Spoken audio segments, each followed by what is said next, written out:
The extraordinary young genius Liu Fei emerges, his unparalleled craftsmanship astonishing the world, possessing a talent for appraising treasures that transcends time. He scours for hidden gems, seeks treasures, and restores antiques. He forms friendships across the globe and amasses wealth from all corners. He believes in repaying kindness and holds grudges firmly. Chapter 1. Restoring the Western Clock. Scrap Fei, you wretched brat.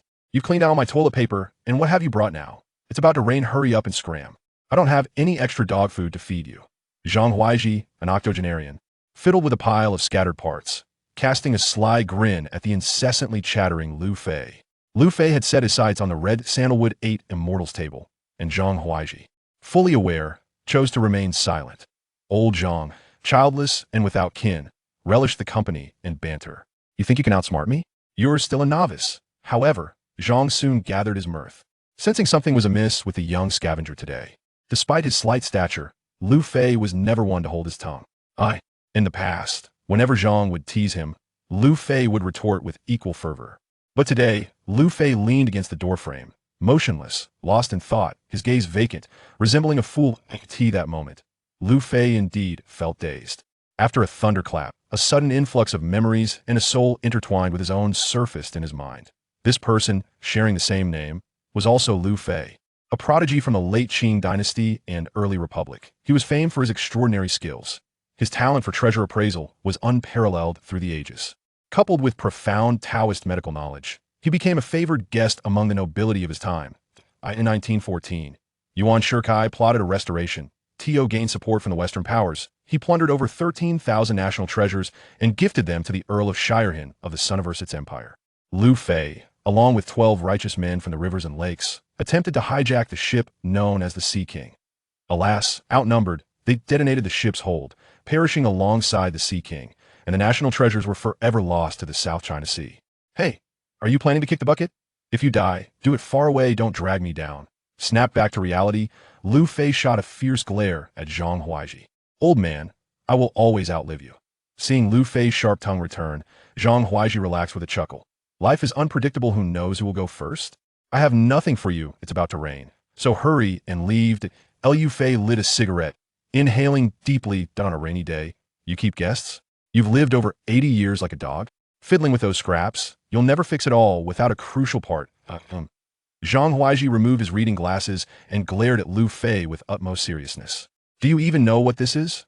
Of course, Liu Fei retorted disdainfully. Name the year and the design, and I shall reward you handsomely if I reveal it. Does this 8 immortals table belong to me? Liu Fei stepped closer. Deal. Liu Fei wiped a hand across the table, covered in parts of varying sizes, and spoke. This is a Western clock, custom-made for the Middle Kingdom during the Guangxu reign, adorned with phoenix and dragon enamel. It was valued at 20 taels of silver, an exceptional dowry for the noble daughters of the Qing. Clack. Zhang Huaiji's jaw dropped in astonishment, his porcelain dentures falling onto the table. No one understood the significance of those scattered parts to Zhang Huaiji. For decades, he had traveled the land in search of master craftsmen to restore this clock. Even Zhao Yaoding, the clockmaking master of the capital, failed to decipher its intricacies after more than an hour of examination. It is worth noting that Zhao's ancestors were renowned for crafting timepieces for the imperial court. Now, with a mere word from a young scavenger, how could Zhang not be shocked? Simultaneously, a flicker of hope ignited within him for the clock's restoration. Zhang, trembling, reattached his dentures and tentatively inquired of Liu Fei. Can it be repaired? Recognizing the importance of the parts to Zhang, Liu Fei chose not to jest, responding earnestly. One part is missing, but it's not a significant issue. It can be fixed. The words "it can be fixed" were like music to Zhang Huaiji's ears. Gripping Liu Fei's hand, he excitedly asked, "Little Fei, please don't jest. Rest assured, it can truly be repaired." With Liu Fei's assurance, Zhang was overcome with emotion, tears streaming down his face. "Little Fei, I have a pair of Wang Wali drum stools. If you fix this, I will gift them to you." Liu Fei gasped in surprise. Wang Wali drum stools are indeed precious treasures. His desire for Zhang's red sandalwood 8 immortals table paled in comparison. It was merely a trifling item. Currently, a single well-preserved Wang Wali drum stool could fetch 4 to 500,000. If a pair were to be procured, the price would ascend considerably. Is this true? May I be struck down if I lie? Zhang Huaiji vowed, thumping his chest in assurance. The structure of the old Roman clock was intricate. For contemporary clockmakers, lacking the original blueprints rendered them powerless. Yet for Liu Fei, this posed no challenge. On the table lay 33 components: gears, springs, and hands of various sizes. The Phoenix and Dragon enamel clock case had shattered into 7 pieces, which Zhang had already repaired years ago. What remained was to assemble the parts, win the clock, and bring it back to life. Without hesitation, Lu Fei set to work. First, he crafted the missing component. From his tricycle, he snipped a piece of steel wire about an inch long, slightly thinner than a toothpick, and quickly heated it over Zhang's gas stove. Using 2 pliers, he shaped the annealed wire into a W formation and quenched it in a mixture of salt water and soft mud. After 3 repetitions, it was imbued with remarkable rigidity. This shaped spring, nearly extinct in modern times, was essential for securing 3 gears, 1 large and 2 small, making it indispensable. With everything prepared, the performance was about to commence. Simply executing this skill left Zhang's dentures once again falling out in astonishment. Next, Lu Fei's movements surpassed Zhang's comprehension, honed over his 80-plus years. With the clock case in his left hand and the parts in his right, Lu Fei's speed was astonishing one after another. He deftly inserted the components into the case. Zhang, donning his reading glasses once more, struggled to keep pace with Lu Fei's rapidity, only catching glimpses of blurred motions. Despairing, Zhang collapsed onto the floor, trembling as he swallowed a heart-saving pill. In under 3 minutes, only the freshly crafted shaped spring remained on the table. Lu Fei delicately grasped the spring with tweezers, slightly trembling as he secured the 3 gears in place. He flipped the clock over, unobstructed by the glass cover, effortlessly attaching the hour and minute hands. Then, he flipped it back and vigorously wound the mainspring several turns. Lu Fei released his hands, and the clock damaged for over half a century began to tick once more. Witnessing this, Zhang pinched himself hard on the leg and then, overwhelmed with emotion, embraced the restored clock, weeping uncontrollably. Lu Fei wiped the sweat from his brow, reflecting on the stark contrast between his current state and that of the original Lu Fei. His true capabilities were barely expressed, a mere fraction of his potential. It was evident that enhancing his physical condition had become imperative. Lighting another cigarette, Lu Fei glanced at the elated Zhang and, with a slight smile, turned to exit. It was clear that this clock was Zhang's lifeline, but he decided to allow the old man some time to calm his emotions. And as for the promised drum stools and 8 immortals table, Lu Fei had no doubt he would not be cheated. Having spent over a week together, Lu Fei has developed a certain understanding of Zhang Huaiji's character and feels completely at ease. Moreover, at this moment, he finds himself in greater need of a space to reflect and regain his composure. Chapter 2. This is destiny. Upon departing from old Zhang's residence, the previously overcast skies have now given way to brilliant sunshine. Riding his electric tricycle, Lu Fei navigates the streets of the East District at a leisurely pace, his mind a whirlwind of conflicting thoughts. Within him resides another Lu Fei, a prodigious talent with extensive connections, who once thrived amidst the turbulence of his time. Ultimately, he sacrificed himself alongside foreigners to prevent the nation's treasures from being lost to overseas, earning him the rightful title of a national hero.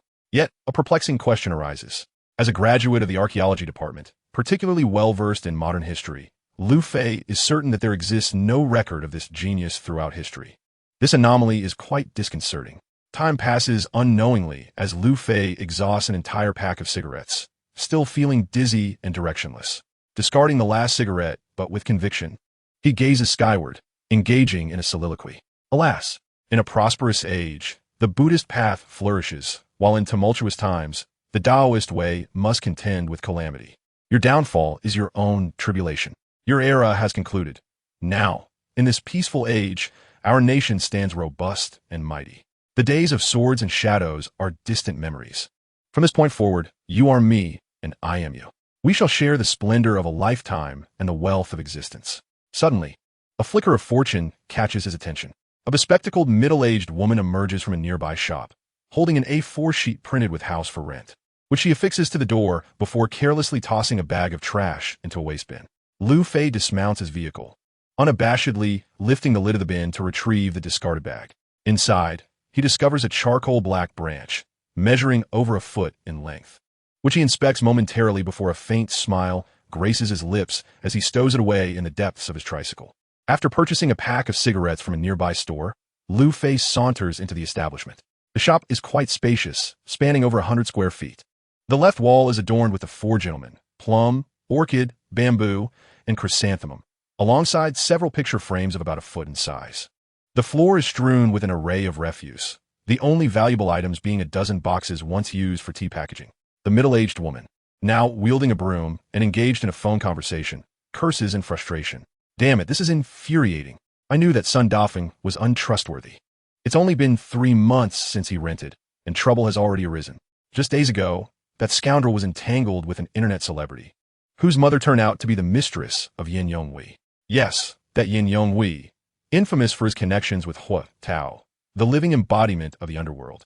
Yesterday, he was caught in the act, and both the adulterers had their legs broken. He extorted 100,000 from Sun Dafeng to let the matter rest. Just now, his wife came and took everything away. If I had known, I might as well have rented it to the telecom for their service center at a lower price. As Zhang Exan speaks, she casts a glance at Lu Fei, who has just entered, and with a hint of disdain while still covering the phone, she inquires, "Do you need something?" Lu Fei lightly kicks the scattered tea boxes on the floor. "Excuse me, do you sell these boxes?" Zhang Exan pauses, realizing he is a scrap collector. Coincidentally, faced with the mess around her, she finds herself at a loss. "Help me clear this garbage away. I'll give you the boxes and those scraps for free. What about those on the wall? Discard everything. Even the nails on the wall must be removed and thrown away. I will buy you a bottle of Pepsi later. A dozen cardboard boxes, and those useless scraps are worth at most 10 yuan. Hiring someone to clean up the trash on the floor will cost at least 50 yuan. Getting a drink in exchange is a bargain." Zhang Exan silently applauded her own shrewdness. The generous female owner would certainly not be refused by Lu Fei. The two quickly reached an agreement. The disorder within the store distressed Zhang Exan. The empty room was left with only Lu Fei. Ignoring the trash on the floor for the moment, he noticed a photograph on the wall, a selfie of a short individual in a tea garden devoid of any value, which he promptly removed and tossed into the garbage pile. The 3 vertical scrolls of plum, orchid, chrysanthemum were carelessly discarded, while Lu Fei carefully took down the remaining painting of golden bamboo. Brushing off the dust, Lu Fei chuckled, pleasantly surprised by his serendipitous finds. This painting of golden bamboo measured about 1.5 square feet. To be fair, the artistry was merely average. It lacked the spirit of Banxiao and the essence of Zhangxia. The signature was inscribed in delicate cursive, Mei Ling. Beneath these characters lay a small seal, a plum blossom in seal script bearing the name Song Miling. With this seal, even if the painting depicted merely a corn cob, it would still command a value in the millions. Song Miling is a name known worldwide, once the First Lady, a centenarian who enjoyed a life of luxury. The surprises did not end with this seal. In the upper right corner, there were 2 more seals, one large and one small. The larger seal, also in seal script, read Zhu Ren of Dingyuan Studio. To the untrained ear, these 5 characters might seem perplexing. However, to connoisseurs, they signify a treasure of immense worth. Who is the Zhu Ren of Dingyuan Studio? He is none other than Zhang Xueliang, known as one of the 4 great young masters of the Republic alongside Aizen Joro Puai, Prince Yuan Qian, and the renowned collector Zhang Boju. Zhang Xueliang lived to a ripe old age and had encountered countless treasures. Anything bearing his seal is recognized as a gem among gems. It is well known that Zhang Xueliang and the First Lady shared a profound camaraderie, having interacted multiple times in their later years in America. The presence of this seal on the First Lady's painting was purely a testament to their friendship, unexpected yet entirely reasonable. The last seal, somewhat peculiar, resembled a combination of pictographs and oracle bone script. The left side bore a character resembling knife, while the right depicted a figure, small head, long neck, slender arms and legs. To the uninitiated, deciphering its meaning would be an insurmountable challenge. However, to those in the know, these 2 whimsical pictographs are indeed formidable treasures. These characters are pronounced Qian. During the war, Zhang Daqian guided the First Lady in the creation of the setting sun and withered lotus painting, serving as both mentor and friend. Today, its value is conservatively estimated to be in the millions, an impressive find indeed. Observing the trash on the floor, it was evident that this place had once been a tea house. However, the owner must have been an amateur, for otherwise, they would not have hung this painting of golden bamboo alongside 3 other printed replicas. Lu Fei lit a cigarette, reflecting on the situation. This painting boldly hangs in a modest shop, having miraculously remained untouched by those with discerning eyes. It must be said, this is indeed a marvel. Sun Dafu's wife left the stall without taking this artwork, and the shopkeeper, Zhang Exan, regarded this treasure with disdain, as if it were mere refuse. Such is fate. Chapter 3. Please be respectful of the rules. The garbage transfer station is merely 100 meters across the street. And Lu Fei managed to complete the task effortlessly in 3 trips. Half an hour later, he took a long sip of the ice-cold cola that Zhang Xian had offered, a truly refreshing delight. The piece of wood he retrieved from the fruit box proved to have significant use for him. Although it did not pique Lu Fei's interest as a collectible, his next destination was the antique market, where he hoped to find a suitable buyer for a direct transaction. As he passed the sports brand store, Lu Fei halted to purchase a backpack to store the painting. Suddenly, 3 youths, a stout one and 2 slender ones, rushed down the sidewalk, blocking his path. Hey, hey, hey, why does this fellow look so familiar? One exclaimed. Isn't this our illustrious Lu Fei, the Grand Master? Lu Daye. We wish you good fortune. Another chimed in. It's been ages, and I see you've taken up collecting trash now. Laughter erupted among them as they encircled Lu Fei, mocking him mercilessly. Upon seeing these 3, Lu Fei's fists clenched, an overwhelming hatred evident in his furrowed brow. The stout one was named Zhao Wu, while the 2 slender ones were Han Jiyu and Li Mingho, the latter clad in flip-flops and floral shorts. All 3 were unequivocally Lu Fei's adversaries. Each year, the Bianliang Museum recruits 3 professionals, offering generous benefits. Last autumn, Lu Fei, a fresh graduate from the History and Archaeology Department of Bianliang University, distinguished himself among hundreds of competitors to make it to the final 10. The assessment involved selecting a complete piece from a box of shattered porcelain shards, and the 3 fastest candidates will be hired directly. Lu Fei was confident in his abilities. However, he unexpectedly encountered the most despicable and shameless actions. While others had shards no larger than bottle caps, Zhao Wu, Han Jiyu, and Li Mingho possessed pieces as large as a palm. Within 2 minutes, these 3 scoundrels completed the assessment. This was blatant manipulation, and Lu Fei protested on the spot, only to be met with derision. Subsequently, he learned that Zhao Wu was the nephew of the museum's director, Zhao Jiong. Han Jiyu and Li Mingho's fathers were prominent local entrepreneurs, each worth over 100 million, and shared a close relationship with Zhao Jiong. These 3 inept individuals had leveraged connections to gain positions at the museum, merely to hold honorary titles and elevate their status, while genuine talent was turned away. Infuriated, Lu Fei personally went to the Cultural Heritage Bureau to file a formal complaint against Zhao Jiong and the trio.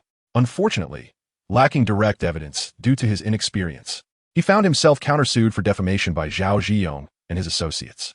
The incident stirred a tempest throughout the city as the Zhao, Han, and Li families wielded considerable influence in Bianliang.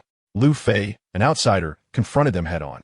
To onlookers, his actions undoubtedly appeared as foolish as an ant attempting to shake a tree or a moth hurling itself against a flame. Had it not been for the intervention of the formidable boss of the Cultural Heritage Bureau, Gao Hanyang, who, seeing Lu Fei's youth, spoke a few kind words on his behalf, the consequences could have been dire. In the aftermath, all industries related to archaeology in Bianliang City, under the oppressive influence of Zhao Jiong, mercilessly cast a red light on Lu Fei, a talented graduate from a prestigious university's archaeology department, left with no choice, resorted to the family tradition of borrowing an electric tricycle from his landlord, embarking on a career scavenging for scrap. All of this was thanks to the 3 despicable individuals before him. As the saying goes, enemies meet and their eyes burn with animosity. Yet, Lu Fei found himself swiftly at peace. In the past, he had felt a measure of trepidation in their presence. Now, however, Lu Fei had transformed, and the sight of these 3 ruffians was nothing more than trivial. He lit a cigarette, inhaled deeply, and exhaled the smoke directly into Zhao Wu's face. A smirk of disdain etched on his features. Young Zhao, courtesy is not observed in this manner. Lu Fei's demeanor utterly infuriated Zhao Wu. The 3 had exerted considerable influence to suppress Lu Fei's formal complaint, accumulating a debt of favors that now weighed heavily upon them, all thanks to Lu Fei. They had long sought revenge against him, but until now, he had eluded them. Their encounter today was a classic case of enemies crossing paths. Zhao Wu glared fiercely at Lu Fei. You think this is over? How dare you report us to the old man, Gao Hanyang?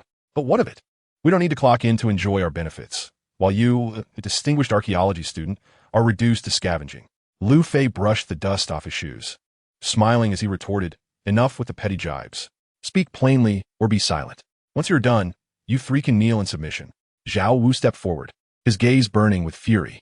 Damn it, I've been searching for you for a year. Did you think you could evade me? Lu Fei cast a sidelong glance at the trio and scoffed.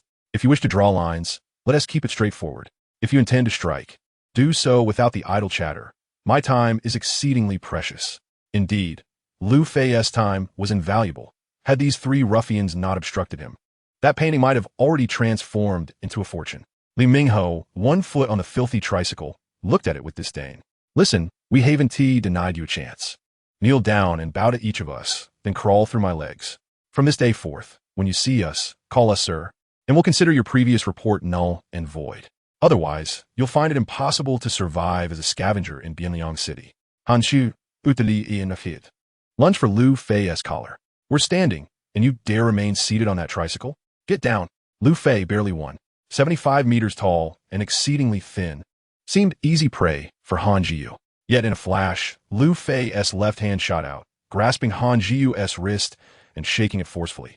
With a sharp crack, Han Jiu emitted a howl akin to a slaughtered pig, crumpling to the ground, utterly incapacitated. Damn it! You dare to fight back? Strike him down, shatter his legs completely. Li Mingho swung his fist with all his might, aiming a direct blow at Lu Fei's face. However, Lu Fei's speed was evidently superior. With a mere flick of his hand, he seized Li Mingho's wrist. Then, with a sharp twist, a crisp sound echoed. And Li Mingho found himself in a predicament akin to Han Jiu's.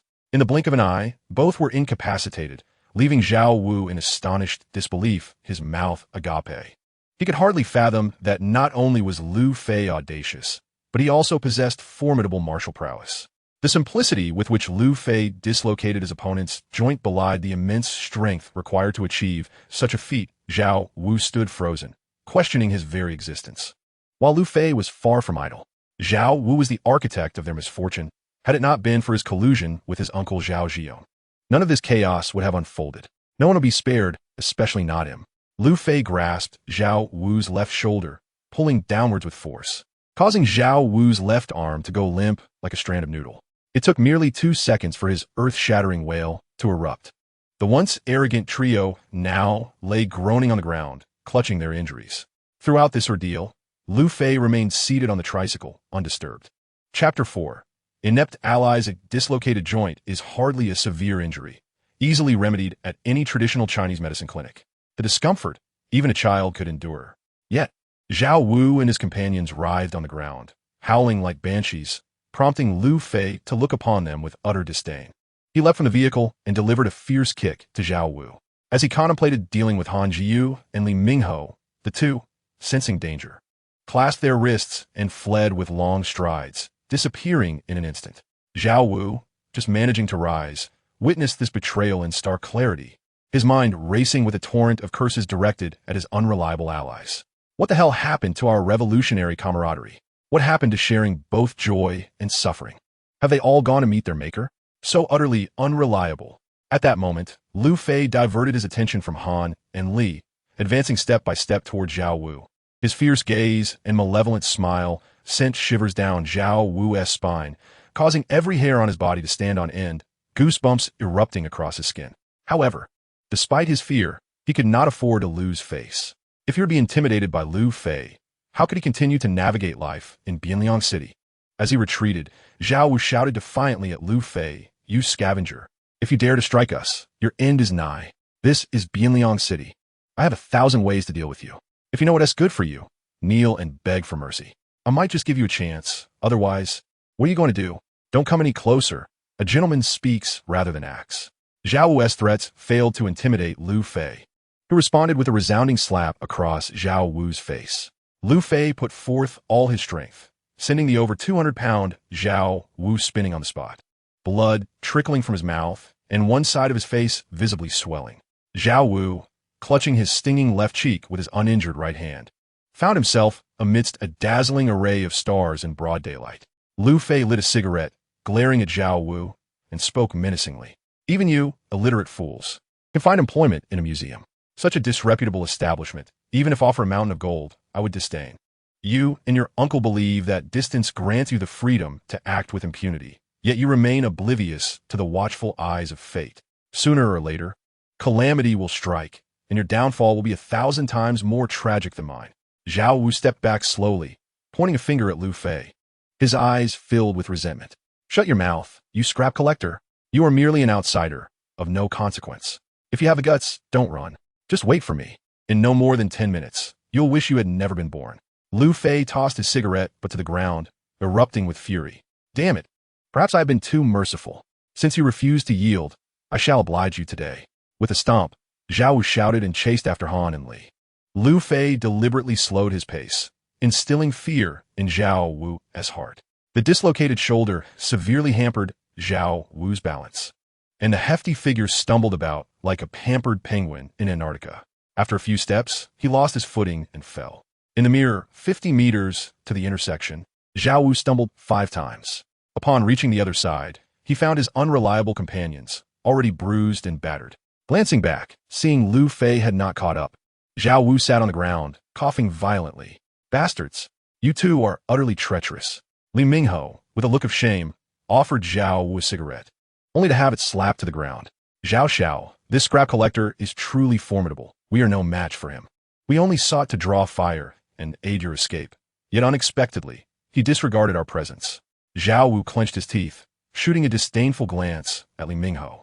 Han Ji relit Zhao Wu's cigarette, forcing a smile. Zhao Xiao, what shall we do next? Shall we call the police and let them deal with him? Zhao Wu rolled his eyes again, spitting at Han Jiyu. Call them? I can't afford to lose face.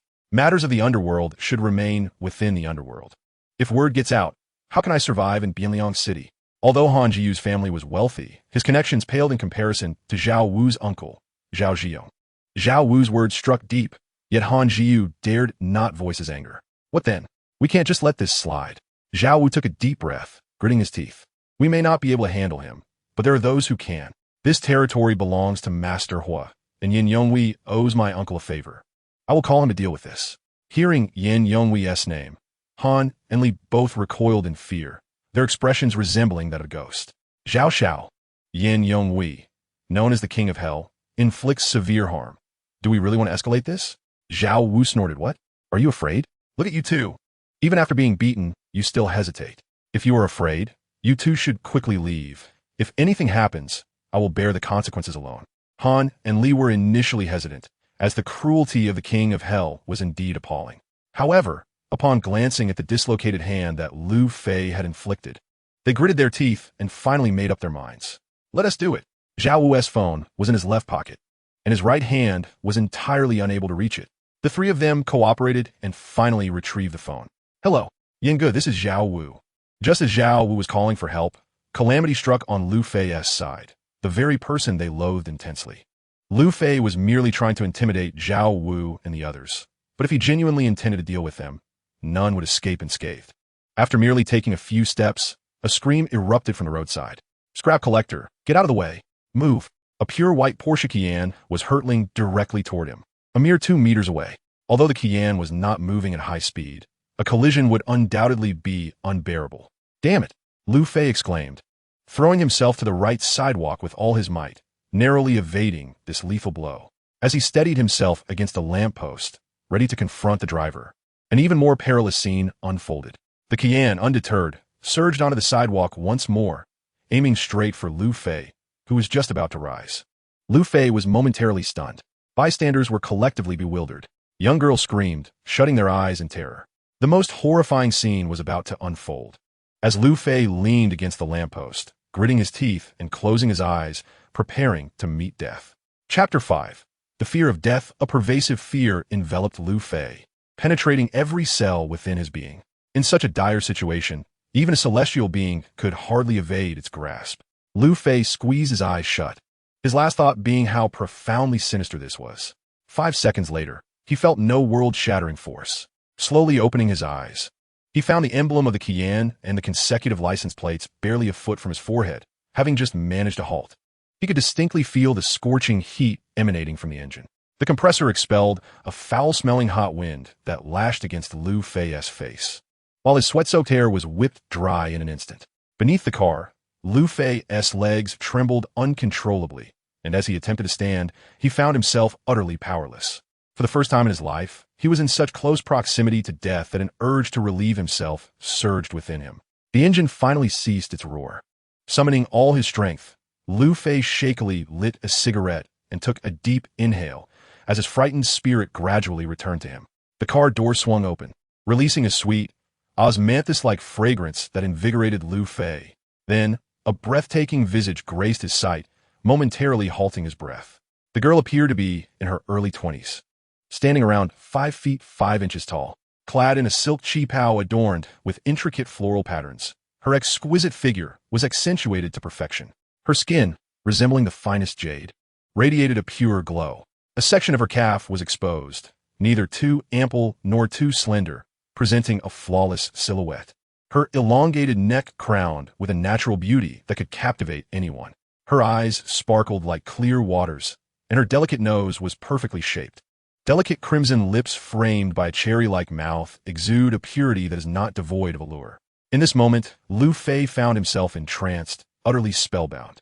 Viewed from the backlight, the girl resembled a jade statue of Guanyin, intricately adorned with blue floral patterns. Her perfection radiated an infinite sanctity, a vision to be admired from afar, but never profaned. "Sir, are you injured?" she inquired. "I apologize. It is entirely my fault. I shall take you to the hospital at once. My name is Chun Xiang, and I assure you, I will not evade my responsibilities." Chun Xiang crouched beside Lu Fei, fervently offering explanations. Her vehicle was not traveling at high speed, yet during the turn at the intersection, her phone, precariously wedged against the air vent, had slipped and fallen directly beneath the brake pedal. In her haste to retrieve the phone, she had nearly jeopardized Lu Fei's life. This incident corroborated the earlier scene he had witnessed involving a self-driving car. Gradually extracting his leg from beneath the vehicle, Lu Fei cast a glance at Chun Xiang, musing, "The road can be a treacherous predator, leaving a trail of blood in its wake." Indeed, the ancients do not deceive. Amidst the murmurs and pointed fingers of onlookers, Chun Xiang felt a twinge of melancholy, her lips involuntarily pouting. "I did not mean to," she protested, extending her slender arm to assist Lu Fei in rising. As she catapulted to her feet, a Guanyin pendant slipped from the embrace of the spring sunshine. Upon seeing the pendant, Lu Fei's obsidian-like eyes ignited with an unprecedented fervor. "A Zigan brand? How is this possible? How could you possess a Zigan piece?" Chun Xiang, momentarily concealing the radiant spring light, was deeply shaken. "How do you recognize this as Zigan?" she questioned, recalling how fear had rendered her weak moments before. Now emboldened, she stood upright, her fear dissipated, and she eagerly grasped the Zigan pendant for closer examination. The charm, still tethered by a red string to Chun Xiang's neck, drew beads of cold sweat that cascaded down her face, reminiscent of a soiled ink painting, nearly brushing against her fair complexion. The scene was imbued with an intoxicating allure. Chun Xiang's cheeks flushed crimson, her instincts causing her to press her legs together, her expression a mix of annoyance and embarrassment. Yet in Lu Fei's gaze, she discerned no hint of lewdness. His attention was entirely captivated by the pendant, seemingly oblivious to the enchanting tableau unfolding before him. As Chun Xiang felt a mix of relief and disappointment, she silently lamented, "Am I not inherently beautiful? Is a piece of jade truly more captivating than I? What a dreadful judgment." Indeed, Lu Fei was wholly absorbed in the awe inspired by the Zigan pendant. This was a Zigan pendant, a creation of the esteemed Lu Zigan himself. The significance of this artifact cannot be overstated. In Dreams of the Taoan, Zhang Dai remarked that in Wu, no one could rival Lu Zigan's mastery in jade crafting, nor Bao Tiancheng's in rhinoceros horn, unmatched for a century. Legend has it that Lu Zigan, possessing extraordinary skills, was also blessed with the miraculous Kunwu sand, allowing his creations to transcend the ordinary. Countless subsequent jade artisans have attempted to emulate his craft, yet none have succeeded.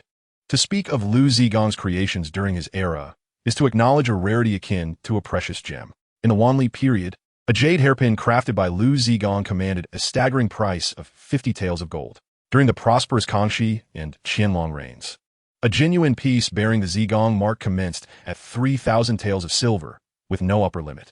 By the twilight of the Qing dynasty, the Zigong brand had become a mere echo of the past. In the Republican era, a prominent figure expended 5,000 silver dollars to procure a piece of Zigong craftsmanship to solicit the assistance of the esteemed old yuan. It is noteworthy that during the Republic, a small bowl of Xuanda blue and white porcelain, considered a masterpiece from the official kiln, was valued at a mere 50 silver dollars, underscoring the extraordinary worth of Zigong's creations. Carrying the Zigong piece to present to old Yuan, it was unfortunately authenticated as a counterfeit by Yuan's appointed appraiser, Li Ruizha. This misfortune not only thwarted his intentions, but also embroiled him in a scandal of considerable magnitude. In a fit of rage, heads rolled and rivers of blood flowed. This illustrious individual was none other than Xiao Kun. Even Lu Fei, who had encountered countless treasures in his time, had never laid hands on an authentic Zigong piece. This remained an enduring regret for him. In modern times, the Zigong brand is ubiquitous, yet it often signifies mere pretense, with genuine quality seldom found. The piece before him is indeed a true masterpiece. Though referred to as a brand, it is essentially a slightly larger pendant, measuring 5 centimeters in length, 3 centimeters in width, and exceeding 1 centimeter in thickness. Such thickness is rare, even among jade pendants. Crafted from Hatian jade, its intricate design features an entirely hollowed-out surface, showcasing exquisite craftsmanship. The depiction of Guanyin is rich and full of vitality, gracefully unfurling with meticulous detail. Within this small canvas, techniques of carving, relief, shallow relief, and deep carving are employed with such artistry that it appears almost lifelike, invoking a desire to revere it. The only flaw lies at the ring's top, where a small crimson stain of approximately 1 millimeter lingers. However, this slight imperfection does nothing to diminish the pendant's intrinsic value. Lu Fei gazed at it for a full 5 minutes, while Qin Xiang maintained her poised stance, a delicate blush creeping from her cheeks to envelop her entire being. Meanwhile, on the other side of the crossroads, Zhao Wu and his companions were seething with indignation. Damn it, this scoundrel shows no shame. Although the beauty nearly collided with you, there are ways to address matters without resorting to injury. Where's that old ghost Yen? Hurry and deal with this despicable scoundrel. At last, Lu Fei blinked. Yet he had no intention of relinquishing his grasp. Despite this, Qin Xiang exhaled a sigh of relief. Gently nudging Lu Fei, she inquired softly, "Are you all right? Did you hurt yourself? Anywhere?" Without even glancing at Qin Xiang, Lu Fei nonchalantly replied, "I'm fine." Qin Xiang's expression turned melancholic, her cherry lips unconsciously pouting. "You still haven't told me how you recognize this as a Zigong piece." In response, Lu Fei offered a dismissive glance and a look of utter disdain. "Is there any merit in asking a question you already know the answer to?" Qin Xiang stood momentarily stunned, then playfully retorted, "I certainly know this is a Zigong piece. May I ask how you came to that conclusion?" Lu Fei finally relented, reluctantly releasing his hold. Lighting a cigarette, he took a puff and pointed to the jade bottle in Guanyin's hand, stating, "ISNT it inscribed with made by Lu Zigong." In truth, authenticating Lu Zigong's work is quite straightforward. Firstly, there lies the exquisite craftsmanship of Lu Zigong, a skill that even the Grand Masters of the Qing Palace's Manufacturing Bureau could scarcely emulate. Furthermore, this esteemed master from Wuzhong possesses a peculiar flaw. Each of his creations invariably bears a hidden mark, which he personally inscribes. As the term suggests, a hidden mark is rather obscure and exceedingly difficult to detect. Such a troublesome trait is not uncommon. The renowned Song Dynasty painter Fan Quan was one such example. In the past, Emperor Wanli commanded Lu Zigong to craft jade, repeatedly emphasizing the prohibition of hidden marks. Yet, Lu Zigong remained resolute in his ways, ultimately leading to his discovery by the emperor and his subsequent execution. The brilliance that established Lu Zigong's reputation was overshadowed by the pride and stubbornness that cost him his life. Qin Xiang staggered back in shock, feeling rather unwell. This piece, the Zigong pendant, was a birthday gift bestowed upon him last week by a venerable elder in the collecting community. At that time, there were 4 or 5 masterbook experts present, none of whom could discern the origin of the pendant. Were it not for that elder revealing the secret, he himself would have remained oblivious. The elder once mentioned that it took him 5 years to locate the minute hidden mark, measuring less than a millimeter in depth. 5 years. Yet, this slender youth before him merely glanced at it and immediately uttered the 3 characters, Zigong. Initially, Qin Xiang thought it was mere coincidence, but now, with Lu Fei directly identifying Lu Zigong's hidden mark, what kind of prowess must one possess to achieve such a feat? However, Qin Xiang's astonishment did not cease there. Lu Fei continued, stating, "This pendant has been in your possession for no more than half a month. It seems your family truly possesses remarkable talents." "What? How do you know it has been less than half a month?" Lu Fei chuckled softly. "It is fortunate that it has not been with you long, or else I would surely be in dire straits today." Upon mentioning the recent car accident, Qin Xiang felt a wave of guilt. "I'm truly sorry. It was not my intention." Lu Fei waved his hand dismissively. "I understand it was unintentional. The true culprit is this pendant. Emerging from a grave, it carries a bloodstain, which is inherently ominous. Men wear Guanyin, while women wear Buddha, yet you have chosen to don the Guanyin pendant around your neck. Scientifically speaking, this is a misalignment of energies. From a feng shui perspective, it signifies the intrusion of malevolent spirits into your being.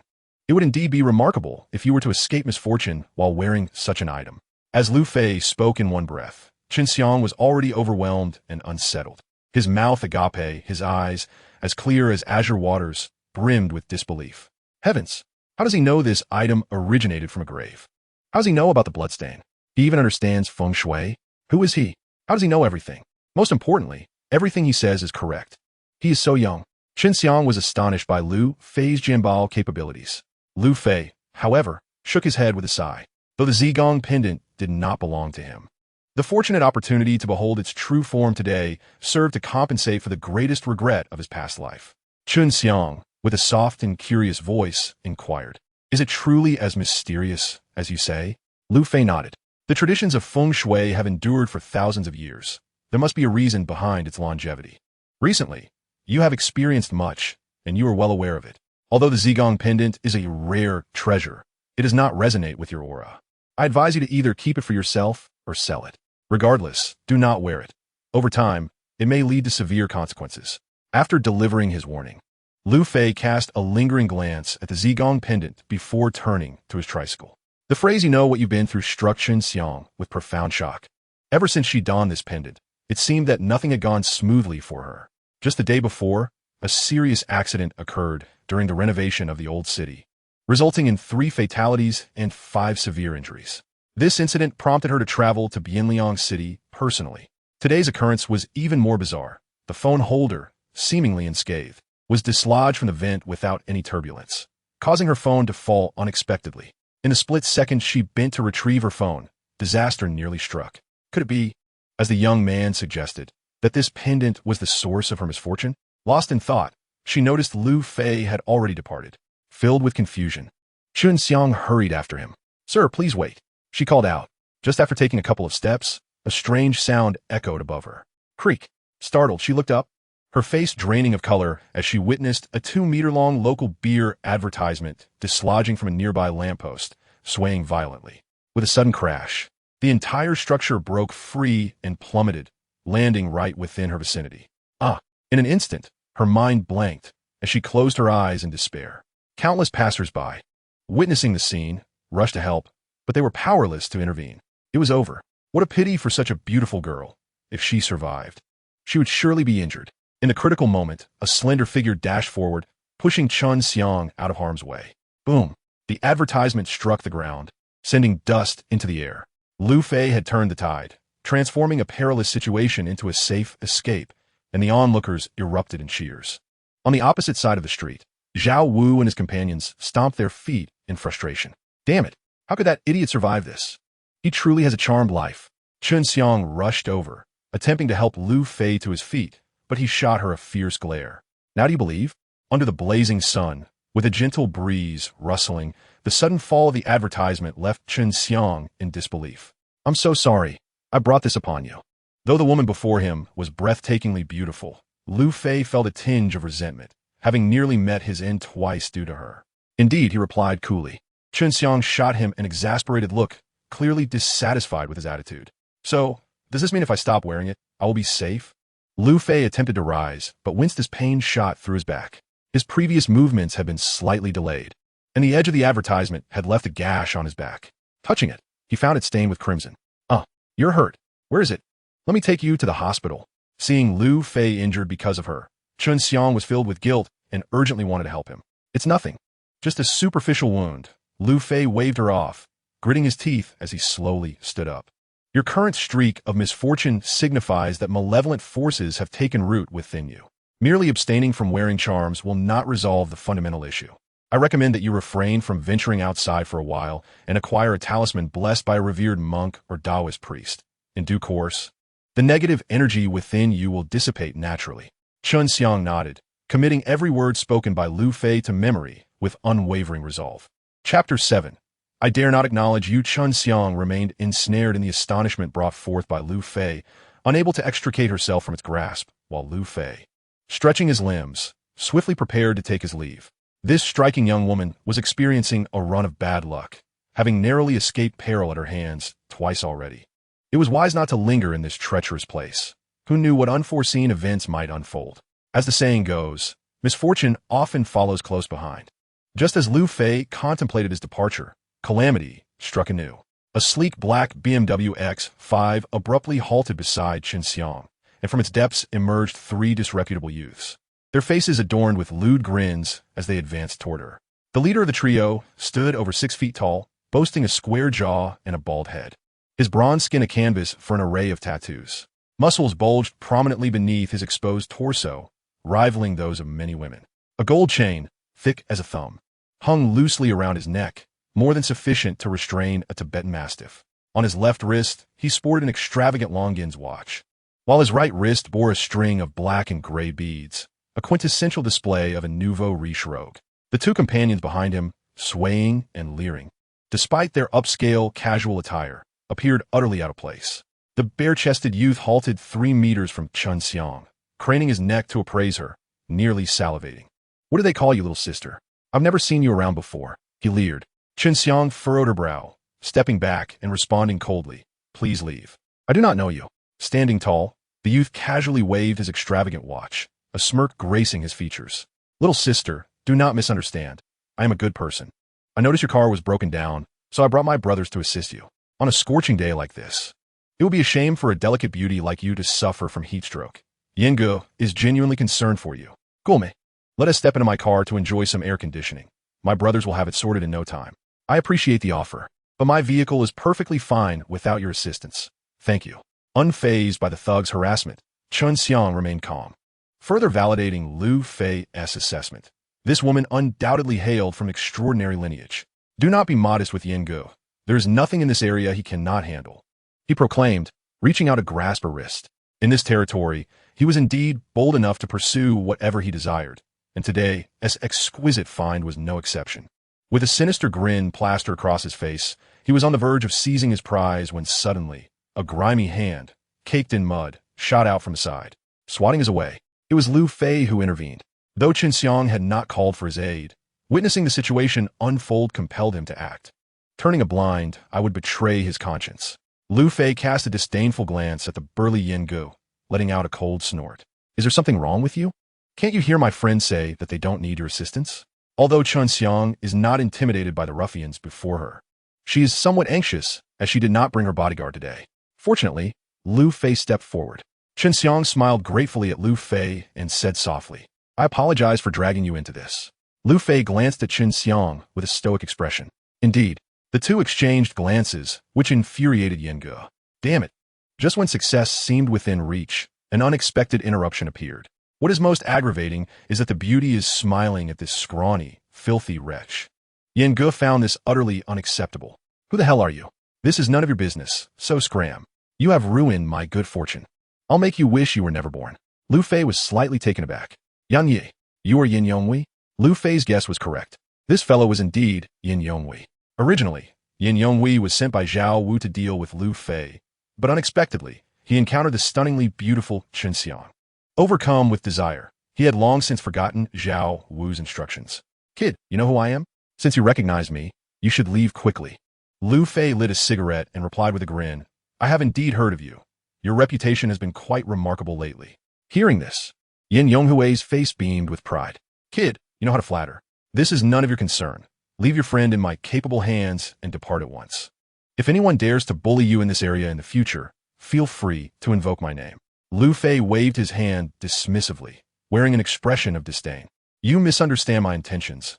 I would never dare to be associated with you. Such a disgrace." Yin Yonghui furrowed his brow, his expression darkening. "What do you mean by that? I heard that the internet celebrity you pursued with great difficulty is now with Sun Dafeng, the tea vendor. If you can't even manage a woman, what is there to boast about? I certainly cannot afford to be linked to you. If your reputation tarnishes and affects me, it would be most unfortunate." Qin Xiang burst into laughter, casting a sidelong glance at Lu Fei. "Your tongue is quite sharp." Lu Fei maintained a serious demeanor and stated earnestly, "I speak only the truth." "Damn it, kid, you are courting death." Yin Yonghui's eyes blazed with rage, wishing he could tear Lu Fei apart. This incident had turned Yin Yonghui into a laughingstock. However, those who were aware merely chuckled quietly behind his back. Now, Lu Fei had publicly exposed his embarrassing moment, which could very well cost Yin Yonghui dearly. Turning around, Yin Yonghui frantically roared at his two underlings, Xiao Fei, De Peng. You two get over here and take him down. The expressions of the two subordinates were quite the spectacle. Their faces turned a deep shade of crimson, shoulders trembling as they struggled to contain their laughter at Lu Fei's words. However, with their boss in a rage, the underlings dared not hesitate and lunged at Lu Fei in unison. Lu Fei's eyes widened, and he struck first, delivering a swift kick that landed squarely into Peng's chest. De Peng let out a pained howl, flying backward over 2 meters before collapsing to the ground, violently retching. Little Fei was taken aback by Lu Fei's remarkable skills. In the blink of an eye, Lu Fei was already by his side, raising his elbow and delivering a heavy blow to Little Fei's temple. Little Fei's eyes rolled back, and he fainted. In less than 3 seconds, Yin Yonghui's two underlings were rendered powerless. Chunxiang covered her mouth in astonishment. This enigmatic youth once again reshaped her perception of him. Yin Yonghui, with his mouth agape and eyes wide, displayed a look of sheer disbelief. No wonder this scrawny fellow was so arrogant. He truly possessed formidable abilities. Lu Fei provocatively beckoned with his finger and disdainfully remarked, "Weren't you just trying to kill me? Now it's your turn. Damn it, you're courting death." Yin Yonghui, unwilling to accept that he couldn't handle this scrawny figure, gritted his teeth and swung a massive fist towards Lu Fei's head. Lu Fei, lacking confidence in his current physique, dared not underestimate the brawny Yin Yonghui. Like a nimble monkey, he ducked under Yin Yonghui's strike and immediately retaliated with a powerful punch to Yin Yonghui's chest. Bang! Lu Fei felt as if he had struck an iron plate. His fist rebounded painfully, leaving his wrist sore. Conversely, Yin Yonghui merely grunted, seemingly unfazed, and lunged forward with his large hand, gripping Lu Fei's neck tightly. A sinister smile flickered at the corner of Yin Yonghui's mouth. Should he land a blow, he would first shatter the scrawny brat's foul mouth and then break his limbs, teaching him a lesson about the consequences of crossing the notorious Yin. Chapter 8. Collecting a hardship fee. Lu Fei's full-force strike failed to budge Yin Yonghui even slightly, which surprised him greatly. Damn it, a head-on clash won't work. Lu Fei realized he must change his strategy. Although Yin Yonghui was strong, his speed was noticeably inferior to Lu Fei's. If brute force could be countered with agility, then Lu Fei would employ cunning to overcome sheer strength. As Yin Yonghui's large hand reached for him, Lu Fei braced himself against Yin Yonghui's arm with his left hand, while his right fist unleashed all its might, striking the opponent's armpit.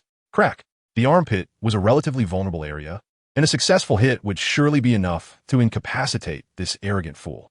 As anticipated, the impact struck Yin Yonghui's shoulder with a sound akin to a joint dislocation, causing his right arm to droop limply like a noodle. Though Yin Yonghui was as strong as an ox, he could not withstand the agony of his dislocated arm. His features contorted in a scream as beads of sweat poured down his face. Nearby, Zhao Wu and his companions gasped in astonishment.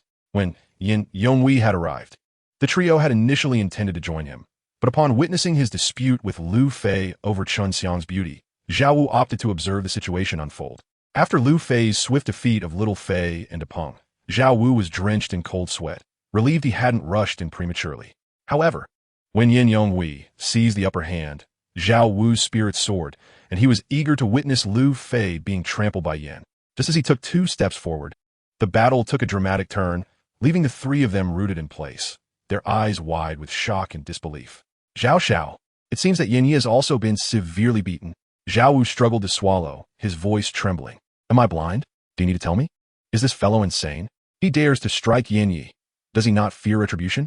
If Lu Fei dislocated Yin Yonghui's shoulder, leaving Zhao Wu and his companions dumbfounded, what followed was enough to send shivers down their spines. Yin Yonghui, who had enjoyed unimpeded success for years, unexpectedly faltered today. In a fit of rage and humiliation, Yin Yonghui drew a dagger from his waist and shouted as he lunged at Lu Fei. Chunxiang's heart raced with anxiety, while Lu Fei remained unfazed. Even with all his might, Yin Yonghui no longer regarded him with any respect. Crack! Yin Yonghui screamed, staggering back 2 steps, barely finding his footing when Lu Fei kicked him more than 2 meters away, crashing heavily to the ground. Reasoning with a local bully like Yin Yonghui is akin to playing music to a cow. The only way to subdue him is through force. He must be thoroughly beaten into submission, ensuring he lives the latter part of his life in a shadow of fear. becoming a nightmare such that he dares not act recklessly whenever he encounters Lu Fei. Standing over Yin Yonghui, Lu Fei pressed his foot against his chest, picking up the dagger that had fallen to the ground, and held it against Yin Yonghui's throat. His obsidian-like eyes glimmered with an overwhelming, murderous intent. "Do you still wish to eliminate me?" Yin Yonghui felt a surge of fear. With both arms incapacitated, he did not yield. Yet the sheer ferocity in Lu Fei's gaze sent his spirit into disarray. This aura of menace surpassed even that of his superior, Huitao. It was unimaginable that such a lethal presence could emanate from a mere 20-something individual. Nonetheless, Yin Yonghui had no doubt that should he continue to act tyrannically, this young man would not hesitate to strike him down. In his moment of hesitation, the dagger in Lu Fei's hand pierced deeper, breaking through Yin Yonghui's skin.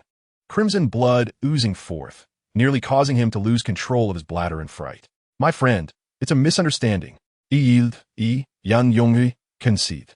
I beg you, spare me." Lu Fei discerned that the once dominant king of Dongsheng was genuinely terrified. With a chuckle, he tapped Yin Yonghui's pallid face with the dagger. "Since it is a misunderstanding, I shall let this one slide." To Yin Yonghui, this felt like celestial music as his taut nerves relaxed, rendering him as limp as a puddle of mud. "What shall I call you, friend? Should you ever require the assistance of Yin Yonghui, do not hesitate to reach out. I shall not be remiss." "Ha! I sense that Yin Yi might be contemplating revenge against me," Lu Fei remarked with a slight smile. Yin Yonghui shuddered at the thought, cold sweat trickling down his back. "I dare not, you ist, Elu Shao." Suddenly, a realization struck Yin Yonghui. "Lu Fei, are you the adversary of Zhao Wu?" "Indeed, that would be me. Is Yin Yi here on Zhao Wu's behalf to deal with me?" Yin Yonghui shook his head in explanation. Zhao Hui felt apprehensive. Zhao Wu was indeed a scoundrel, daring to offend young Master Lu. "Rest assured, young Master Lu, should I encounter this scoundrel again, I shall undoubtedly avenge you." After enduring excruciating pain, Yin Yonghui found his arm fully functional once more, and he was overjoyed, rising to express his heartfelt gratitude. "There is no need for such gratitude. I merely set your bones, and it is only reasonable to request a modest fee for my troubles." Yin Yonghui nodded vigorously. "Young Master Lu, you may simply call me Xiao Hui. You are correct. I cannot let you bear the burden without compensation. Name your price, and I assure you I shall not haggle. Since we are friends, discussing money feels rather uncouth. I have taken a liking to your bracelet. Might Yin Yi be willing to part with it?" Yin Yonghui was ecstatic. He had feared that Lu Fei would demand a hefty price, but it turned out that Lu Fei merely desired this bracelet. This exquisite piece had been plucked from Sun Defuck's wrist without any cost to him, revealing Lu Fei's sense of loyalty. Yin Yonghui hurriedly removed the bracelet, carefully polishing it on his trousers before handing it to Lu Fei. He then bowed profusely to Chun Xiang in apology, before ushering his two companions into the vehicle and departing. Lu Fei's strength and prowess once again astonished Chun Xiang, and it was only after Yin Yonghui had left that she regained her composure. Approaching Lu Fei, she expressed her sincere apologies. "I am truly sorry. I have caused you trouble." Lu Fei, typically aloof towards the ethereal Chun Xiang, responded with a hint of seriousness. "Indeed." Chun Xiang bit her lip, her gaze tinged with melancholy. "Sir, would it be too much trouble to share your phone number? I wish to repay your kindness in the future." Lu Fei waved his hand dismissively. "No need for repayment. It would be best if you kept your distance. I am my father's only son, and I have no desire to meet an untimely end." "You?" Chun Xiang couldn't help but giggle at Lu Fei's earnestness. Her laughter was enchanting, capable of bringing nations to their knees and eclipsing the moon. Lu Fei rolled his eyes in exasperation. "And yet you still laugh. In just a short span, I have been entangled in your troubles thrice. The only reason I can still stand and converse with you is due to the blessings of my ancestors. Until you rid yourself of this misfortune, it would be wise to limit your interactions with others to avoid bringing harm to both yourself and them. Furthermore, considering I have been inconvenienced thrice, should you ever decide to sell the Zigan pendant, please contact me first. I shall not haggle when the time comes." Chapter 9. I never asked you to believe Lu Fei cast one last glance at the Zigan pendant hanging on Chun Xiang's chest, reluctant to depart. In this moment, he felt an unprecedented turmoil. Nothing was more agonizing than having a treasure so near, yet feeling utterly powerless. After taking just a few steps, he was abruptly halted as Chun Xiang caught up to him, holding him firmly. Lu Fei wore a look of resignation. "Miss, what more do you desire? Please, have mercy and let me go." Chun Xiang cradled the Zigan pendant in her hands, smiling sweetly. "Sir, I mean no harm. Thank you for rescuing me. Had it not been for you, I would have found myself in dire straits. Please accept this pendant as a token of my gratitude. Oh, before Qin Xiang could finish her sentence, the pendant had already landed in Lu Fei's hands. As for what else she intended to convey, Lu Fei had no interest in hearing it. The allure of the Zigin pendant was simply too potent for him to resist. As the pendant was placed in his hand, Lu Fei's heart surged with excitement, the shadow cast by Qin Xiang's earlier actions dissipating in an instant. Soon, however, Lu Fei realized his rudeness and scratched his head with an awkward smile. My apologies. I was a bit too eager. You still have time to reconsider. This is a rare treasure, a hollowed-out guanyin pendant crafted by Lu Zigong himself, an unparalleled gem worth an astounding 9-digit figure if sold. Qin Xiang's smile was even more awkward than Lu Fei's, and she silently complained to herself. What is there to regret now? The item is already in your possession. No regrets. You saved my life, and my life is worth far more than this pendant. Upon hearing this, Lu Fei's anxious heart finally settled. Qin Xiang, you have made the wisest choice. Rest assured, I will not take this pendant without offering something in return. Shortly, I will personally craft a protective talisman for you, ensuring your endeavors are met with success and prosperity. However, Qin Xiang dismissed Lu Fei's words with skepticism. This young man did possess some skills, but the notion of crafting a talisman seemed utterly far-fetched. Coming from a wealthy family, Qin Xiang was no stranger to talismans. Commissioning one for her protection was not a daunting task. Yet, the ability to create such talismans was a rarity even among the most esteemed monks and sages in all of Huaxia. The thought of a young man in his early 20s, still immortal, being capable of such craftsmanship was simply unbelievable to her. Regardless of Qin Xiang's doubts, Lu Fei could hardly contain his excitement. He dashed to a nearby sports brand store, purchasing a large bag to stoke away the painting and the branch from the tricycle. He then pulled Qin Xiang into the passenger seat of his Qian, taking the driver's seat himself. Shall I drive? Qin Xiang suggested. I would like to live a few more years. Lu Fei replied playfully. Qin Xiang pouted in displeasure, but ultimately chose to relent. The ignition is here. I know. Just buckle up and settle in, Lu Fei said, swiftly starting the engine, shifting gears and steering with ease, making a U-turn towards the antique market. Qin Xiang was left speechless. It was astonishing how a boy who collected refuse could navigate her imported Qian with such familiarity. From the beginning, Lu Fei's performance had continually reshaped Qin Xiang's perceptions, making his adeptness behind the wheel seem less extraordinary. Summarizing her thoughts, she concluded that this young man was indeed quite remarkable. As Lu Fei drove past an intersection, he witnessed a commotion. Outside the construction bank on the right, two groups were engaged in a brawl, with none other than Yin Yonghui and his two lackeys attacking Zhao Wu and Han Jiu. The latter trio was sprawled on the ground, clutching their heads in despair, while Yin Yonghui and his gang grew increasingly ferocious. Lu Fei chuckled at the spectacle and pressed the accelerator, speeding away. In the ancient capital city of Bianliang, cultural heritage was abundant, with 5 antique markets alone. Lu Fei took Qin Xiang to the nearby Xianming Antique Market, where he led her through the sprawling 30-acre expanse, navigating swiftly while she felt a mix of embarrassment and anger. It is rather embarrassing to admit that, at this age, it is my first experience of holding hands with a boy. What is infuriating, however, is that the fellow whose hand I am grasping seems to have his mind entirely elsewhere, his eyes incessantly scanning the open market for something or someone. Suddenly, Lu Fei crouches down in front of a stall selling fragments of porcelain. The fascination with antique porcelain shards has emerged as a recent trend, as genuine antiques are often prohibitively expensive. In contrast, these fragments are affordably priced, making them accessible to anyone. A few pieces from different dynasties can elevate the aesthetic appeal of a fish tank significantly. After being polished, antique porcelain shard can be crafted into bracelets that are resilient to scratches and sweat, dazzling in their vibrant colors. In the porcelain capital, a nimble-fingered young girl has turned these antique fragments into various decorative items, selling them through live broadcasts and achieving immense popularity and profit. As soon as one person profits, others are quick to follow, and gradually, the trade of porcelain shards has blossomed into a burgeoning industry, visible in nearly every antique market. As for sourcing, that is hardly an issue. Discarded porcelain from official and folk kilns across different dynasties can be found aplenty, with prices varying according to quality. Lu Fei lights a cigarette, crouching down as he observes and inquires with the stall owner. How much for the porcelain shards? The middle-aged vendor seems unimpressed by Lu Fei's attire and responds with indifference. Sea porcelain is 5 yuan, yellow river porcelain is 8, Folk kiln pieces are 15, and official kiln shards are 20. Lu Fei casually selects 6 pieces of official kiln blue and white porcelain, and after some haggling, hands the vendor 100 yuan to finalize the purchase. Chun Xiang, perplexed by Lu Fei's decision to buy the shards, walks alongside him and quietly asks, "What do you intend to do with these broken porcelain pieces? They are rare treasures. It seems a shame to waste them. Were they once part of a complete piece?" "Indeed. However, they are broken," she counters. "Once repaired, they become whole again." Lu Fei insists. "Even if restored, they remain incomplete and cannot truly be called whole," she argues.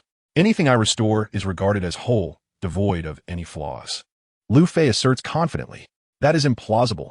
I do not believe it." Chun Xiang, having witnessed the works of numerous master restorers, challenges Lu Fei's assertions, confident that even the most perfect restorations bear identifiable flaws. "I'm not asking you to believe me," Lu Fei replies dismissively, leading Chun Xiang into Wenbaozhai. The establishment is expansive, covering around 200 square meters. Regrettably, aside from a few pieces of shoddy porcelain from the Guangxu era, the overwhelming majority consists of replicas. In the southeast corner, there is a jade processing workshop, a rarity in Zhongzhou, showcasing the owner's creativity. To his surprise, Lu Fei encounters a familiar face, Gao Henian, the esteemed head of the Cultural Heritage Bureau. Chapter 10. A minor adversary, Gao Henian, nearing 60, is a tall and robust man with a ruddy complexion, his not-so-wealthy head gleaming with a slick sheen. Beside him stands a small, wiry elderly gentleman in a traditional Chinese jacket, his brother-in-law, Zhao Qingfeng, who manages the counter at Wenbaozhai. At this moment, a couple of boxes are displayed on the counter, as 2 elderly men introduce them to a well-dressed young man named Li Yunhe, who exudes an air of sophistication. 2 young attendants, donning professional smiles, serve tea and water, attending to the guests with care. "Li Xiao, this is a monochrome glazed large plate from the Xianfeng era. What do you think?" Li Yunhe shook his head as if it were a rattle drum. No, my grandfather would certainly not fancy items from a short-lived emperor. Let us change it." Zhao Qingfeng chuckled, putting away the plate and opening another box. "Li Xiao, how about this inner-painted snuff bottle from the Jiaqing period?" Li Yunhe disdainfully curled his lips. "We have a plethora of Qianlong snuff bottles. Exchange it." Zhao Qingfeng and Gao Henian nearly spat blood in frustration. "For heaven's sake, everyone knows your family is impressive. But surely you don't have an entire collection of Qianlong snuff bottles, treating them like mere scraps of paper?" Though irritation brewed within, Zhao Qingfeng maintained a facade of smiles and continued to offer alternatives. "Li Xiao, this is an antique clock from the Guangxu period." "What? You expect me to gift my grandfather a clock for his grand birthday?" "Zhao boss, what are your intentions?" Their banter made Chun Xiang stifle laughter, her eyes sparkling with amusement. Meanwhile, Zhao Qingfeng and Gao Henian wore expressions of embarrassment. "Li Xiao, please don't misunderstand. We weren't aware that the elderly was celebrating a grand birthday. Look at this, our prized possession, the apple green 461 jade dragon plaque, guaranteed to satisfy you." Li Yunhe coldly remarked without even glancing at it. "My grandfather is already 88. Who would he impress with his dragon plaque? Is there anything else? Keep exchanging." Zhao Qingfeng's face contorted in frustration, his eyes turning green with envy. "For heaven's sake, this Li Xiao is incredibly difficult to please." "Li Xiao, what kind of item do you intend to purchase? I can recommend accordingly." Li Yunhe shook legally. "Indeed, my earlier lack of clarity was to blame. You see, in recent years, my grandfather has developed a passion for renowned paintings and calligraphy. Zhao boss, casually find me a work by Gu Kaiji, Zhao Mengfu, or Bada Shanren." Damn it. The 2 old men were infuriated, thinking, how dare this little brat come here to toy with us? If I had an authentic piece by Gu Kaiji, why would I even run a shop? Such works are even beyond the Bienliang Museum's reach. Are you deliberately seeking trouble? You scoundrel. If not for your family's wealth and influence, I would have slapped you across the face long ago. Zhao Qingfeng's expression darkened as he glared at Li Yunhe, exasperatedly stating, "I'm sorry, Li Xiao, but I truly have nothing that meets your request. Perhaps you could visit another shop?" Li Yunhe remained unflustered, chuckling as he replied, "If I don't have it, I could settle for works by Li Gonglin or Su Wei." "None? What on earth? With such a large business, you can't possibly lack a few pieces by renowned masters?" Fine, if that's the case, even works by Zhang Daqian or Qi Baishe would suffice." This time, the 2 old men were genuinely exasperated. Gao Henian glared fiercely at Li Yunhe and barked, "None. Get lost." Li Yunhe, equally indignant, retorted with wide eyes and business. One must uphold integrity. How can you insult people? I am somewhat of a figure in Bienliang. Who do you two think you were to show me such disdain? Just as it seemed Li Yunhe was about to roll up his sleeves and confront the two old men, a clear voice rang out. I have a painting you might want to see. As the three men prepared for confrontation, they turned in unison towards the source of the voice. Gao Heian immediately recognized the speaker as Lu Fei. You're Lu Fei? Lu Fei nodded in acknowledgement. It has been many years, Gao Lao, and I trust you are well. Encountering Lu Fei here took Gao Heian by surprise. Logically, given Lu Fei's conflicts with the Zhao, Han, and Li families, he should have fled far from the city. It truly is you, boy. Why are you still in Bienliang? Lu Fei shot him a glance, retorting, What do you mean by that? Why shouldn't I be in Bienliang? You are not afraid for your life. Why meddle unnecessarily? Gao Heian cautioned. Lu Fei, do not stir trouble. We are conducting business here, and this young Master Li is quite a significant figure. Gao Heian deliberately emphasized the words significant figure, implying that Lu Fei should refrain from causing issues, for the young master held an extraordinary status. However, Lu Fei remained unfazed, coolly responding, I've been here for a while, and since I noticed your negotiations were faltering, I thought it appropriate to interject. Surely, that does not breach any etiquette? His words left Gao Heian momentarily speechless, internally cursing his misfortune for encountering two audacious youths, each more brazen than the last. Li Yunhe, however, was indifferent. Facing Lu Fei, a young man, was far preferable to dealing with two older gentlemen. Moreover, Lu Fei was accompanied by a stunning beauty, a celestial presence. A man capable of wooing such an exquisite woman must possess remarkable qualities, even if he were not of noble birth. Li Yunhe stepped forward, offering Lu Fei a cigarette with a grin. Hey, do you possess a painting? Lu Fei casually nodded. Show it to me. Don't worry, I'm not sure on cash. Lu Fei retrieved the painting of golden bamboo from his bag, untying the cord with a flick of his wrist, causing the scroll to unfurl automatically. Despite their earlier tensions, Gao Heian and Zhao Qingfeng found themselves drawn to the artwork. This golden bamboo painting appears rather ordinary. Wait, is that Meiling? The First Lady saw Meiling's work? Gao Heian gasped as if struck by lightning. The owner of Dingyuan Studio must have received this as a gift from the young marshal. Brother-in-law, come look here. Though Li Yunhe was not an art connoisseur, the names of these three globally renowned figures thrilled him, and he eagerly approached to examine the painting closely. Chun Xiang tugged at Lu Fei's sleeve and whispered, Is that truly the First Lady's painting? Indeed, Lu Fei replied with a smile. In that moment, the charming naivety of the young girl shone through, making her all the more endearing. Lu Fei chuckled softly. If you fancy calligraphy and paintings, I shall find you a fine piece another day. Chun Xiang tilted her head earnestly, saying, You promised. Just ensure you have the money ready. While the two were engrossed in conversation, the two older gentlemen had completed their appraisal. Young man, where did you acquire this painting? Lu Fei shot Gao Heian a disdainful glance, retorting, Such a question should not escape your lips. One must not question the origins of a treasure. Do we not still adhere to the rules? Chapter 11. The prodigal daughter having confirmed the authenticity of the First Lady's golden bamboo painting, Li Yunhe was elated. While it may not be an ancient piece, it was certainly a work of a master. As Li Yunhe was about to inquire about the prize from Lu Fei, the impatient Gao Heian interjected. Lu Fei, we are old acquaintances. Let us not mince words. I'll take this painting for 300,000. What do you say? Before Lu Fei could respond, Li Yunhe became agitated. You old rascal. After much effort, I finally found a splendid piece, and you wish to snatch it away? This is unacceptable. Hey. I must say, Gao Lao, this is rather unscrupulous of you. This esteemed brother Lu Fei has only presented the painting because I am eager to buy it. What gives you the right to intervene? Gao Heian, however, paid no heed to Li Yunhe's protests. The First Lady's art collection was abundant, yet exceptional works were exceedingly rare among the populace. Moreover, with the backing of the young marshal and Zhang Daqian, it would be a disservice to himself not to seize such a treasure. Gao Heian chuckled. Li Xiao, you shouldn't speak so boldly. Lu Fei has not declared he must sell to you. This painting, I, Gao, am determined to acquire, since his brother-in-law had set his sights on it. Zhao Qingfeng, though distressed, felt it inappropriate to interfere and could only stand beside Gao Heian, cheering him on like a loyal supporter. Li Yunhe smirked disdainfully, retorting, Gao Lao, do not overstate your position. In a transaction, the highest bidder prevails. You offer 300,000? I, Li Yunhe, shall bid 500,000. I'm not short of funds. Gao Heian snorted coldly. Although he was on the government payroll, He held half of the shares in the antique shop. While he dared not claim more, he could certainly manage 3 to 5 million. With firm resolve, Gao Henian bit the bullet and announced 600,000. Li Yunhe scoffed, countering with a bold 1 million. Zhao Qingfeng gasped. Although the painting had the endorsement of two prominent figures, a 1 million price tag had reached its zenith. Continuing to bid would serve no purpose. Just as Zhao Qingfeng was about to urge his brother-in-law to withdraw, Gao Henian, with a fierce glare, shouted 120,000. Feeling his blood pressure rise, Gao Henian realized that 120,000 was his limit.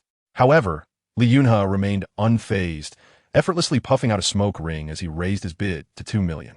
This was the stark disparity in capability. As the figurehead of a billion-dollar family, a few million was mere pocket change for Li Yunhe. Upon hearing the 2 million bid, Gao Henian finally regained his composure, reluctantly conceding defeat with a heavy heart. At that moment, a heavily made-up middle-aged woman burst into the room, loudly demanding, "Where's the boss? Hurry up, I want to sell something." Gao Henian and Zhao Qingfeng exchanged glances, silently shedding tears of despair. Starting tomorrow, they would have to consider the timing of their business hours. Li Yunhe was already quite assertive in conversation, and now this woman, with her striking voice, added an extra layer of chaos, a northeast alto, no less. It was rare to encounter someone so brazen, and today, they had 3 in a row. 2 powder kegs and a base. It was truly unbearable. Nevertheless, in the realm of business, every visitor was a guest, even amidst reluctance. Zhao Qingfeng forced a smile and approached her. "Madam, are you looking to sell?" The woman from northeast China asked loudly, momentarily taken aback. "What are you talking about?" Are you selling something?" The bold lady from the northeast shot a piercing glance at Zhao Qingfeng. "Isn't that obvious? I walked in and stated my intention to sell. I didn't come here to dine." She continued, "You old man, please, can you speak plainly? I am pressed for time." Zhao Qingfeng, caught off guard by the straightforward and fiery demeanor of the northeastern lady, was left speechless. Hai Gunyan, filled with exasperation, pulled his younger brother aside for a brief conversation before finally steering the discussion back on track. The northeastern lady took out a cloisonné vase adorned with plum blossoms from her bag and placed it on the counter for Hai Gunyan to inspect. As soon as the vase appeared, Lu Fei's lips twitched involuntarily, and he clenched his fists.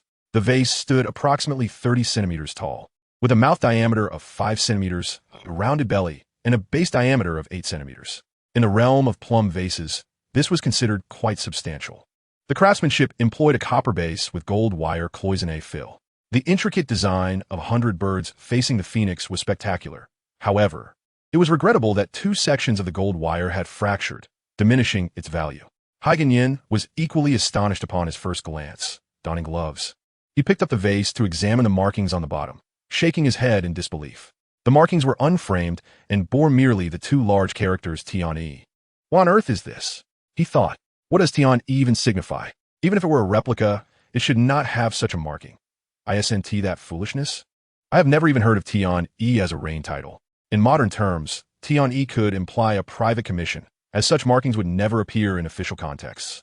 This vase exemplified the style of the Qianlong period, yet the fill was inconsistent. Enamel colors from the Qianlong era were typically turquoise green, and this vase clearly deviated from that standard. Coupled with the bizarre private commission marking, the conclusion of authenticity could only be summarized in 2 words: counterfeit. However, in the antique trade, one must employ a certain vernacular. Direct confrontation would be too hurtful. Hai Gunyan, carefully placing the vase back, smiled politely at the northeastern lady and said, "I apologize, miss, but I cannot comprehend the value of this item."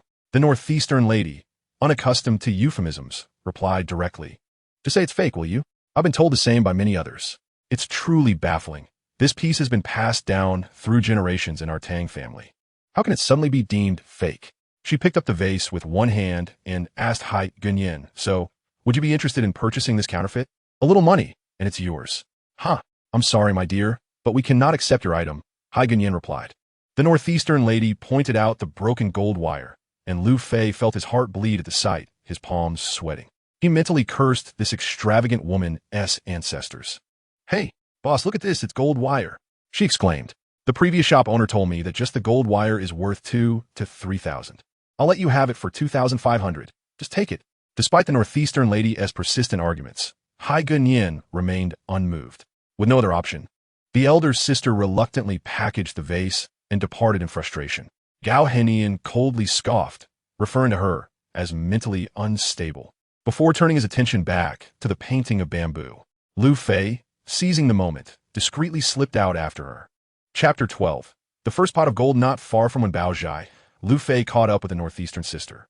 After a brief exchange, he managed to purchase the vase for all the cash he had, 2,200 yuan. After conversing with her for a moment and watching her fade into the distance, he turned back towards Wen Baozhai. Gao Henian pointed at Lu Fei, exasperated, as if he were a disappointment. Lu Fei merely chuckled, responding, "You may as well consider me a fool."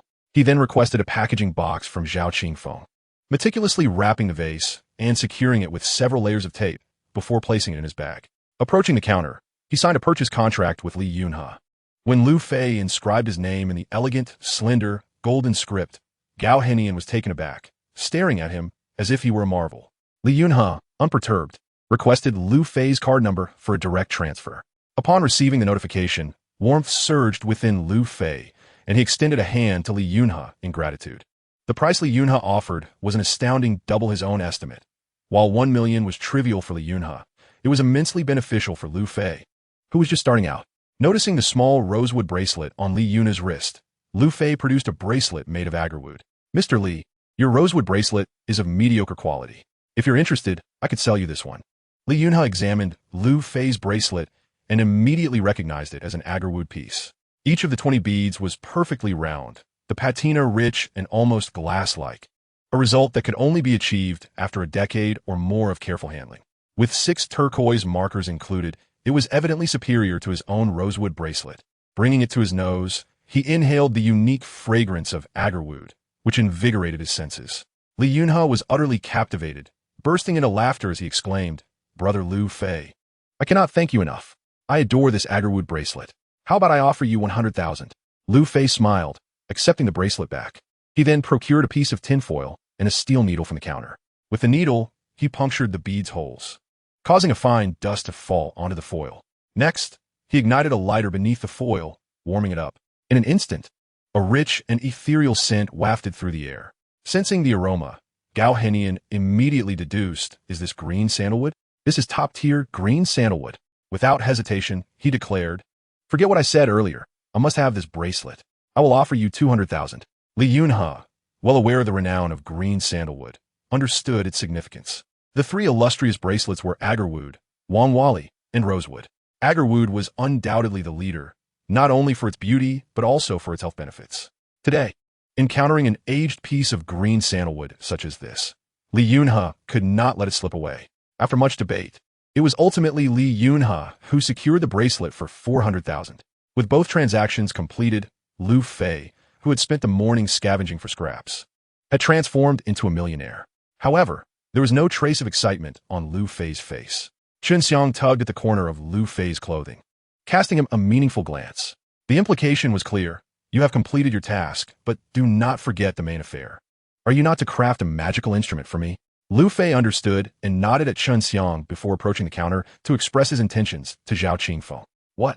The 5 blessings and 5 emperor's coins? Huh. Young lad, you have indeed come to the right place. It is not mere boasting when I say that aside from our One Bao studio, no one else in the entire antiques market can match us. As Zhao Qingfeng spoke, he retrieved a beautifully packaged box from a rosewood cabinet. Upon opening it, 5 copper coins lay quietly within. The 5 emperors' coins are classified into 2 categories, the Great 5 Emperors and the Small 5 Emperors. The former refers to the Qin Banliang, Han Wuzhu, Tang, Kai Yuan Tongbao, Northern Song's Song Yuan Tongbao, and the Ming Dynasty's Yongle Tongbao, except for the Ming Yongle Tongbao. The other 4 represent the coins minted during the founding of 4 major dynasties. Due to the scarcity of copper during the reign of Emperor Hongwu of the Ming Dynasty, paper currency was issued. Thus, the Yongle Tongbao, minted by his son, Zhu Di, was used as a substitute. Given the difficulty in gathering the Great 5 Emperors' coins, the Small 5 Emperors' coins were created, which include the Xuanji Tongbao, Kangxi Tongbao, Yongzheng Tongbao, Qianlong Tongbao, and Jiaqing Tongbao. The 5 Blessings and 5 Emperors' coins are an upgraded version of the Small 5 Emperors' coins, all cast by the Baofa Bureau. Each coin bears the character for blessing on its reverse side, symbolizing happiness and prosperity. The 5 Blessings and 5 Emperors' coins themselves are superior feng shui talismans for attracting wealth and warding off evil, rare to encounter. Zhao Qingfeng was not mistaken. Such items were indeed hard to find in other shops. However, upon glancing at the 5 copper coins in the box, Lu Fei's expression darkened. Do you have anything else? These are boiled coins. Zhao Qingfeng and Gao Henian stared at Lu Fei in shock, as if they had seen a ghost. Come on, is that really necessary? They thought. Just a glance, and without even inspecting the reverse side, he concluded they were boiled coins. What remarkable insight. Yet, how could someone so young possess such discernment? Boiled coins refer to those treated with special herbal solutions or aged vinegar to remove the red spots and green tarnish, enhancing the clarity of the inscriptions. However, while the inscriptions may be clearer, the coins lose their original significance. The 5 emperors' coins, having passed through countless hands, are imbued with abundant yang energy, making them superior talismans against malevolent forces. Thus, when the yang energy is boiled away, they lose their protective value. Zhao Qingfeng presented all 3 sets of the 5 blessings and 5 emperor's coins in the store, and only then was Lu Fei satisfied enough to select a set. Following this, he also chose a jade bead from Hotan and a spool of red string. Zhao Qingfeng quoted a total of 20,000 yuan, a price that was, to be frank, quite reasonable. Lu Fei gestured for Chen Xiang to pay, which drew disdainful glances from all the men present. How could you let such a beautiful woman pay for you? They thought. You just made over 2 million. How can you be so cheap? Lu Fei remained unfazed by the scornful gazes of the 3 older men. This was for the materials to craft a magical instrument for Chen Xiang, and thus, it was only proper that she cover the expenses. This was the custom. Chen Xiang remained silent, obediently complying with Lu Fei's request for payment. After the transaction was completed, Lu Fei presented a new demand to Zhao Qingfeng. You wish to utilize my workshop? What purpose do you intend to serve? If you do not clarify, I shall not grant you access. What on earth do you desire? Carved beads? Are you out of your mind? I possess no ready-made beads. You must craft them yourself. Lu Fei remarked disdainfully. The materials I require are indeed absent here, he continued, inciting an explosive reaction from Zhao Qingfeng and Gao Henian. Nonsense. I possess an abundance of Hai Wang, Chan Xiang, Ziting, and Jadeite. Do you dare claim I lack any of these? With that, Lu Fei swiftly retrieved a charred, blackened branch from his bag and tossed it onto the counter. Strangely, upon striking the glass surface, the branch emitted a sound akin to metal clashing. Gao Henian leaned over the branch, scrutinizing it intently. 1 glance, 2 glances, 3 glances. Upon the 3rd, he appeared as if struck by lightning, violently swaying. Where on earth did you procure this? This is indeed thunderstruck wood. Chapter 13. Thunderstruck Wood. The mere mention of thunderstruck wood left everyone in the shop, including Chen Xiang, utterly astounded. Thunderstruck wood, thunderstruck wood, thunderstruck wood. The significance of this term cannot be overstated. It is an unparalleled treasure in the realm of the Tao. It is said that when thunderstruck wood makes its appearance, all malevolent spirits and demons must submit and obey. If the esteemed practitioners from Yanqing Temple were to encounter this piece of thunderstruck wood, they would undoubtedly lose their minds. If fashioned into a talisman and auctioned, the price would be astronomical. Gao Henian examined the intricate patterns of the thunderstruck wood, his astonishment deepening. This is the first spring thunder's peachwood, isn't it? Lu Fei grinned, pleasantly surprised that Gao could discern it as such. Indeed, this is a thunderstruck peachwood, with a minimum age of 20 years. Upon hearing this, Zhao Qingfeng's hand froze, and the Yixing teapot he had cherished for over a decade crashed onto his foot, causing him immense pain. Oh dear, I cannot bear this. 20-year-old thunderstruck peachwood, especially from the first thunder of spring. How much would that be worth? My goodness, why couldn't I have encountered such a treasure? Lu Fei, the young lad, seemed undeserving of such fortune. Meanwhile, the young attendant, oblivious to the scalding tea pouring onto his feet, was consumed by avarice. The thunderstruck wood that had driven the 2 elderly gentlemen to madness was none other than the branch Lu Fei had salvaged from the refuse, discarded as mere waste. It was unbeknownst to them, an invaluable treasure that money could not procure. Such is fate. Suddenly, a flicker of realization crossed Gao Henian's mind.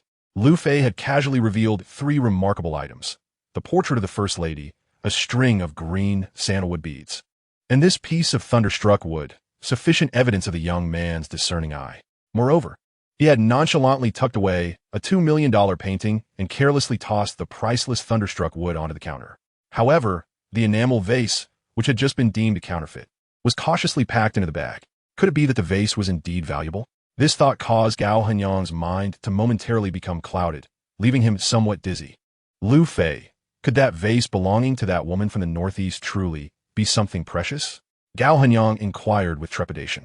Lu Fei accepted a cigarette from Li Yunhe, who had developed a blind admiration for him, inhaling deeply while casting a sidelong glance at Gao Hanyang, snorting in disdain. Oomph! Did you not just declare it a counterfeit? The sharpness of this statement struck deep, turning Gao Hanyang's face crimson with embarrassment. Can't you speak properly? He retorted. That vase's style and craftsmanship are impeccable, embodying the typical aesthetic of the Qianlong era's enamel vases. Yet, the enamel filling is clearly incorrect, and the Tianyi mark on the bottom bears no relation to this era. Lu Fei sneered. Who told you that the mark must be a year? It could just as easily be a serial number. Gao Hanyang appeared utterly bewildered. A serial number? I've never heard of such a thing. I've never seen a base mark with a serial number. Haha, your ignorance is quite apparent. Just because you haven't heard of it doesn't mean it doesn't exist. For every new piece designed by the imperial kiln, several samples must first be fired. Only after they have been reviewed and approved by the imperial household can the genuine articles be produced. These samples cannot bear a year mark, only a serial number. The mark on that vase reads Tian, which signifies the first of the heavenly series. Do you understand? Hearing this, Gao Hanyang felt a wave of regret wash over him as he slapped his bald head in frustration, realizing he had overlooked this crucial detail. According to the regulations of the Imperial Workshop, samples were forbidden from circulating and were to be destroyed, making them exceedingly rare in the marketplace. In fact, the scarcity only added to their value, akin to misprinted currency. There's a saying, after all, rarity begets value. Once he grasped that this was a sample, the issue with the enamel filling became clear. During the Qianlong period, turquoise green had become exceedingly rare, almost extinct, making it unlikely for samples to use such a precious color. Suddenly, Gao Hanyang felt a sharp pang in his heart. Oh, my Buddha, Avalokiteshvara! I missed out on a great treasure. The thought of such a rare gem slipping through his fingers right before his eyes made him wish he could find a piece of tofu to smash his head against. Xiao Fei, could you enlighten me about this vase's provenance? He asked earnestly. I think it's best if I don't. For if I reveal it and the blow is too much for you, you might just keel over and die, leaving me to shoulder the blame. Gao Hanyang, clutching his chest, sat gravely on the sofa. Rest assured, I can handle it. Even if it leads to my demise, I deserve to understand the truth. Chun Xiang, observing Gao Hanyang's expression, realized that Lu Fei had indeed stumbled upon a significant discovery, her captivating peach blossom eyes shimmering with admiration. Lu Fei extinguished his cigarette, straightened his posture, and spoke earnestly. I gathered some information from that lady from the northeast. This vase is one of the assets she acquired during her divorce from her husband. Her husband's surname is Tang, hailing from Fengtian, and his ancestors belonged to the Han Army's right white banner. To Chun Xiang and Li Yunhe, these few sentences were akin to an incomprehensible script. Yet, Gao Henian and Zhao Qingfeng grasped their meaning instantly. Tang Ying's descendants? Lu Fei nodded affirmatively. Indeed, the secret records of the Qing Palace's Craft Bureau contains an account of this exquisite plum vase. In the 17th year of Qianlong's reign, on the 60th birthday of Empress Xia Shengxian of the Niu Galu clan, the emperor commanded a nationwide celebration. He specifically ordered the Craft Bureau to create 100 birds greeting the phoenix enamel vase, and this vase is a sample overseen by Tang Ying. The empress was exceedingly pleased with this sample and praised Tang Ying profusely, ultimately bestowing it upon him as a token of appreciation. This honor stands as the finest testament to Tang Ying's unwavering dedication during the reigns of Kangxi, Yongzheng, and Qianlong. Shortly after the empress's 60th birthday, Tang Ying retired to his homeland and, 3 years later, departed from this world. Thus, this vase symbolizes the remarkable journey of Tang Ying's life, rightfully regarded as an unparalleled treasure, unmatched by any other. Gao Laosher, how could you fall asleep? In truth, when Lu Fei mentioned the empress's 60th birthday, Gao Henian was so overwhelmed with regret that he fainted from the sheer intensity of his emotions. Zhao Qingfeng and Li Yunhe rushed to revive him, pinching his acupoints and patting his back vigorously. After some time, Gao Henian finally regained his composure, only to be overwhelmed with grief as he buried his face in his hands, weeping bitterly, cursing himself. Qin Xiang leaned close to Lu Fei's ear, whispering, "Who is Tang Ying? Is he truly remarkable?" Indeed, he is exceedingly remarkable, a Grand Master of the Craft Bureau during the reigns of Kangxi, Yongzheng, and Qianlong. Anything overseen by Tang Ying is a masterpiece. Chun Xiang continued her inquiry. Is this vase therefore immensely valuable? Indeed, it is of considerable worth, rivaling your Ziegenbrand. Drawing even closer to Lu Fei, Chen Xiang nearly nestled against him, her presence suffused with a fragrance reminiscent of osmanthus, leaving Lu Fei momentarily entranced. Chapter 14. It is she, Chen Xiang inquired sweetly. What a pity it was a gift from the Empress. Would it not hold even greater value if bestowed by Emperor Qianlong? Lu Fei chuckled softly. The Empress's gifts far surpass those of Emperor Qianlong. For this Empress is none other than Empress Xia Shengxian of the Niu Golu clan. What a lengthy name to remember. Is this Empress truly formidable? Indeed. If you find this name too cumbersome, she is also known as Zhen Huan, the beloved concubine of Emperor Yongzheng and the biological mother of Emperor Qianlong.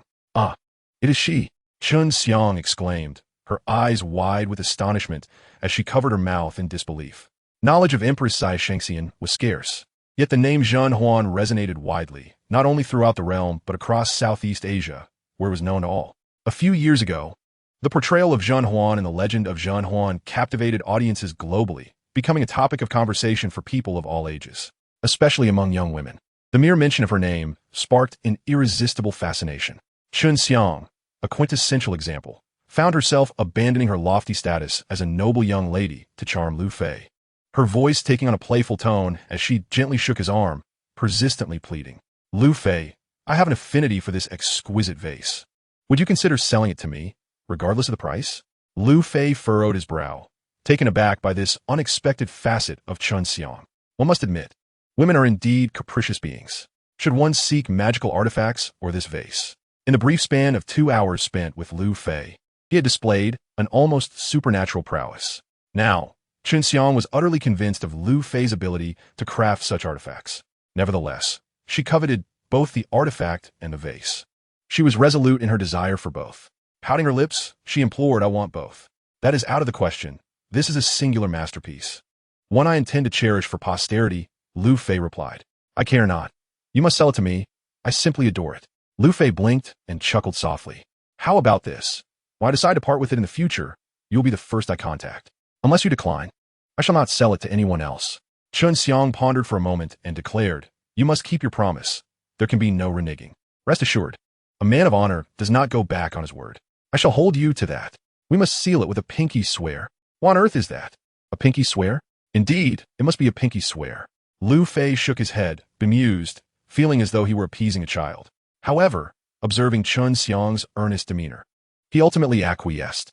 Their pinkies entwined, Chen Xiang recited a vow. Pinky swear, 100 years bound without change. While Lu Fei and Chen Xiang reveled in their playful exchange. On the other side, Gao Henian finally ceased his lamentations and, swaying unsteadily, approached Lu Fei. Xiao Fei, for the sake of our acquaintance, you must sell me this vase. Lu Fei grinned menacingly. Apologies, old Gao, but you've arrived too late. I just sealed a pinky swear. Gao Henian appeared bewildered. What do you mean? What I mean is, I have no intention of selling. And even if I were, it certainly wouldn't be to you, understood? Forget it. I am quite busy and lack the time to waste on you. Lu Fei declared as he took the Thunderstrike wood and, with Chen Xiang, retreated into the workshop. The three behind them attempted to follow, but found the door firmly locked by Lu Fei from within. Gao Henian fumed, cursing vehemently. That wretched scoundrel is insufferably cunning. It's merely a bead. Why hide it so? He is just like Chow Chow. Li Yunhe, smirking, chimed in, Old Gao, you're out of touch. You don't grasp the pleasures of youth. Two people went in and locked the door. Clearly, they're engaging in some activities, if you catch my drift. Gao Henian shot Li Yunhe a fierce glare. What do you know? Do you think everyone is like you, young masterly? Zhao Qingfeng, grasping his brother-in-law Gao Henian, chuckled. Brother-in-law, do not be angry. He has his schemes, but we possess our methods. Let's not forget, this is our territory. What do you mean by that? Well, our workshop is under surveillance. Whatever that scoundrel is up to in there, he will inevitably be revealed. Ha ha ha. Why didn't you mention this sooner? Let us hurry and see what that rascal is up to. I have a feeling he is up to something extraordinary. The two elders and the young one eagerly approached the counter, only to find the monitor displaying a pitch-black screen, accompanied by the incessant hum of machinery, devoid of any human figures. Damn it, that scoundrel must have obstructed the camera. They cursed in frustration, nearly smashing the monitor in their fury. Meanwhile, Lu Fei was diligently working in the workshop, drenched in sweat. He carefully crafted a bead from the finest part of the thunderwood, ensuring it matched the specifications of the Hetian jade bead he had just purchased. Subsequently, he fashioned 8 minuscule thunderwood beads, each intricately inscribed with the characters representing the 8 trigrams: Qian, Ken, Jin, Zhen, Sun, Li, Kuan, and Dui. While carving beads and engraving characters was not overly arduous, the subsequent task almost cost Lu Fei his life: the intricate etching of profound talismans on each bead. For practitioners of Taoism, the creation of talismans is an immense drain on one's vitality, let alone the act of carving them. Once the blade touches the surface, one must proceed without hesitation. Any interruption would render the effort futile. Lu Fei, in his currently frail state, found himself utterly exhausted and pale after completing just one bead. Although Chan Xiang did not fully grasp the significance of Lu Fei's carvings, his fluid movements and the sharp, delicate inscriptions were enough to showcase his masterful skill. Witnessing Lu Fei's dedication to crafting a talisman for her, Chan Xiang felt a mix of admiration and concern. Unable to assist in any other way, she took out a handkerchief to wipe the sweat from his brow. After a brief respite, he resumed his labor. It took Lu Fei nearly 5 hours to complete the 10 beads, a testament to his tireless commitment. As the workshop door swung open again, Gao Henian was poised to reprimand Lu Fei, but upon seeing Chan Xiang supporting the nearly exhausted Lu Fei on the sofa, he refrained from voicing his anger. Li Yunfa, preoccupied with thoughts of the Thunderwood that Lu Fei had yet to part with, approached him, offering a cigarette and playfully inquiring about his well-being. Lu Fei shot him a fierce glare and weakly uttered a curse for him to leave. After smoking 3 cigarettes and sipping 5 cups of Tiguanyin, Lu Fei began to regain some composure. Gao Henian leaned in and whispered, "After all this effort, may I at least see what you've created?" The response was a firm no. "Could you sell me a piece of the leftover Thunderwood?" He pressed. Again, the answer was a resolute no. "You use Thunderwood to woo women, yet can't spare me a piece? Remember, I helped you out before," Gao Henian exclaimed in frustration. "Get lost," came a reply. Chapter 15. Chan Xiang's fury. Gao Henian, trying to leverage their past camaraderie to procure some Thunderwood, was met with indifference from Lu Fei. "How ungrateful. I offended countless people to help you settle matters, and now you turn your back on me? I have no ulterior motives. I simply wish to purchase a piece of Thunderwood, and I'm willing to pay. Yet you refuse to sell even a small piece. Are you even human? Do you have any decency left?" Gao Henian shouted, his face flushed with anger and spittle flying as he raged. Nestled on the sofa, Lu Fei erupted into laughter, declaring the performance subpar and deserving of criticism. Just as Gao Henian was about to lose his temper, Lu Fei raised a hand to forestall him. "Allow me to finish," he said. "In truth, while it may not be as exaggerated as you suggest, you indeed aided me in the past, a kindness I, Lu Fei, shall never forget." Chan Xiang and the others were shrouded in confusion, evidently aware that a story existed between Lu Fei and the elder Gao. Lu Fei continued, "Whenever elder Gao seeks a favor from me, as long as it lies within my capabilities, I shall never hesitate to oblige. However, this thunderstruck wood is non-negotiable. I have great plans for it. If elder Gao has an affinity for antiques, I promise to sell you the first piece I acquire in the future." "Well, that's more like it," Gao Henian replied, resembling a petulant child who had been soothed by Lu Fei's words. The tension in his face eased, revealing a radiant expression befitting a person of authority. "I must commend you, young man. It would be a grave misfortune to let a talent like yours languish in the wilderness. As a member of the cultural preservation community and an honorary professor in the archaeology department at Bienliang University, it pains me deeply," he lamented, clutching his chest with an expression of profound sorrow. "Here is the deal. I will act as your guarantor, and tomorrow you shall join the regular forces to contribute to the nation's archaeological endeavors," Gao Henian insisted. Lu Fei scoffed. "I have no desire to associate with a place that harbors such filth and mediocrity." "Come now, you can't condemn an entire group based on a few," Gao Henian countered. "If you wish to leave here, I can ensure you find a position elsewhere. With your undergraduate degree and practical skills, you will be an asset wherever you go." "Wait, don't leave yet. I haven't finished my thoughts." Lu Fei, unable to endure Gao Henian's incessant chatter, rose to take his leave with Chan Xiang.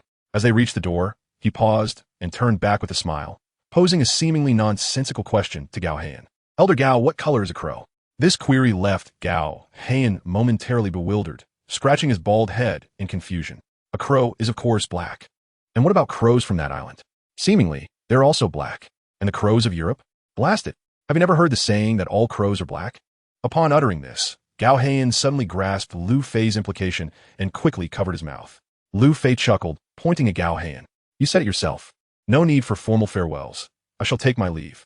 Li Yunhe, having lingered for considerable time, awaited the opportunity to purchase the thunderstruck wood and the enamel-colored plum vase from Lu Fei. However, with Lu Fei being so tight-lipped, Li Yunhe had no choice but to refrain from pressing the issue, avoiding any embarrassment.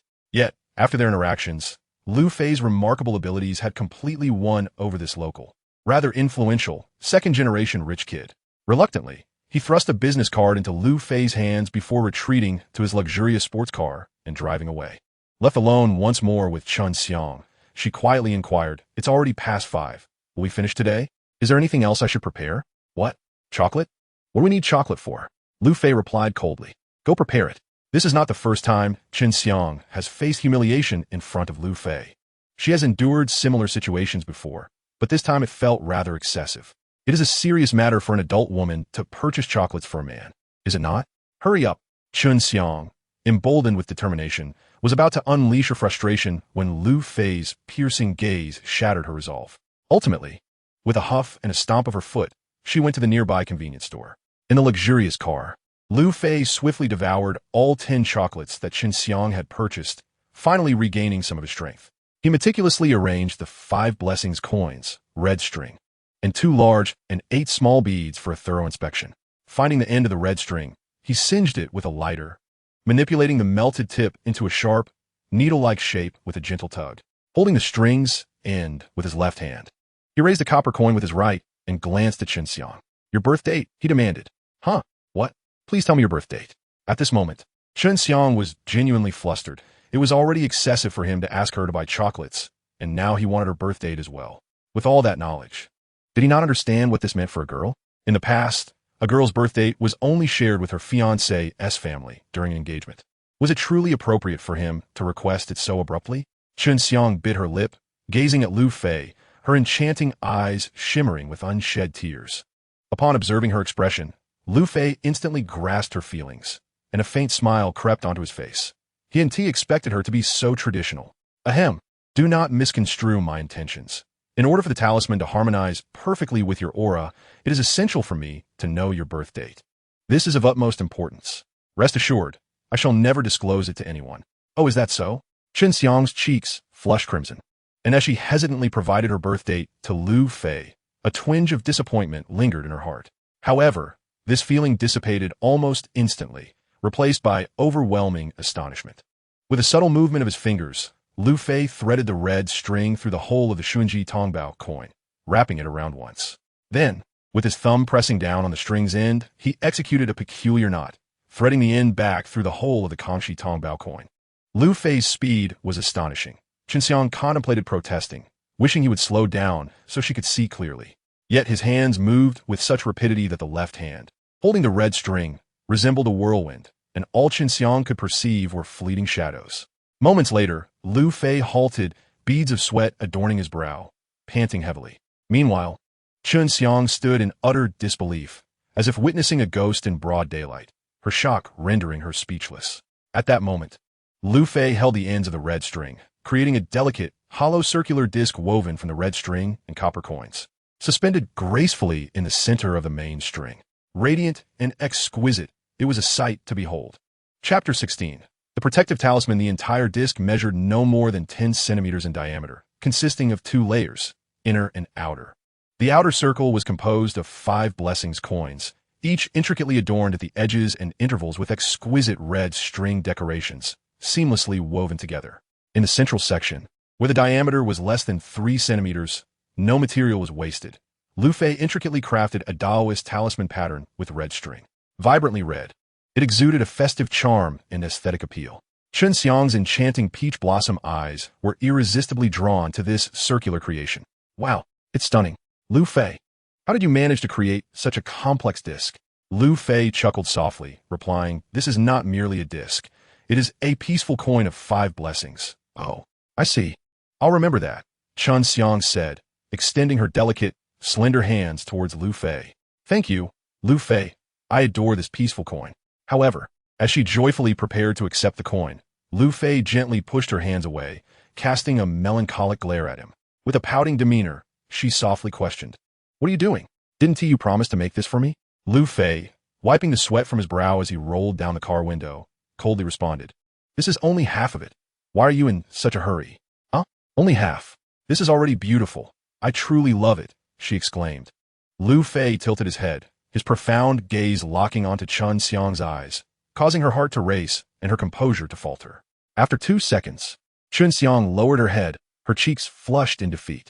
A subtle smile graced Lu Fei's lips as he formed an initial assessment of the girl before him, who resembled a celestial beauty from the Moon Palace, pure and ethereal like the water moon Guanyin. Someone was willing to gift her a rare treasure, the Zigan token, indicating her family's deep-rooted background.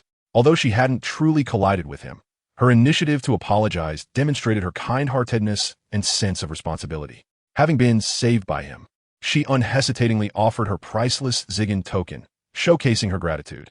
Most impressively, in the face of Yin Yonghui, a local tyrant, Chun Xiang remained unflustered and exhibited an extraordinary calmness and courage. This was not mere pretense, but rather a reflection of her innate temperament and familial upbringing. From these observations, it was evident that her lineage was anything but ordinary. She either hailed from immense wealth or wielded significant power. After a 10-minute respite, Lu Fei resumed his work. Grasping the thread with his left hand, he pulled, revealing over a foot of string emerging from the peaceful coin. It was then that Chun Xiang realized, to her astonishment, that this main thread had passed through the hole of a Jiaqing Tongbao coin. Thus, after such intricate weaving, the primary string was indeed alive. And Lu Fei had utilized this single thread throughout. This was nothing short of astonishing. This time, Lu Fei employed 8 tiny beads, the smallest of which measured merely 0.2, with a hole even finer than a needle's eye. Chun Xiang gazed at the minuscule beads, feeling a headache coming on. Yet Lu Fei's speed surpassed that of weaving the peaceful coin itself. As time ticked away, Lu Fei's complexion grew increasingly pallid, his garments completely drenched in perspiration. He labored for a full 31 minutes. When he finally paused, his face reflected agony, his brow furrowed tightly, and his right hand trembled uncontrollably in a pose reminiscent of a dish of spicy chicken feet, akin to a severe case of Parkinson's syndrome. At this moment, Chun Xiang was too preoccupied to appreciate Lu Fei's laborious efforts over the past 11 minutes. Instead, she clutched a tissue, diligently wiping the sweat from his brow. Her voice, choked with concern, inquired, "What is wrong, Lu Fei? You look dreadful. Please do not frighten me. How could this happen? You need not continue. I can simply purchase an amulet for myself." Lu Fei, trembling, fumbled for a cigarette, but could not ignite it. His weakened state was truly disheartening. The task of crafting such a simple protective talisman had nearly cost him his life. Swiftly, Chun Xiang lit the cigarette for him, her peach blossom eyes glistening with tears that formed a single, crystalline droplet that betrayed her composure. After taking a few puffs, Lu Fei managed a strained smile and said to Chun Xiang, "I do not wish to owe anyone, especially not a woman. You gifted me the unparalleled Zigan talisman, and I shall present you with a unique protective charm of my own. Do you like it?" Chun Xiang chuckled softly, yet her tears streamed down once more. "The Zigan talisman was a gift I willingly bestowed upon you. I never requested anything in return. Must you be so theatrical?" As she glanced at Lu Fei's creation, her mouth fell agape in astonishment. The object before her was the same size as the previous peace pendant, yet its thickness had increased by half. The earlier 5 blessings pendant was but a single side. Now it possessed an additional face, intricately designed in the form of a Bagua Taiji diagram. The 0.5 thunderstruck wooden beads and Hutian jade beads, black and white, represented the yin and yang fish, while 8 smaller beads symbolized the 8 directions of the Bagua. However, Lu Fei had skillfully rearranged the positions of the Qian, Li, and Dui. Overall, this finished protective talisman was breathtakingly exquisite. The front showcased the Bagua Taiji diagram, with each bead engraved with talismans and characters, polished to a brilliant shine akin to jade. The reverse side displayed the 5 blessings, each coin adorned with the character for fortune facing outward, creating an abundance of auspiciousness when stacked together. Chun Xiang cradled the protective charm in her hands, allowing her heartfelt tears to cascade freely. This marked her first acceptance of a gift from a boy her age, especially from someone she had known for less than a day. Moreover, it was a truly one-of-a-kind gift. Although slightly bashful, Chun Xiang accepted it with joy. "Lu Fei, thank you for your gift. I truly, truly adore it. Could you help me wear it?" Upon uttering this request, her naturally flawless face flushed a deep crimson that extended to her collarbone. "All right, but please wait a moment." Lu Fei took the protective charm from Chun Xiang's hands and placed it in the palm of his left hand. With his right hand, he formed several obscure hand seals and, with gritted teeth, shouted with fervor. In an instant, an enigmatic aura enveloped the interior of the luxurious car, an ethereal presence that was palpable yet intangible. As Chun Xiang sensed this energy, she felt an intimate connection forming between herself and the protective charm in Lu Fei's grasp. The sensation was indescribable, yet it brought her immense comfort, prompting her to involuntarily close her eyes and savor the moment. At this moment, Lu Fei's face resembled that of a corpse, slumped in his seat like a heap of mud, with 2 streams of crimson blood flowing from his nostrils as if they were free of cost. However, upon witnessing Chun Xiang's entranced expression, Lu Fei managed a silent smile before closing his eyes and drifting into a deep slumber. Chapter 17. Reminiscing through objects. Creating the protective talisman for Chun Xiang had drained an excessive amount of his energy and for his current state. It was no exaggeration to say he had risked his life. Yet, for the rare treasure known as the Zigong talisman, every effort was indeed worth its weight in gold. Though the cost was somewhat steep, he felt no remorse for the gift he bestowed upon Chun Xiang. A few dozen meters away, in a Porsche Cayenne SNV, Chun Xiang, unable to shake off her concern for Lu Fei, watched him enter the dilapidated courtyard surrounded by red brick walls, gently caressing the unique protective talisman resting against her chest. Chun Xiang revealed her most enchanting smile, rendering even the most resplendent Polaris dim in comparison. This small courtyard was shared by Lu Fei and the Zheng siblings. With a monthly rent of 500 yuan, a relatively economical choice on the outskirts of Bianliang City. The elder brother, Zheng Zhuwei, delivered takeout while his sister, Zheng Jihong, worked as a waitress. All 3 were striving in a foreign land, and although their interactions were limited, they shared a harmonious bond. Even in the summer nights of Bianliang, not a hint of cool breeze could be felt. Upon opening the door to his room, the heat accumulated throughout the day rushed in, akin to stepping into a sauna, evoking feelings of suffocation and irritation. Fumbling in the dark, he pushed open the window and cranked the second-hand fan to its maximum speed. Lying on the hardboard bed, a few mosquitoes buzzed around his ears like the roar of bombers, making it difficult for Lu Fei to fall asleep. Since slumber eluded him, he decided to turn on the light and sort through the spoils of the day. Clutching the enameled vase, Lu Fei couldn't help but feel a twinge of sorrow for Tang Ying, a master of his craft, a legendary figure spanning the reigns of Kangxi, Yongzheng, and Qianlong. He returned to his hometown in his old age, leaving this vase as a family heirloom for posterity. Little did he know, generations later, it would be discarded by unfilial descendants, sold off as mere rubbish, a quintessential example of prodigality. Although this vase was a trial piece, it remained a unique artifact, one of its kind, irreplaceable in the world. If sold, it would undoubtedly fetch an astronomical value, yet Lu Fei would never part with it for any amount. Such unparalleled treasures held greater collectible worth than renowned paintings or ancient porcelain. A few minor damages did not concern Lu Fei. Repairing it would prove far simpler than crafting the protective talisman for Chun Xiang. After securing the vase, he retrieved the thunderstruck wood. Its acquisition had been serendipitous. Had it not been for the peculiar sound emitted by Zhang Xin while discarding garbage, Lu Fei would have overlooked it. This branch, shaped like a mountain, was coated with a layer of oil, likely serving as a decorative support in Sun Dafu's possession. However, Lu Fei was certain that Sun Dafu had no inkling of its priceless nature as thunderstruck wood. The size of this branch was sufficient to cover the consumption of the 9 beads for Chun Xiang, with enough left over to craft 3 pieces of the 461 talisman, and even create a string of 10 prayer beads from the remnants. Quite feasible. There was no way Gao Henian could play on emotions to persuade him into buying the thunderstruck wood. This object, once transformed into a finished product, finds its true value in the hands of those who genuinely desire it. It is worth as much as one claims. This phenomenon is known as rare goods in demand, where if one wishes to purchase, they may do so, and if not, they may depart. Apart from the wood struck by lightning, there are also 6 pieces of porcelain acquired for a mere 100 yuan. Chun Xiang's intuition proved correct. These 6 pieces form a complete set, specifically a Yongzheng blue and white lotus cup. Not only is it intact, but it also includes a lid, and the blue and white glaze is of the finest quality. A genuine su ma li king. Lu Fei lifted a piece to his nose, detecting a strong, earthy aroma, indicating it had been unearthed no more than 2 months prior. Undoubtedly, it must have been excavated from the refuse of the porcelain capital. The Nian kiln, established during the Yongzheng era, was named after the surname of the imperial porcelain supervisor, Nian Xiao. Although the craftsmanship of Yongjing's enamels may be average, the blue and white porcelain stands as a paragon of excellence. Particularly, items imitating official wares, especially those emulating the Xuande style from Yongjing's reign, command a significant price. In the current antique market, this cup, once restored, would not be valued at less than 5 million. As Lu Fei currently lacks the materials for restoration, he must postpone the repair of the cup. Moreover, today, he has also earned 240,000 in cash. This marks his first substantial earnings since leaving home over a year ago, signifying his first step toward a modestly prosperous life. However, in the realm of antique collecting, such a sum is merely a drop in the ocean. Finally, Lu Fei retrieved the Z Gang pendant, a token he had procured at a great personal cost.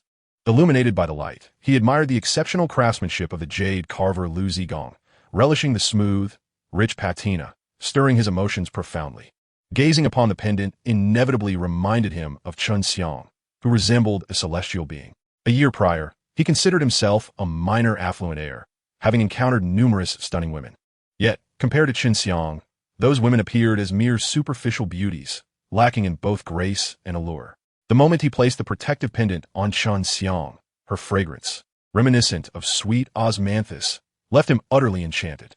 Adorned with the pendant, she resembled a mesmerizing Guanyin statue, her every smile and frown breathtaking.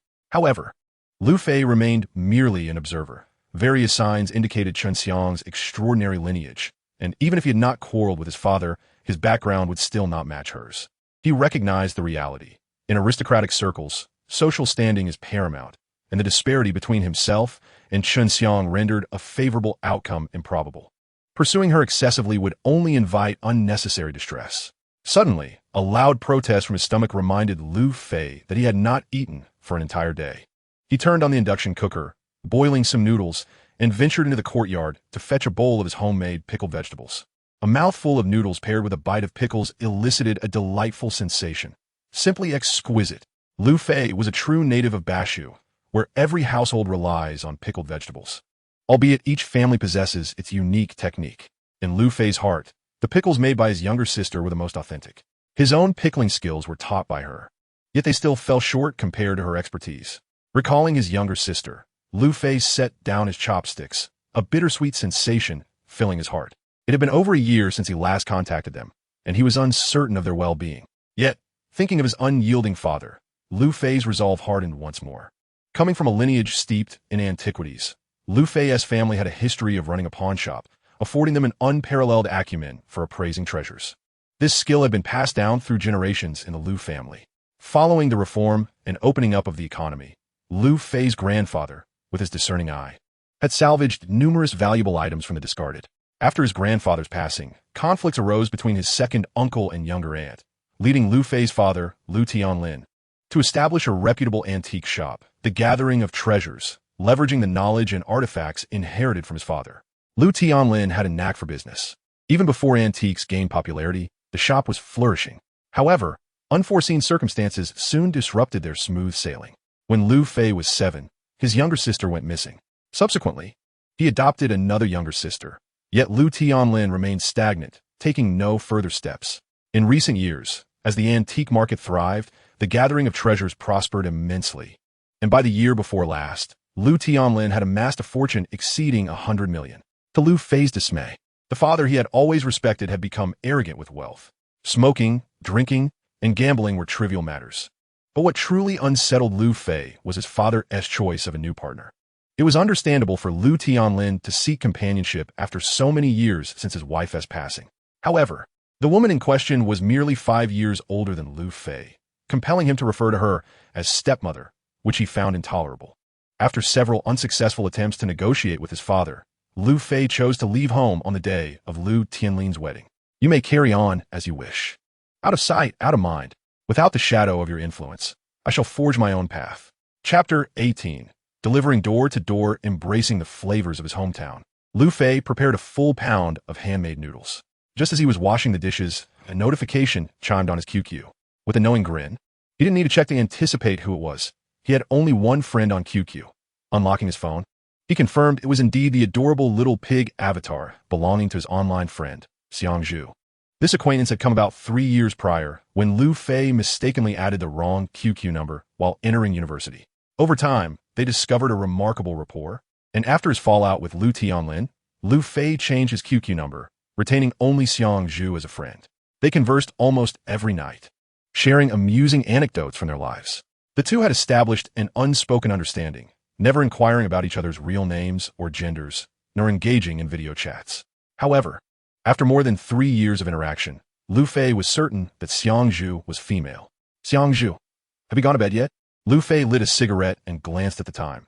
It was already past 1 in the morning. Receiving a message at such a late hour surprised him. Fei Xiang, not yet. It's quite late. Is something troubling you? Xiang Zhu, not troubled, just too excited to sleep. Lu Fei chuckled. It was typical for young women to be carefree, and he surmised that whatever had her so exhilarated was likely related to romance. Fei Xiang, are you in a romantic relationship? This prompted a brief silence from the other party. Seizing the moment, Lu Fei prepared a generous cup of jasmine tea. The rich floral aroma wafted through the air, invigorating Lu Fei. A minute later, a notification chimed again. Xiang Zhu, I would quite call it love. But today, I encountered an extraordinary person, remarkably intriguing. Upon hearing this, Lu Fei's curiosity was piqued. Fei Xiang, let me guess, this extraordinary individual must be a man. Xiang Zhu, yes. Fei Xiang, do share just how extraordinary he is. I can hardly wait. Xiang Zhu, this person has quite a temper, smokes ferociously, and is remarkably strong. Fei Xiang, that hardly sounds extraordinary. He seems more like a thug or a member of the underworld. Xiang Zhu first sent an angry emoji, then replied, You mustn't speak of him that way. While he may have a bad temper, he possesses a remarkable sense of integrity. I nearly hit him with my car. Yet he saved my life. He is also incredibly knowledgeable, especially in the art of appraising treasures. He is the most skilled I have ever encountered. Lu Fei gasped. It felt as though the experiences being recounted mirrored his own from earlier that day. Fei Xiang, appraising treasures? By your description, this person must be an elderly gentleman. Xiang Zhu, no, not at all. He is exceptionally young, appearing to be no more than 23 or 24. Most astonishingly, he is also well-versed in feng shui and possesses remarkable skill. He personally crafted a talisman for me, which is exceptionally beautiful. Are you familiar with talismans? They're the kind that, once consecrated by a monk or a master, can turn misfortune into fortune. Clatter. Lu Fei's phone slipped from his grasp onto the bed. Surely, this cannot be so uncanny. Ding. As Lu Fei was sipping water, he was so astonished by a photograph that he spat all out. Goodness. The object depicted on the silk peony nightgown was the very protective talisman he had recently made for Chun Xiang. Lu Fei could hardly believe such coincidences existed. The online friend he had been confiding in for over 3 years turned out to be Chun Xiang. This was simply unbelievable. What on earth is this, fate or destiny? Lu Fei's guess was indeed correct. Xiang Zhu was Chun Xiang. Moreover, tonight, Chun Xiang was particularly exhilarated. Since donning this unique talisman, she felt rejuvenated, as if all her recent misfortunes had been swept away.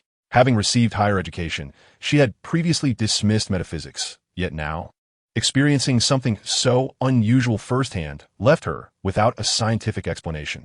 After taking a shower and lying in bed, her hand had not strayed far from the vibrant red talisman. Yet, the true source of her insomnia lay in the even more enigmatic Lu Fei.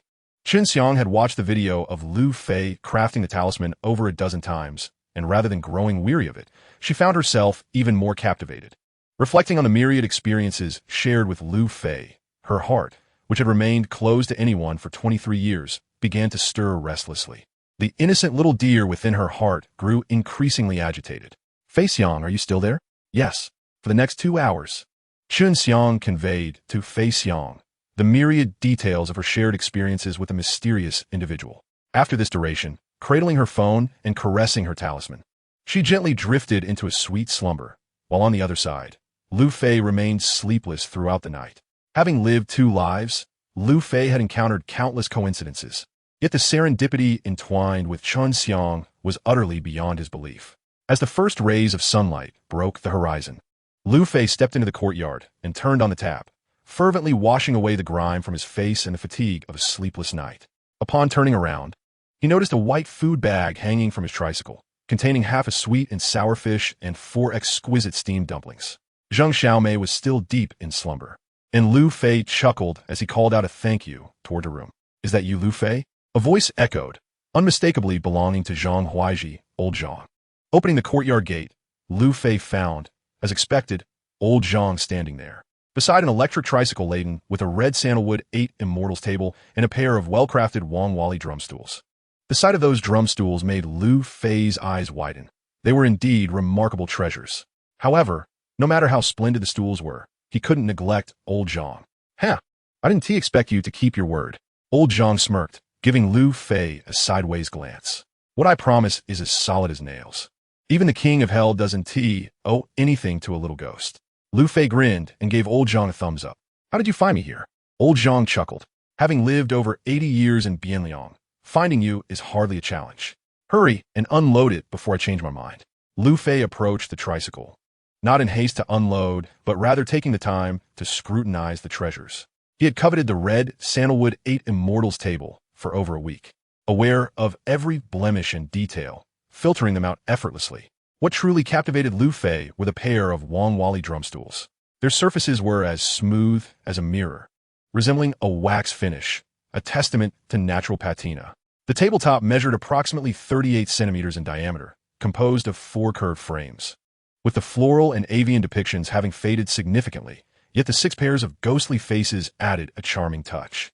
The tabletop frame was 5 centimeters wide and 4 centimeters high, with the entire circular border comprising 2 seamlessly connected frames via dovetail joints. 6 legs, each 5 centimeters wide and resembling tortoise feet, supported the sitting surface, connecting to a circular mud plate beneath. The 6 trapezoidal feet at the bottom showed considerable wear, a normal occurrence. Had there been no wear at the feet, the mud plate would have likely been rendered useless. Lu Fei initially presumed that the drum stools mentioned by old Zhang dated back only to the Republic era, yet to his astonishment, they were authentic antiques from the Mid-Qing dynasty. According to current market prices, if sold as they were, the pair of drum stools would easily fetch at least 2 million. This revelation filled Lu Fei with excitement and deepened his respect for old Zhang's integrity. Chapter 19. The Art of Deception. Early in the morning, old Zhang personally delivered the Wang Wali drum stools and the red sandalwood 8 Immortals table to Lu Fei, a delightful surprise indeed. Yesterday, my conversation with old Zhang was merely a verbal agreement, devoid of any witnesses or written documentation. Should old Zhang have a change of heart, there would be little I could do. It is important to note that the total value of these 3 pieces of furniture would undoubtedly not fall below 2 million. This realization instilled in Lu Fei a profound respect for old Zhang's integrity. Upon his departure, old Zhang invited Lu Fei to dinner at his home that evening, a request that Lu Fei graciously accepted. After bidding farewell to old Zhang, Lu Fei changed into a fresh attire and made his way to Zhongzhou Bank, where he rented a safe deposit box to store the exquisite cloisonné vase and the rare which struck by lightning. The cloisonné vase is a unique masterpiece, and once restored, it will become my first formal collectible, thus requiring utmost care. As for the Zigong brand, Lu Fei chose to keep it close to him at all times. Lingbao Street, stretching over 7 kilometers, has been the largest wholesale market for medicinal herbs in Zhongzhou since the reign of the Tianqi Emperor during the Ming Dynasty. In the entirety of North China, its scale is second only to Wanghua. This historic street, with over 400 years of legacy, still retains its ancient charm today. The road is paved with blue bricks, and the air is filled with the sounds of merchants calling out, creating an enchanting atmosphere that transports visitors back in time. As Lu Fei wandered through the retail area with a heavy bag on his back, a sense of disappointment crept over him. Most of the herbs in this section were cultivated by hand, and even the rare wild varieties were scarce in age. Disregarding the retail area, Lu Fei plunged into a century-old shop. After visiting several establishments, none met his expectations, particularly in his quest for the crucial century-old wild ginseng, which was entirely absent. Not only was the century-old variety missing, but even those aged 30 to 50 years were nowhere to be found. At a venerable shop named Lu Ji, the shopkeeper, trembling as if presenting ancestral tablets, unveiled a red cloth package. Inside lay a modest piece of 10-year-old wild ginseng, scarcely thicker than a toothpick, which they proudly claimed as their store's treasure. Lu Fei spent over 30,000 on a selection of toad skin, highland wild ganoderma, and cow bile among other adjunct herbs. The sight of money caused the shopkeeper's face to brighten with joy, and he eagerly shared some information with Lu Fei. Following the shopkeeper's guidance, Lu Fei located the esteemed Huangji. This shop boasts a prime location at the only intersection on Lingbao Street, facing south and welcoming all who pass. Moreover, its size surpassed that of its competitors, with most shops measuring barely 100 to 200 square meters. while Huangji occupies a generous 300 square meters across 2 levels. The interior decor exudes an antique charm, with 4 large vermilion medicine cabinets standing side by side, showcasing hundreds of herbal varieties. The solid wood counter is equipped with cowhide paper, scales, mortar and pestle, and other essentials. Upon Lu Fei's entrance, the attendant greeted him with a warm smile. "Good day, sir. How may I assist you?" Lu Fei nodded slightly and inquired, "Do you have wild ginseng? The older, the better." Upon hearing Lu Fei's request, the shopkeeper, who had been busy calculating behind the counter, paused and stepped forward. After sizing Lu Fei up, he dismissed the attendant and smiled, saying, "Welcome, esteemed guest. I am Wu Qingshun from Huangji. Are you in search of wild ginseng?" At the sight of the shopkeeper, Lu Fei frowned. The man, around 40 years of age, was even thinner than himself, with a flat nose, sharp features, and thin lips. He possessed a pair of beady eyes that darted around furtively. Judging by his appearance, he was the archetypal smiling tiger, a treacherous and conniving individual. Yet, astonishingly, he bore no shame regarding his shabby attire. This paradox only heightened Lu Fei's wariness towards Wu Qingshun. "Is there anything of interest?" Wu Qingshun inquired, gesturing for Lu Fei to approach the counter with a smile. "You are indeed a valued guest. To be frank, aside from our Huangji, there is no other establishment on Lingbao Street that can compare." Lu Fei felt a surge of delight. "Oh, might I trouble you, Master Wu, to show me what you have?" "Certainly. Please hold on a moment." Wu Qingshun ducked behind the counter, fiddling with the safe, and after a brief moment, he emerged with a redwood box, which he placed upon the counter. Upon opening it, a rich aroma of herbs wafted forth. Inside, a bed of red cotton cradled several slices of yellow-brown ginseng and 2 half-foot-long ginseng roots. Lu Fei refrained from touching them, inspecting the texture of the slices and inhaling the fragrance, feeling somewhat disappointed. "Master Wu, this seems to have a maximum age of 50 years. Do you have any that are older?" Wu Qingshun gasped in surprise, taken aback that this seemingly unremarkable youth had such keen insight, accurately determining the age with just a glance. Such discernment was something he, who had been immersed in this trade for over 20 years, could only admire. "Haha, esteemed guest. You possess a discerning eye. Indeed, this is 50-year-old wild ginseng from Changbai Mountain. However, this is the oldest we have in our shop. To be candid, we've held onto these last 20-odd grams for over 7 or 8 years, just in case of emergencies. Had it not been for our impending transfer of the shop, we wouldn't have parted with it for any price." "Oh, Huangji intends to transfer ownership?" Lu Fei asked, astonished. "Indeed, our owner is set to immigrate to Australia, and thus the shop must change hands," Wu Qingshun lamented. Yet, this revelation stirred an exhilarating excitement within Lu Fei. Glancing at the ginseng slices, though their age did not meet his expectations, they were still acceptable, better than nothing. "Master Wu, what is the price of this ginseng? If it is reasonable, I shall purchase it all." Upon hearing Lu Fei's intent to buy everything, Wu Qingshun's eyes lit up. "Esteemed guest, you are generous. The price is 6,000 per gram. In total, we have 20 grams and 4 qian. I shall speak on behalf of the owner and offer you a slight discount, 12,000. The price of 6,000 per gram was genuinely not exorbitant. Just moments ago, a mere trinket at Luji, no thicker than a toothpick, was offered at 4,000 per gram. In comparison, this price was akin to a fire sale. "In that case, I thank you, Master Wu. Please wrap it all up for me." "Certainly, esteemed guest. Please wait a moment while I prepare it for you." Wu Qingshun beamed, casting a discreet glance at a nearby assistant who swiftly moved to the other side of the counter to assist Lu Fei. The assistant approached with a smile. "May I ask, esteemed guest, will you be paying in cash or by card?" As he spoke, he stood directly before Lu Fei, towering half a head taller, effectively blocking his line of sight. Ah, clever ruse. Lu Fei found it quite amusing. He had already taken precautions against Wu Qingshun. He had witnessed the exchange of glances between Wu Qingshun and the assistant, leading him to conclude that there was certainly something amiss. With the assistant blocking his line of sight, it was inevitable that Wu Qingshun would make a move. Without needing to look, Lu Fei surmised that it was either a switch or a case of short wait. Unfortunately for these two fools, their ill intentions had landed upon him, which could only signify that their fortunes were quite poor. Chapter 20. Disrupting the scene while purchasing herbs on Lingbao Street.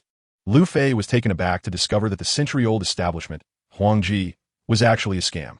The assistant, alongside Wu Qingshun, employed a lowly trick to deceive Lu Fei, but they had misjudged him entirely. Amused by their antics, Lu Fei decided to engage in their little game. playing until their satisfaction waned or until they could no longer afford to continue. Esteemed guest, will you be paying in cash or by card? The assistant inquired with a smile, standing before Lu Fei like an imposing mountain. By card, Lu Fei replied, lighting a cigarette and handing the assistant a bank card. Casting a scrutinizing glance at him, the assistant, feeling guilty under Lu Fei's gaze, broke into a cold sweat. It was only when Wu Qingshun cleared his throat from behind the counter that the assistant finally went to process the payment. At that moment, Wu Qingshun had finished packing and approached Lu Fei with a small package wrapped in cowhide paper. Esteemed guest, it is all prepared. In total, there are 20 grams and 4 taels. Lu Fei glanced at the package and frowned, pursing his lips as he spoke. My apologies, Mr. Wu. It's entirely my fault for not being clear. I intend to gift this ginseng, and this packaging simply one tea due. I'm sorry, Mr. Wu. Could you kindly find a nicer box? I am willing to pay extra. Upon hearing this, Wu Qingshun turned pale. After all the effort he had put into the subterfuge of switching the wild mountain ginseng, changing the packaging would undoubtedly reveal his ruse. Such a trick could only be employed once, and using the same method again was utterly impossible. Yet, Lu Fei's request was reasonable, no matter where one went. It would be hard to find fault with it. As Wu Qingshun grappled with his predicament, Lu Fei pulled out his phone and waved it with a smile. Mr. Wu, please help me out. I need to make a quick call. As he spoke, he dialed the number while walking towards a corner. Heaven had eyes. Wu Qingshun nearly laughed aloud. Opportunities like this were fleeting, and he readily agreed, plunging into the counter with the package in hand. Wu Qingshun believed his speed to be sufficient to evade detection, but Lu Fei's keen eyes saw through it all. In a mere glance, Lu Fei discerned the contents of the package clearly, feeling a surge of anger. How audacious of them to attempt to substitute ginseng with inferior products. The slices of wild mountain ginseng displayed natural patterns on their cross-sections, appearing yellowish-brown after drying, with the color deepening over time. These characteristics were fundamental in identifying wild mountain ginseng. However, driven by greed, the forgers concocted a series of deceptive strategies, such as soaking artificial ginseng in natural dyes and then using professional molds to imprint natural textures before drying them. However, this method is time-consuming, requiring at least 2 to 3 months to complete the entire process. As a result, some individuals, unable to wait, devised a nefarious and deceitful method known as smoked ginseng. This so-called smoked ginseng involves directly pressing artificial ginseng to create texture, followed by sulfur fumigation. This expedient approach can be accomplished in just 2 to 3 days. However, those with weak constitutions may find themselves severely affected by such counterfeit ginseng. If the amount of sulfur used during the process is excessive, it could be fatal. Wu Qingshun had packaged this very smoked ginseng for himself. Lu Fei clenched his fists, the veins in his arms bulging ominously. Individuals like Wu Qingshun, who disregard human life for profit, deserve nothing less than condemnation. He planned to return the card with a total of 12,000 in hand to Lu Fei. Meanwhile, Wu Qingshun had completed his secondary packaging, taking a paper bag and delicately placing the exquisite brocade box inside before handing it over to Lu Fei with both hands. Esteemed guest, here is your wild mountain ginseng, and I shall graciously offer the brocade box as a complimentary gift. Lu Fei, suppressing his overwhelming fury, forced a smile and replied, Thank you, Master Wu. Please assist me in sealing the box. Upon hearing this, Wu Qingshun's expression froze. The act of sealing the box entails using a special seal from the counter to inscribe the name of the goods and securely close the package, which serves the interest of the counter. Once the transaction is completed, if the buyer returns with the goods seeking reimbursement, any damage to the seal would absolve the counter of responsibility. What astonished Wu Qingshun was that such an old tradition had nearly fallen into disuse. Having worked at Huangji for over 20 years, he had only encountered requests for sealing the box fewer than 5 times, and not at all in the last 5 years. Yet, this seemingly unremarkable young man in his 20s was well-versed in the custom of sealing boxes, leaving Wu Qingshun utterly bewildered. Despite his surprise, Wu Qingshun remained nonchalant. His greatest concern was that Lu Fei would demand an inspection. If that were to happen, it would spell trouble. As for sealing the box, once you discover the ginseng is counterfeit, you would inevitably have to break the seal.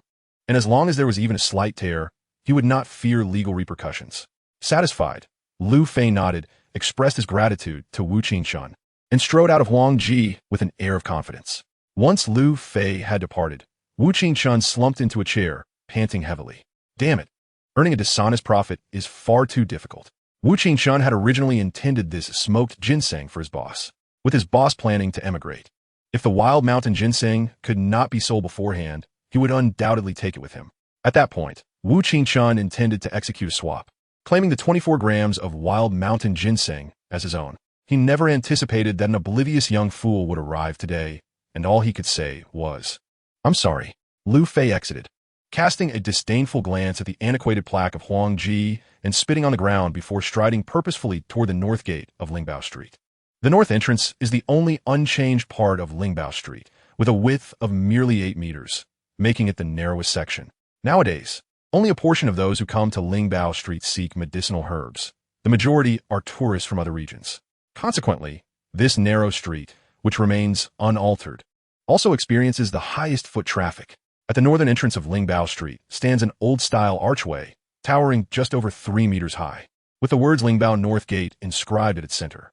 Beneath it, 2 robust columns, each over a foot in diameter, support 2 vertical plaques crafted from pine wood, each measuring 1 foot wide and 2 meters long, adorned with 4 large characters painted in black lacquer. To the right, the inscription reads "Integrity in Business," while to the left, it states tenfold penalty for counterfeits. Do not underestimate these plaques. They are relics from the 3rd year of the Tongji era, established by the governor's office of Bianliang to regulate Lingbao Street. Observing the plaques, Lu Fei scoffed lightly. He stuffed the counterfeit item into his backpack and strode confidently toward the plaque, declaring the tenfold penalty. Spitting twice, he grasped the plaque, ready to unleash his fury. 2 security guards, engrossed in jovial conversation at the entrance, were startled by Lu Fei's sudden movement and rushed towards him in alarm. The elder guard seized Lu Fei's arm and chided him. "Young man, what are you doing?" With a nonchalant smile, Lu Fei replied, "Nothing much, just causing a ruckus." Chapter 21. A reunion with Li Yunhe at the north gate of Lingbao Street. Lu Fei intended to remove the plaques stating the tenfold penalty. The 2 guards lunged at him, firmly restraining his arms, and the unexpected scene drew a crowd of onlookers. The elder guard shouted, "Young man, what are you trying to do?" Lu Fei retorted coolly, "Nothing much, just causing a ruckus." The elder guard, known for his patience, was met with a different reaction from the younger guard. Aware of the formidable backing of the bosses on Lingbao Street, the young guard saw this unruly figure as a golden opportunity to make a name for himself. If he could impress his superiors, perhaps he could ascend the ranks and even become a security team leader. With this ambition in mind, the young guard yelled, "Kid, do you know where you are? You dare cause trouble on Lingbao Street? You're asking for trouble." Lu Fei glared at the young guard and said, "You too. I have no intention of making things difficult for you. Step aside quickly, or you'll force my hand." The elder guard, unwilling to release Lu Fei, realized the precariousness of his position. Having finally secured a job as a security guard, he knew that allowing Lu Fei to wreak havoc would jeopardize his career. "Young man, please don't do anything foolish. Leave now before it escalates. The boss here is not to be trifled with." The young guard shot back at the elder guard. "Old Joe, are you siding with him? This brat is here to cause chaos, and you're still trying to reason with him? Stop wasting time. We need to teach him a lesson before the boss arrives, so he regrets ever stepping into this world." As he spoke, the young guard attempted to pull Lu Fei away forcefully. Lu Fei, already irritated by the young guard's arrogance and foul mouth, resisted and swiftly broke free, delivering a powerful kick to the young guard's abdomen. The impact sent the young guard flying 2 meters back, crashing to the ground. It hurts," he exclaimed. "You dare lay a hand on me? Old Joe, what are you waiting for? Call for backup." Old Joe, taken aback by Lu Fei's boldness, was left momentarily speechless, his expression filled with shock. Upon observing the honesty of others, Lu Fei did not intend to make things difficult for him. He pushed Old Joe aside and prepared to take down the plaque. At that moment, a black Maybach rolled up to the roadside. 2 well-dressed youths alighted and squeezed into the crowd. Among them, a tall young man glanced at Lu Fei, who was about to remove the plaque, and his face lit up as he shouted, "Lu Fei, wait a moment." Li Xiao, the youth adorned in an Armani pure white shirt and Givenchy casual pants, wore a Vacheron Constantine watch on his left wrist and a beaded bracelet of intermingling black and gray on his right. This was none other than Li Yunhe, who had spent 240,000 yesterday on his bracelet and painting. Accompanying Li Yunhe was a youthful lad in his early 20s, remarkably handsome, surpassing even the idols seen on television. Despite his delicate appearance, there was a striking vigor in his demeanor. Li Yunhe approached Lu Fei without preamble and delivered a punch to his chest. "Wow, brother, you're impressive. Xiaofeng, come here, let me introduce you. This is Lu Fei, the one I mentioned earlier." Turning to Lu Fei, He continued, Lu Fei, allow me to introduce you to my good buddy, Wan Xiaofeng. Lu Fei cast an expressionless glance at Li Yunhe, pondering how familiar this fellow seemed, as if they shared a close bond. However, Li Yunhe held a different perspective. He was utterly impressed by Lu Fei's performance yesterday. Despite being in his early 20s, Lu Fei possessed such discernment that even Gao Henian faltered before him.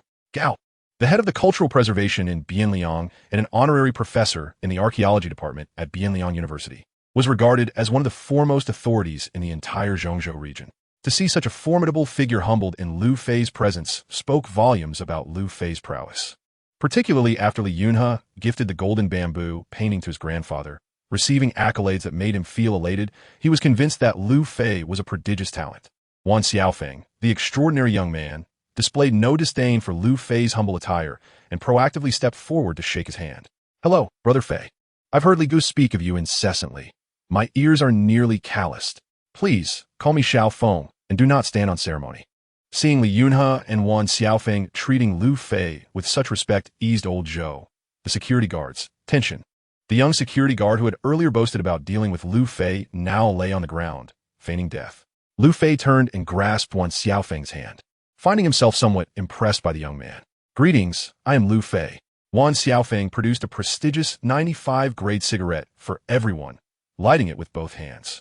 Only then did Li Yunhe inquire, Brother, what is this? What's going on? Causing a scene? Upon receiving Lu Fei's affirmation, Li Yunhe nearly choked on his smoke. What offense have I committed, brother? Please, let me know, and I shall amend it. In front of so many people, causing a ruckus puts me in quite the predicament. Lu Fei looked at Li Yunhe, bemused. Is this your territory? Hearing this, Li Yunhe protested. What? Did you not see the business card I gave you yesterday? You see, dear brother, it pains me to express this. The ownership of all 369 establishments on Lingbao Street belongs solely to me. Fear not, for I can shoulder any significant matter that arises on Lingbao Street. However, let us converse in the vehicle. There are many eyes upon us, and I cannot afford to lose face. As for Li Yunhe's business card, Lu Fei indeed did not glance at it. He not only overlooked it but discarded it outright. At that moment, Lu Fei had no intention of engaging with Li Yunhe. Given Gao Henian's attitude towards Li Yunhe, it was evident that the Li family wielded considerable influence in this Bianliang city. Reflecting upon it now, my assumptions were undoubtedly correct. The ownership of over 300 shops on Lingbao Street represents an immense fortune. One need only collect rents to amass a significant wealth. Although I have made a remarkable entrance, I remain, at my core, merely a collector of scrap with a modest 2 million. It is not in my nature to fawn or grovel before Li Yunhe, nor could I bring myself to do so. Nevertheless, Li Yunhe's remarks left Lu Fei blushing profusely. With Li Yunhe's grand appearance, the situation could not afford to be further compromised, yet the dispute with Huangji must still be resolved. Lu Fei recounted his experience at Huangji, which provoked an explosive reaction from Li Yunhe, who erupted in a fit of rage and invective. 5 minutes later, Li Yunhe took the lead, Lu Fei positioned centrally, and Wan Xiaofeng carried Lu Fei's bag behind, as the trio advanced with grim determination into the Huangji dining hall. Upon entering, Li Yunhe kicked a solid wood tea table, sending it flying over a meter, shattering the purple clay teapot set scattered across the floor. Get out here, Huang Yaru, he bellowed. The staff, including manager Wu Qingchun, were taken aback by Li Yunhe's fury. Wu Qingchun nearly lost his composure upon seeing Lu Fei, who stood beside Li Yunhe like a formidable sentinel. It was a disaster. Their cover had been blown. Chapter 22. The enchanting Huang Yaru. The situation was no longer merely about Lu Fei being wronged. Lingbao Street, having withstood 4 centuries of trials and tribulations, continued to hold its prestigious position in Zhongzhou, all thanks to the virtue of integrity.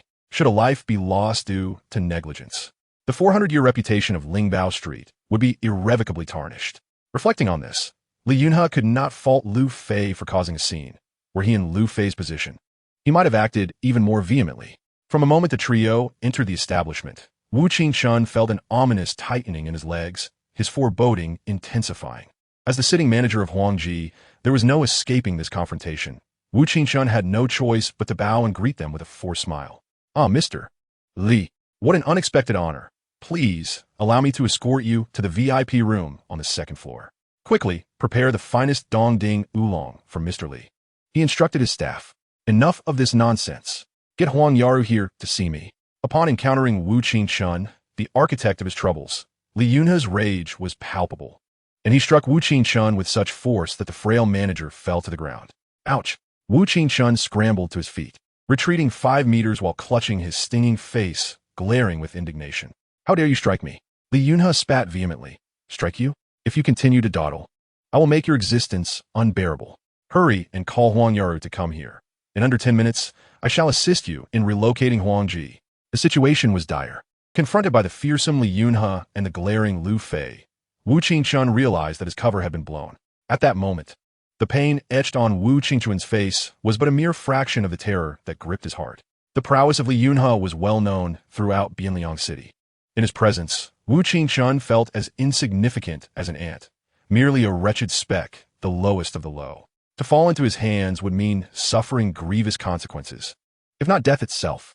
The only course of action left was to feign ignorance. When Lu Fei approached, it was inevitable that he would inspect the box, and upon doing so, the seal would undoubtedly be broken. There were established protocols regarding seal boxes. Once the seal was compromised, even in a legal dispute, Wu Qingchun would not fear the repercussions. With this realization, Wu Qingchun's heart settled into a calm resolve as he picked up the landline and dialed his boss, Huang Yaru. Huang Yaru was en route to Lingbao Street and arrived at Huangji in less than 5 minutes, adorned in a sky-blue qipao that accentuated her voluptuous yet alluring figure. She captivated all who beheld her, particularly with the tantalizing glimpse of her fair legs revealed by the garment's slit. Each step she took radiated a unique allure, causing Li Yunhe's gaze to fixate upon her. With a glance at Wu Qingchun's swollen face, Huang Yaru gracefully approached Li Yunhe, her voice dripping with charm. Li Shou, you've arrived. It's been a while, and you look even more handsome. Li Yunhe took her hand gently, savoring the softness of her touch, reluctant to let go. Hee, Boss Huang, you flatter me. It is you who grows ever more beautiful. Huang Yaru pouted playfully, exuding an air of seduction. Li Shao, you're just teasing me. With all the beauty surrounding you, how could I, an older woman, ever catch your eye? Li Yunhe chuckled. How could that be? Those mere adornments pale in comparison to the exquisite charm of Boss Huang. You must know that in my eyes, you are. Suddenly turning serious, Li Yunhe's demeanor shifted drastically, his expression darkening ominously. Boss Huang, I am here today primarily to discuss a matter that requires your explanation. To his surprise, rather than being intimidated, Huang Yaru burst into laughter. What could possibly be so grave? Your expression is quite alarming. Li Yunhe inhaled sharply, realizing her beguiling nature was utterly disarming. Enough jesting. A friend of mine purchased counterfeit medicine from Huangji. You are well aware of the strict regulations on Lingbao Street, and I require a satisfactory explanation. Upon hearing this, Huang Yaru's smile faltered and her brow furrowed. While she did not deny that Huangji's prices were inflated, the accusation of selling counterfeit medicine was utterly unfounded. Every apothecary on Lingbao Street was acutely aware of the severe penalties for such transgressions. Few dared to risk it in centuries. Moreover, Huangji, with its century-old prestige, had no need to engage in such underhanded practices for profit. This was an outrageous slander. With this thought, Huang Yaru's enchanting visage hardened. Li Shao, what do you mean by that? The Huangji has stood tall on Lingbao Street for a century, relying solely on integrity and reputation. Your words are the gravest insult to Huangji. If you cannot present evidence today, do not think that just because you are the young master of Lingbao Street, Huang Yaru, will back down.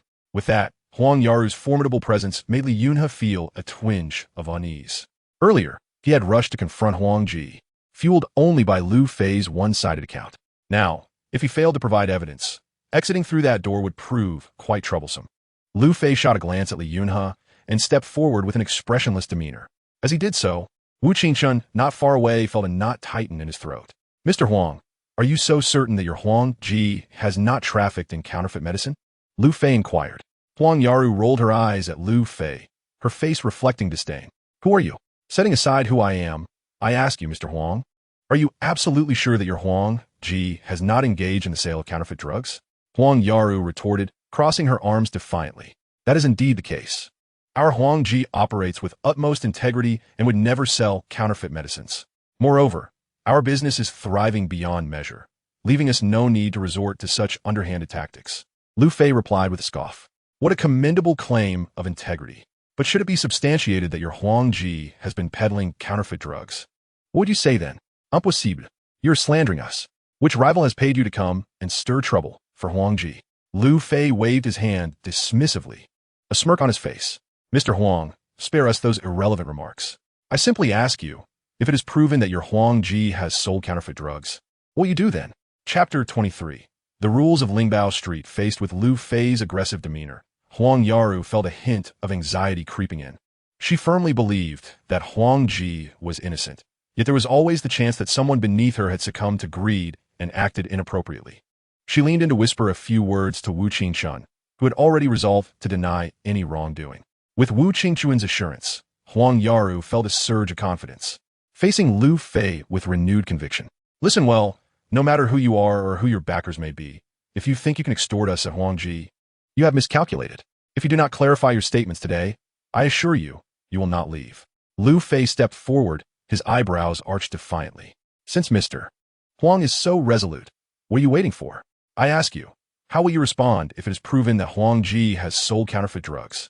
Huang Yaru retorted, refusing to back down. If you can prove that we have counterfeit drugs, then we shall adhere to the rules of Lingbao Street, providing you with tenfold compensation. And I will personally remove the Huang Ji plaque and expel us from Lingbao Street henceforth. Very well, Mr. Huang. You certainly possess a commanding presence, Lu Fei remarked, a peculiar smile curling at the corners of his mouth. This smile set Huang Yaru's heart racing, while Wu Qingchun broke into a cold sweat. Xiaofeng, bring me my bag. With a swift motion, Wan Xiaofeng handed the bag over to Lu Fei. With the bag in hand, Lu Fei approached the counter, followed closely by the onlookers. He opened the bag and slammed a sealed box onto the counter, his voice cold and resolute. This is the evidence you seek, Mr. Huang. I purchased this counterfeit ginseng for 120,000. Upon observing the intact seal on the exquisite box, Li Yunhe and Wan Xiaofeng's eyes widened in disbelief. Particularly, Li Yunhe's expression twisted in frustration as countless thoughts raced through his mind. How could one be so certain that the contents were counterfeit simply because of the seal? What if genuine ginseng lay within? I would truly be at your mercy. Despite Huang Yaru's alluring demeanor, one should never underestimate her wrath when provoked. Wu Qingchun, horrified at the sight of the unbroken seal, felt as though he might collapse. His meticulously devised plan had crumbled entirely. No one knew better than he what lay within. Once the seal was lifted and the box opened, his fate would be sealed. The only option left was to employ the age-old strategy of retreat. Any delay would render escape impossible. Seizing the moment, while everyone's attention was diverted to the box, Wu Qingchun discreetly stepped back, intent on slipping away.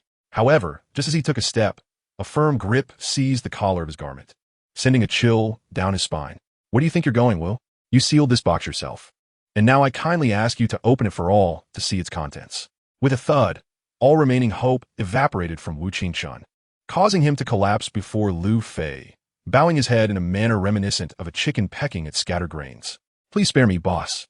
I was momentarily blinded by greed. I swear I shall never repeat my folly. Well, let us say confession without needing to be coaxed. Huang Yaru, feeling utterly defeated, collapsed onto the counter, while Li Yunhe and Wan Xiaofeng exhaled a collective sigh of relief, sharing a knowing laugh.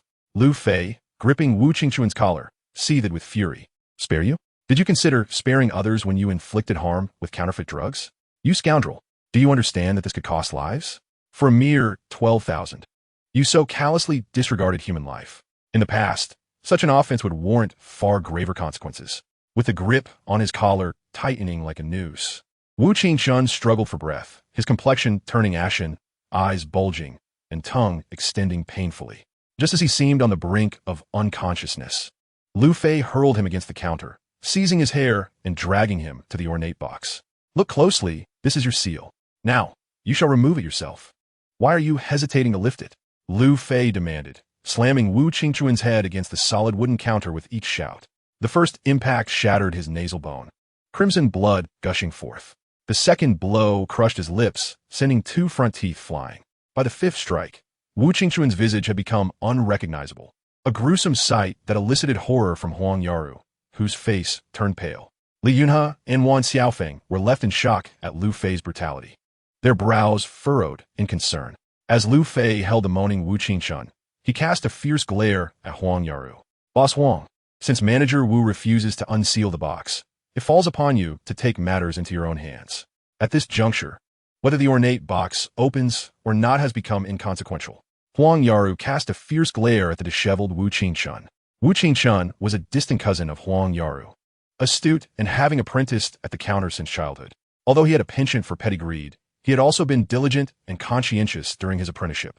5 years ago, upon the retirement of the old manager, Huang Yaru had entrusted the management to Wu Qingchun, believing him to be reliable. Little did she expect that this very cousin would today stir up a veritable hornet's nest. Moments ago, Wu Qingchun had fervently assured her of his integrity, claiming he had not sold any fakes, and she had trusted him implicitly. Otherwise, she wouldn't have found herself in such a passive predicament. Now, her animosity towards Wu Qingchun was profound, wishing fervently that Lu Fei would deliver a fatal blow to him to quench her fury. Nevertheless, the matter must be resolved, and the most prudent course of action would be to negotiate privately with Lu Fei, minimizing both financial and reputational losses. Huang Yaru bit her lip, adopting a pitiful demeanor as she cooed, "Oh dear, please do not be angry, handsome. It is my fault for mismanaging my affairs. You have scolded and struck me. It is time to let go of your anger. As a mere woman running such a large business, it is not easy. How about this? I will refund your money and gift you the ginseng as a gesture of goodwill. Can we be friends?" Her syrupy tone and feigned vulnerability sent shivers down the spines of Lu Fei and his companions. If it had been Li Yunhe, he would have undoubtedly nodded without hesitation. Unfortunately for Huang Yaru, she was facing Lu Fei, a man of vast experience across 2 lifetimes. With a cold smirk, Lu Fei replied, "Boss Huang was not so dismissive a moment ago. Would you like me to repeat her words for you? All right, handsome, let's not take this so seriously. I acknowledge my mistake. I promise to dismiss Wu Qingchun immediately, and such incidents will never occur again." Huh, not taking it seriously? Boss Huang speaks so lightly. Do you understand that consuming this smoked ginseng could be fatal? Do you regard human life as so trivial? Lu Fei retorted as he forcefully tore open the seal and revealed the box, the acrid smell of sulfur causing Huang Yaru to cough and cover her nose. Lu Fei held the box before Huang Yaru with a serious demeanor and stated, "If you insist on my not taking this seriously, then I propose that Boss Huang consume this smoked ginseng. If she does, I shall consider the matter resolved, and the 12,000 spent will be as if I fed it to a dog." How's that sound? Chapter 24. Leaving with nothing, Lu Fei's demand for Huang Yaru to eat the smoked ginseng left her pale and terrified. Retreating to stand beside Li Yunhe with an exclamation of shock, "Li Xiao, could you intercede on my behalf? It is all Wu Qingchun's fault. He is the one blinded by greed, and I am truly wronged." Witnessing the smoked ginseng within the box filled Li Yunhe with righteous indignation, and his demeanor towards Huang Yaru turned cold. "I apologize, Boss Huang, but given the undeniable evidence, we must adhere to the rules. If I intercede for you, I would jeopardize my own reputation on Lingbao Street." Reflecting on Lu Fei's actions at the North Gate, Li Yunhe still felt a tinge of fear. Thanks to my timely arrival, had Lu Fei managed to remove the sign, Lingbao Street would undoubtedly have become a laughingstock in the industry. Despite my flattery and attempts to appease, Lu Fei and Li Yunhe remained unyielding. Huang Yaru, gritting her teeth, summoned the formidable presence of the Huangji boss. "How dare you, a group of grown men, bully a lone woman? Is there no shame left? The one who swapped the wild ginseng was Wu Qingchun. I am merely guilty of inadequate supervision. Forcing me to bear the entire burden is unacceptable. I have already apologized, and I am willing to exchange the ginseng. I will even contribute an additional 200,000 as compensation for this gentleman, but I shall go no further." Li Yunhe snurta coldly. Rules are rules. Playing the rogue will not work. The counterfeit ginseng requires 10-fold compensation, and you, Huang Ji, must vacate Lingbao Street by tonight. Huang Yaru stood her ground defiantly. 10-fold compensation? Why don't you go rob a bank then? Furthermore, we at Huang Ji possess a legitimate business license and owe you not a single cent in rent. By what right do you demand we leave Lingbao Street? I refuse to budge. What can you do about it? With a resounding slap, Li Yunhe struck the counter, raising his voice. "Huang Yaru, do not test my patience. This is an age-old rule of Lingbao Street, followed rigorously by all merchants, including Huang Ji." "Huh," Huang Yaru scoffed repeatedly. "Li, are you all right? That rule dates back to the Qing dynasty. We now live in a harmonious society. Your antiquated feudal constraints hold no relevance for me. We at Huang Ji do not acknowledge them." "You," Li Yunhe seethed, pointing a trembling finger at Huang Yaru, struggling to counter her argument. She was correct. The customs of Lingbao Street were not enshrined in national law, and most serving as a tradition to guide merchants. If pursued in earnest, they would indeed lack any legal standing. Yet, Witnessing Huang Yaru's triumphant demeanor infuriated Li Yunhe.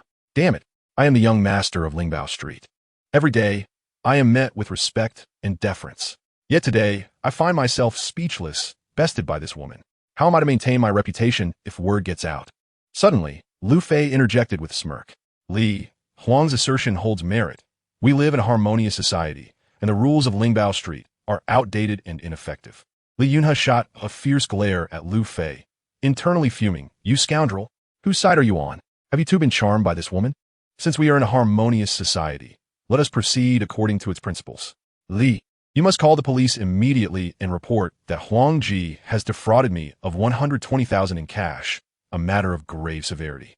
Additionally, file a formal complaint with the Drug Administration, demanding an examination of this ginseng to ascertain its harmful components. I trust that in a harmonious society, justice will prevail. Upon hearing this, Li Yunhe's eyes lit up, his earlier frustrations dissipating as he broke into a wide grin. Ha ha, brother, you are absolutely right. I will do as you suggest. Rest assured, the Bianliang Patrol has always been on good terms with me. They will ensure justice is served. Fraud amounting to 120,000, indeed enough for them to indulge in a round of drinks.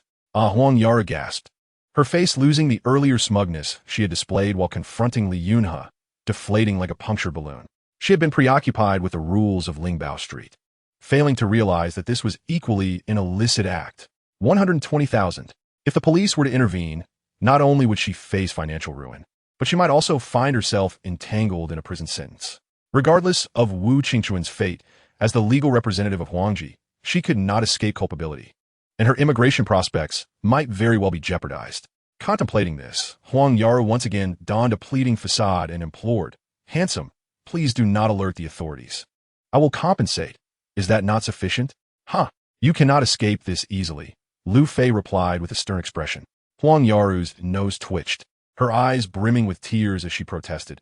"But truly, I do not possess 120,000. Is Boss Huang jesting with me?" Lu Fei shot her a piercing glance, causing Huang Yaru to instinctively step back. No, I speak only the truth. My husband has partnered in a mining venture in Australia, and I am in the process of securing immigration. All our funds have been invested in the mine and purchasing property. I currently possess merely 400,000. Would you consider this? I could offset the debt of Huangji to you." "Huh, you, Huangji, are dealing in counterfeit medicine. It seems unlikely you will maintain a foothold on Lingbao Street. And as for your immigration, it appears you have already offloaded much of your stock. Now, Boss Huang proposes to settle this mess with me? Your cunning is indeed remarkable." Huang Yaru's heart raced. She had not anticipated that her intentions would be so easily discerned by this sharp-witted individual. "What do you propose then? I truly have no money. If not, just notify the police," Huang Yaru lamented, tears cascading down her cheeks. Lu Fei lit a cigarette and waved his hand dismissively. "Enough theatrics, please. As a woman, I have no intention of making things difficult for you. We shall proceed as you suggested. Transfer 400,000 to my account, and you and your associates may leave empty-handed, taking not a single scrap of medicine. As for Wu Qingchun, his numerous offenses must bear consequences." Huang Yaru felt a surge of joy, wiping her tears and nodding fervently. The inventory of Huangji, aside from a mere 20 grams of wild ginseng, was scarcely worth 100,000. She had been troubled by the lack of a buyer, and now, settling with Lu Fei aligned perfectly with her desires. It seems that a woman's tears truly are a formidable weapon against men. Half an hour later, Huang Yaru and all her associates vacated the premises, while Wu Qingchun was taken away by the police summoned by Li Yunhe. Lu Fei stepped outside the shop, procured a ladder, and carefully removed Huangji's century-old sign, placing it tenderly in Huang Yaru's office on the second floor. Caressing the old plaque with fondness, Lu Fei displayed a triumphant grin. Chapter 25, Toxic Gas Bomb. With Huang Yaru and her associates vacating, from this moment forth, all items within Huangji belonged entirely to Lu Fei. He surveyed the 4 medicine cabinets, discovering that the 200-plus drawers contained scarce remnants of medicinal materials, with no precious herbs in sight. Li Yunhe rolled his eyes in exasperation. "Damn, that woman Huang Yaru deceived me. These worthless items combined don't even amount to 100,000. Hey, I must say, my brother, you were quite impressive at first, but the moment that woman feigned a few tears, you immediately softened. You deserve to be duped." Lu Fei shot Li Yunhe a middle finger. "And you dare to criticize me? When you saw Huang Yaru, you were practically drooling, nearly ruining my good fortune. How embarrassing." The two exchanged heated words, each revealing the other's shortcomings, while Wan Xiaofeng laughed so hard his stomach hurt. He offered Lu Fei a cigarette and inquired, "Brother Fei, why are you purchasing so many medicinal herbs? If you're unwell, I know a few distinguished doctors I could recommend." Lu Fei waved his hand dismissively. "Thank you, Xiaofeng. That's considerate of you. I'm buying these for an elder back home. But unfortunately, Lingbao Street is merely a name. It can't even afford 100-year-old wild ginseng." This statement did not sit well with Li Yunhe. "Don't give me that nonsense. Who says we can't find 100-year-old wild ginseng on Lingbao Street?" Lu Fei chuckled. "Don't try to fool me. I've scoured the place. Aside from Huangji's 50-year-old wild ginseng, there isn't even a 30-year-old one to be found on the entire street." "Well, then you haven't approached the right people. I'll tell you the truth. There's a 100-year-old wild ginseng at the auction later," Li Yunhe stated. "Auction?" Wan Xiaofeng nodded, explaining. "Brother Li is correct. On the 6th of every month, there is a prestigious medicinal herb auction on Lingbao Street, attended by prominent figures in the medical field and renowned traditional doctors. Coincidentally, today's auction features a 100-year-old wild ginseng." Upon hearing this, Lu Fei's eyes sparkled with excitement. Improving his constitution, a 100-year-old wild ginseng would be the optimal choice. He must find a way to secure it when the auction begins. With 2 hours left until the auction commenced, Li Yunhe summoned a locksmith to replace all the locks at Huangji. After securing the door, the three strolled leisurely amidst the lively crowd. "Hey, I say, brother, where is your heavenly girlfriend?" Li Yunhe teased. Having seen the enchanting Chun Xiang, Li Yunhe felt both envy and jealousy towards Lu Fei. Today, however, he only saw Lu Fei and not Chun Xiang, which left him feeling somewhat disappointed. "Don't talk nonsense. We're just ordinary friends." "Really?" "Yes." "Well, if you're just ordinary friends, how about I try to pursue her? You wouldn't mind, would you?" "Get lost."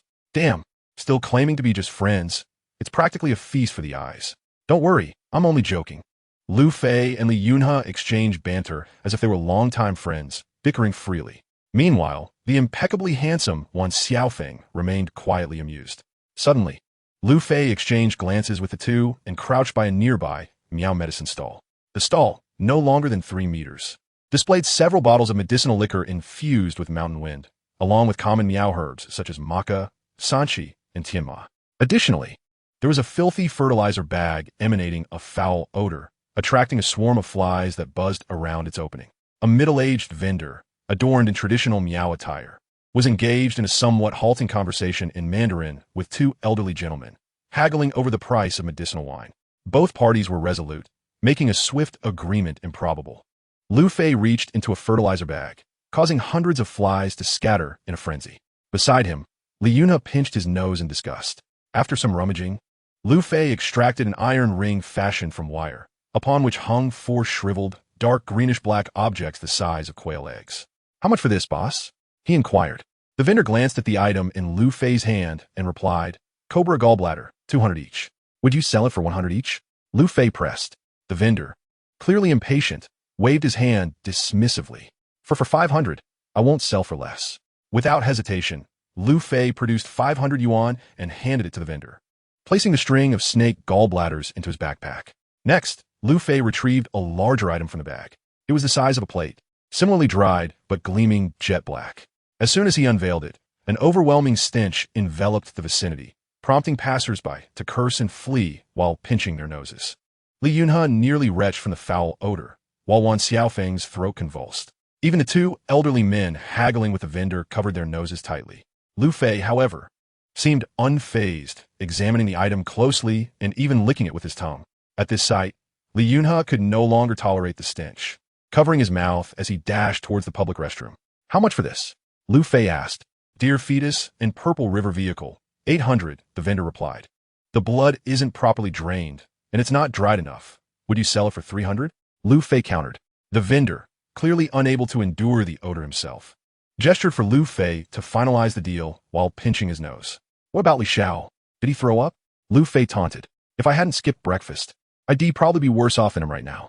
Earlier, in the restroom, Li Yunhe had expelled both his breakfast and bile. Upon encountering Lu Fei again, the memory of Lu Fei licking that item made him turn on his heel and rush back into the restroom. 5 minutes later, Li Yunhe emerged, leaning against the wall and weakly shouted at Lu Fei, "Get the hell away from me. That's disgusting." Lu Fei contemptuously raised his middle finger. "Pathetic. You can't handle this little bit of smell?" I'll tell you, this is a prized item. Don't come begging me for it. Shit, it's worse than dung. I wouldn't take it even if it were given to me for free. Remember your words. Anyone who begged for this stuff is a fool. Upon returning to Huangji, Lu Fei fetched a porcelain basin and poured a generous amount of erguota liquor into it. Li Yunhe grimaced and said, "Hey, save some for later. You licked it, so not only your hands need sanitizing, your mouth does too." Sanitize? Who said anything about sanitizing? What are you doing? Wait, you don't want to see this. Li Yunhe thought Lu Fei intended to use the liquor to sanitize his hands, but instead, Lu Fei pulled out the toxic gas bomb once more. As this item emerged, the familiar stench returned, overpowering even the smell of erguota, prompting Li Yunhe to curse and attempt to flee. "Stop! I shall perform a magic trick for you." Chapter 26. Zhao Ziqian's Inscription. Lu Fei announced his intention to perform magic, and out of curiosity, the fleeing Li Yunhe chose to stay. With a swift motion, Lu Fei tossed a gas grenade into the erguota liquor, and instantly, a layer of oily bubbles ascended in the basin. Lu Fei dipped a towel in the liquor and diligently wiped the gas grenade.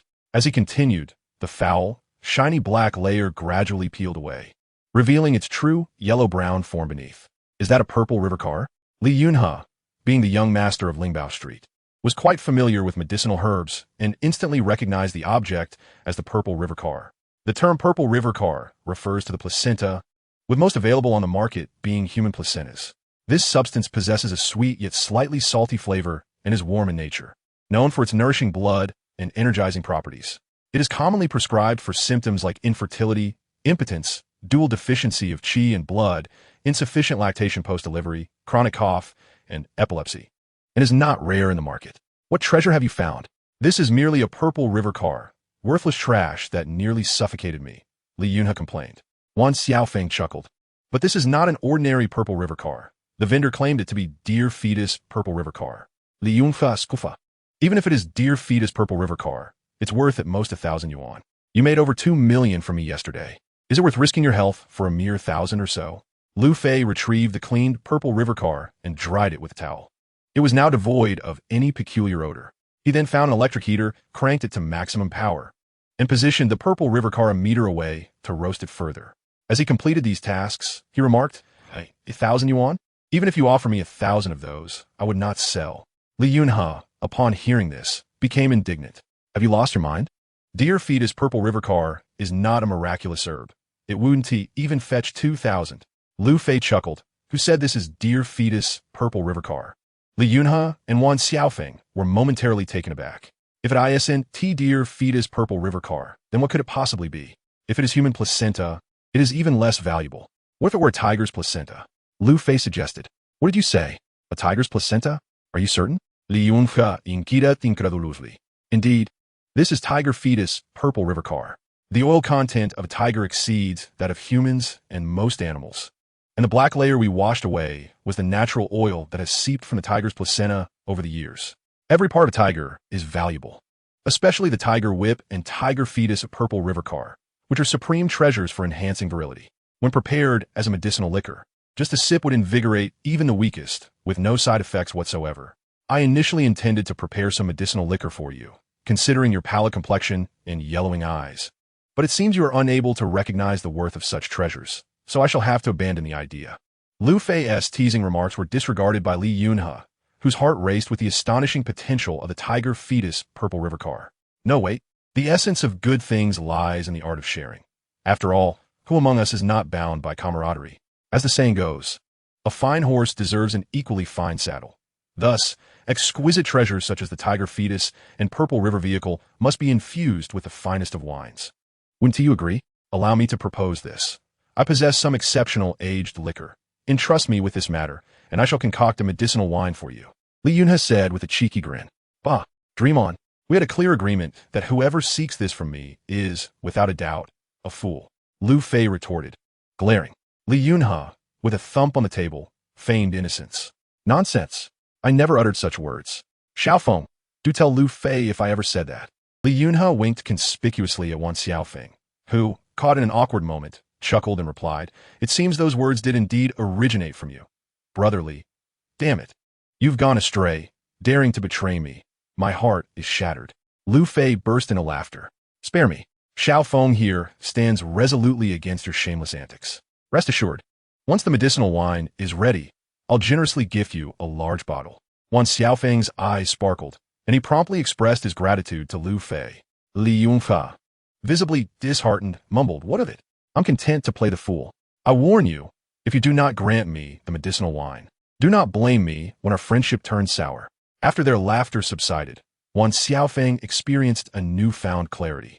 It was no wonder that the typically aloof Li Yunhe would admire Lu Fei, for this brother Fei possessed extraordinary qualities, what others shunned as toxic. He transformed into something miraculous, turning waste into treasure.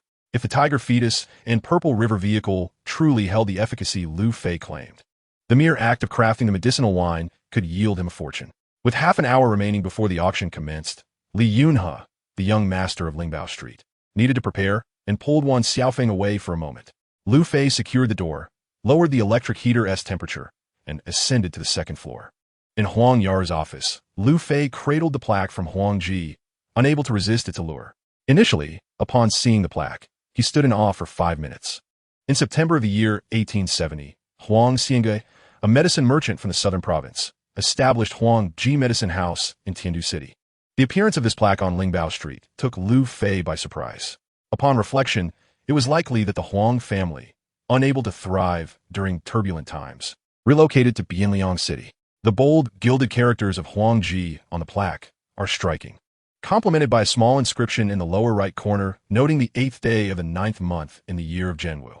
Merely these few words and the accompanying seal render the plaque a significant find, for the calligraphy was crafted by Zhao Ziqian, a fellow townsman of Huang Xiangge. Zhao Ziqian, known by the courtesy name Huishu, was a jinshi of the late Xianfeng era and served as a county magistrate in Poyang, Fengxin, and Nancheng in Jiangxi.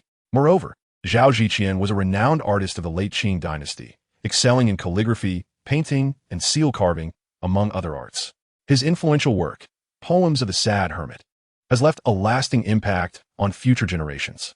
In 2015, at the Jiada Autumn Auction, Zhao Ziqian's authentic inscription of heaven and earth's uprightness fetched a staggering 4.75 million, averaging an impressive 1.2 million per character.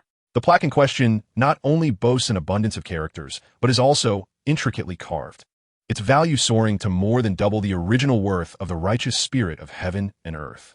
Presently, Lu Fei is poised to undertake a reckless act to inflict significant damage upon this plaque, valued in the tens of millions. In his previous life, Lu Fei had dealt with a sycophantic traitor, a fact that coincidentally links him to Huang Xiangwe's second son, Huangde. In a desperate bid for survival, Huangde divulged the Huang family's most significant secret to Lu Fei, claiming it was concealed within this very plaque. Regrettably, Lu Fei had yet to verify the authenticity of Huangde's assertions before he met his demise during a ship heist. Today, however, he finds himself on Lingbao Street, face to face with the plaque harboring the Huang family's greatest secret, igniting a surge of excitement within him. Chapter 27. The Qila Needle. At that moment, Wu Qingchun had employed sleight of hand to substitute wild ginseng for Lu Fei, who could have easily exposed Wu Qingchun's deceit on the spot. Instead, Lu Fei opted to play along, amplifying the situation with the intent of acquiring the prize plaque from Huang Ji. He had contemplated acquiring it from Huang Yaru, who was considering emigration, but he feared that her sentimental attachment to the century-old plaque might lead her to take it with her, rendering his efforts futile. Even now, as he clutched the plaque, trepidation coursed through him. Through sound alone, Lu Fei had discerned the location of the hidden compartment beneath the square seal. Yet, he worried that time had eroded whatever lay within after a century of turmoil. What if Huangde had deceived him, and the contents were not as he had claimed? Alternatively, what if the Huang family had already extracted the items? To destroy a plaque valued in the tens of millions would be a grave folly. Taking a moment to reflect, Lu Fei lit a cigarette, ultimately resolving to take the risk. The allure of the hidden item was simply too compelling. He reassured himself that, should he proceed with caution and dissection, he could later devote time to restoration, ensuring that the plaque would still retain its value. With his mind made up, Lu Fei glanced at the clock. Over 20 minutes remained before the auction commenced, granting him ample time. Without further hesitation, he procured a thin-bladed knife from the counter and began to meticulously scrape around the square seal. Within a minute, the surrounding lacquer was cleared away, revealing a conspicuous square gap extending an inch from the seal. It was evident that the wood housing the seal had been added later, serving as a stopper for the hidden compartment. Subsequently, it had been sealed with wax, and 2 layers of vermilion lacquer applied to seamlessly conceal the evidence of the stopper's installation. Upon closer inspection, Lu Fei noted that the junction between the stopper and the plaque had only been sealed once with wax, which remained perfectly intact. This indicated that the contents within were undoubtedly still present. Overwhelmed with elation, Lu Fei fervently prayed for divine favor, hoping that the treasure concealed within was indeed the very item Huang De had described. The thought of it thrilled him beyond measure. Taking several deep breaths to steady himself, Lu Fei proceeded with the next step.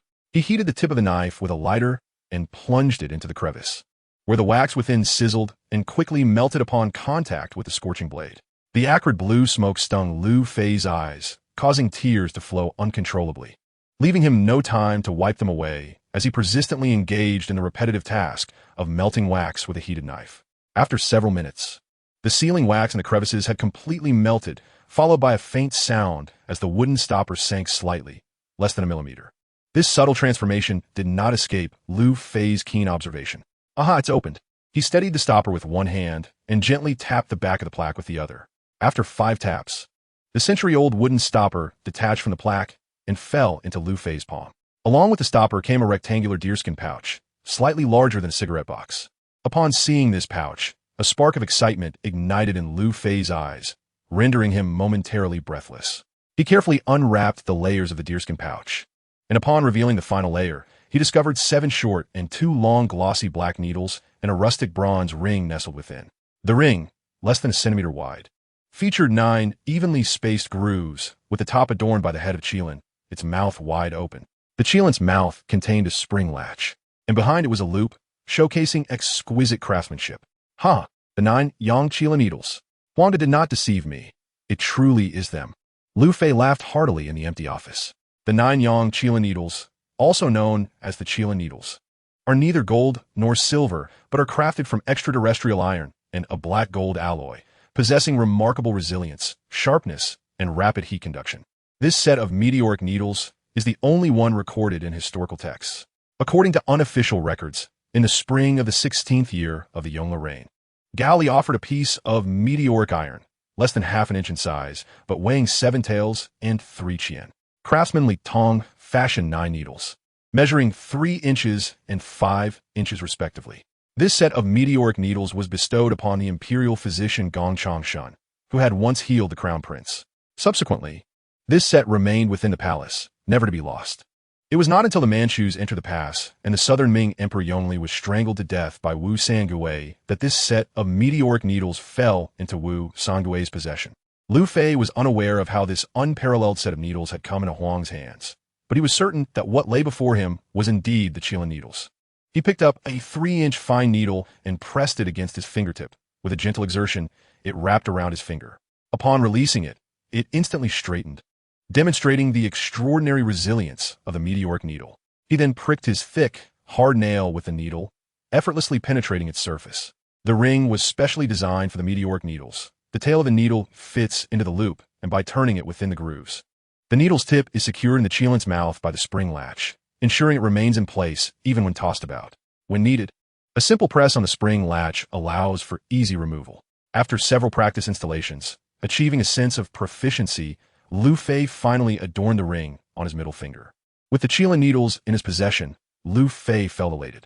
With the Qilin needles, the plaque inscribed personally by Zhao Ziqian would not go to waste. After carefully retrieving the wooden stopper, Lu Fei intended to reposition the plaque, only to be momentarily stunned. There are 2 characters inscribed at the bottom of the plaque's inner layer. Fuling, ISNT, that the name of a medicinal herb? Lu Fei was momentarily stunned, but then his eyes sparkled as he dashed toward the first floor. On the second medicine cabinet to the left, he found the label for poria and, without hesitation, yanked the drawer out. After inspecting it thoroughly, he found no flaws. He tossed the drawer onto the floor and reached into the space where the poria had been, knocking on the bottom of the cabinet, a smile involuntarily gracing his lips. Bah! Yet another hidden compartment, devoid of any challenge. What a disappointment. The drawers adjacent to the poria were in his way, so Lu Fei decisively pulled them all out and discarded them on the floor.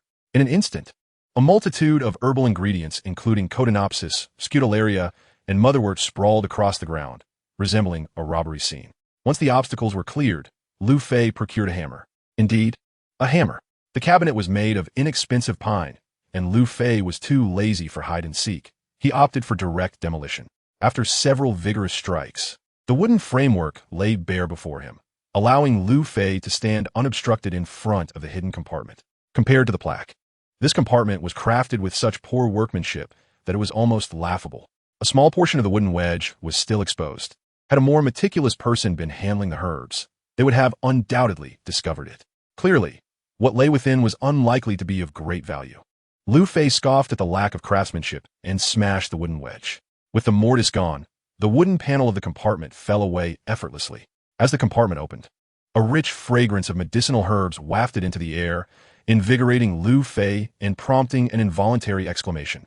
Wow, what a treasure!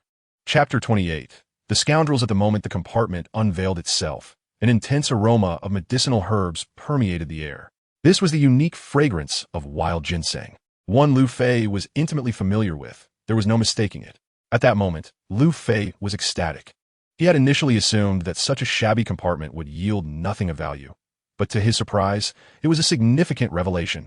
Straining to contain his excitement, he reached into the compartment and pulled out a redwood box, placing it on the counter. This box measured 20 centimeters in width and an astonishing half-meter in length. Crafted from small-leaf red sandalwood, without even considering its contents, the mere box itself was worth several $100,000. Upon opening the invaluable sandalwood box, a robust and exquisitely beautiful piece of wild ginseng revealed itself before Lu Fei. Upon sight of this ginseng, he could not help but clench his fists, his deep gaze radiating an unprecedented brilliance. What a perfect specimen of wild ginseng this was. The ginseng's base was the size of a quail's egg, built layer upon layer with its distinctive tubers. Even the slenderest neck boasted a girth comparable to a pinky finger. The main stem, exceeding 2 centimeters in diameter, was adorned with a dense array of yellow-brown striations, resembling a natural brown armor. 2 stout ginseng legs spread at a 45-degree angle, their prominent shoulders reminiscent of the most developed muscles on a strong man. A shorter leg stood proudly raised, proportionally thicker than even the strongest man in Africa. The dense cluster of ginseng roots numbered no fewer than 30, with each root adorned by evenly distributed pearl-like nodules, appearing almost artificially arranged. By examining the characteristics of the root and the iron wire pattern, one could ascertain that this wild ginseng was certainly no less than 6 centuries old. Upon weighing it, it astonishingly reached 433 grams. As the saying goes, 7 tails signify ginseng, while 8 tails denote treasure. Thus, this specimen, exceeding 8 tails, is undoubtedly a gem among gems. During the late Qing dynasty, a wild ginseng of such impeccable quality would fetch no less than 2,000 taels of silver. To put this into perspective, 2,000 taels were sufficient to purchase 20 sihiyuan in the capital city. In today's context, the worth of this 600-year-old wild ginseng is incalculable, a priceless treasure that even the wealthiest could not acquire, regardless of their riches. Flipping the ginseng over, Lu Fei was taken aback. On the other side of the root was a small, distinct fire seal, clearly inscribed with the words Imperial Household. Astonishingly, this was indeed contraband. Items bearing such a seal share a common trait. They are tributes to the court. It was evident that this ginseng must have been illicitly sold by palace maids or eunuchs to Huangji. No wonder it was hidden in the compartment. If exposed and reported by someone with ulterior motives, the crime of trafficking tributes would warrant severe punishment. Lu Fei was exhilarated by this find. After navigating the challenges of Lingbao Street to acquire a mere 20 grams of inferior goods from Huangji, he had stumbled upon such a remarkable surprise. Truly, the arduous search had led to an unexpected bounty. With a treasure of 6 centuries, his physical constitution could be significantly enhanced in a short time. The mere thought filled Lu Fei with excitement. A notification pinged on his phone. It was a message from Li Yunhe.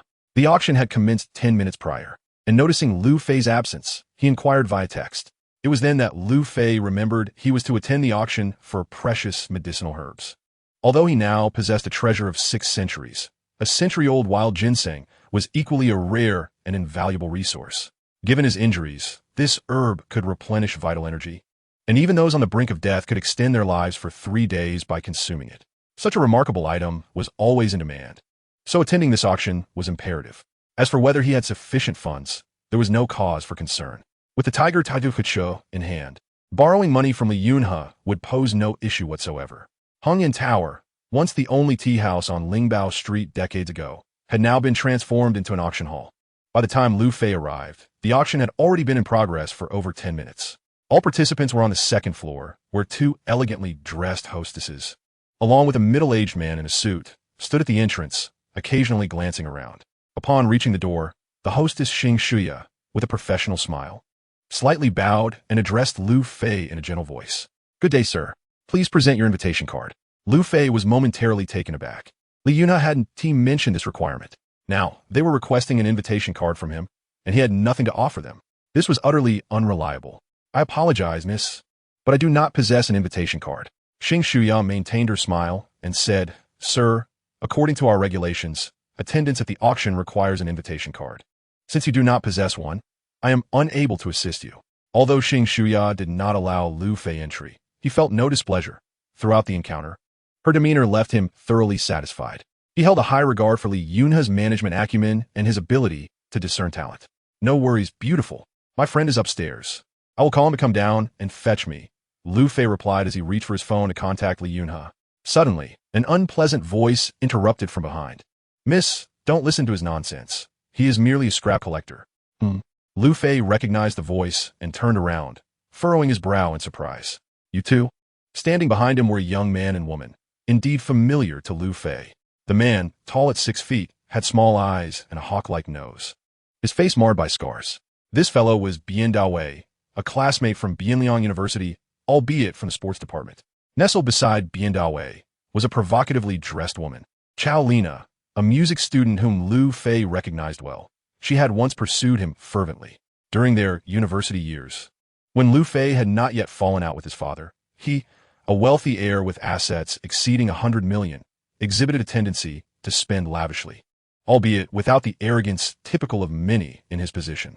This proclivity rendered him an object of affection for numerous female classmates, including the fervently pursuing Chao Lina. Her advances had been relentless, encompassing both subtle hints and overt propositions. Yet Lu Fei remained indifferent to her affections.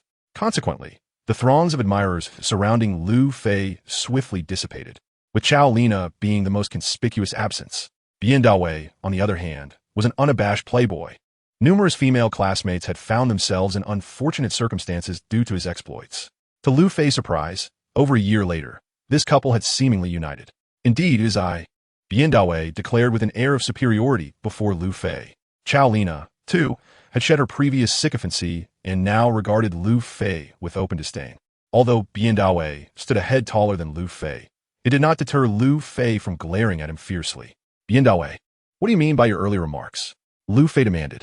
Bian Dawei smirked. "Do you not understand? This is the Lingbao Street auction, not a place for scrap collectors like you. Miss, I advise you to keep an eye on this fellow. Those who collect scraps are notoriously dishonest. Beware of him pilfering your belongings." Bian Dawei's derision was met with Chao Lina's complicit laughter. "You are absolutely right, Bian Xiao. Lu Fei is indeed someone who aims too high yet spends extravagantly. It is no surprise he might entertain thoughts of theft, given how slowly scrap collecting pays. Honestly, I cannot fathom what the security at Lingbao Street is doing, allowing a mere scrap collector to enter. If anything goes awry, how will they answer to the owner?" The two individuals, engaged in a lively exchange, spoke as if their words were woven from truth, causing even the two receptionists to regard Lu Fei with a peculiar gaze. The portly man in a suit, named Zhang Hui, served as the manager of Hongyan Building. At the commencement of the auction, his employer, Li Yunhe, specifically instructed him to escort a friend to the second floor upon their arrival.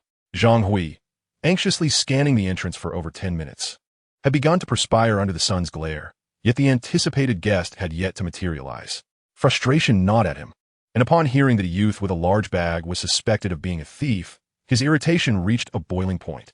"Young Master Bian, you claim this lad is a thief?" Zan Yuan quailed. Bian Dawei, with a stern expression, replied, "What? Manager Zhang, do you doubt my words?" "Not at all. How could I ever question you, young Master Bian?" Zhang Hui offered a sycophantic smile, fully aware that Bian Dawei was of little consequence. Yet his grandfather, Bian Qingli, the vice president of the Traditional Medicine Association in Bianliang City, was not someone to be trifled with. Vice President Bian was a regular patron of Hongyan Building, and even the owner treated him with great respect. Zhang Hui, in comparison, was insignificant. Moreover, with Vice President Bian currently on the second floor, a fit of anger from him could spell disaster for Zhang Hui's managerial position. Bian Dawei scoffed, "Manager Zhang, do not question this matter.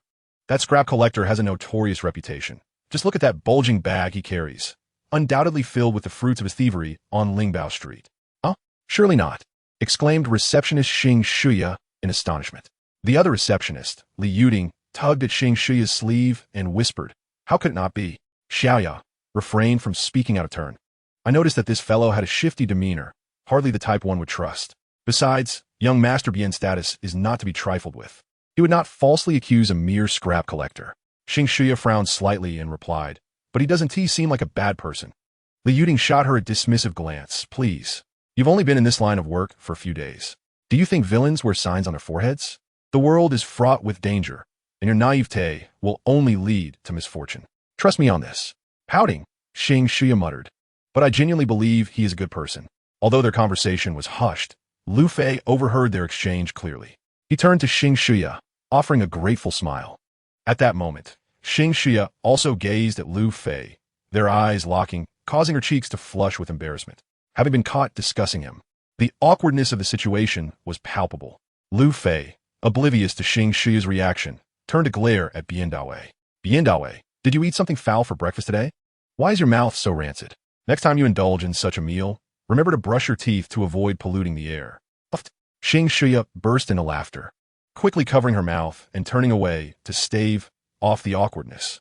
Bian Dawei, upon hearing this, erupted in fury. "Lu Fei, you're courting death. Huh, if I were to find something foul, I'd serve it to you, as it seems only a fool like you would have such a twisted taste." Laughter erupted as Xing Shuya could no longer contain herself, doubling over with mirth on the ground. Beside her, Bian Dawei's eyes blazed with fury, wishing to devour Lu Fei whole. Chao Lina interjected, pulling at Bian Dawei's arm, her voice teasing, "Darling, why waste your breath on a petty thief? This individual lacks any decorum. We must not stoop to his level. Engaging with him would only tarnish your dignity." Upon hearing Chao Lina's words, Bian Dawei's mood significantly lightened.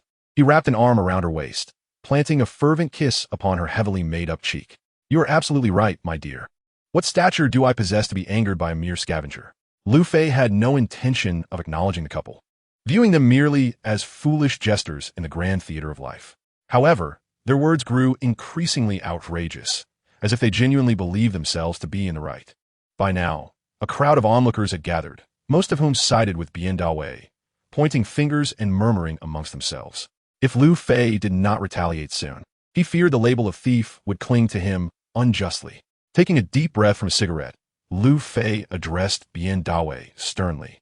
"You two claim that I am a thief. Do you possess any evidence?" He continued, "We are all adults here, and we must take responsibility for our statements.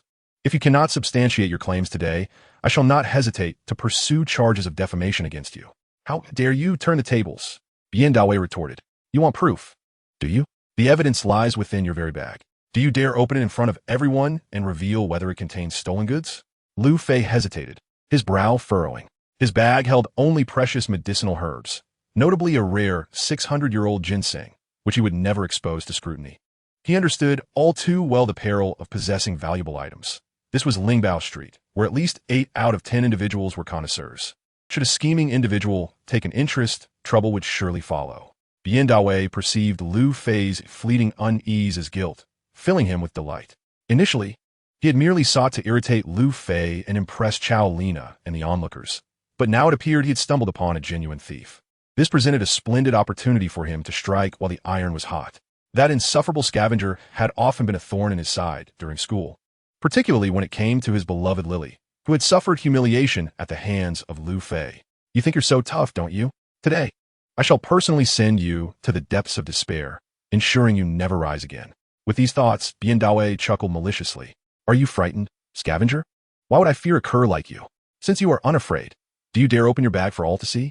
If it contains no stolen goods, I shall apologize and restore your name. But if it does, you will not leave Lingbao Street unscathed." As Bian Dawei continued his taunts, the crowd had already made up their minds, firmly believing Lu Fei to be a thief. Outraged voices echoed in agreement, fueling the frenzy. "The young man, hurry and open your bag for everyone to see. Otherwise, it suggests your guilt. Thief, stop stalling and reveal the contents of your bag. I shall call the authorities. Humph, I can tell this fellow has the look of a rogue.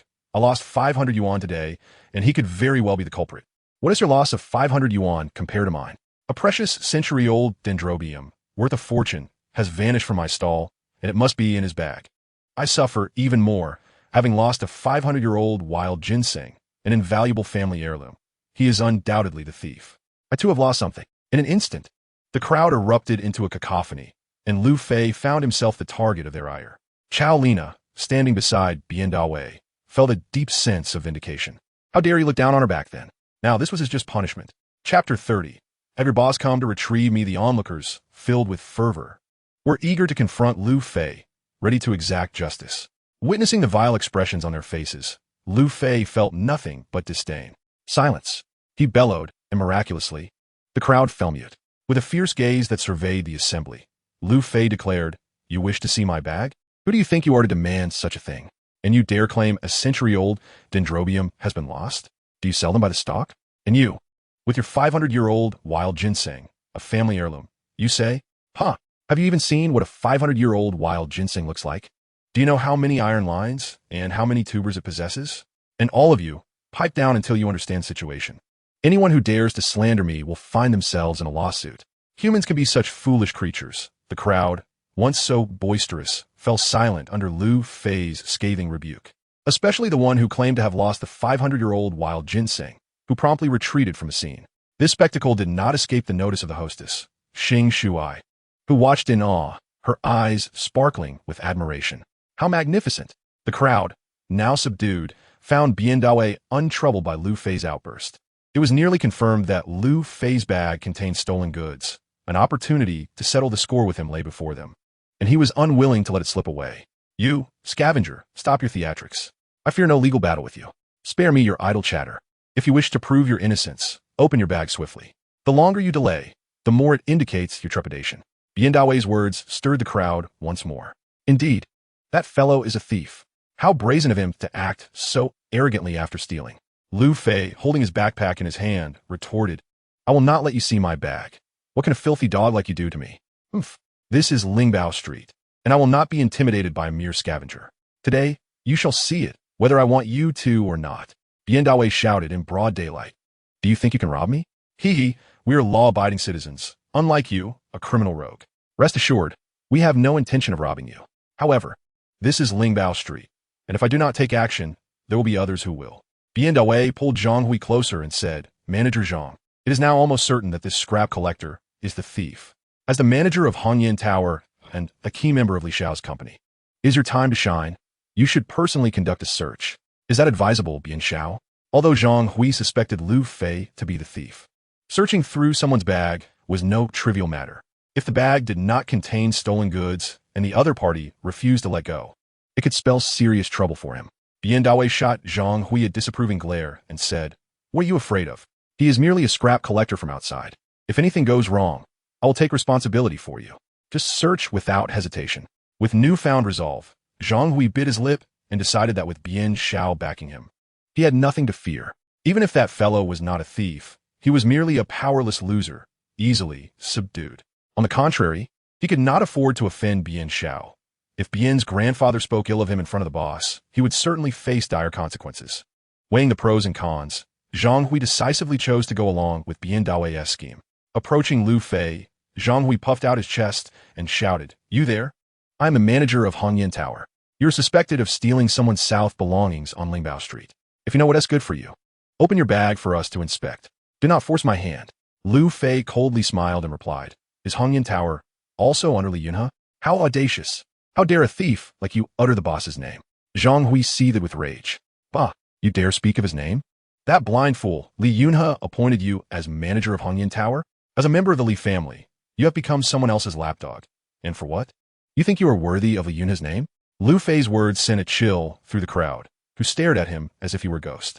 Who was this person, daring to insult Boss Li? Did he not fear for his life? One must understand that even the most powerful in Bianliang City would tread carefully in front of the Li family. How could he speak so boldly? The timid onlookers wiped the sweat from their brows and hurriedly dispersed. Li Xiao was upstairs, and his wrath would surely be thunderous upon his descent. Fleeing was the wisest choice to avoid being caught up in the ensuing chaos. Bian Dawei and Chao Lina were secretly delighted, thinking that this scrap collector was surely doomed this time. Furious, Zhang Hui pointed an accusing finger at Lu Fei, exclaiming, "You dare insult our boss. You are finished. No one can save you now." Lu Fei coolly retorted, "Whether I live or die is of no concern to you. You should contemplate your own consequences. I am a guest invited by Li Yunhe, and you dare collude with that old dog Bian to slander me?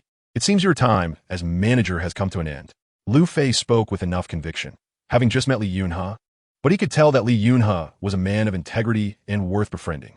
Moreover, one cannot overlook the fact that I possess the rare treasure known as the Tiger Fetus Purple River Car, which is sufficient to compel the ailing Li Yunhe to submit to the law. "What did you say?" Zhang Hui, taken aback, stumbled back a step, suddenly recalling the task assigned to him by his employer. Could it be that this thief is a friend of the boss? However, Zhang Hui quickly dismissed this notion. After all, what manner of person is his employer? The friends he associates with are invariably either affluent or of noble lineage. A glance at Lu Fei revealed that he was hardly worth 200 yuan in total, and Zhang Hui could not bring himself to believe that this individual was the one he awaited. "Hey, you claim to be a friend of our boss?" Lu Fei nodded affirmatively. "Indeed, that is I. I shall grant you the opportunity for redemption. Summon that scoundrel Li Yunhe to come and meet me at once." "How dare you? You should take a moment to reflect upon yourself. A mere scavenger dares to assert friendship with our esteemed boss. Do you truly think he is blind?" Suddenly, Zhang Hui was struck from behind, a resounding slap that left him disoriented and seeing stars. As he turned to retaliate, he was struck with terror upon recognizing his assailant, his boss, Li Yunhe. Chapter 31. Where's my invitation card? Zhang Hui had just hurled insults at Lu Fei when he unexpectedly received a blow to the back of his head. As he spun around, hand raised to strike back, he was met with the sight of Li Yunhe, prompting him to hastily lower his hand.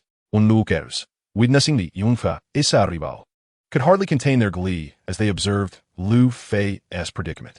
They whispered amongst themselves, amused by the audacity of a mere scavenger daring to insult Boss Li. They eagerly anticipated the outcome. "Boss, what brings you here?" Zhang Yufund. Li Yunhe had delegated the task of attending to Lu Fei to Zhang Hui while he ascended to entertain the distinguished guests. Moments prior, Li Yunhe had heard the commotion below and had assumed someone was causing a ruckus. Upon descending, he found Zhang Hui harassing Lu Fei, and in a fit of anger, he struck Zhang Hui. With a cold smile, Li Yunhe lightly patted the fleshy face of Zhang Hui and remarked, "Old Zhang, you've become quite bold, haven't you? Daring to call me blind, pray tell, which of my eyes is deceived?" Zhang Hui, nearly soiling himself with fear, quickly stammered, "Boss, you misunderstand. I wasn't referring to you. It was that brat who said." Before he could finish, Li Yunhe shoved him aside with force. "You, who are more hindrance than help. Step aside. I will settle this with you later." Li Yunhe had no time to quibble with Zhang Hui at that moment. The auction was nearing its midpoint, and the century-old wild ginseng that Lu Fei coveted was about to make its grand appearance. Should he miss out? Lu Fei's sharp tongue would surely unleash a torrent of harsh words. Just as he pushed Zhang Hui aside, Bian Dawei approached, leading Chao Lina by the hand. Standing behind Bian Dawei, Chao Lina struck poses she deemed alluring, casting flirtatious glances towards Li Yunhe. He was well known in Bianliang City as the quintessential bachelor, possessing not only striking looks, but also wealth and influence. To ensnare Li Yunhe, even if only for a fleeting romance, would undoubtedly be preferable to being entangled with the unattractive Bian Dawei. Regrettably, Li Yunhe did not even cast a glance in her direction. "Greetings, young Master Li." Just moments ago, Bian Dawei had strutted arrogantly before Lu Fei, reprimanding Zhang Hui. Upon spotting Li Yunhe from afar, he extended his hand, resembling a servile subject before his master, displaying a level of obsequiousness that was almost pitiful. Li Yunhe furrowed his brow as he regarded Bian Dawei, opting not to reciprocate the handshake. "And who might you be?" "Hello, young Master Li, I am Bian Dawei. My grandfather is Bian Qingli, the vice president of the Chinese Medicine Association. I hope for your benevolence." Bian Dawei was acutely aware that his sycophantic behavior was somewhat undignified. Yet the power and influence of Li Yunhe rendered his family's modest wealth inconsequential in comparison. Bian Dawei disregarded the opinions of others, convinced that by aligning himself with Li Yunhe, he could ascend into the echelons of the elite in Bianliang City. For this ambition, he was willing to pay any price. Li Yuna had encountered numerous individuals like Bien Dawei and could scarcely be bothered to acknowledge him further. Enough of this chatter. I have matters to attend to, Li Yuna stated before striding directly towards Lu Fei. Huh, he deserves it. Trouble often arises from the tongue. To dare insult young Master Li. He has brought this upon himself, someone remarked. Hey look, young Master Li has slipped his hand into his pocket. Is he about to draw a knife? Surely not. There is no need for young Master Li to intervene with someone like a scrap collector. Perhaps he is merely retrieving his phone to call for assistance. The onlookers murmured quietly, eager to witness the unfolding drama, especially as Li Yunha's hand delved into his pocket, igniting their imaginations. However, the next actions of Li Yunha left everyone utterly astounded. He produced a pack of the finest cigarettes from his pocket and offered one to the scrap collector, promptly lighting it for him. Where have you been? The items you requested are about to be auctioned. Li Yunha expressed his dissatisfaction. In response, Lu Fei, harboring greater irritation, exhaled a thick cloud of smoke directly into Li Yunha's face. Damn it, where's my invitation card? This outburst sent the onlookers into a frenzy. Just moments ago, Lu Fei's insults directed at Li Yunha had been intimidating enough, but now he was brazenly confronting him. What was even more astonishing was that Li Yunha did not retaliate, which was profoundly unsettling. The crowd quickly shifted their focus, speculating about Lu Fei's identity. Who is this fellow? Could he be an affluent heir from the third island on a discreet outing? Have you all missed the signs? I recognized the young gentleman's extraordinary demeanor long ago. Look at him. Doesn't he resemble the old superhero from the Hong Kong island? Could he perhaps be the illegitimate son of that superhero? Let's not be ridiculous. That superhero is long past his prime. I see a resemblance to Wang Shoufu. He might very well be his illegitimate son. As the crowd buzzed with chatter, Zhang Hui was nearly paralyzed with fear. At this point, even he could discern that the scrap collector was a friend of his boss. Oh no, I have inadvertently offended my boss's esteemed friend. I am done for. Simultaneously, Zhang Hui harbored a measure of resentment towards Lu Fei. The boss personally lit a cigarette for him. This lad must be a significant figure. How absurd.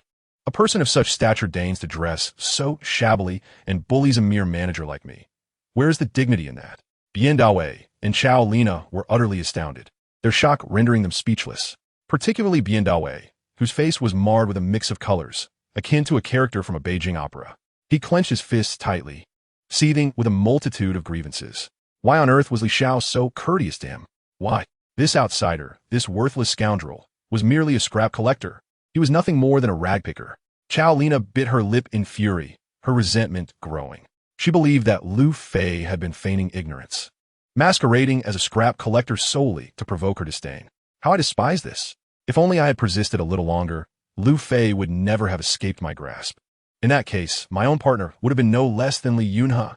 Upon hearing Lu Fei recount the discrimination he faced, Li Yunha erupted in fury, seizing Zhang Hui by the collar and dragging him before Lu Fei. How dare you, after I entrusted you with hosting my brother, conspire with outsiders to bully him? You possess an audacity beyond measure. Zhang Hui, terrified, scrambled to explain himself. Boss, I had no idea, truly. I was misled by Bien Xiao. Please forgive me this once. Li Yunha shot him a fierce glare. Forgive you? Well, my brother's grievances. Chapter 32. Overstepping boundaries. Zhang Hui, having risen to the position of manager at Hongyan Tower, was undoubtedly astute. The hidden meaning in Li Yunha's words was quickly grasped by Zhang Hui, who promptly turned to Lu Fei and bowed deeply. Sir, it was my lack of discernment that led to this situation. I implore you to overlook my transgressions this once. Lu Fei scoffed. Overlook you? Weren't you just brimming with arrogance moments ago? When I mentioned my friendship with your boss, how did you respond? As the manager of Hongyan Tower, you represent your employer's reputation. Yet, you chose to be a sycophant to outsiders. Allowing someone like you to manage is truly a testament to Li Yunha's poor judgment. Li Yunha nearly choked on his own blood, thinking how reckless Zhang Hui was with his words in front of so many people. Couldn't he afford to save some face? The hefty Zhang Hui, akin to a misbehaving child receiving a parental reprimand, hunched over, drenched in sweat, too fearful to rise. Brother, this fellow is yours to deal with. Dispose of him as you see fit, Li Yunha declared. Such a fence-sitter poses a risk. Best to let him go. Brother, while this fellow may be bothersome at times, he does possess some management skills. Isn't this punishment a bit excessive? Zhang Hui may have his flaws, but he also has merits. He knows how to speak to people appropriately, ensuring he offends no one. In recent years, Zhang Hui has garnered favorable evaluations from clients as a manager, and unexpectedly, Li Yunhe felt a twinge of reluctance at the thought of dismissing him. The boss personally interceded on his behalf, moving Zhang Hui to tears, and he vowed to wholeheartedly assist the boss in the future, ensuring that such foolishness as today would never recur. Lu Fei cast a meaningful glance at Li Yunhe and remarked, "He is your subordinate. How you handle this matter is entirely up to you. Likewise, I am a master of my own affairs, particularly concerning my medicinal wine." Upon hearing the term medicinal wine, Li Yunhe involuntarily shivered and quickly interrupted Lu Fei. Hey, don't say another word. I understand. Zhang Hui, you are dismissed. Pack your belongings and leave immediately. Just moments ago, Zhang Hui was filled with gratitude, but in the blink of an eye, he found himself plunged into despair. The drastic turn of events nearly bringing him to tears. "Boss, I realize my mistakes. Please give me." Silence.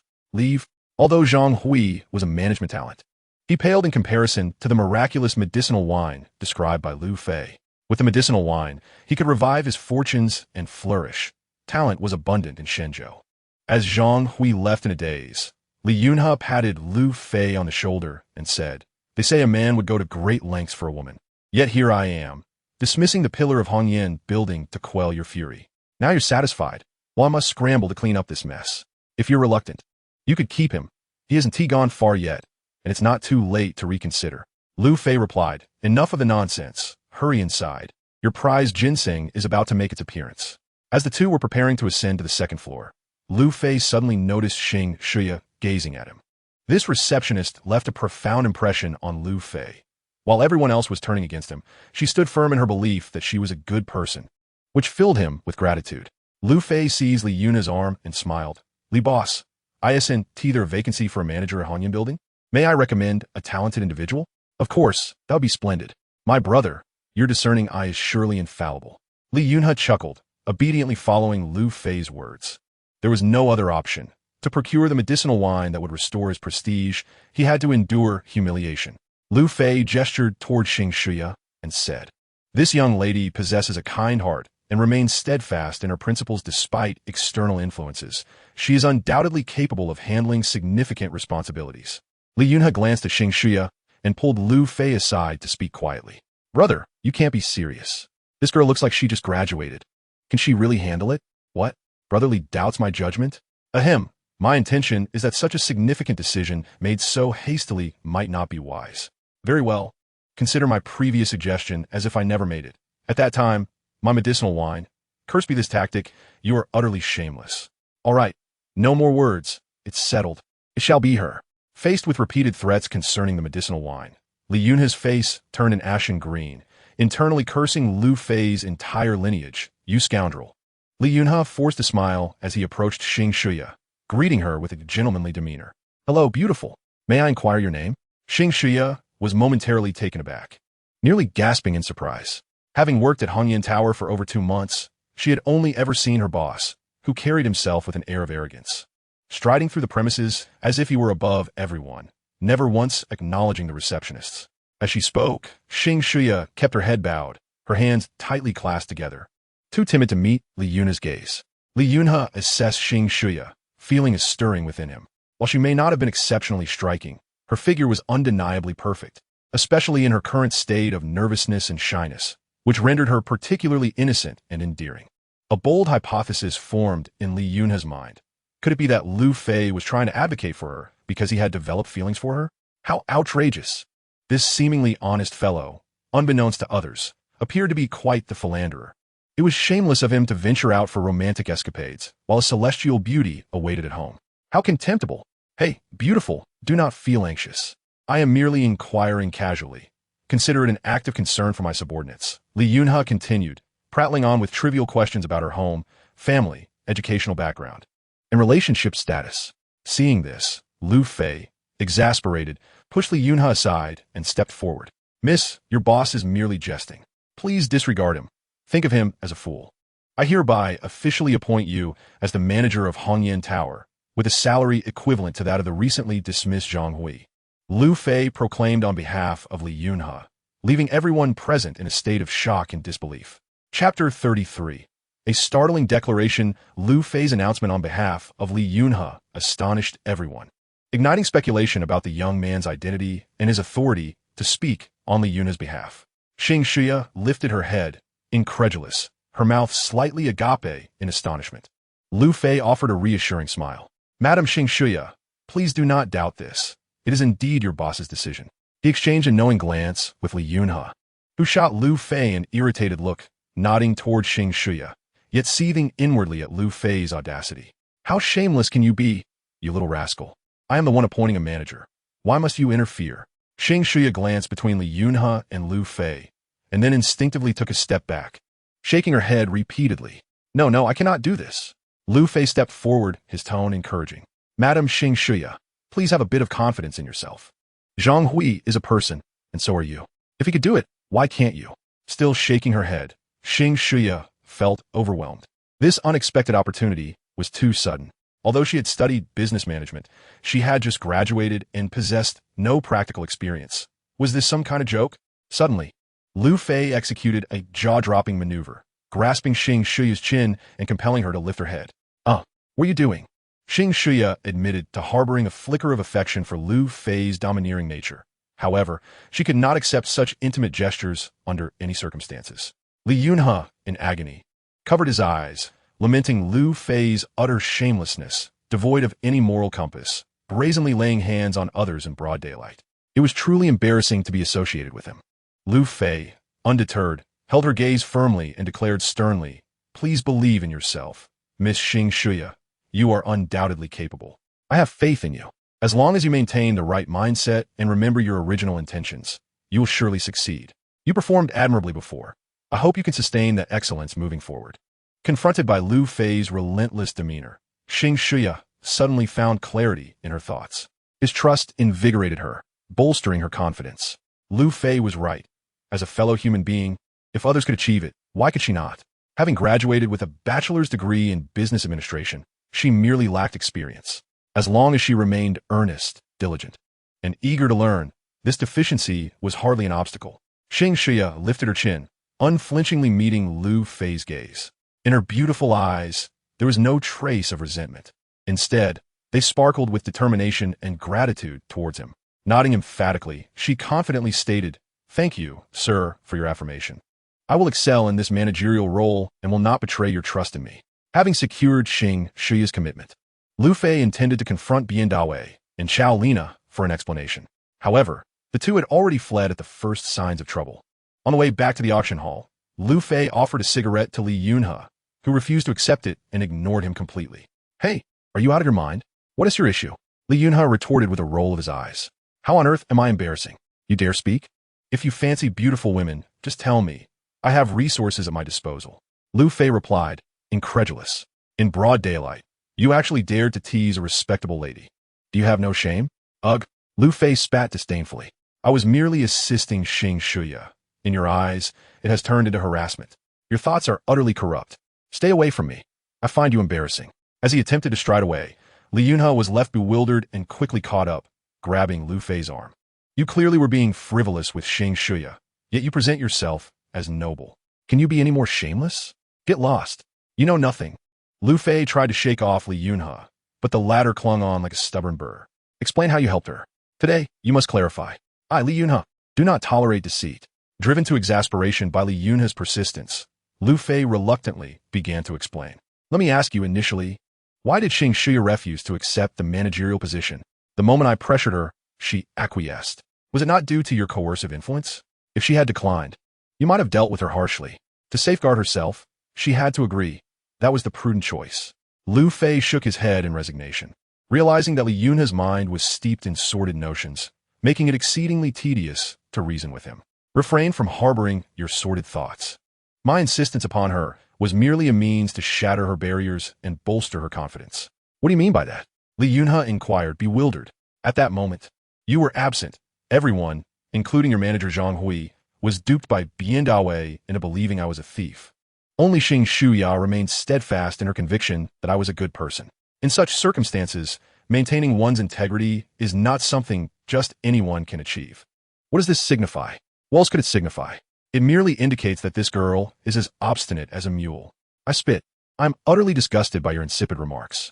What nonsense fills your mind, you young master of Lingbao Street?" Lu Fei's face darkened with frustration. This indicates that Xing Shuya possesses a fierce spirit, yet delicately perceives the beauty of roses, remaining true to her judgment regardless of the situation. Liunfa raturta defiende. If you hold her in such high esteem, why did she initially refuse to accept the manager position? Lu Fei waved his hand dismissively, and Li Yunhe promptly lit a cigarette for him. It seems that unbeknownst to him, this top young master of Bianliang City has developed a penchant for willingly becoming Lu Fei's subordinate. Lu Fei inhaled deeply and continued. That is because Xing Shuya grapples with an inner demon known as inferiority. If my assumptions are correct, her family background is rather ordinary, perhaps even dire. An excessive sense of inferiority has led her to lose confidence in her own abilities, and my role is to help her dismantle this barrier, allowing her to regain her self-assurance. In Buddhist terms, this is akin to a sudden awakening. In Taoist parlance, it is referred to as enlightenment. Do you comprehend now? Li Yunhe blinked, as if beginning to grasp the concept. So, according to you, this girl is indeed a talent. Of course, Lu Fei affirmed. Once Xing Shuya transcends this inner demon, she will undoubtedly thrive and achieve greatness. You have stumbled upon a treasure, mark my words. I must insist that you keep a close watch on her. Her time here is merely transitional, and I intend to take her with me in the future. Nonsense. You expect me to cultivate talent for you on my turf? Dream on. I assure you, I will personally oversee her progress. Should you attempt to undermine me, do not be surprised if I sever our friendship. As Chapter 34, a determined pursuit unfolds, Lu Fei and Li Yunhe conversed leisurely about Xing Shuya while ascending the stairs. However, upon opening the door to the auction hall, they were met with an unexpected blow. The auctioneer's gavel fell decisively, and a century-old wild ginseng was successfully claimed by VIP number 33 for the sum of 2,700,000. Both men stood in stunned silence. The auctioneer's hammer had sealed their fate. Missing the century-old wild ginseng pierced Lu Fei's heart like a needle.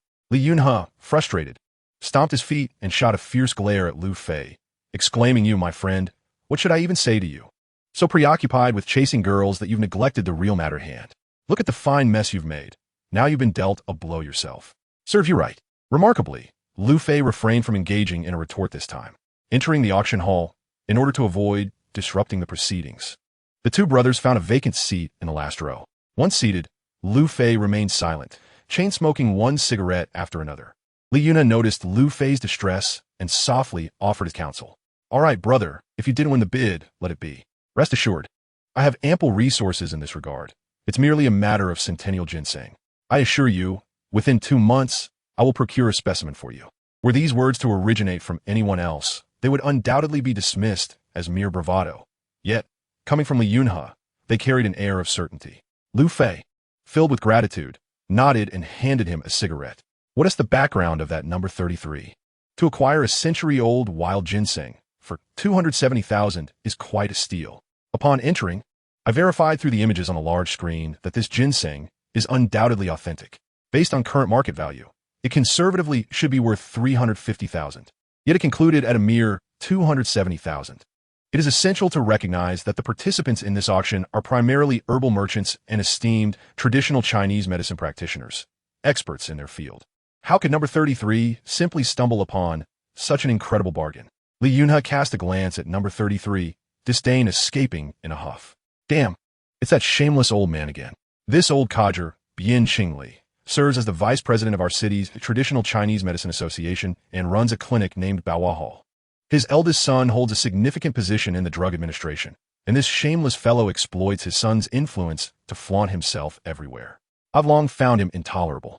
The herbal merchants, intimidated by his son's authority, dare not compete with him, while those who surpass him in stature prefer to avoid the murky waters, thereby allowing this old fool to benefit. This has happened more than once." Lu Fei squinted, recalling that he had heard earlier that Bian Daoi's grandfather was indeed Bian Qingli. Upon confirming with Li Yunhe, his suspicions were validated. A cold smile crept upon Lu Fei's face. Earlier, Bian Dao had fled before he could exact vengeance. Since this old man displays such a lack of respect and is related to Bian Dao, should an opportunity arise, he would first collect some interest from Bian Qingli. Next up for auction was a box of cordyceps, each piece being top tier with 8 pairs of legs, narrow on one end and broad on the other. Regrettably, this item held little value for Lu Fei, and he paid it no mind. Requesting an auction catalog from a service attendant, he perused it briefly, nodding in approval. The offerings at Hanyan Tower included ginseng, reishi mushrooms, musk, deer antler, and other high-end goods of notable vintage. Such premium items are rarely seen outside, yet here they were plentiful. Consequently, those in urgent need of top-tier herbal materials and powerful merchants would undoubtedly flock to this place, inadvertently elevating Hanyan Tower's reputation and spurring the rapid development of Lingbao Street. This indicated that Li Yunhe or his team possessed remarkable business acumen. Upon turning to the final image, however, Lu Fei's brow furrowed in an instant. His deep-set eyes narrowed slightly, concentrating all his attention on the image before him. It depicted a crystal box measuring 20 centimeters on each side, within which lay a slender, red plant approximately 10 centimeters long, akin to the thickness of a pinky finger. The overall appearance resembled the most common disposable lighters on the market, entirely crimson, with dark-scaled patterns adorning the edges. Upon encountering the object depicted in the image, Lu Fei's heart raced uncontrollably, far more exhilarating than the moment he acquired a 600-year-old wild ginseng. His hands, clutching the auction catalog, were already slick with perspiration.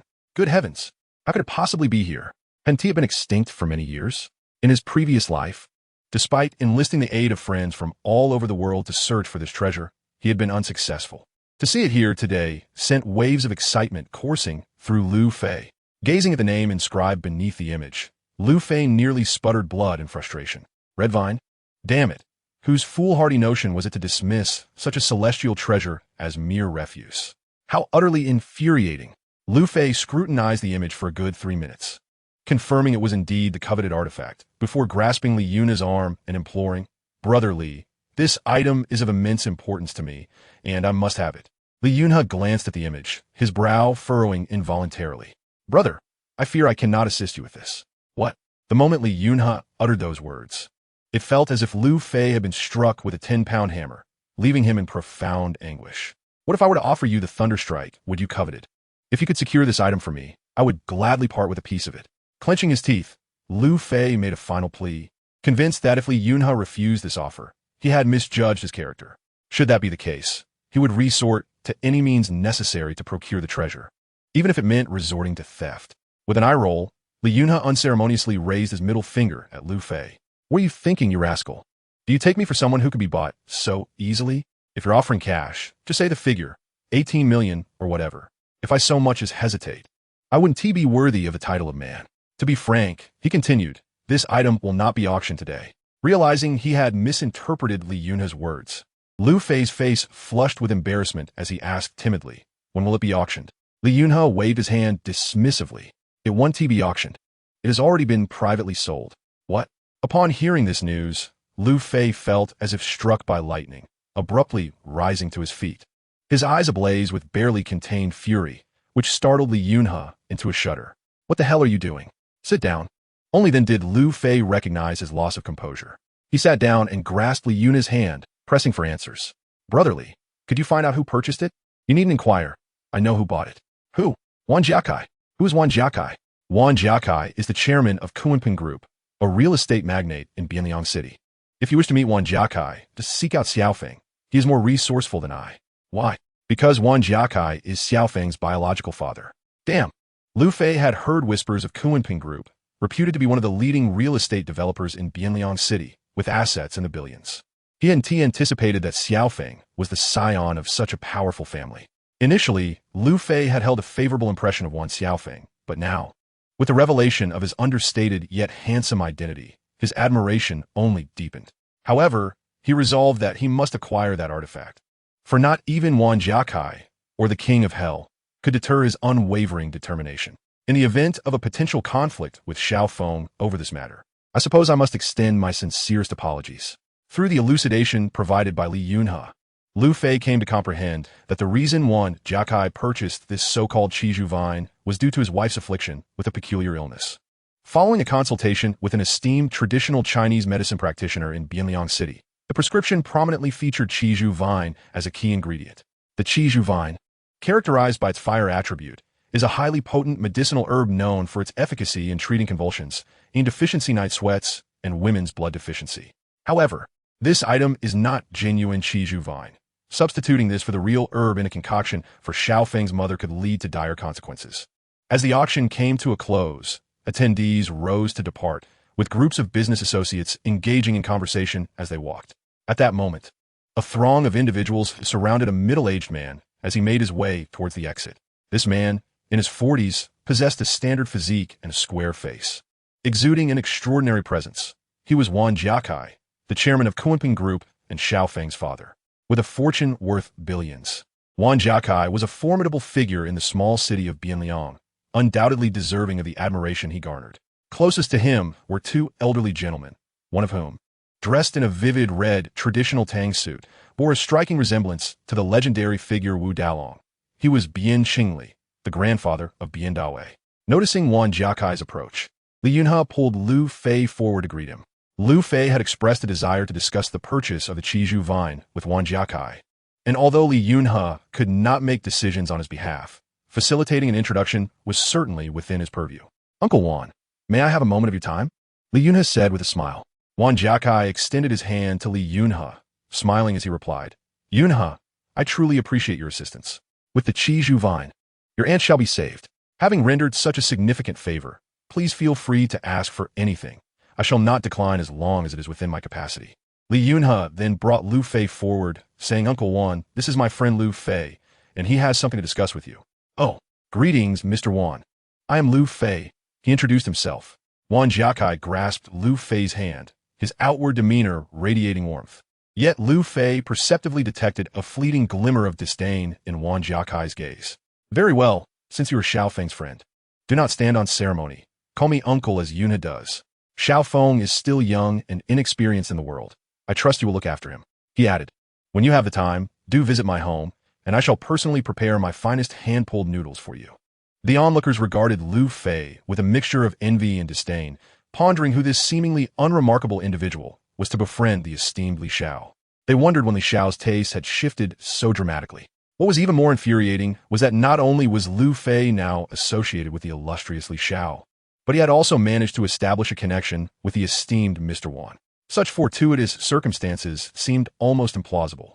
With the backing of these two influential figures, it was apparent that Lu Fei's ascent to success was imminent.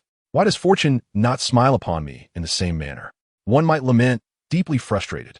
Amidst the powerful figures of the real estate industry, Lu Fei maintained a composed and self-assured demeanor. As for calling him uncle, he deemed that an unnecessary formality. "Thank you, Mr. Wan, for your kind attention. I certainly hope to visit your esteemed residence at some point, as I have something of great importance to discuss with you."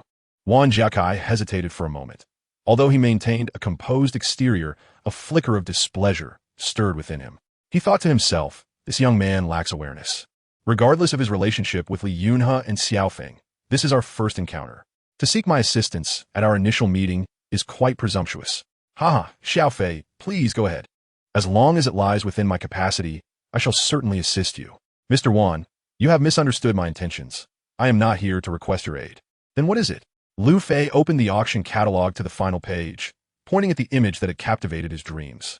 "Mr. Wan, you purchased this item, did you not?" Wan Jiakai glanced at it and replied, "Indeed, I did acquire this red vine. It is a crucial medicinal ingredient for treating Xiaofeng's mother, and it took considerable effort through Yunhe to procure it. Why do you inquire?" Lu Fei handed the auction catalog to Li Yunhe, clearing his throat as he spoke. "Mr. Wan, as a friend of Xiaofeng, I feel compelled to caution you. This substance absolutely must not be administered to Annie. If she ingests it, not only will her condition remain unhealed, but could also pose a serious risk to her life." "Preposterous. Silence. Nonsense." Upon hearing Lu Fei's words, the 30-odd esteemed traditional Chinese medicine practitioners present erupted in collective outrage. Many of them had participated in the consultation for Xiaofeng's mother, and the use of red vine had been a unanimous decision. Lu Fei's statement undoubtedly called their authority into question, akin to an affront to their very lineage. Who is this young upstart? Barely past his youth, yet he dares to challenge our prescription. Who do you think you are? If you do not apologize today, even if you are associated with Bosley, we shall not tolerate you. A group of elder practitioners rolled up their sleeves, ready to confront Lu Fei at a moment's notice. The most vociferous among them was Bian Qingli, a rather irritable figure, who seemed eager to unleash his wrath upon Lu Fei. Even Wan Jiakai furrowed his brow, his impression of the indiscreet Lu Fei plummeting to new lows. Further lamenting Li Yunhe's choice of companions for his son, Xiaofeng, Li Yunhe too was alarmed. He had initially believed Liu Fei sought to negotiate the purchase of the red vine, only to be blindsided by such an audacious proclamation in front of so many witnesses. He feared he would also become embroiled in this debacle. However, on the other side, an imposing elder clad in a vest remained expressionless. This elder, named Liang Guanqing, was the president of the Bianliang Traditional Chinese Medicine Association, a figure of significant repute. Liang Guanqing raised his hand, and the boisterous elders fell silent. "Young man, did you study traditional Chinese medicine at university?" Liang Guanqing inquired. "Not at all." "Then, are you from a family of traditional Chinese medicine practitioners?" "Neither. My family deals in antiques," Liu Fei replied. "How absurd. Antiques have no correlation with traditional Chinese medicine. Does this young man dare to question our prescription? He must be out of his mind. If he seeks attention, he should choose his battles wisely. Should we not receive a satisfactory explanation today, I shall not hesitate to confront him." Upon hearing Liu Fei's claim of being an antique enthusiast, the esteemed traditional Chinese medicine practitioners could hardly contain their urge to confront him. Chapter 36. The President's Apology. Liu Fei's challenge to the prescriptions formulated by dozens of experts undoubtedly struck a blow to the entire traditional Chinese medicine community of Bianliang. A group of venerable physicians, seething with indignation, felt an overwhelming desire to tear Liu Fei apart. Even a highly respected president of the Chinese Medicine Association, Liang Guanqing, could no longer remain silent and stepped forward. With a stern countenance, Liang glared at Liu Fei and declared, "Young man, you are neither a seasoned expert in traditional medicine nor hailing from a lineage of herbalists. How dare you speak so recklessly? I can understand a young person's desire for attention. Yet if your assertions lack any foundation, I cannot remain silent any longer. Here's the deal. In light of your youthful ignorance and your association with Bosley, you shall publicly apologize to everyone here, and we shall consider the matter settled." Upon hearing Liang's words, the audience nodded in agreement. Truly, Elder Liang possesses a magnanimous spirit, capable of accommodating others. Had this been handled by Bian Qingli, a confrontation would have likely ensued. Li Yunhe sighed in relief, thinking to himself how Liu Fei, this troublemaker, had chosen to provoke such seasoned veterans. You young men have no idea how formidable these old fellows can be. Once they start leveraging their age, you cannot strike or chastise them. If they become enraged, you may find yourself on the receiving end of their wrath, left with no choice but to endure the humiliation in silence. Now, with Liang Guanqing demanding a public apology from Liu Fei, it presented the most favorable outcome for him.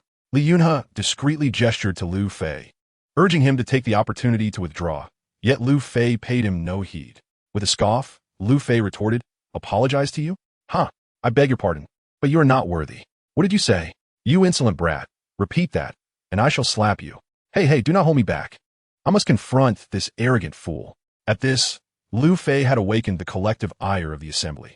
The 20-some elderly practitioners erupted in fury, with several hot-tempered individuals seizing chairs and shoes as makeshift weapons, prepared to engage Liu Fei in a fierce struggle. The merchants of medicinal herbs, fearing the imminent chaos, discreetly retreated 10 meters away, silently praying for Liu Fei's safety. While they held a deep-seated respect for these old-timers, Liu Fei was unyielding. Kicking a chair 5 meters away, he bellowed, "Shut the hell up. Stop with the ageist nonsense. I am not intimidated by such tactics. Anyone who finds me displeasing is welcome to come forth. I will face them, whether in a duel or a brawl." The merchants and Li Yunhe nearly burst into laughter at Liu Fei's audacity, thinking this kid truly is one of a kind. He is here to establish his dominance, challenging a group of senior citizens with an average age exceeding 60. Does he have no sense of decorum? Wan Jiakai's face turned a deep shade of anger. These elderly practitioners had come to assist, and Liu Fei's provocations were a blatant affront to them. Surprisingly, Liu Fei's outburst had an unexpected effect. Those who had been eager to confront him were now merely huffing in irritation, yet none dared to step forward for a duel. With his brows furrowed, Liu Fei pointed a finger at Liang Guanqing and shouted fiercely, "Liang Guanqing, you accuse me of speaking without foundation. On what grounds do you base this? Can one who appreciates antiques not comprehend the art of medicine? Is it true that only those from traditional Chinese medicine families can grasp medical principles? Such reasoning is utterly absurd." Zhu Danqi, one of the 4 great masters of the Jin and Yuan dynasties, was merely a scholar, yet driven by his mother's suffering from spleen ailments. He self-studied medicine and ultimately became a renowned physician. Zhu Danqi was neither formally trained in traditional Chinese medicine nor from a medical lineage. Yet how does his expertise compare to yours? Lu Fei invoked Zhu Danqi, leaving Liang Guanqing speechless, his face flushed with embarrassment. Lu Fei continued, Zhang Jingwei, a great physician of the Ming dynasty, served as a military advisor throughout his life. In his later years, he laid down his arms to pursue medicine and became celebrated across the land. Zhang Jingwei held no diploma in traditional Chinese medicine and was not from medical family. I ask you, how much more skilled is he compared to you? Liang Guanqing trembled, cold sweat pouring down his face, retreating a step in sheer shame. The revered Zhang Zhongjing, known for his filial piety, rose to the position of governor in Changsha. When a plague ravaged the area and local doctors were at a loss, Zhang Zhongjing, moved by the suffering of the people, diligently studied medical texts, authoring timeless works such as Treatise on Cold Damage and the 81 Difficulties. Again, Zhang Zhongjing lacked a formal medical diploma and came from no medical lineage. Yet I challenge you, you arrogant elders, who among you would dare claim superiority over Zhang Zhongjing's medical prowess? Lu Fei's words were like the soul-capturing banner from Investiture of the Gods, effectively extinguishing the audacity of the elders. Observing their demeanor, the elder physicians appeared deflated, their noble heads bowed like chastened children, unable to meet Lu Fei's gaze. Witnessing their expressions, Li Yunhe bit his lip, suppressing laughter, filled with profound admiration for Lu Fei, even feeling an impulse to kneel in reverence. By heavens, this was utterly satisfying. These old geezers had long relied on their age and pretentiousness, with no recourse against them, but to endure in silence. Now, Lu Fei had valiantly avenged himself, providing a gratifying reprieve. An unexpected scene unfolded as Liang Guanqing, the president of the Chinese Medicine Association, approached Lu Fei with a solemn expression, straightening his attire and respectfully bowing before him. Sir, you are right. It was thoughtless of me to comment on you, and I, Liang Guanqing, offer my sincere apologies. Suddenly, thunderous applause erupted from the crowd, sparked by an unknown individual. All present regarded this elder with newfound respect. A 73-year-old president of the Chinese Medicine Association, a figure of great stature, had humbled himself to bow and apologize to a young man. What remarkable courage and responsibility this demonstrated. Lu Fei neither flinched nor recoiled, graciously accepting Liang Guanqing's gesture. The elder physicians watching this scene seethed with envy. As the applause subsided, Lu Fei nodded and stated, recognizing one's mistakes and striving for improvement is commendable. I accept your apology, Liang Lao. I forgive you. Gasps of disbelief filled the air as everyone present was taken aback, thinking, this lad is remarkably audacious. After all, Liang Lao, regardless of his status, was an elder in his 70s bowing in apology. Could this young man truly bear such a weight? Are you not afraid of being struck by lightning? Having received Lu Fei's forgiveness, Liang Guanqing felt an immense sense of relief. However, dear sir, while an apology is due, there is a matter that requires clarification. Why do you assert that the use of chiz-hooding in medicine could lead to fatalities? This is no trivial matter, and I hope you can enlighten me. Indeed, clarity is imperative. Do not presume that a superficial understanding grants you the liberty to make baseless accusations. Unless you elucidate your reasoning, we shall not acquiesce. Chapter 37. Two doubts. Liang Guanqing's bow of apology to Lu Fei was met with a round of applause, but post-apology, he began to challenge Lu Fei. Mr. Lu, you just stated that the use of chiz-hooding in medicine could be fatal. May I inquire as to the basis of this conclusion? Without hesitation, Lu Fei responded. From what I understand, Madam One exhibits symptoms of headaches accompanied by convulsions and intermittent consciousness disturbances. Thus, your diagnosis suggests that dampness has triggered acute convulsions, correct? The symptoms described by Xiao Feng's mother were precisely those outlined in the consultations conducted by the esteemed physicians. Indeed, that is correct, Liang Guanqing acknowledged with a nod. Lu Fei continued, if I am not mistaken, the prescription you provided includes Chaihu, Bo, Jizi, Maidong, Chuanhuanglian, Longding-Ko, and Fujian, based on the Qingre Jinjing decoction from volume 51 of the Jinjian, augmented by the addition of the celestial treasure chiz-hooding as a medicinal catalyst. Am I right? What? Lu Fei's assertions left the seasoned practitioners in utter shock, collectively gasping in disbelief, their eyes wide as they scanned their ranks. The prevailing thought in their minds was one of disbelief. It seemed utterly impossible. A mere youth in his 20s, who had not even laid eyes on the patient, was articulating the prescription with such precision. The prescription was currently nestled in Liang Guanqing's pocket, and even Wan Jiakai was unaware of it. The only plausible explanation was the presence of a traitor among them. Liang Guanqing was equally astonished, raising his head to reassess Lu Fei. Mr. Liu's words are indeed accurate. However, pharmacologically speaking, chishooding does not interact adversely with these herbs. Even if it were ineffective, it would not induce side effects.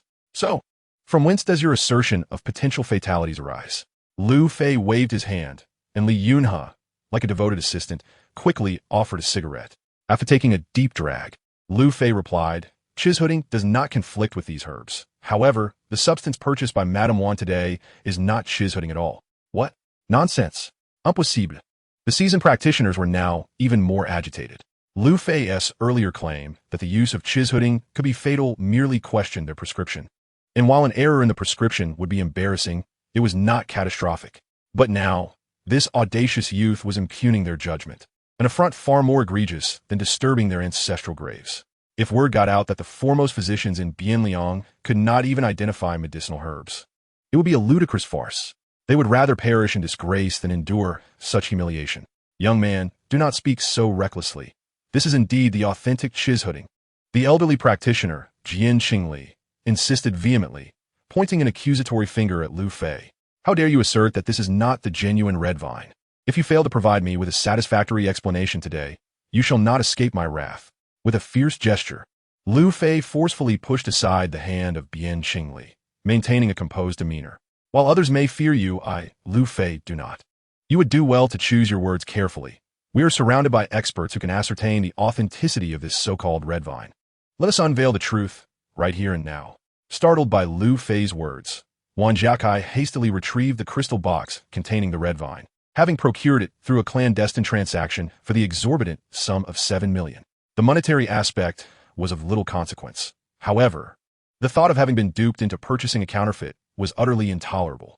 As the crystal box was unveiled, the esteemed traditional Chinese medicine practitioners, led by Liang Guanxing, quickly gathered to examine it closely. Jian Qingli, squeezing his way in for a glance, erupted into laughter. Young man, I have already authenticated this. It is indeed the genuine red vine. What do you have to say now? I shall grant you the opportunity to kneel and apologize, or else this matter remains unresolved. Jian Qingli's arrogance was unbearable, prompting Li Yunhe to intervene on Liu Fei's behalf, only to be firmly restrained by Liu Fei. Until Chairman Liang and the esteemed physicians provide their verdict, how can you declare it authentic? Liu Fei's words hinted at Jian Qingli's presumptuous overreach, leaving him momentarily speechless in front of the assembled crowd. Observing Jian Qingli's discomfiture, Liu Fei smirked. I would advise Vice Chairman Jian to reconsider. After all, your advanced age may lead to diminished eyesight. As Jian Qingli prepared to retaliate, Liang Guanxing and the others approached after concluding their assessments. Chairman Liang, do you have a verdict? This is the genuine red vine, correct? Jian Qingli inquired eagerly. Ignoring Jian Qingli, Liang Guanxing turned to Liu Fei and asked, as an old man of limited expertise, I fail to see any doubts regarding this segment of red vine. Perhaps Mr. Liu could enlighten us? Jian Qingli laughed heartily. Chairman Liang, you are a beacon of wisdom. If you find no fault, then this red vine is undoubtedly authentic. What say you, Liu? Kneel and apologize at once. Liu Fei shot Jian Qingli a look of incredulity, then retorted, Humph. No amount of eloquence can alter the fact that this is indeed authentic red vine. I suggest you refrain from wasting everyone's time. Disregarding Jian Qingli, Liu Fei addressed Liang Guanxing. The so-called red vine is, in fact, a variant of the broadleaf vine that undergoes mutation under specific environmental conditions. Historical texts from the Ming Dynasty, particularly the Baohua classics, describe the red vine as a fire attribute, a treasure of utmost yang. Its growth is exceedingly slow. After 5 centuries, it may only reach the thickness of a chopstick. Chairman Liang, please observe this so-called red vine, which is 3 times thicker than a thumb.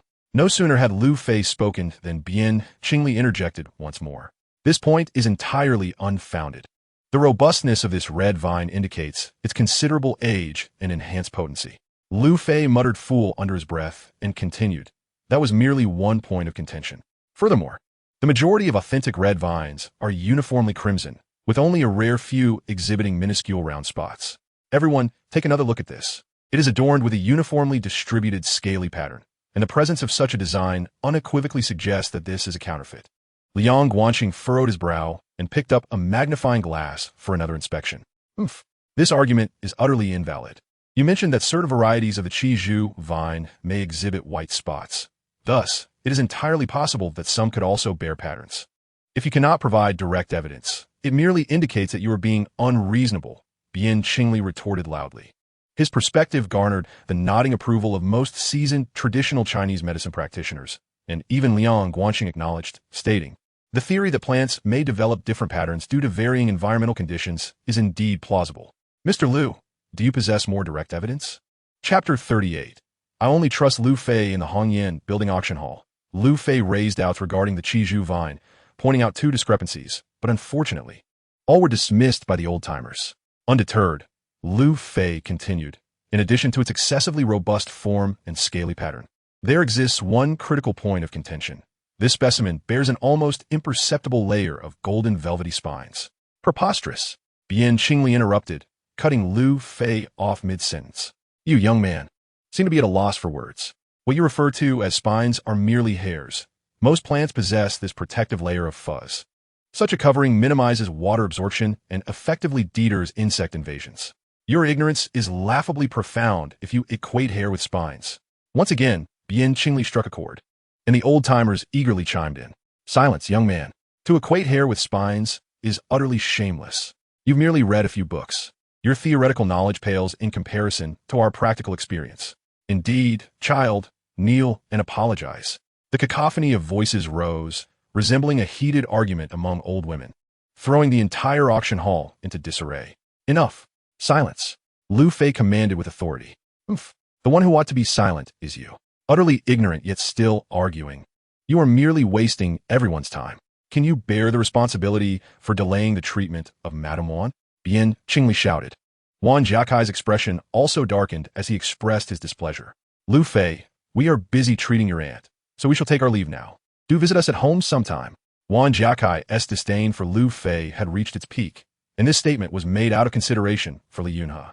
Had Lu Fei not been a friend of Li Yunhe, Wan Jiakai would have outright dismissed him. As for his son, Wan Xiaofeng, Wan Jiakai had resolved that someone as reckless as Lu Fei was unworthy of being his friend. Wan Jiakai's insinuation was not lost on Lu Fei. Though it left him feeling discontented, he deemed it necessary to persist for the sake of the object within the crystal box. Mr. Wan, whether you believe it or not, this is certainly not Qizhu vine. If you stubbornly choose to trust these quacks and use this in your medicine, you may find yourself regretting it later. This thoroughly enraged Wan Jiakai, who, wielding the authority of the group's chairman, shot a fierce glare at Lu Fei and exclaimed, Enough. Are you cursing me? Out of consideration for your association with Yunhe, I have tolerated you repeatedly, but that does not grant you the liberty to act recklessly in my presence.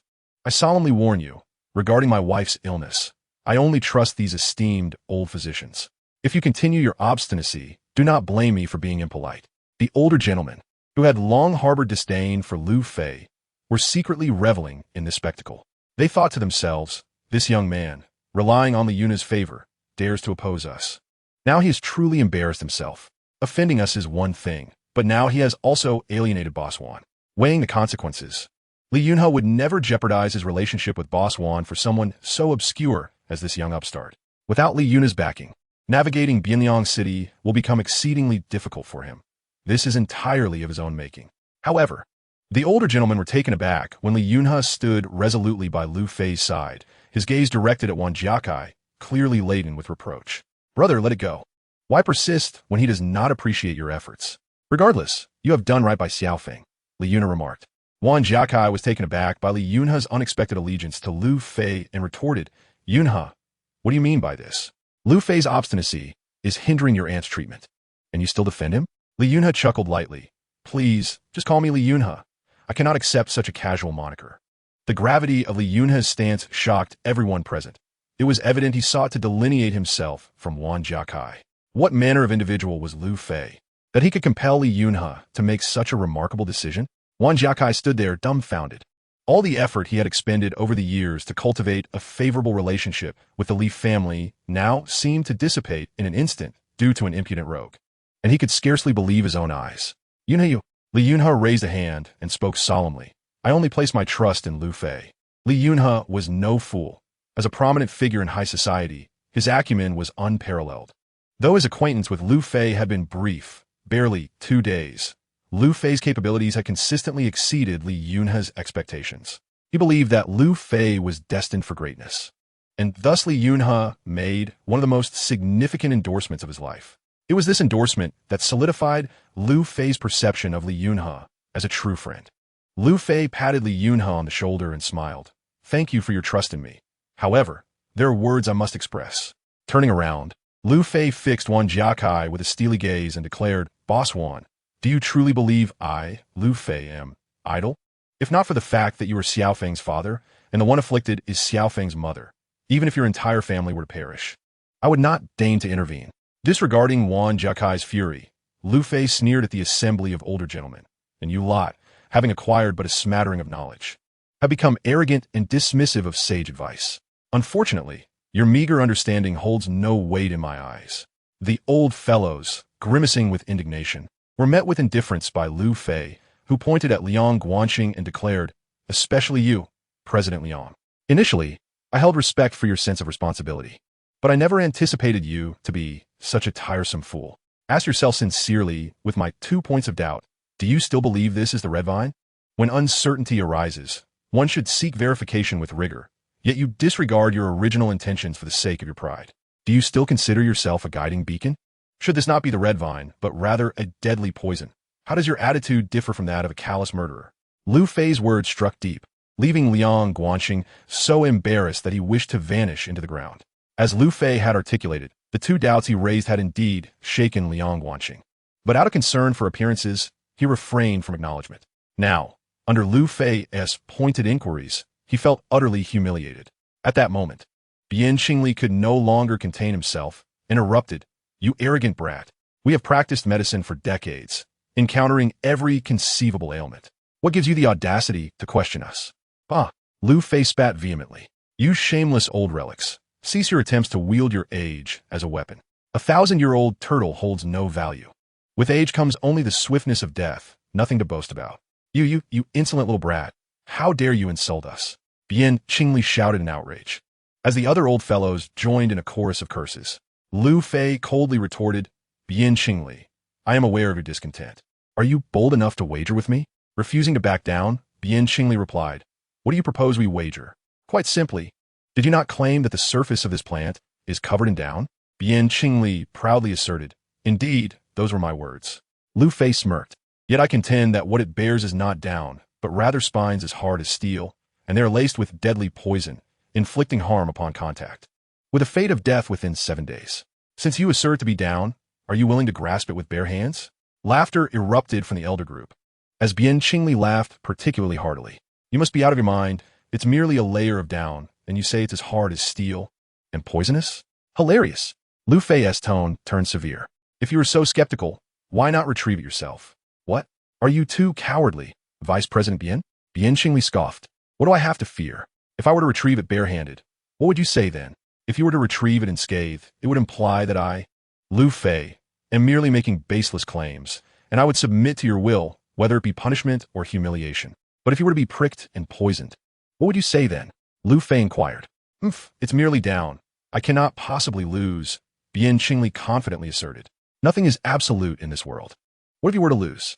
And if I were to lose, I would submit to your demands, Bian Qingli replied. Lu Fei coldly chuckled. Should you lose, I will claim the century-old wild ginseng you harvested today.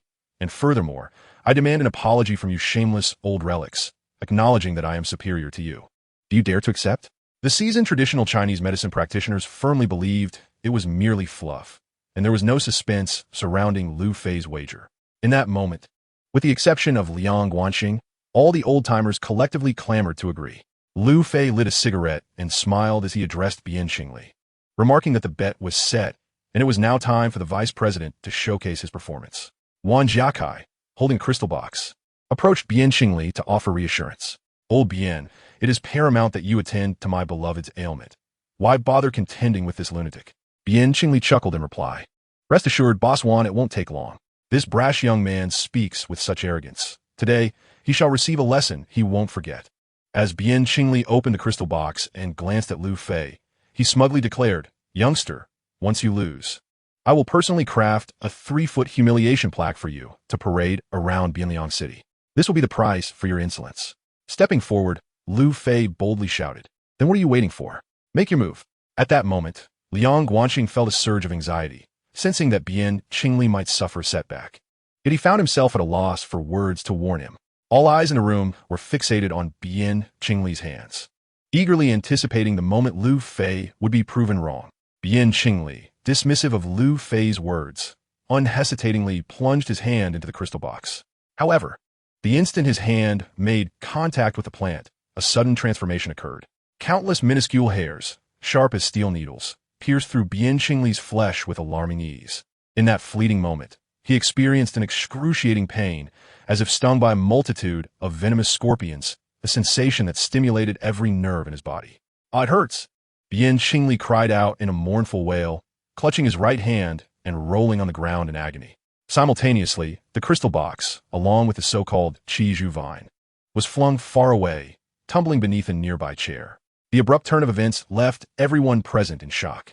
After a brief pause, they rushed to Bien Qingli's side, causing the auction hall to descend into chaos. "Vice President, what has happened to you?" One exclaimed. "Goodness, your hand is swollen like a bear's paw. Step aside. I must use silver needles to seal Vice President Bien's meridians and halt the spread of the toxin." Another shouted. "Old Zhang, quickly try your family's unique Wuyang Divine Needle." "Oh dear, even the Wuyang Divine Needle isn't working. President Liang, you must intervene. If we delay any longer, Vice President Bien will be in grave danger." A throng of seasoned practitioners encircled Bien Qingli, attempting various remedies. However, none succeeded in curbing the toxin spread, leaving everyone utterly bewildered. One herbal merchant suggested calling for an ambulance, but was swiftly met with a slap from an elder. "Damn it, we are all divine doctors. How dare you summon our sworn enemy, the Western doctors? If this gets out, where will our dignity be?" The aggrieved herbal merchant almost shed tears, reflecting that it was no wonder Lu Fei berated them. They were powerless to save Vice President Bien and yet forbade the call for help. Truly a pitiful band of proud fools. The most amused were Li Yunhe and his brother, who stood atop their chairs, smoking and observing the scene with clear delight. Observing the pained expression of the perspiring Bien Qingli, who was moaning incessantly and glancing at the paw that was thicker than a bear's, Li Yunhe felt an exhilarating sense of satisfaction. He had long held a disdain for this old fool, and now that he had offended Lu Fei, it was only fitting that he suffered. "Hey, don't get too busy just yet. Vice President Bien 1T kicked the bucket within the next 7 days. It's time we honored our wager. I assenti it." The perspiring old fellows, hearing this irksome voice, collectively halted their efforts and cast furious glances at Lu Fei, who stood above them. An elderly traditional Chinese medicine practitioner shouted angrily, "You brat. People's lives are at stake, and you're still cracking jokes. Do you even have a conscience?" Lu Fei chuckled. "Whether he lives or dies is of no concern to me. Spare me your idle chatter. It's time for you to fulfill your end of the bargain." The old practitioner, surnamed Guan, had a notoriously fiery temper. Upon hearing these words, he jumped up and pointed at Lu Fei, cursing vehemently. "You little rascal, there's no way we'll apologize. I'd rather slap you across the face." Li Yunhe coldly remarked, "A bet is a bet. It's only right to accept defeat. At your age, do you still lack the integrity to hold your word?" "Mr. Li, must you defend this brat?" Guan bellowed. "I am merely upholding principles rather than favoritism. If it were Lu Fei who had lost, would you all have backed off? His luck doesn't signify anything. At such a young age, I cannot apologize to him, not under any circumstances." Chapter 40. My favorite moment of humiliation. Guan Jinyu, as stubborn as a dead pig unafraid of boiling water, brazenly refused to honor the wager. Li Yunhe raised an eyebrow and snorted coldly. "This is Lingbao Street S. Hanyan building. No one here can act unscrupulously." Guan Jinyu dismissively posed defiantly. "I 1T apologize. What can Mr. Li do to me? Are you going to call security to beat me?" Li Yunhe smiled slightly. "What nonsense. I am well aware of the traditional virtues of respecting the elderly and cherishing the young. I certainly wouldn't dare to harm you." "Humph. It's good that you know better. I don't care about others, but I will not apologize to this brat, no matter what." Li Yunhe clapped his hands and said cheerfully, "Old Guan, your bravado is commendable. Listen up, everyone. Li Yunfe hereby announce on behalf of Lingbao Street that as of this moment, Guan Jinyu is forbidden from entering Lingbao Street." Guan Jinyu's face turned ashen upon hearing this, and Li Yunhe continued, "Furthermore, effective immediately, any merchants collaborating with Guan Jinyu's clinic are prohibited from stepping foot on Lingbao Street. Should I discover any violations, they will bear the consequences." Buzzing with agitation, Guan Jinyu felt his head might explode. Being barred from Lingbao Street was already egregious enough, but to restrict merchants from collaborating with him was tantamount to sealing his fate. Clenching his teeth and pondering for a brief moment, he ultimately concluded that his clinic took precedence over his pride. After a plea filled with desperation, Guan Jinyu respectfully bowed and apologized to Lu Fei. In Bianliang City, the Li family had established a monopoly over traditional Chinese medicinal materials and wielded significant influence across the entire Central Plains, and even the broader realm of medicinal industries in Shenzhou. If Li Yunhe wished to deliberately dismantle a clinic, it would be as effortless as crushing an ant, requiring no more than a few phone calls to achieve his ends. Thus, Li Yunhe executed a decisive move, swiftly subduing the arrogant elders, who now lined up to bow and apologize to Lu Fei. Ultimately, Lu Fei triumphantly stowed the century-old wild ginseng into his backpack, exuding an aura of unrivaled confidence and dominance. Having successfully showcased his prowess, Lu Fei cast a scornful glance at the dejected elders and remarked, "For 5 millennia, the civilization of the Shanzhou has flourished, and traditional Chinese medicine was once held in high esteem. Its current decline is inextricably linked to the ineptitude of individuals like you. Even the sages of antiquity understood the boundless nature of learning. Yet you, having acquired only superficial knowledge, become complacent and stagnant. What grounds do you have to claim any dignity? Do you still possess the audacity to show your faces? Even our own people have lost faith in traditional Chinese medicine, yet you remain oblivious to the necessity for reflection. Do you honor the legacy of your forebears who bestowed upon you your livelihoods?" The group of veteran practitioners, chastened and embarrassed, stood in silence, unable to muster any rebuttal against Lu Fei's incisive critique. Finally, Lu Fei turned his gaze toward Liang Guanqing and stated, "I have said what I needed to say. I hope you will take heed." In the eyes of Li Yunhe, there was a palpable admiration for Lu Fei. Once, these elders had been so arrogant, wielding their age as a weapon and dismissing others with contempt. Now, they resembled chastised school children, humbled and speechless before their teacher, Lu Fei. It was an exhilarating sight. "My brother Lu Fei is simply extraordinary," Li Yunhe exclaimed, laughing heartily as he threw his arm around Lu Fei's shoulders. "Today, in celebration of our good fortune, I shall treat you to a lavish feast at Yanchun." Lu Fei chuckled in response, preparing to depart with Li Yunhe, but their exit was impeded.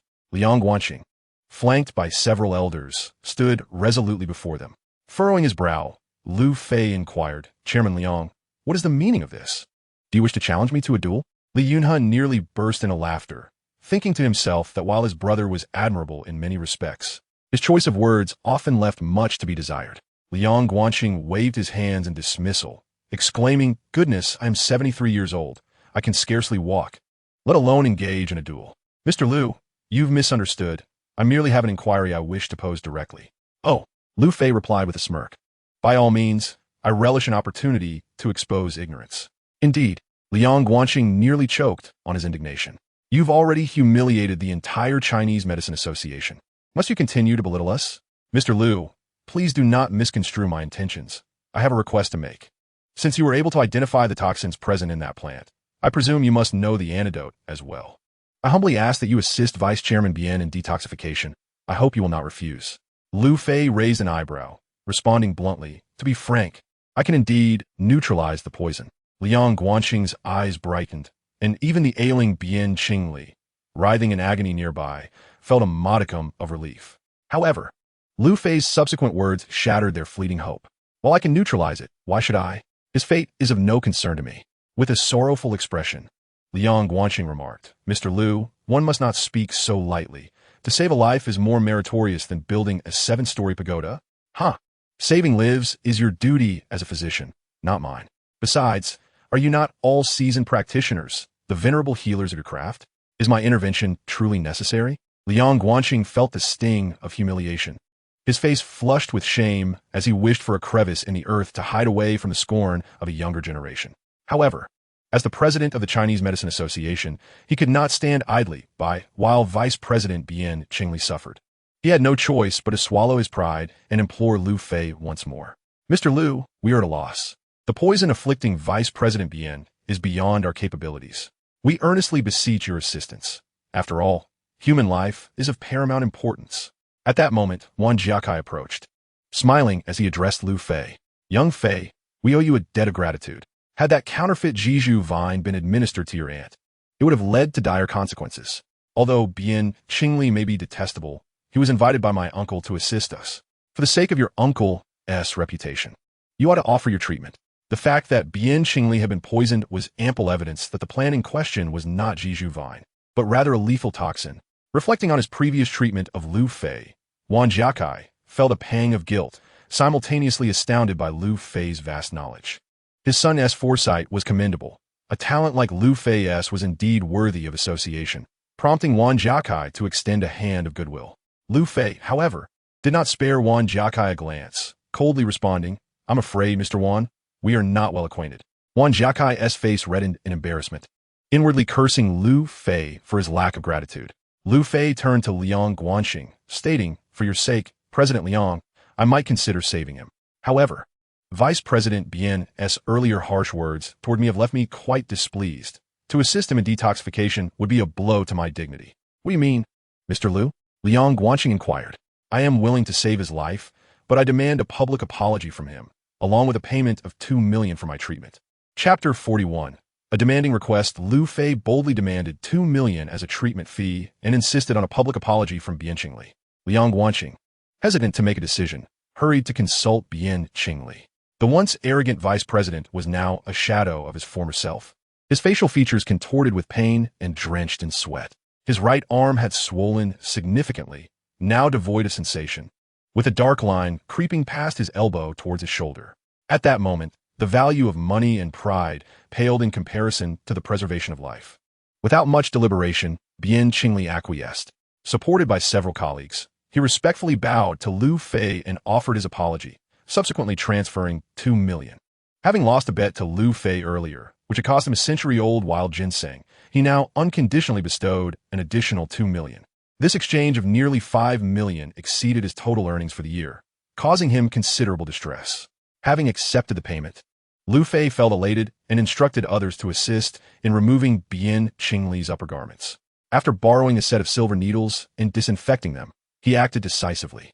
With the swiftness of lightning, Lu Fei deftly inserted 6 3-inch needles into Bien Qingli's major acupoints, including Tianzong, Chengfeng, and Zhongfu, each needle penetrating to varying depths. Upon observing the verdant line along Bien Qingli's arm meridian, it recoiled as if confronted by a formidable adversary, coming to a halt at the wrist after a few moments. The Ghost Gate Divine Needle? How could this be? Liang Guanxing was taken aback, leaping in astonishment. Lu Fei once again grasped a 5-inch silver needle, smiling as he remarked, "President Liang, you truly are a paragon of discernment. How could you possess the Ghost Gate Divine Needle, a technique lost for over 2 centuries? Are you a descendant of the Ghost Gate, Mr. Liu?" Liang Guanxing, seizing Lu Fei's arm, inquired with fervent excitement. "Huh, if I were a descendant of the Ghost Gate, I would have long since pinned you down with the 7 arrows of the nail head, rather than waste my breath on you," Lu Fei retorted. To an outsider, their exchange resembled the recitation of a monk's scripture. However, the seasoned individuals present were visibly shaken, each rendered speechless in astonishment. The Ghost Gate Divine Needle, also known as the 13 Needles of the Ghost Gate, was originally conceived by Zhang Daoling, the founder of the Zhengyi Dao.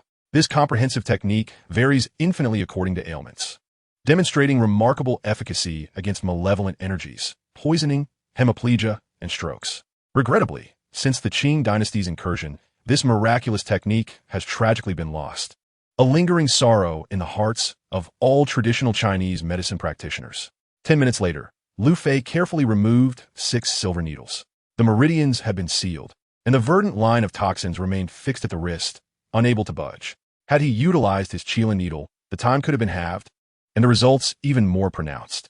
Alas, Bien Qingli was not worthy of such an adept tool. After accepting a towel from the waiter to dry his hands, Lu Fei proclaimed his work complete, much to Bien Qingli's dismay. "Mr. Liu, please wait. You have yet to fully detoxify me." Lu Fei chuckled. "I promise to save your life. Rest assured, the toxins will not spread throughout your lifetime, provided you refrain from engaging in unscrupulous acts. You shall live to a ripe old age." Bien Qingli nearly spat blood in frustration. "Emer elu, donotist. I currently possess no sensation in my hand, and having paid you 2 million, you ought to assist me in completely detoxifying as well." "Bien Qingli, do not distort the truth. I only promised to save your life. When did I agree to completely detoxify you?" With the toxin suppressed, Bien Qingli's voice had regained some strength. That is unacceptable. Having taken my money, you must ensure the complete removal of the toxins. Otherwise, you shall refund me. Lu Fei sneered. Bien, you truly are shameless. Very well, I shall return your money. Who is it that lent me those silver needles? I shall use them to restore Vice President Bien, and you may prepare for his memorial service in 7 days. Everyone exchanged incredulous glances, pondering just who was the true scoundrel here. Upon hearing the word restore, Bien Qingli nearly soiled himself. Setting aside whether he would be alive in 7 days, he certainly did not wish to endure that pain again. Lu Fei, do not act recklessly. I no longer wish for the 2 million. Tell me, what must I do to ensure complete detoxification? Bien Qingli implored. Lu Fei disdainfully shrugged. It would have been much better had you been agreeable from the start. Truly, you are insufferable. To achieve complete detoxification may prove to be somewhat troublesome. Provide me with 5 million in medical expenses, and I shall reluctantly assist you. Huh, Lu Fei, you are truly unscrupulous, Bien Qingli exclaimed in a fit of hysteria. Huh, Vice President Bien, you have the option to forego the detoxification. I am not coercing you. Furthermore, there's an additional condition. Bien Dawei is your grandson, is he not? Just a moment ago, he and that wretched woman, Chao Lina, spoke disrespectfully to me. Summon them both to kneel and apologize, or our negotiations are moot. Lu Fei, you are exceedingly overbearing, Bien Qingli shouted through gritted teeth. I find myself disinclined to assist you now. Take care, Vice President Bien. I take my leave. Fine. I concede. I shall comply. Bien Qingli relented, resembling a defeated rooster, his head hanging low. Half an hour later, Lu Fei received a notification of 5 million in his account. Glancing at the two kneeling before him, Lu Fei felt an immense sense of satisfaction. Lu Fei, I have fulfilled all your demands. May you now proceed with the detoxification? Bien Qingli bellowed. No problem. I pride myself on my integrity, Lu Fei responded, requesting a sharp knife from the attendant. After sterilizing it with a lighter, he firmly pierced Bien Qingli's swollen middle finger, from which a stream of dark purple blood gushed forth. Lu Fei wiped his hands and remarked, squeeze forcefully to expel the black blood, and that will suffice. Bien Qingli, bewildered, inquired, is that all? Isn't this merely bloodletting? Indeed, it is bloodletting. Expelling the toxic blood is the remedy. Do you not comprehend this? Your medical skills could not possibly have been learned from your master's wife, Lu Fei retorted, as Bien Qingli abruptly leaped up, angrily pointing at him and cursing. Lu Fei, you scoundrel! You dare to demand 5 million for something so simple as bloodletting? Are you even human? Silence. How could you pay for my assistance for something so trivial? Are you not demeaning yourself? Old dog Bien? Lu Fei chuckled coldly. Lu Fei, I will not forget this. You shall pay dearly. Humiliated, the old dog Bien left Hongyan Tower with the two disrespectful individuals, vowing revenge. At that moment, everyone realized that Lu Fei had been orchestrating Bien Qingli's downfall from the outset, motivated by the affront caused by Bien Qingli's grandson. The price for offending Lu Fei was exorbitant. A century-old ginseng, a total of 7 million in cash, not to mention the loss of face for the Bien family. From this day forth, Vice President Bien would likely become the subject of gossip and ridicule among the populace. Chapter 42. The old fellow takes a disciple in Hongyan Tower. Lu Fei not only astonished the crowd and reaped substantial rewards, but also took revenge on Bien Qingli and his grandson. Just as he prepared to take his leave, he was intercepted by Liang Guanqing. Lu Fei acknowledged Liang as a good man, yet found his speech excessively tedious, entirely incompatible with his own temperament. Thus, Lu Fei addressed him with a frosty demeanor, saying, President Liang, what do you intend to do now? I. Liang Guanqing's face flushed crimson as he struggled to articulate a response. Lu Fei glared and commanded, speak your mind. I am quite busy. Very well, I said, Mr. Lu. Your admonition was indeed warranted. In my previous arrogance, I failed to recognize the depth of your skill, only now realizing that there are indeed greater talents beyond my own. The pursuit of knowledge is endless, and it is never too late to acknowledge one's mistakes. I shall amend my ways. There is no need for you to dwell too much on this, Mr. Liang, Lu Fei stated earnestly. Gathering his courage, Liang Guanqing gritted his teeth and declared, You speak truthfully, hence I intend to take you as my master, Mr. Lu. I humbly beseech you to impart the Ghost Gate Needle technique to me. From this moment forth, I shall serve you faithfully. What did you say? Lu Fei was utterly taken aback by Liang Guanqing's unexpected request, quickly interrupting him. Rest assured, Mr. Lu, though my talents may be modest, I am steadfast and eager to learn, and I shall never bring shame upon you. Lu Fei rolled his eyes in exasperation. Mr. Liang, please cease this. I am merely a humble scavenger and possess no qualifications to teach you. If my previous boasts were foolish, consider them the ramblings of youth. I truly apologize, but I absolutely cannot take on a disciple. Before an audience of dozens, Liang Guanxing, the president of the Traditional Chinese Medicine Association, disregarded his dignity and sought to become Lu Fei's disciple, leaving everyone present in utter disbelief. Undeterred by the gazes of others, Liang Guanxing was driven solely by his fervent desire to master the Ghost Gate Needle technique. In an astonishing display, he knelt before Lu Fei, bowing deeply. Master, I pay my respects to you. Goodness! Lu Fei was infuriated, feeling the weight of the surrounding stares. He cursed inwardly, realizing he had been ensnared by Liang Guanxing. Just moments ago, he had scorned the older generation for their lack of knowledge, and now, Liang Guanxing was kneeling before him, demanding to be accepted as a student. If he refused, it would be a contradiction of his own words, a slap in his own face. However, conceding to Liang Guanxing's request was utterly out of the question. What a ridiculous notion!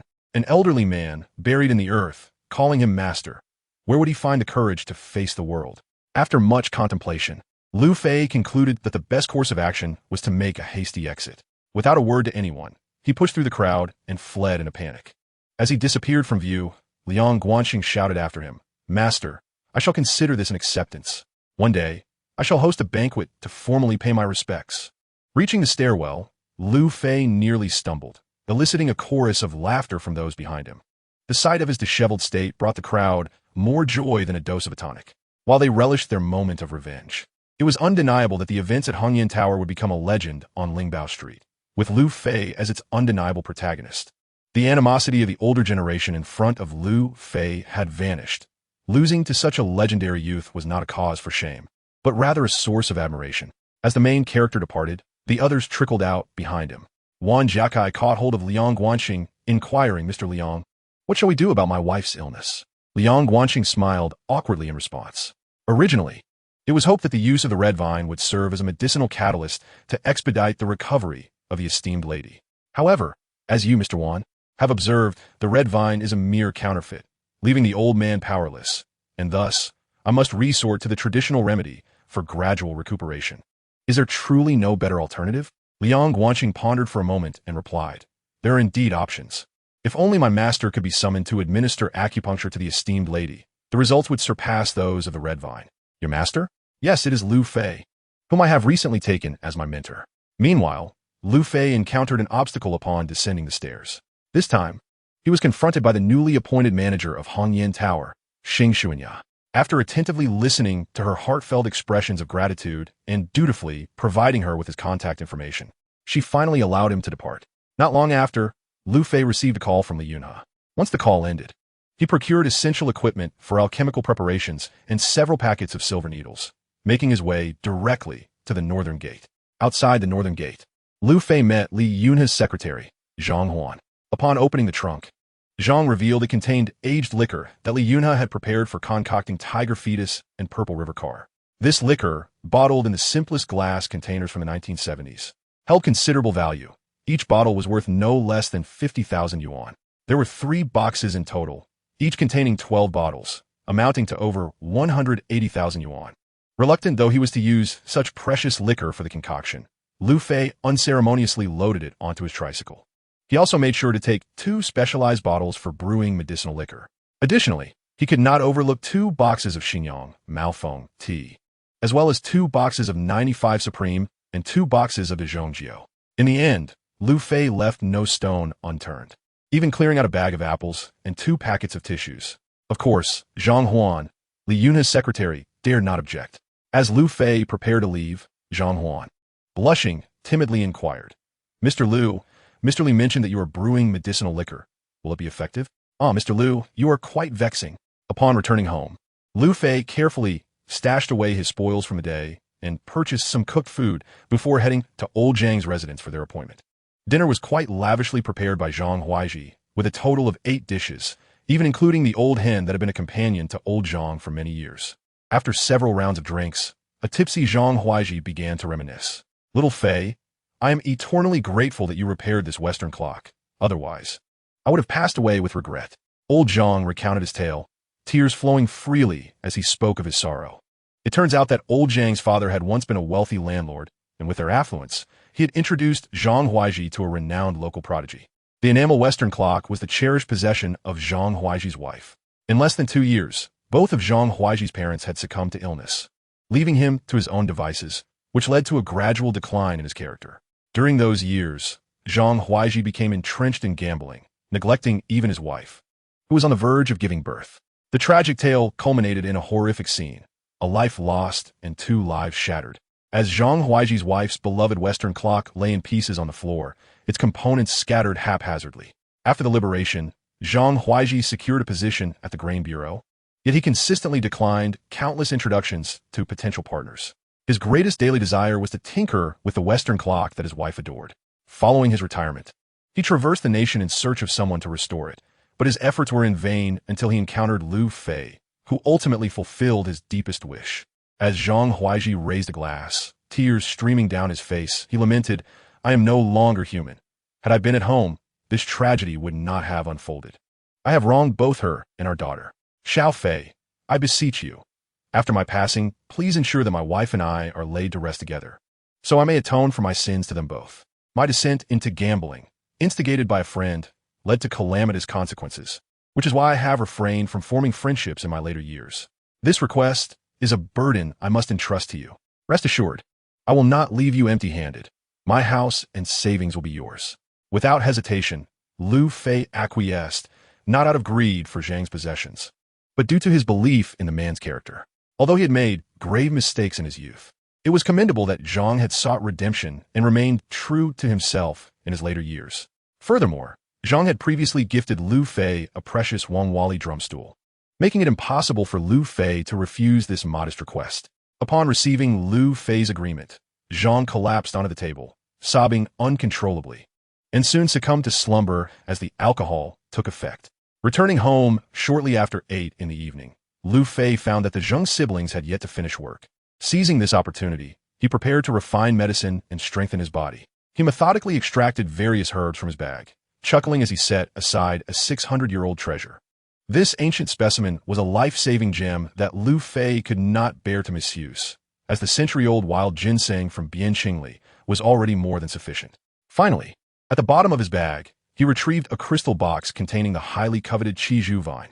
This remarkable find was the greatest stroke of fortune for Lu Fei that day, surpassing even the value of the Qilin needle on his finger. The Lingxi vine, a rare treasure that had been extinct for over 7 centuries, was mentioned only briefly in the Shanhai Jing, making it no surprise that seasoned traders would recognize its worth. The sole purpose of the Lingxi vine was to enhance vision. With it, any eye ailment, barring corneal detachment, could be remedied. For Lu Fei, nothing held more significance than the Lingxi vine, for with it, as a medicinal catalyst, he could regain the keen sight and sharp insight that had once served him so well in his past life. At Hongyan Building, Lu Fei swiftly identified that this was not the Qizhu vine, which would lead Wan Jiakai to relinquish the Lingxi vine to him. If it could not be purchased outright, he would willingly trade it for a Tang Yingmei vase or a Zigong brand item. He would stop at nothing. If all else failed, he would even risk igniting a great scandal to seize it. However, Bianqingli's mishap with the crystal box inadvertently presented Lu Fei with a divine opportunity at no cost. Carefully concealing the Lingxi vine and the 600-year-old treasure, Lu Fei began to process the herbs, chopping them into fragments and combining them according to the recipe etched in his memory before placing them in the medicinal pot to brew. An hour later, 3 bowls of water had reduced to half a bowl of thick, dark medicinal liquid, which he promptly consumed while still warm. Immediately, Lu Fei took out the silver needles and began to administer them on himself. After a few minutes, he had transformed into a human porcupine, sitting cross-legged on the ground. Lu Fei controlled his breathing, striving to absorb the medicinal potency. Moments later, the effects of the medicine began to manifest. He could faintly hear the sound of his bones rapidly contracting, producing a series of cracking noises.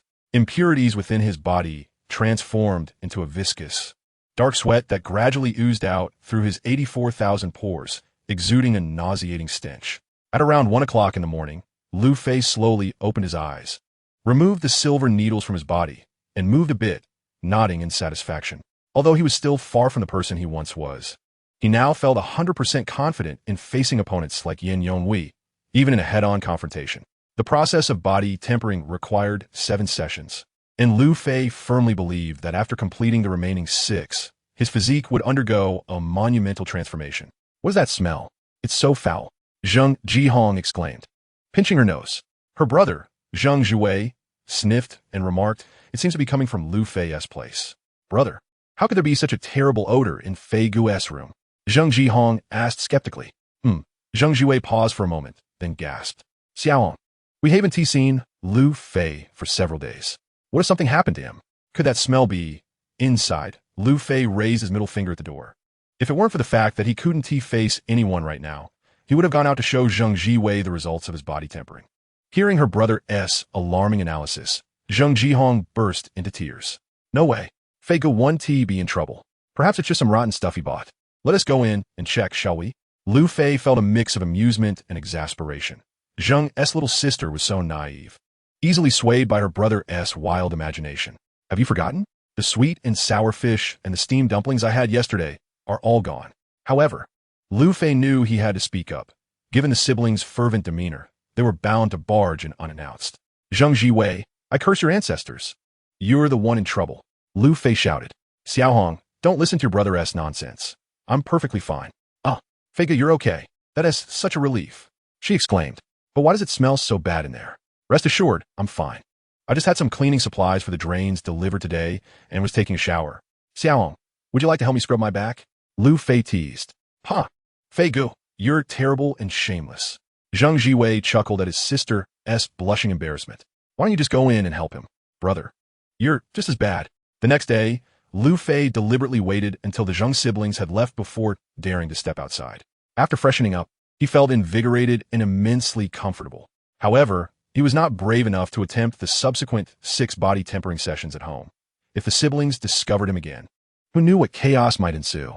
After a moment of contemplation, he quickly thought of an ideal location. Lingquan Mountain in the northern suburbs, with its numerous natural springs, featured several secluded spots with minimal human activity, perfect for body tempering. Lingquan Mountain it is. Chapter 44. The Rosewood Box in a tranquil valley on the northern slope of Lingquan Mountain. Lu Fei stumbled upon a natural spring. For the next 5 days, he spent his days scavenging, engaging in light-hearted conversations with the fragrant pig via QQ during his leisure hours, and at night, he diligently practiced alchemy at the spring. Perhaps due to having exhausted his good fortune in the preceding days, Lu Fei found himself devoid of any significant treasures during this period. However, his physique was steadily improving. If he were to craft a protective talisman akin to Chun Xiang's now, he would undoubtedly wield it with ease. These 5 days were fulfilling and pleasant for Lu Fei, while several individuals, desperate to locate him, were left in a state of great agitation.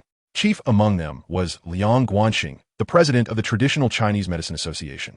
Upon leaving Hongyan building that day, Liang had asked Li Yunhe to obtain a copy of the auction hall surveillance footage. Once home, he enlisted his granddaughter to edit the highlights, which he subsequently shared with his close friend, the esteemed physician Xue Taihe. Upon watching the video, Xue Taihe was so astounded that he leapt from his chair. His astonishment stemmed not only from Lu Fei's ghost gate needle, but also from the contents within the crystal box. Recognizing the item as the Ling snake vine, Xue Taihe prudently consulted the Shanhai Jing to confirm his identification. After verifying, he promptly called Liang Guanxing. Brother Liang, where's the Ling snake vine now? What Ling snake vine? The item inside the crystal box. That is not the Qizhu vine. It is the long-extinct treasure, the Ling snake vine, which has been lost for over 700 years. Xue Taihe exclaimed excitedly. What? You mean it's the Ling snake vine recorded in the Shanhai Jing? Liang Guanxing inquired, astonished. Indeed, it is. The Ling snake vine only grows within the natural caves of the Jade Maiden Peak in Kunlun Mountain. Ever since the great earthquake during the Yuan dynasty, which destroyed the caves, the Ling snake vine has been completely extinct.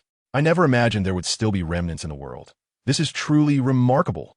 With the Ling snake vine, the chief's eye ailment can be cured. Hurry, help me acquire it, no matter the cost. Xue Taihe urged. It cannot be purchased. The Ling snake vine has vanished, Liang Guanxing replied, trembling. Indeed, Liang was correct. On the day of their departure, he and Wan Jiakai had specifically searched for the crystal box, but despite scouring every corner, they could not locate it and had to abandon their efforts. On the other end of the line, Shui Taihe uttered a curse in frustration, unwilling to relent, and instructed his secretary to book a flight to Bianliang City immediately.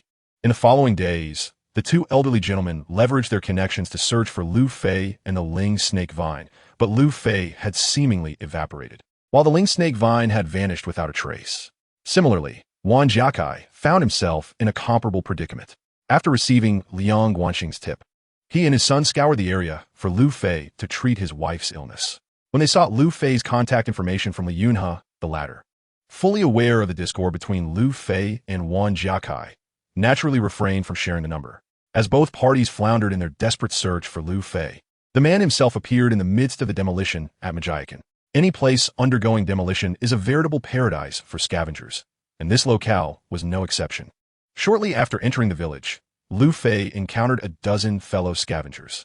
After spending the better part of the day in Majiazhuang, nearing noon, Lu Fei had only managed to collect 2 carts of scrap copper, iron, and cardboard, with not a single valuable item in sight, which left him feeling quite disheartened. Just as he was contemplating a change of venue, a fellow scavenger in his 50s passed by, pulling a cart laden with old furniture.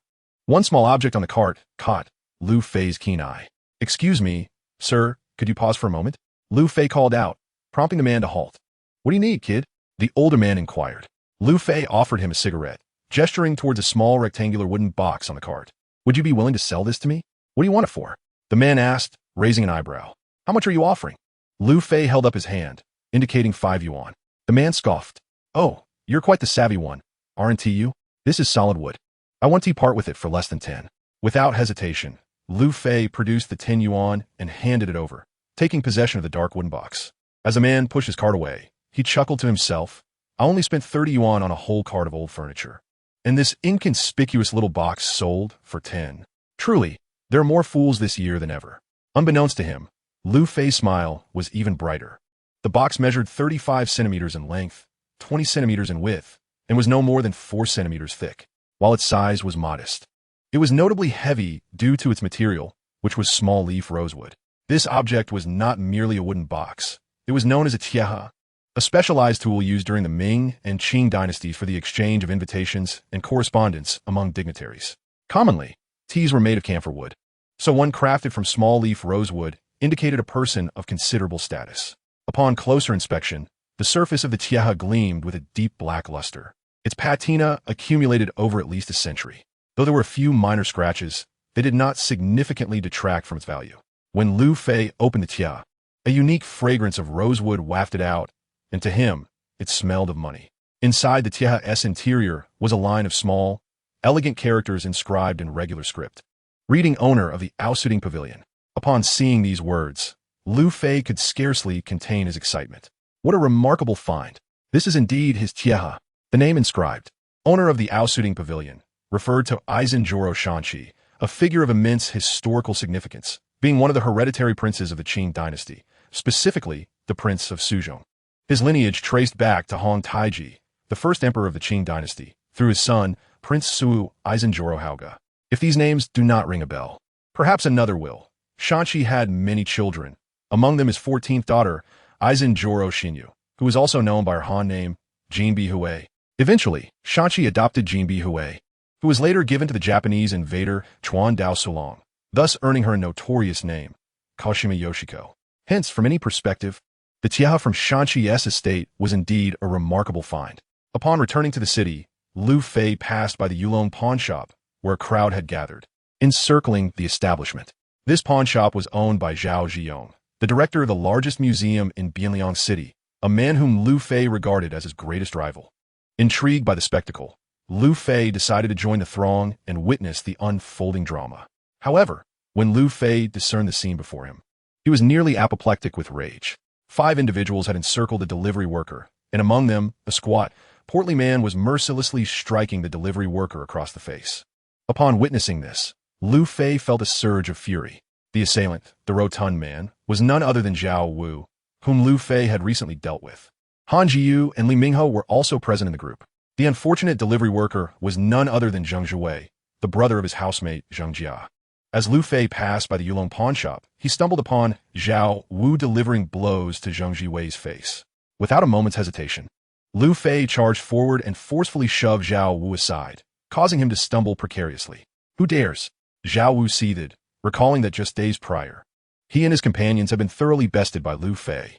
To make matters worse, their supposed ally, Yin Yonghui, had turned against them, unleashing a savage beating upon Zhao Wu and his cohorts. The severity of Yan's ferocity far exceeded that of Lu Fei's, leaving them with bruised faces and immense pain. Thus, upon encountering Lu Fei again, Zhao Wu felt a twinge of apprehension, yet he found solace in the fact that this was his territory, and he did not feel entirely intimidated. Lu Fei, it's you again, Zhao Wu hissed through clenched teeth. Lu Fei, disregarding Zhao Wu, turned his attention to Zhang Jiwei to assess his injuries. Fortunately, he had only received a few slaps, resulting in a swollen face, but no serious harm to his bones. Seeing Lu Fei brought a wave of relief to Zhang Jiwei, who exclaimed with fervor, "Brother Fei, what brings you here?" It turned out that Zhang Jiwei had come to the pawn shop to deliver food. In the process of placing his goods down, he accidentally knocked over a cricket cage on the counter. A minuscule jade ornament had fallen from the cage, prompting Zhao Wu to demand an outrageous compensation of 50,000 yuan. Zhang Jiwei, lacking such funds, pleaded desperately, but Zhao Wu remained obstinate and resorted to violence. As a mere migrant worker in Bianliang City, Zhang Jiwei felt he had no choice but to endure the humiliation. Lu Fei fixed his gaze upon Zhao Wu with disdain. "You, Zhao Wu, are a cowardly bully preying on a delivery worker. If you possess any true courage, direct your aggression toward me." Zhao Wu glared at Lu Fei, his eyes filled with venom, yet he dared not incite his men against Lu Fei. The reason was simple. Lu Fei's fighting prowess was formidable, and if his security personnel failed to subdue Lu Fei, he would undoubtedly retaliate without mercy. With a disdainful snort, Zhao Wu retorted, "Lu Fei, mind your own business. This delivery worker damaged our property. It is only just to demand compensation. Not only is he refusing to pay, but he also attempts to flee. I have every right to not only strike him, but to hand him over to the authorities." At the mention of the authorities, Zhang Jiwei grew frantic, pleading, "I'm not refusing to compensate. I simply do not have that kind of money. Please, do not report me to the police. I can repay you in installments.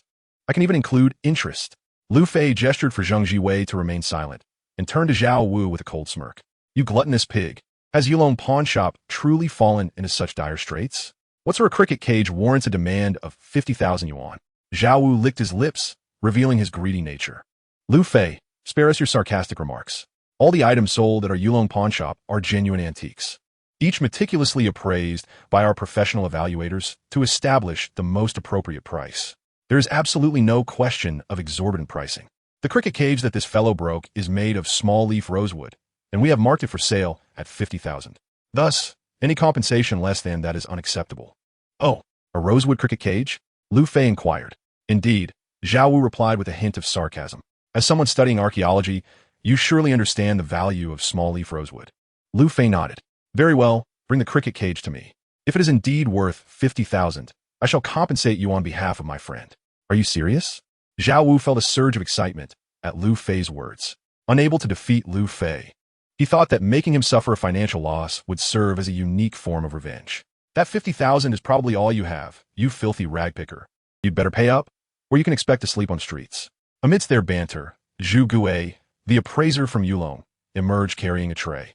Upon it rested a deep red cricket cage, its surface polished to a glossy sheen. At the sight of the cage, Lu Fei's lips twitched involuntarily, and he began to examine it discreetly. The cricket cage measured approximately 15 centimeters in diameter, with a 10-centimeter tall base intricately carved with floral patterns. Dozens of cylindrical bars were densely arranged atop the base. The semicircular cage top stood 10 centimeters high, adorned with 4 lifelike cricket-shaped decorations made of Hitian jade. Though one had been shattered into 2 pieces and lay beside the cage, it was evident that this damage had been caused by Zhang Jiwei. After inspecting the cage, Lu Fei lit a cigarette. Zhu Guei asked, "Sir, is there any discrepancy in my appraisal? Is this cricket cage indeed worth 50,000? Lu Fei nodded. "The material is indeed small-leaf rosewood, and the decorations are Hitian jade. 50,000 is unquestionably a bargain." Zhao Wu erupted into laughter. "Lu Fei, you just said that if it's worth the price, you would have to buy it." Lu Fei disdainfully shot Zhao Wu a glance. "Rest assured, my word is my bond. I will draft a contract. I can afford this." Zhang Jiwei pulled at Lu Fei's sleeve. "Fei go, this trouble is mine. How can I let you pay?" Lu Fei handed him a cigarette with a smile. It's fine. I like this cricket cage, and besides, I can afford it. Zheng Jiwei vowed to repay Lu Fei double once he had the means. Seeing Lu Fei willingly part with his money thrilled Zhao Wu immensely, prompting him to scurry off to find a manager and draft the contract. Lu Fei stood outside the shop, unfazed by the whispers and stares of onlookers. A few minutes later, Zhao Wu returned with 2 copies of the contract. Lu Fei meticulously scrutinized each clause, taking his time. The contract spanned 4 pages, and Lu Fei examined it for a solid 10 minutes, leaving Zhao Wu increasingly anxious and bewildered about Lu Fei's intentions. Lu Fei proposed amendments that were entirely advantageous to the pawn shop, and the manager, without a second thought, complied with each one. After Zhao Wu and the onlookers endured a 20-minute wait, Lu Fei finally inscribed his name on the contract and affixed his fingerprint, completing the transaction. Upon confirming the arrival of 50,000 yuan, Zhao Wu could hardly contain his excitement and burst into laughter. Ah! The scrap collector must be feeling quite the pinch after spending 50,000 on a cricket cage. How long did it take you to earn that much? A year or 2. Do you know how much our pawn shop paid for this cricket cage? To speak frankly, it was only pawned for 500 yuan, netting a profit of 49,500. That is real prowess. And you, a mere scrap collector, it is futile to envy me. You shall never attain such strength. Chapter 46. The ivory cage bone. Witnessing Lu Fei spend 50,000 on the cricket cage, Zhao Wu could not contain his exhilaration and began to mock. However, to Zhao Wu's astonishment, Lu Fei did not take offense. Instead, he laughed even more exaggeratedly than Zhao Wu, leaving him utterly bewildered. What are you laughing at? Scrap collector? Haha, what else could I possibly laugh at but your foolishness? You think this cricket cage is worth 50,000? To be honest, I would part with it for less than 1 million. The crowd was indeed taken aback by Lu Fei's proclamation, whispering amongst themselves. Zhao Wu sneered, looking down on Lu Fei as he retorted, Scrap collector, have you lost your mind? Our appraiser has verified that while this cricket cage is made of rosewood, its maximum value certainly does not exceed 60,000. Lu Fei chuckled coldly. Appraiser? Your appraiser is merely an amateur. All they can recognize is the rosewood. Upon hearing this, Zhu Gui, the appraiser from Yulong, was displeased. With a stern expression, he remarked, Sir, your dealings with the owner are none of my concern. Kindly refrain from disparaging me. Lu Fei smiled and replied, What? You cannot bear to hear the truth. Calling you an amateur is already a compliment, with your limited appraisal skills. You dare to call yourself an appraiser? Zhu Gui's beard bristled in anger, his eyes glaring as if he wished to devour Lu Fei. You insolent brat. My appraisal skills are well known in Bianliang. It is not for the likes of you to critique. If you claim my assessment is wrong, you better present evidence. Or else do not blame Zhu for being unkind. What will you do about it? Challenge me? I am ready at any time. Zhu Gui was infuriated, nearly spitting blood, caught in a predicament akin to a scholar confronting a soldier. Lu Fei continued, If I say you are an amateur, then you must be one. I know you are dissatisfied. You wanted evidence, did you not? Today, I shall grant your wish. You claim this cricket cage is made of rosewood, correct? Indeed, it is rosewood. If I, Zhu, am mistaken in my appraisal, I shall never engage in this profession again, Zhu Gui declared emphatically. Lu Fei smirked ominously and said, Congratulations, old man, for today marks the beginning of your retirement. Arrogant child, do not merely flaunt your words, present your evidence, Zhu Gui bellowed. No problem. Since you are willing to perish, I shall gladly bury you, Lu Fei retorted, his gaze fixed intently on Zhu Gui. Now, allow me to perform a little magic for you. Standing up, he clasped his fists and surveyed the audience. Which lovely lady among you possesses nail polish remover that I might borrow? His call resonated, prompting not only young maidens, but also women in their 50s and 60s to eagerly volunteer. Handsome lad, I have some. Young man, I have it too. Use mine. It's imported. With little effort, Lu Fei successfully gathered a bottle of nail polish remover and a pack of wet wipes, causing Zhao Wu to seethe with frustration.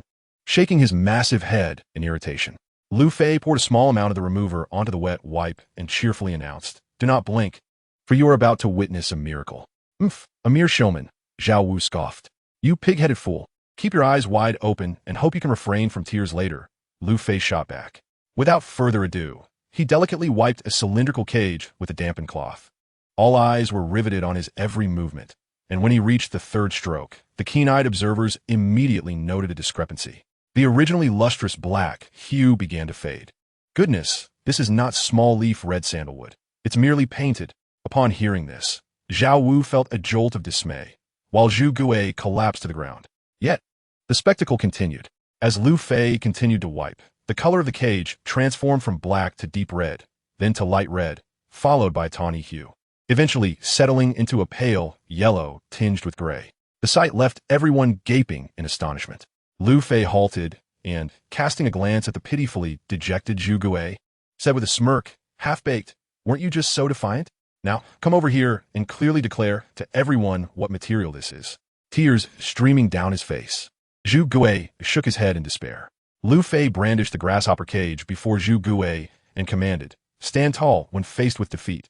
Do not feign death. Loudly declare to everyone what this material is. Speak." The crowd, emboldened and unafraid of the unfolding drama, echoed Lu Fei's demand. "Speak up. Weren't you just so arrogant? Why the silence now? Can't handle losing, old man? If you can't take it, step aside. Let the handsome lad reveal the truth." Crushed by these piercing remarks, Zhu Gui wished for nothing more than to vanish, yet fate had other plans. After a 2-minute silence, he wiped away his tears and, trembling, uttered, "I concede, Zhu Gui misjudged. This is not small-leaf red sandalwood. It is ivory, and the finest Asian ivory at that." With those words, Zhu Gui deflated like a puncture balloon, aging a decade in an instant. The crowd erupted in fervor upon hearing the word ivory. The price of small-leaf rosewood is not well known to many, yet the value of ivory is universally acknowledged, particularly the most precious Asian ivory, with each rib measuring approximately 20 centimeters in length and resembling the thickness of skewers used for barbecuing. This ivory cricket cage is adorned with numerous ribs, raising the question of its worth. Moreover, there is another aspect that garners greater attention. Who, indeed, possesses the stature to indulge in such an exquisite ivory cricket cage? Lu Fei lightly kicked the mud-stained Zhu Gui and remarked, "Amateur, why don't you appraise this ivory cricket cage and tell us its value?" Zhu Gui trembled, utterly drained, and replied, "The ribs are well preserved. I conservatively estimate its worth to be no less than 1 million. The onlookers erupted in fervor, especially the young women, who cheered and exclaimed in delight, "Wow, you're amazing handsome. Your insight is impeccable. Do you have a girlfriend?" Zhao Wu could no longer contain himself, collapsing to the ground like Zhu Gui. The moment that was supposed to be his to shine had instead elevated Lu Fei, the scrap collector, to prominence. Zhao Wu felt a pang of dissatisfaction. Having earned 50,000, he was now overshadowed by Lu Fei's staggering profit of 950,000. This was merely a conservative estimate, and it was utterly demoralizing. However, Zhao Wu's nightmare was just beginning. Lu Fei rose, clasping his fists in greeting, and addressed the crowd, "Please do not disperse. A greater surprise is forthcoming." Zhao Wu was infuriated to the brink of vomiting blood, while Lu Fei's excitement continued unabated. He squatted before Zhu Gui, taking the high-powered magnifying glass hanging from Zhu Gui's neck, directing it towards the groove where the jade cricket had fallen. "Amateur, you valued this cricket cage at 1 million. Now open your eyes wide and read the 2 characters within to everyone, then provide me with a new appraisal." The crowd erupted into chaos. What? There are characters inside? Could it possibly be the name of the cricket cage's owner? The elderly gentleman hurriedly urged, "Read it out. We cannot wait." Not only the onlookers, but even Zheng Zhuwei, Zhao Wu, and Zhu Gui were momentarily taken aback. Zheng Zhuwei had inspected the groove when he broke the jade cricket and found no characters. Zhao Wu and Zhu Gui had also examined it thoroughly without discovering any inscriptions. Now, upon Lu Fei's suggestion of characters, Zhu Gui perked up, scrutinizing with a magnifying glass for a prolonged moment before sighing, "Sir, I concede. There are no characters here for you to jest about." Lu Fei shook his head, expressing his disbelief. "To call you an amateur is to flatter you. It is nothing short of miraculous that you have only now realized this." Lu Fei adjusted the angle of the cricket cage, presenting a backlit for Zhu Gui's scrutiny once more. With a skeptical grip on the magnifying glass, Zhu Gui took another look, and suddenly his expression froze. His mouth agape, his eyes bulging as if he had encountered the most terrifying sight. Indeed, within the groove, at a 90-degree angle, were 2 traditional characters, their ink blending seamlessly with the wooden hue, only slightly raised. Absent the backlight, they would have remained undetected.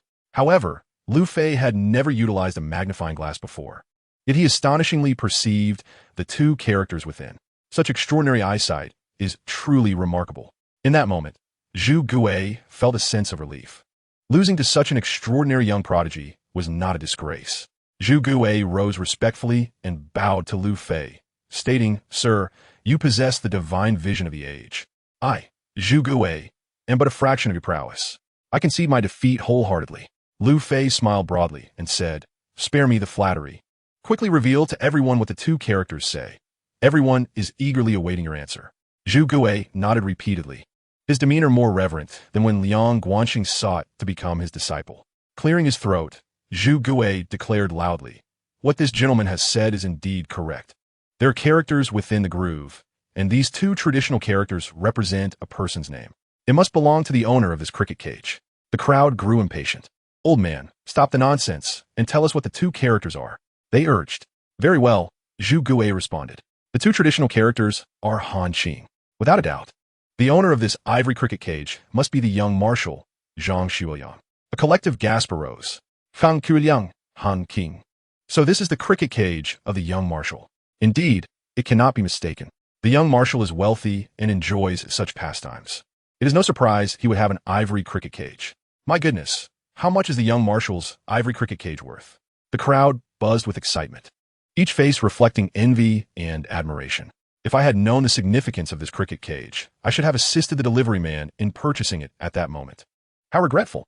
Among the assembly, a few wealthy ladies and small business owners could no longer contain their eagerness to bid. "Handsome, sell me that cricket cage for 1 million. "Huh, it was worth 1 million before. Now that it's confirmed to be the young marshal's item, you still offer 1 million? Have some self-respect. Handsome, ignore her. I'll bid 1,500,000.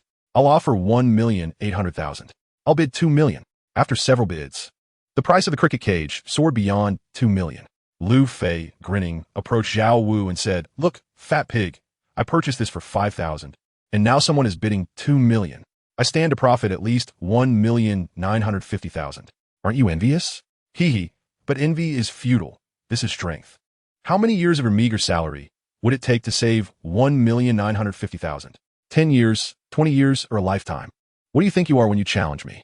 Lu Fei mockingly imitated Zhao Wu, who was so furious his vision blurred and stars danced before his eyes. He nearly spat blood in fury. Suddenly, Zhao Wu leaped from the ground and shouted, "Scrap collector, don't get cocky. I'm telling you, I'm not selling this cricket cage anymore. Return my 5,000 and get the hell out."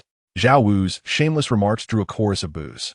Lu Fei feigned anger, saying, "Fat pig, do you still have any shame left? Do not forget, we have a contract." Zhao Wu laughed heartily. "What if I don't care about my face? What does signing a contract matter? At worst, I'll refund you double the penalty. I can easily make a fortune even after returning you 100,000. At this moment, Lu Fei chuckled again. "Zhao Wu, I have not wronged you by calling you a fat pig. You truly possess a pig's brain. Please, take a good look at the contract. How many times is the penalty for breach?" Zhao Wu was momentarily taken aback and gestured for the manager to bring over the contract. The manager, his face contorted in despair, seemed on the verge of tears. "Young Master Zhao, there is no need to look. Lu Fei instructed me to alter the penalty. If you breach unilaterally, you must compensate Lu Fei 10 million times, which amounts to 5 billion. With a sputter, Zhao Wu could no longer contain himself and spat out a mouthful of blood. "Lu Fei, I." Before Zhao Wu could finish his sentence, his eyes rolled back, and he fainted. Chaos ensued. The staff and manager of Yulong Pawn hurriedly applied first aid, even resorting to artificial respiration, yet Zhao Wu remained unconscious. Li Mingho and Han Jiyu were nearly frightened to the point of wetting themselves, and the crowd erupted in a frenzy. "Oh no, he isn't dead, is he? Damn it, this shameless turncoat deserves it if he dies." Lu Fei pushed aside those attempting to revive Zhao Wu and delivered a forceful slap to the top of his head. Miraculously, Zhao Wu awakened.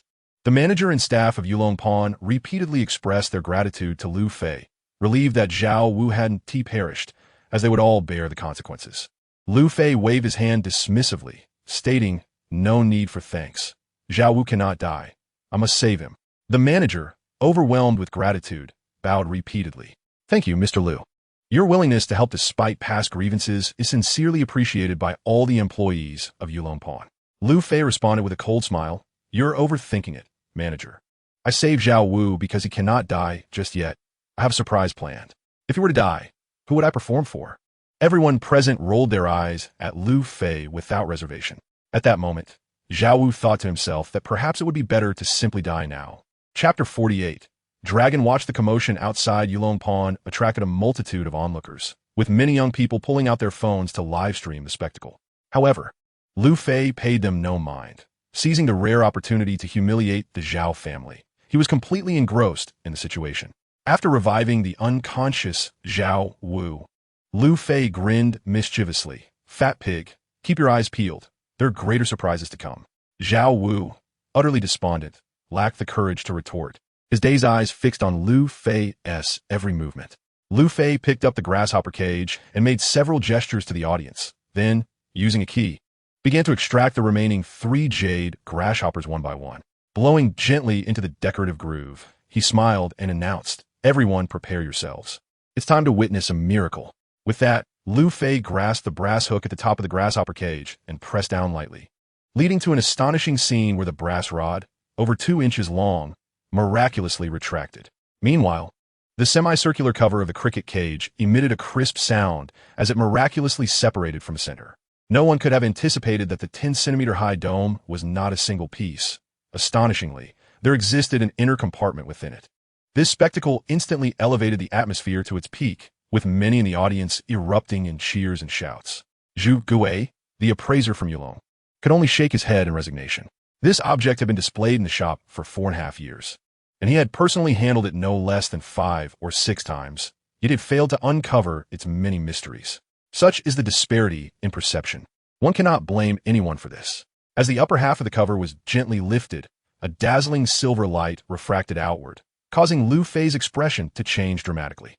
During his house arrest, Mr. Zhang Shuoyang had attempted to communicate with the outside world not once, but several times through clandestine means, yet each endeavor had fallen into silence. The reason was simple. Those assigned to guard him had systematically confiscated his attempts.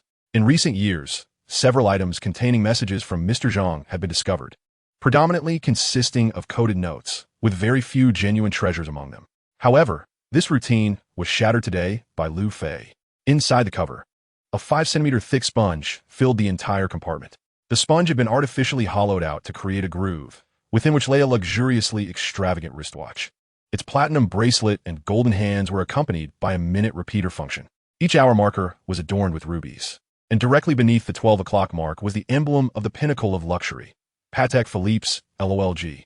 Beneath the sapphire case, an array of the highest purity diamonds sparkled. Among them, a dragon made of yellow diamonds was exquisitely crafted, capturing lifelike beauty. It floated amid the myriad diamonds, akin to soaring freely through a brilliant galaxy, radiating an aura of majesty that surveyed all. The back of the watch also bore the Patek Philippe insignia, along with the English word Henry, which translates to Feng Li, a name belonging to an individual. This individual was a Chinese man with the surname Eisenjoro, named Puai. Puai's fondness for watches is well known, and he indulged in the highest echelon of bespoke luxury. At that time, the world's premier luxury brands had crafted no fewer than hundreds of customized timepieces for him. Among them, Puai's favorite was this Patek Philippe diamond-encrusted dragon watch. In 1924, General Feng Yuxiang instigated the Tiandu coup, expelling Puai and his family, along with palace maids and eunuchs, from the Forbidden City. Following the Second Zhilifengtian War, the eventual victor, Marshal Zhang Zuolin, accompanied Zhang Shuoyang to visit Puai at Jinggarden. As the most powerful figure in the country, Zhang Zuolin showed utmost respect upon meeting Puai, performing an unprecedented 3 kneelings and 9 head bowings, which left Puai in a state of profound alarm. In an effort to curry favor with Zhang Zuolin, Puai gifted his most cherished dragon watch to Zhang Shuoyang. Holding this heavy, cold timepiece, Lu Fei felt an overwhelming surge of emotion. Even before Zhu Gui had brought the cricket cage forth, Lu Fei had already recognized its origin. Upon seeing the characters Han Qing in the groove, Lu Fei had confirmed his suspicions without a doubt. As for the secret of the concealed compartment, Lu Fei discovered it within the groove of the jade cicada.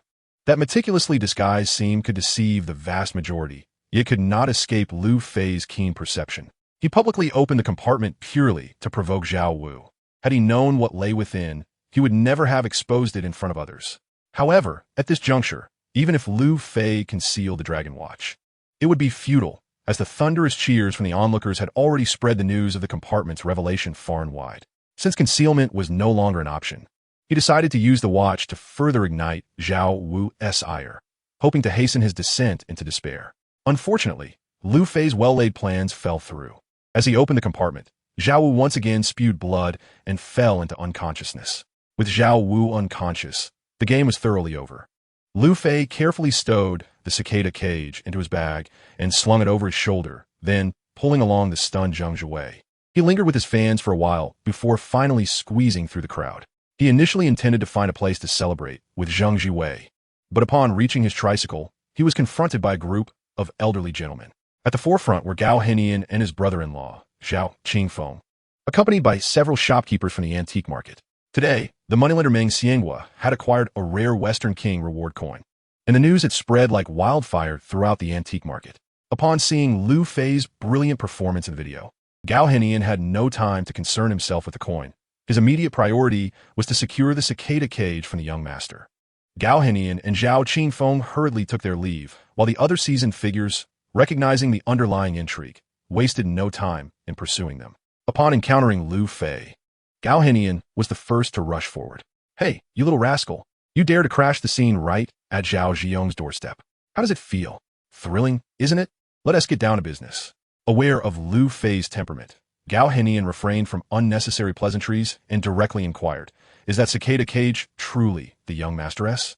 "Indeed," Lu Fei replied without hesitation. "May I have a look?" Without any reluctance, Lu Fei produced the cicada cage and placed it directly into the tricycle S compartment.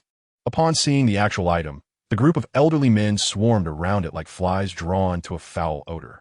Zheng Zhiwei tugged at Lu Fei and whispered, "Brother Fei, who are these people?" The one speaking to me was Gao Henian, the head of the Cultural Relics Bureau, and beside him is his brother-in-law, Zhao Qingfeng, the shopkeeper of Wenbao Zhai. The others I don't recognize, but they are likely the shopkeepers from the antique market. Zheng Zhiwei gasped, lowering his voice. "Brother Fei, you know such impressive figures?" Lu Fei chuckled lightly. "No need to worry, they are merely a bunch of old men." In Lu Fei's eyes, the so-called prominent figures were insignificant, leaving Zheng Zhiwei increasingly perplexed by Lu Fei's demeanor.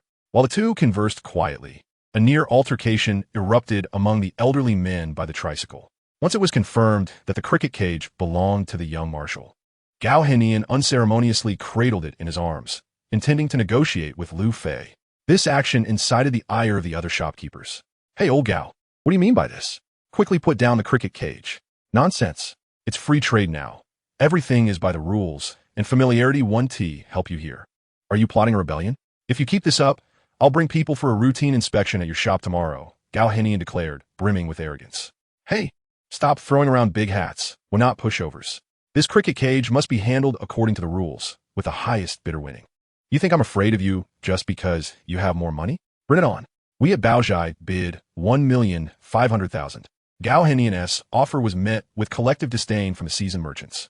Bah! Before the layers were opened, the bidding reached 2 million. "You old fool are only offering 1,500,000. Have some self-respect." "I, Meng Xianghua, bid 2 million. We, Zhu S, bid 2,300,000. I bid 2,600,000. Amidst Zheng Zhiwei's astonishment, the cricket cage ultimately sold for Gao Henian's staggering price of 3,600,000. Had they not joined in the ruckus, and if he had reasoned with Lu Fei more persuasively, he could have saved at least 1 million. The thought of losing 1 million made Gao Henian's stomach churn. After Lu Fei confirmed the check was correct, he handed it to Zheng Zhiwei, who nearly jumped in shock. "Brother Fei, what is this? Without you, I wouldn't have caught this opportunity. This is yours." Having obtained a priceless dragon watch and publicly humiliated Zhao Wu, it all stemmed from Zheng Zhiwei's earlier mistreatment by Zhao Wu. Moreover, over the past year, he had received considerable support from the Zheng siblings. So Lu Fei felt no remorse in gifting this sum to Zheng Zhiwei. Zheng Zhiwei repeatedly waved his hands, too timid to accept. "Take it. No need for further discussion. You've been in Bianliang for over a year, working 9 to 5. It's time to settle down." Ultimately, Zheng Zhiwei accepted the check, wiping away tears as he choked out, "Brother Fei, I know you're always thinking of Xiaoong. Why not marry her? Get lost." With 3,600,000 at stake, Lu Fei, a professional scrap collector, handed it over without batting an eyelid, earning him newfound respect among the seasoned merchants. Gao Henian carefully wrapped the cricket cage and handed it to his brother-in-law Zhao Qingfeng, then approached again. "Hey, don't you have a watch? Let me see it." "Want to see the watch?" "That is certainly out of the question." Repeatedly rebuffed by Lu Fei, Gao Henian grew increasingly displeased, his face darkening. Yet this posed no threat to Lu Fei. Noticing the disappointed expressions of the other merchants, Lu Fei smiled subtly and retrieved the case. I have another item. If the price is right, I'll part with it. With these seasoned professionals, there was no need for unnecessary chatter. He simply tossed the case into the carriage, leaving the rest entirely to Lu Fei. Wow, a small box of rosewood. The patina must date back to the Guangxu era. My goodness. And it features the auspicious double fortune character with a brass lotus lock. Remarkable, truly remarkable. The owner of the pavilion, my goodness. Is this the exquisite box from the estate of Wang Shanqi? Astonishing. Is this an artifact belonging to the father of Kawashima Yoshiko? Enough said, I'll offer 2 million. Nonsense. A mere 2 million for Shanqi's rosewood box? I shall raise my bid to 2,500,000. The old fellows usually scrutinize items, picking flaws to drive the price down to the bare minimum. Yet today, the atmosphere was notably different. They were competing fiercely as if they were vying for discounted cabbage at a market. This shift can be attributed to the abundance of competitors, the undeniable rarity of the item, and the collective understanding that Lu Fei is an expert. Finding faults in front of him would be futile. After a heated exchange, Shanqi's rosewood box was ultimately acquired by Zhu Ji's manager, Zhu Dahu, for 3,800,000.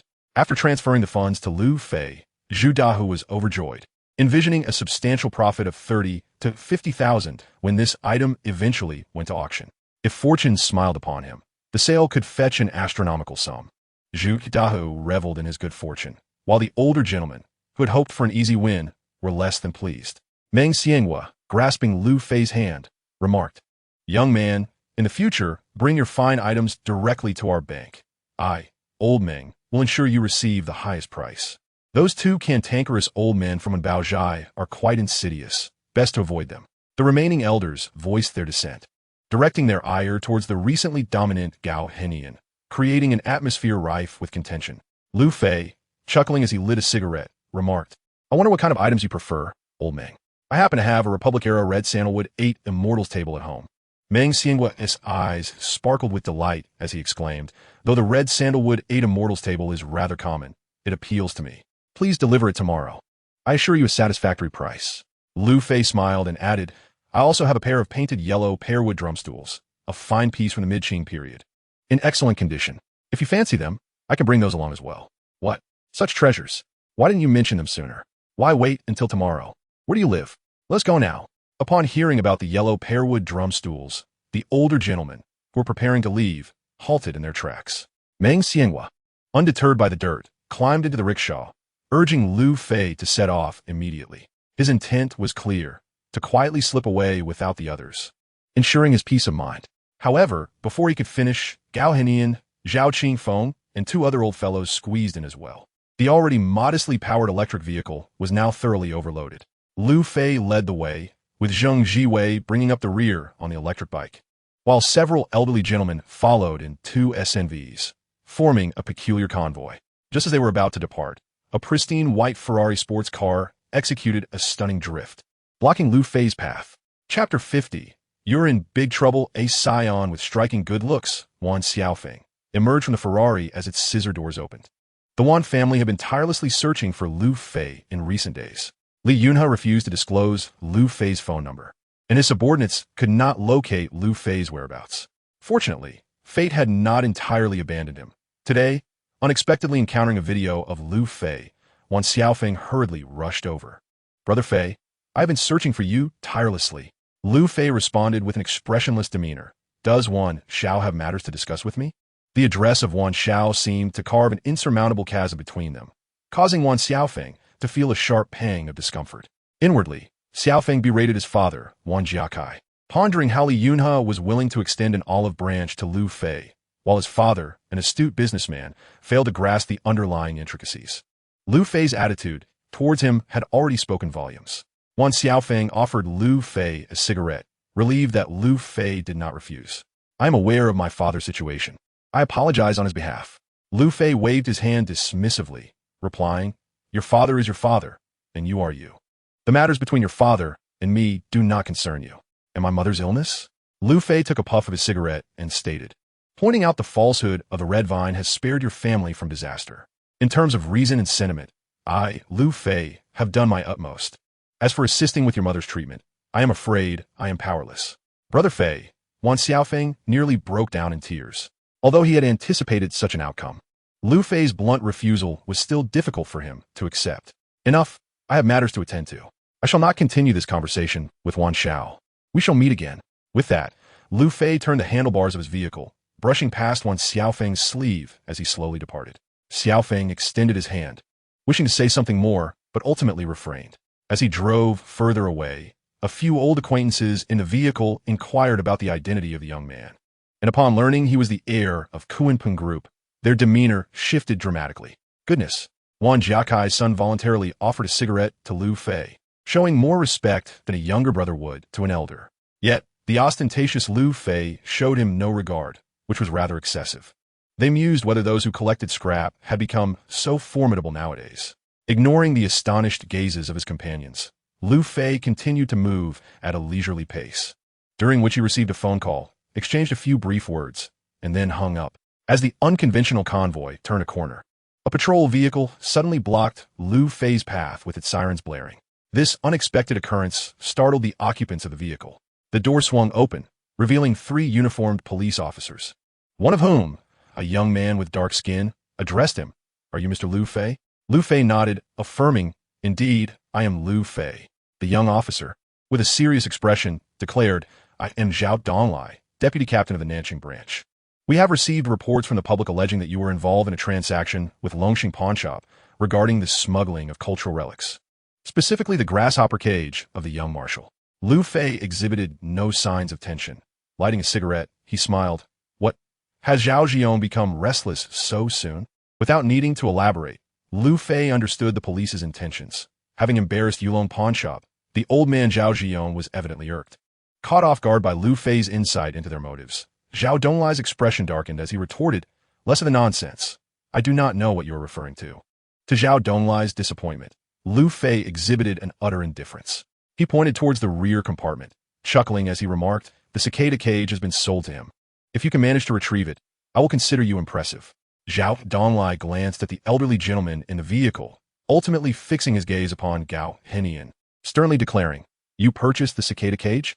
Zhao Donglai, merely the deputy captain of the sub-bureau, was of no consequence in Gao Henian's eyes. Gao Henian could hardly be bothered to look at him, dismissively curling his lip and coldly retorting, "Indeed, I did purchase it. What do you intend to do about it?" "What do I intend to do?" Zhao Donglai scoffed. "This cicada cage has been reported as suspected of being an illegally smuggled cultural relic. Your private purchase constitutes a violation of the law. Considering your advanced age, if you voluntarily surrender the item, I may overlook your transgression. Otherwise, prepare for imprisonment." Gao Henian let out a derisive laugh. "The smuggling investigation is under the purview of the anti-smuggling department. What business do you, a mere PC officer, have meddling in this? Even if you were to intervene in the retrieval of cultural relics, authorization from the local cultural heritage department is required. Tell me, who authorized your presence here?" Zhao Donglai was momentarily taken aback. He had not anticipated that this old fellow possessed such knowledge. However, he quickly regained his composure and asserted, "Our presence here is certainly backed by authority. As for who granted that authority, it is confidential, and you have no right to inquire. This is your final opportunity to surrender the item. Otherwise, do not expect us to show respect to an elder." "Utter nonsense. I am Gao Henian, a figure of cultural preservation. You claim I have no right to know? What are you exactly? I shall give you a chance as well. Honestly disclose who sent you here. If you cannot provide a satisfactory explanation, you are abusing your power, and I will ensure you pay dearly for it." Gao Henian's declaration startled Zhao Donglai considerably. Yet, upon observing Gao Henian's exceedingly casual attire and Lu Fei's dilapidated electric tricycle, Zhao Donglai burst into laughter once more. "You claim to be a high-ranking official? Indeed, I am Gao Henian. Huh. You ought to take a good look at yourself in the mirror. A ragged, old man daring to impersonate a high official? You are courting disaster." Without a moment's hesitation, the 2 PC officers advanced, preparing to take action, infuriating Gao Henian to the point of rage. "You scoundrels, if you dare to cuff me, I will have your skin. I am Gao Henian."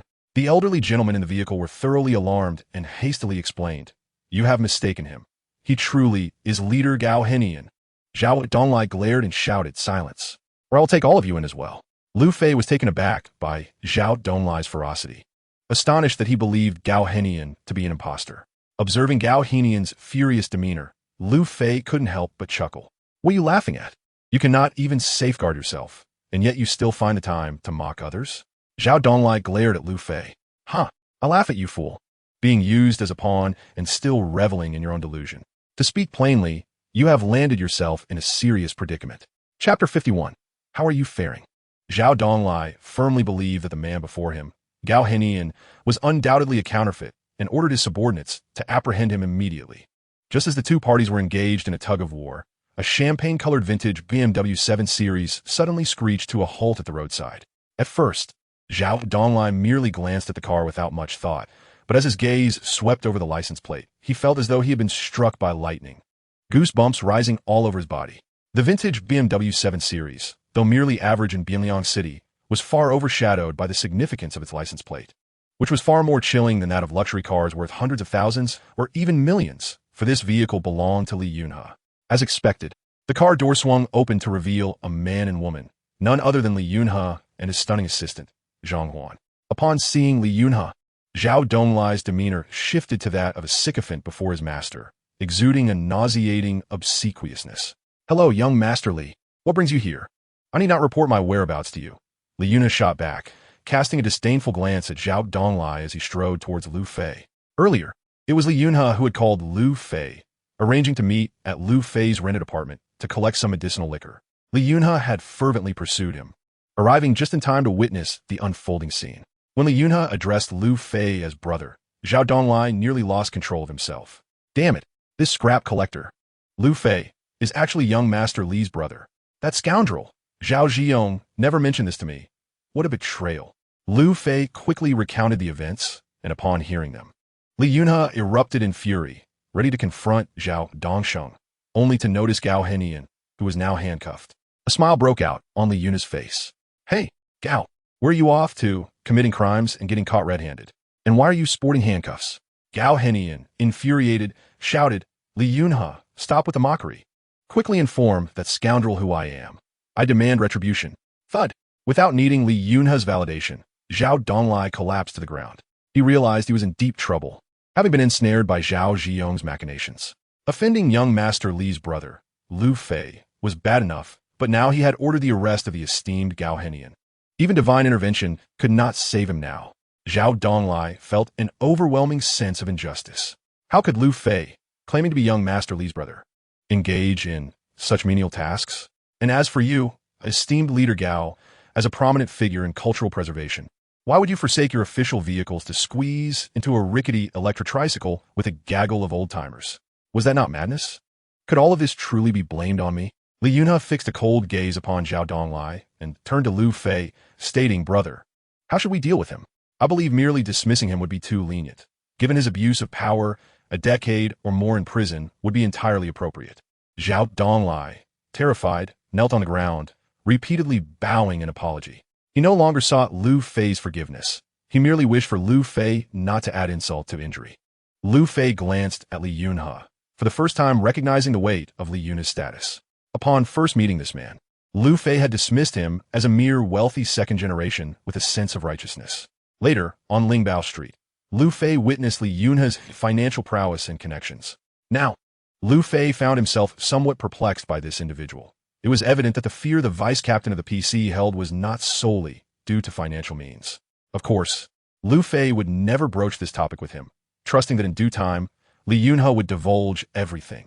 Lu Fei offered Li Yunhe a cigarette and remarked, Let him be. What? Just like that? Li Yunhe scoffed. He is merely a pawn, a dog at the behest of others. Taking him down will not affect his master in the slightest. Lu Fei looked down at Zhao Donglai and said, This time, I shall not hold it against you. I sincerely hope there will not be a next time. Zhao Donglai, taken aback by such unexpected leniency, repeatedly bowed in gratitude. Having concluded his business, Lu Fei noticed Gao Henian, still seething with indignation, kick Zhao Donglai twice before finally relenting. Upon returning to his rented room, Meng Xianghua expressed great satisfaction with the Wang Wali drum stools and the red sandalwood 8 Immortals table, offering Lu Fei a generous price of 3 million. Zheng Jiwei, perplexed, inquired, Brother Fei, isn't the reputation of Wang Wali on par with that of Rosewood? Why does such a small box seem more valuable than 2 Wang Wali drum stools? Lu Fei explained, What we refer to as collectibles is, in essence, a cultural inheritance. The value of an object is not determined by its material, but rather by its cultural significance and the rarity of its existence. Although these drum stools are fine, their origin remains unknown, thus their value is dictated by market forces. Conversely, the rosewood box is associated with the royal lineage of the Qing dynasty, specifically from one of the 12 hereditary princes, which undoubtedly elevates its price. After concluding the transaction for the drum stools, Lu Fei prepared to present 2 bottles of medicinal wine to Li Yunhe. Upon discovering the effects of the wine, the older gentleman's eyes gleamed with greed. "Hey, little Fei, is this wine truly as potent as you claim?" Li Yunhe grinned. "What, gentlemen? Would you like to give it a try? Forgive my candor, but are you all up for it? Bah, what of age? Can the elderly not pursue a life of happiness?" Gao Henian retorted with disdain in his eyes. Lu Fei chuckled. "Whether it's potent or not is subjective. Perhaps you should sample it in moderation." His words resonated deeply with the older gentleman, who wasted no time in accepting the challenge. Upon tasting, they were collectively enamored. This is splendid. I must have 2 bottles." Lu Fei raised his hand. "This wine is costly. I cannot afford to give it away. Those who desire it may purchase it. Not a problem. How much is it per bottle?" "A mere 100,000 per bottle, as a gesture of goodwill." Gasp. "What? Are you insane? 100,000 per bottle? Why not just rob a bank?" "That's outrageous," Li Yunhe exclaimed, wide-eyed. "What's all this commotion about?" "The wine, infused with 1970 vintage Fingio and Tiger Fetus from the Purple River, at 100,000 a bottle, is a familial price. If you find it too steep, feel free to abstain. Leave it for me." "What on earth? Tiger Fetus from the Purple River? Vintage Fingio?" Without further ado, I made my purchase. "Please provide me with 3 bottles. I will take 2. Upon hearing that the product was genuine, the crowd rushed to buy it eagerly. "What, there are no packaging bottles?" "No worries. We can simply use the old mineral water bottles we collected on the tricycle, rinse them with tap water, and proceed. The packaging is refreshingly straightforward. Those who wish to buy may do so, while others may leave." Within half an hour, Lu Fei successfully sold 30 bottles of medicinal liquor, netting 3 million. As for the aged Fingio, one might wonder if it counts as capital. It does not. Lu Fei had no intention of using Li Yunhe's liquor, reserving the fine vintages for himself, while merely filling their bottles with some coarse sorghum liquor seemed a fair concession to the audience. Chapter 52. Li Yunhe's invitation. The satisfied patrons departed, and Li Yunhe could hardly contain his excitement as he and Zhang Huan prepared to experience the effects of the medicinal liquor. Lu Fei accompanied Zheng Jiwei to the bank to cash a check and deposit it into his bank card, replenishing his equipment before embarking on one final session of body refinement at Lingquan Mountain.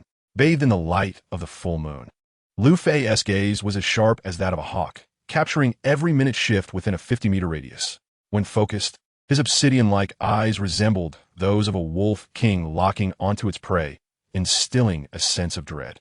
As anticipated, after a week of diligently consuming a significant portion of the spirit snake vine, Lu Fei finally regained his acute vision. The following morning, just as dawn broke, he was roused by Zheng's younger sister. Upon opening the door, a soft body, imbued with the sweet fragrance of youth, leaped into his embrace. "Brother Fei, thank you. Thank you so much," she exclaimed, overwhelmed with gratitude. Last night, Zheng Jiwei had recounted the events of the previous day to his sister, and upon learning that Lu Fei had helped them earn a staggering 3 million, Zheng Jihong nearly lost her composure, insisting that her brother return the money to Lu Fei. Only after discovering that Lu Fei had earned even more did she begrudgingly accept the situation. That night, Zheng Jihong had not rested, arriving at dawn with dark circles under her eyes to express her thanks to Lu Fei. He gently patted her back with a smile, saying, "No need for such formality. This was rightfully your brother's due." Now that they had money, he advised, "I suggest you consider starting a small business. Relying on employment is not a sustainable plan." Zheng's sister nodded in agreement. "Brother Fei, I will heed your advice. Perhaps we could partner to open a noodle shop. My brother used to learn it and is quite skilled." "Does Xiao Wei actually know how to cook noodles?" Lu Fei asked incredulously. Since meeting the siblings, he had never witnessed Zheng Jiwei in the kitchen, and he was astonished to learn that the lad was indeed a hidden talent. Zheng's sister nodded vigorously, stating, "It's true. Brother Fei, my brother studied for 2 years. He makes delicious noodles. Our goal in working was always to one day open our own noodle shop. Whether they were truly delicious remained to be seen. One must taste to know." Thus, Lu Fei dragged Zheng Jiwei from his bed, insisting he prepare all the noodles he knew how to make. Witnessing Zheng Jiwei in action was a revelation for Lu Fei. He had not anticipated that the young man was such a seasoned cook. Not only does this young man master the unique noodles of Zhongzhou, but he also excels in crafting the nationally renowned hand-pulled noodles, shaved noodles, fried noodles, and stewed noodles, all at an extraordinary level. Upon tasting these delicacies, even I, who have lived 2 lifetimes, found myself singing their praises. Given his culinary skills, I wholeheartedly support the idea of opening a noodle shop. Not merely in words. I also resolved their issue of finding a location. Huang's Pharmacy on Lingbao Street. With 2 years remaining on Huang's lease, it would be a waste to let it sit idle. It is perfectly suited for a noodle establishment. Are you certain about Lingbao Street? Questioned Zheng Jiwei. ISNT, that the herbal market? Can we truly set up a noodle shop there? With a reassuring pat on Zheng's shoulder, I smiled and replied, the young man who drove the BMW to our home yesterday is named Li Yunhe. Lingbao Street belongs to his family. Not only can we open there, but we would also be the sole noodle shop on the street, catering to a daily foot traffic of over 10,000. Just wait and watch as the profits roll in. The Zheng siblings, upon hearing this, leapt up in excitement and high-fived each other, sealing the decision joyfully. Next, the Zheng siblings raised the topic of equity distribution, proposing to offer half the shares to me. After a vigorous debate, I reluctantly settled for a 30% stake. In truth, I was indifferent to the ownership of the noodle shop. My agreement was merely to put the siblings' minds at ease. As if summoned by fate, just as I contemplated opening the shop on Lingbao Street, Li Yunhe appeared at my door. Today, he radiated vitality, and behind him stood his charming assistant, Zhang Huan, whose beauty was captivating. One could easily discern her satisfaction from her radiant complexion. Leaning closer, Li Yunhe whispered in my ear, "What? No wine left? Nonsense, brother. I have plenty of fine liquor in the trunk. 5 boxes of 1985 Fétian Matai, just for you. If that is not enough, feel free to ask me anytime." Incredible. Last year, 2 bottles of the 1985 Fétian Matai fetched a staggering price of 179,000 at the auction house. Yet here Li Yunhe was treating it like mere water, bringing 5 large boxes. This was simply extravagant. My room, cramped and poorly ventilated, soon had Li Yunhe sweating profusely within 5 minutes. Frowning, he remarked, "What kind of place is this? The ceilings are low, the walls thin, and the air is stale. Staying here too long will surely make one ill." With a sardonic smile, I retorted, "What benefits have you received for acting as a lobbyist for Wanjia?" "Huh, don't you dare think ill of me. Am I that sort of person? The truth is, Xiaofeng has been pestering me these past few days, and I simply could not refuse. He mentioned that as long as you assist his mother with her medical condition, regardless of the outcome, the villa in Ziegengarten would be yours. I'm merely delivering his message. The choice is yours to make. However, let me add, Xiaofeng is indeed a good brother." I waved my hand dismissively. "I'm well aware of their matters. Let's focus on ours." Li Yunhe, bewildered, inquired, "What matters do we have?" "What? You plan to open a noodle shop at Huang's?" Li Yunhe furrowed his brow, gnawing on his teeth. The idea of opening a noodle shop had come too abruptly, especially since there had never been a precedent for such an endeavor in the centuries-long history of Lingbao Street. "What is the matter? Are you in a bind or unable to make a decision?" Lu Fei asked with feigned disdain. "Nonsense. I am the young lord of Lingbao Street. I hold authority over everything here. Is it merely a noodle shop? No problem at all. You could even open a KFC, and I wouldn't object." "Really? If I were to deceive you, I would be a fool." "All right then. I shall contact KFC tomorrow to establish a franchise on Lingbao Street." "You imbecile." To prevent Li Yunhe from having second thoughts, Lu Fei instructed Zheng Jiwei to print a contract and pressured Li Yunhe to sign it in his room. Reluctantly bound by an unequal agreement, Li Yunhe felt exceedingly frustrated until Lu Fei presented 2 bottles of medicinal wine, which finally brought a smile to his face. With the contract in hand, the Zheng siblings eagerly rushed to Huangji to prepare for an early opening. Li Yunhe retrieved a gilded invitation from the car and presented it to Lu Fei with both hands. "Brother, next Wednesday is my grandfather's 88th birthday. I hope you can grace us with your presence." Chapter 53.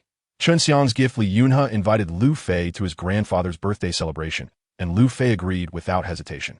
Various signs indicated that the Li family possessed an extraordinarily profound background, certainly among the elite in Bianyang City, and Lu Fei was eager to witness the true depth of the Li family's heritage. Ecstatic, Li Yunhe clapped Lu Fei on the shoulder and was about to get into his car when a pristine white Porsche Cayenne came to a halt before them. The door swung open, and a wave of sweet osmanthus fragrance wafted through the air, followed by the emergence of a transcendent beauty resembling a celestial maiden. Her exquisite features, elongated neck, and delicate collarbone were the epitome of perfection. She donned a white short-sleeved t-shirt beneath a light yellow sun-protected jacket, complemented by pure, white-fitted capri shorts that accentuated her long, slender legs. A pair of immaculate white sneakers completed her ensemble, epitomizing leisure and fashion. Upon seeing this girl, even Zhang Huan, who prided himself on his devilish physique and angelic face, felt a pang of inferiority. Undoubtedly, such an enchanting visage belonged to Chen Xiang. Since acquiring the talisman woven by Lu Fei, Chen Xiang had experienced a streak of unrestrained fortune. Previously overwhelmed by the mishaps at the construction site, she found that after donning the talisman, those trivial matters resolved themselves with astonishing ease. Within a mere week, everything was settled. Finally having some time, Chen Xiang eagerly came to express her gratitude to Lu Fei, while also seeking a small favor.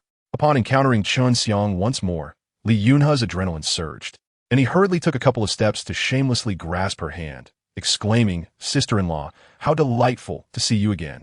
In your absence over these past few days, Lu Fei has lost his appetite and has become quite gaunt." Chen Xiang was taken aback by Li Yunhe's words, gasping in surprise, her cheeks flushing a deep crimson.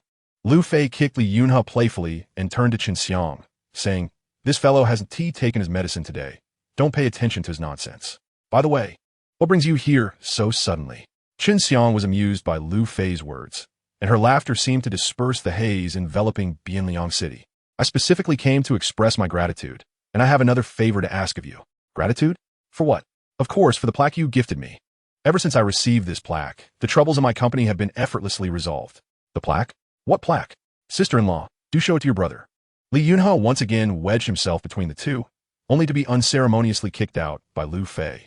Li Yunhe raised his middle finger and shot a glare at Lu Fei, silently cursing him for prioritizing romance over friendship. "Oh, by the way, I also brought you some items you will surely adore," Chen Xiang said, opening the trunk. Upon seeing its contents, Li Yunhe's eyes widened in astonishment. "A giant panda? And oh, these are the exclusive giant panda cigarettes. Goodness, how did you manage to acquire these, sister-in-law? I can't believe it. These are exclusive to Zhonghai. The high-ranking officials of Tiandu City smoke these. They're never sold to the public. How on earth did you get your hands on them?" Chen Xiang chuckled. "They were brought over from home. If you like them, Ligue, I can get you some next time." Absolutely, Li Yun farolia eajarli. Lu Fei was oblivious to the significance of these cigarettes, but Li Yunhe understood all too well. These cigarettes were not purchasable with mere money. They symbolized status and power. The ability to produce such cigarettes indicated the incredible standing of Chen Xiang's family.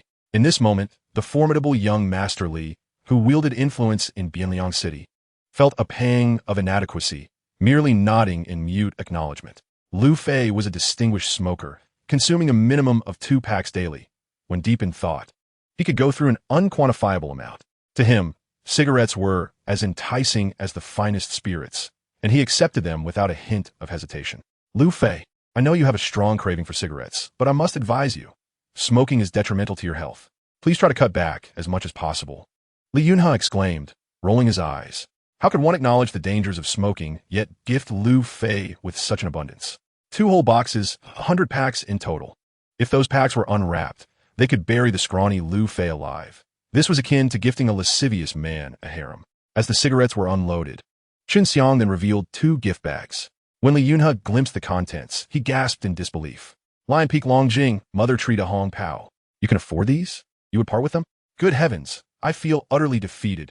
Chen Xiang's extravagant gifts left young Master Li feeling disheartened, prompting him to excuse himself with a few polite remarks, feeling as though he were mourning a loss. Once Li Yunhe departed, Chen Xiang articulated her request. In a few days, a respected elder would be celebrating a significant birthday, and she hoped Lu Fei could assist in procuring an antique as a gift. Having accepted Chen Xiang's generous offerings, Lu Fei felt it would be impolite to decline. He ushered Chen Xiang into the passenger seat and drove off in his Qian, heading towards the antique market at the south gate. Passing by a pharmacy, Lu Fei purchased a disposable mask and insisted that Chen Xiang wear it. There was no avoiding it. The young lady was simply too exquisite. In the bustling antique market, where voices were numerous and opinions varied, Lu Fei was determined not to become the target of ridicule. The essence of the matter was to observe more and speak less. Particularly when negotiating with the vendor, it was imperative that Chen Xiang remain silent. Upon entering the market, Lu Fei resolutely took Chen Xiang's hand. weaving through the crowd in the retail area. It was not the first time he had held her hand, and although Chun Xiang felt a tinge of shyness, she offered no objection. With the keen eye of a hawk and the stealth of a wolf, Lu Fei navigated the wares with remarkable ease, effortlessly discerning the authenticity of items as he passed by various stalls. Regrettably, after traversing a considerable stretch of the street, he had yet to encounter a piece that piqued his interest. Just as they were about to exit the retail area, Lu Fei finally paused in front of a stall. The stall, measuring over 3 meters in length, was a treasure trove of selections. Yet Lu Fei focused on one particular item. This object, rectangular on the outside and rounded within, was divided into 2 distinct tiers, each adorned with intricate, incised cloud dragon patterns. Known as a jade zone, it was an ancient ceremonial vessel used during the Han Dynasty for earth worship, considered an extravagant item of its time. After a few moments of inspection, Lu Fei inquired about the price. "Sir, how much is this piece?" Guolao Lu, still unprepared for business, was quick to respond as soon as he had a potential customer. "Ah, handsome gentleman, you possess an excellent eye. You've picked out a family heirloom. Do you know what this is?"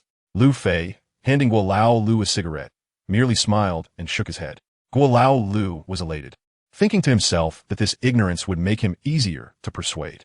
Chapter 54. The price is paramount. Guolao Lu began to wax lyrical, spinning tales to entice Lu Fei. "You may not know this, but allow me to enlighten you.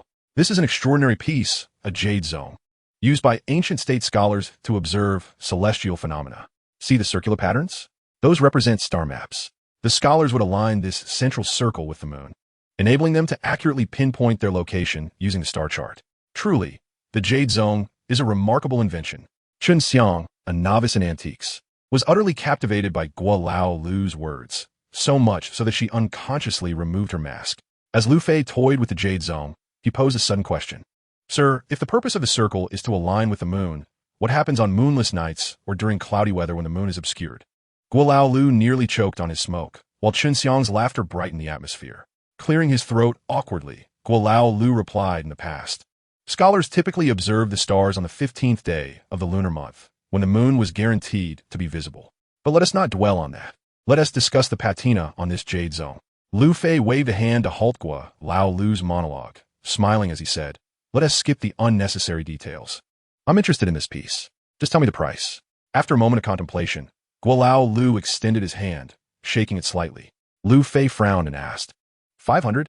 Guolao Lu hastily extinguished half of his cigarette, fearing that Lu Fei's jest might provoke him into choking. "Sir, please do not jest. This is a family treasure. If you are genuinely interested, I can let go for 5,000.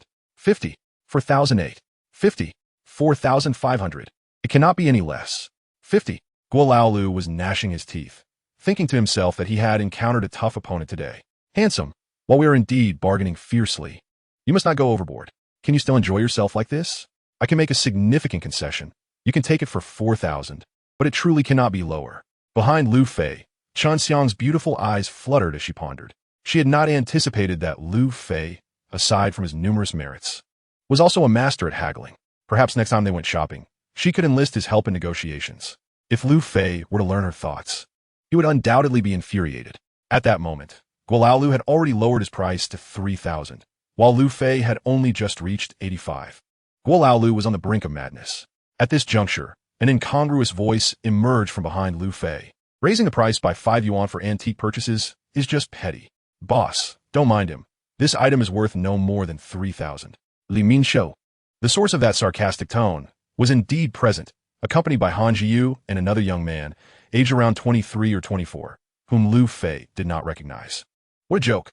The antique market is a public space. Just because you're here doesn't mean I can't be," Li Mingho remarked. Lu Fei lit a cigarette and inquired, "Why the change in your trio today? Where's that dog Zhao Wu?" "Oof, you still have the gall to ask. Zhao Xiao was so infuriated by you that he ended up in the hospital, and he still can't get out of bed. Zhao Xiao's uncle, Director Zhao, is currently preoccupied with matters, but once he is free, you will be in deep trouble." Lu Fei replied calmly. The young man accompanying Han and Li paid no heed to the dispute between Li Mingho and Lu Fei, his eyes roving over Chun Xiang, making her quite uncomfortable. She hastily donned a mask and moved closer to Lu Fei. Lu Fei shot a glare at the young man and barked. "That guy is named Qian Haibin, whose family runs a chemical business with assets exceeding 2 billion. He ranks among the upper echelons in Bianliang City. Qian Haiban's father seeks to purchase an antique as a birthday gift for a notable figure, and Qian Haiban has seized this task for himself. Li Mingho and Han Jiu are merely his hired eyes. To this point, they had failed to procure any antiques, but had encountered an exquisite beauty. Qian Haiban was contemplating how to win Chen Xiang's favor when Lu Fei intervened. Qian Haiban, who does not even tolerate Li Mingho and Han Jiu, would hardly regard Lu Fei with respect. You are quite arrogant, aren't you? In all these years, you're the first to dare speak to me like this. You wish to pluck my eyes out? I stand right here for you to try. Do you have the guts? Lu Fei's eyes locked on Qian Haiban, exuding a fierce intensity that made Qian Haiban feel as though he were being hunted by a pack of ravenous wolves. He shivered involuntarily and stepped back 2 paces. Lu Fei pointed at Qian Haiban with a hand holding the cigarette. I do not care who you are. It is best not to provoke me. As for whether I dare, you may inquire with the 2 fools accompanying you. If you insist on being unreasonable, I would not mind escorting you out. The wrath of Qian Haiban's father was not a burden he could bear. We came here to shop. Why engage in a quarrel with a scrap collector? Qian Haiban, drenched in cold sweat from Lu Fei's intimidating gaze, dared not confront him directly and instead scoffed. Li Xiao's reasoning was sound. For today, they would focus on purchasing items, and they would deal with him later. Li Xiao, what is this? Li Mingho whispered in Qian Haiban's ear. This piece is called Jade Zone, judging by the hue. It appears to be from the Eastern Han Dynasty. Li Mingho's employment at the museum was purely due to underhanded dealings, and his expertise in appraising antiques was inferior even to that of street vendors. It mattered not that his own eyesight was lacking. He had a reliable guide at hand. Even Zhu Guwei, the foremost appraiser at Yulong, was no match for Lu Fei, highlighting Lu Fei's extraordinary prowess in this domain. Earlier, Li Mingho had observed that Lu Fei passionately debated with the owner over this jade zone, signifying its true value. With this thought, Li Mingho smirked. Lu Fei, we are here to shop, not to engage in a war of words with you. Boss, I will take this jade zone for 3,000. Please wrap it up. Lu Fei's brows furrowed as he exclaimed loudly, Li Mingho, are you not ashamed? I laid eyes on this first and was negotiating with the owner. Are you trying to disrupt the order? Li Mingho laughed heartily. Order? What is that worth? The highest bidder prevails. You offered 85. I offer 3,000. As long as the owner isn't a fool, he will undoubtedly make the wise choice. Chapter 55, The Prodigal Woman. In the antique street, Lu Fei sought to purchase the jade zone when Li Mingho interjected. Lu Fei's teeth clenched in frustration, veins bulging on his forehead. So it's merely a matter of who has more money? Very well, I shall play along. You bid 3,000, I bid 30,000. Guo Laolu nearly fell to the ground in shock. Well, just moments ago, he was stingy. Demanding $5 more felt worse than killing him. Now this fellow suddenly bids 30,000. Such extremes in life are truly overwhelming. Chen Xiang, witnessing Lu Fei's demeanor, was equally alarmed and grasped his hand in reassurance. Perhaps we should let it go. There's no need to get upset over this. Lu Fei replied indignantly, is it not just money? I can afford it. Across from him, Li Mingho laughed heartily. You are quite right. It is merely money, and we, the wealthy, are never short of it. Qian Haiban relished these words. Intentionally puffing out his chest in a boastful manner, Li Xiao speaks wisely. I am not lacking in funds. If a scrap collector bids 30,000, I shall bid 50,000. Lu Fei clenched his fists, refusing to back down. I bid 80,000. I bid 100,000. I bid 150,000. I bid 200,000. The 2 factions stood resolute, and in a blink, the price of a $3,000 item soared to 300,000. Guo Laolu had only heard tales of deities clashing, believing that mere mortals like them could bask in the aftermath. But when such a windfall fell upon him, he found it almost unbearable. I bid 350,000. I bid 400,000. After several rounds of bidding, the price of the jade zone exceeded 600,000, drawing a crowd of onlookers captivated by this fierce contest. As I declare my bid 1 million, Guo Laolu was utterly stunned, collapsing onto the ground. Suddenly, an ethereal business proposition swept through the crowd. I bid 2 million. The spectators erupted into chaos, and Guo Laolu sputtered in disbelief. Upon hearing Chen Xiang's offer, Lu Fei felt an involuntary jolt in his heart, nearly rushing to cover her mouth. A glance at Chen Xiang revealed an unprecedented seriousness in her expression. Her beautiful eyes sparkled with cold determination, and her delicate brows furrowed slightly, exuding an aura of unyielding authority reminiscent of the legendary figure, Empress Wu Zetian of the Great Zhou. Chen Xiang's gaze, filled with disdain and scorn for the 3 fools across from her, radiated a confidence that could not be feigned. It required absolute strength as its foundation. Three burly men boasted loudly, yet their incremental raises were laughably insignificant. Now that I have bid 2 million. Do you dare to continue? Lu Fei had invited her, and Qin Xiang would not allow him to be humiliated. It's merely about throwing money. I shall compete to the end. The announcement of 2 million startled Qian Haibin and his companions, who had initially intended to concede. However, Qin Xiang's words struck at their pride, challenging their masculinity, which Qian Haibin found intolerable. Beauty, don't be stubborn. Can your scrap-collecting man truly produce 2 million? Qin Xiang responded with a derisive laugh. Without the capability, one shouldn't take on the burden of porcelain work. Since I've made the bid, we can surely afford it. Do you dare to follow suit? If not, vanish from our sight to spare us the repulsion. Qian Haibin snorted coldly. How bold! A woman who stands equal to men. Since you hold such confidence, I would be remiss not to respond. Heed my words, I bid 3 million. I bid. Qin Xiang was unhesitatingly ready to raise her offer. But Lu Fei seized the moment, swiftly covering her mouth and pulling her into his embrace, rebuking her, "You extravagant woman. Are you not aware of how much money we have?" In Lu Fei's arms, Qin Xiang felt a mix of shyness and excitement. Faced with Lu Fei's stern gaze and reprimand, the astute Qin Xiang instantly feigned a pout, sweetly protesting, "I was merely standing up for you. And you scold me? Oomph." Her playful tone sent shivers down Lu Fei's spine. Across the way, Qian Haibin shouted, "Lu Fei, you've lost. This exquisite jade belongs to us now." Lu Fei gritted his teeth, casting a fierce glare at his opponents, filled with malice as he declared, "Li Mingho, you have triumphed. This gem is yours." Li Mingho and his companions exchanged bewildered glances before erupting into laughter. "Ha ha, the scrap collector has no money. Gaga gaga, you were just boasting. Turns out you're merely a coward." The onlookers, anticipating further entertainment, were sorely disappointed when Lu Fei abruptly withdrew, casting scornful looks in his direction. Lu Fei remained unfazed by their disdain, though Qin Xiang could no longer tolerate it, whispering to him, "Lu Fei, let us leave." Lu Fei met her gaze with reassurance. "Wait a moment, we will leave shortly," Lu Fei said, kicking the bewildered Gualao Lu, who was sitting on the ground. "Hey, it's time to collect the money." "All right. How much am I supposed to collect?" 3 million. What the hell?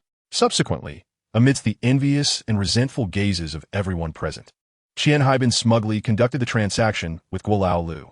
Upon seeing the long string of numbers on his phone, Gualao Lu was overwhelmed with tears of joy. "Oh my God, the heavens have opened their eyes. I, Gualao Lu, am finally wealthy." Realizing the need to depart quickly to prevent any change of heart, Gualao Lu hastily gathered his belongings. Lu Fei casually picked up an inkstone from the stall and remarked to Gualao Lu, "I've helped you earn so much. Is it unreasonable for me to take this inkstone?" Gualao Lu didn't mind parting with the inkstone. He would have given up the entire stall for Lu Fei. Nodding in agreement, he pushed his cart and swiftly vanished into the crowd. Qian Haibin, observing the dark inkstone in Lu Fei's hands, burst into raucous laughter. "Ha ha, even a scrap collector is taking such petty advantages. How embarrassing. Yuzhong couldn't compete with us. So perhaps he took the inkstone as a consolation prize," he added, chuckling. The three of them exchanged unreserved jabs at Lu Fei. Yet contrary to expectations, Lu Fei was not enraged. Instead, he laughed even more arrogantly. Chapter 56. The Pit. Lu Fei's wild and unrestrained laughter left Qian Haibin and the others somewhat bewildered, especially Li Mingho, who suddenly felt an ominous premonition rising within him, intensifying with each passing moment. "Scrap collector, what are you laughing at? What is so funny?" Lu Fei paid no heed to Li Mingho, his laughter growing more unrestrained, until tears streamed down his face. Qin Xiang tugged at Lu Fei and said, "Hey, what exactly are you laughing about? Wouldn't it be better to share the laughter?" Lu Fei pointed at Li Mingho and his companions, saying, "Of course. I'm laughing at these three fools who spent 3 million on a worthless counterfeit. Isn't that hilarious?" With Lu Fei's words, the crowd of onlookers erupted in excitement, particularly Li Mingho, who trembled involuntarily as if struck by a jolt of electricity. Based on his understanding of Lu Fei, he knew this guy was nothing but trouble. Zhao Wu had suffered greatly because of him and was still bedridden. Could it be his turn to face the same fate? Qian Haibin became increasingly agitated. If it were proven that the Yuzhong he purchased was a fake, not only would he lose 3 million, but he would also lose face completely. "Scrap collector, on what grounds do you say this is a counterfeit?" Qian Haibin demanded sharply. Lu Fei looked at him mockingly and replied, "And on what grounds do you assert it is genuine?" Qian Haibin glanced at Li Mingho and said, "Li Xiao works at the museum. I trust in his appraisal skills. Ha ha. Lu Fei laughed until his stomach hurt. You trust his appraisal skills? He wouldn't recognize a genuine treasure if it bit him. If you don't believe me, ask him what material this yuzhong is made of, which dynasty it belongs to, and what the patterns signify. Furthermore, if he can identify its purpose, I'll concede defeat. Qian Haibin looked at Li Mingho with suspicion and asked, Li Xiao, hurry and tell everyone, this scrap collector is too arrogant. Li Xiao, how can I? I can't say anything.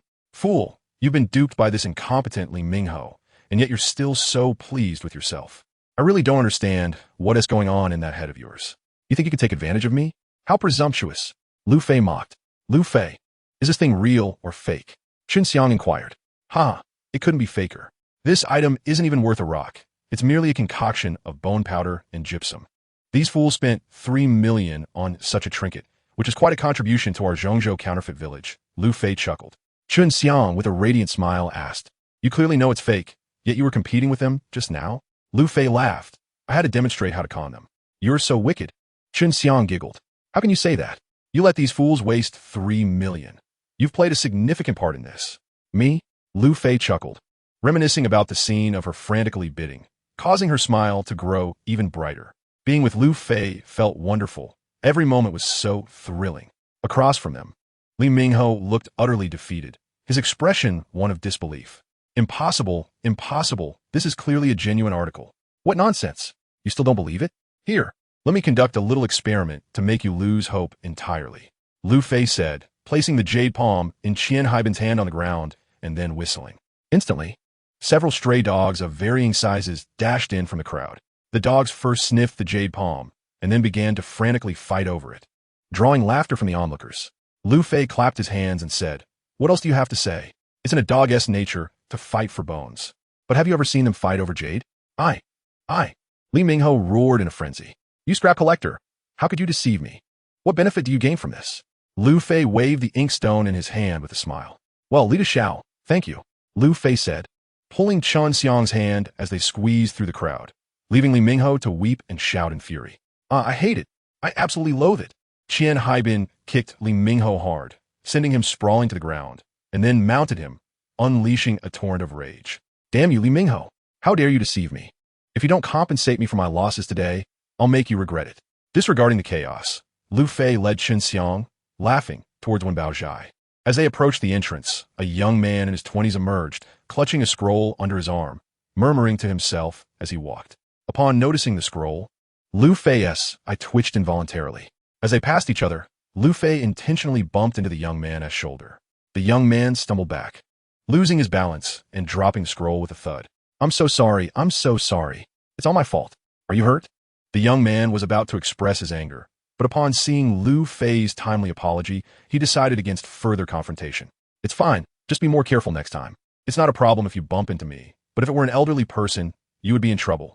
Lu Fei apologized again, simultaneously picking up the scroll from the ground.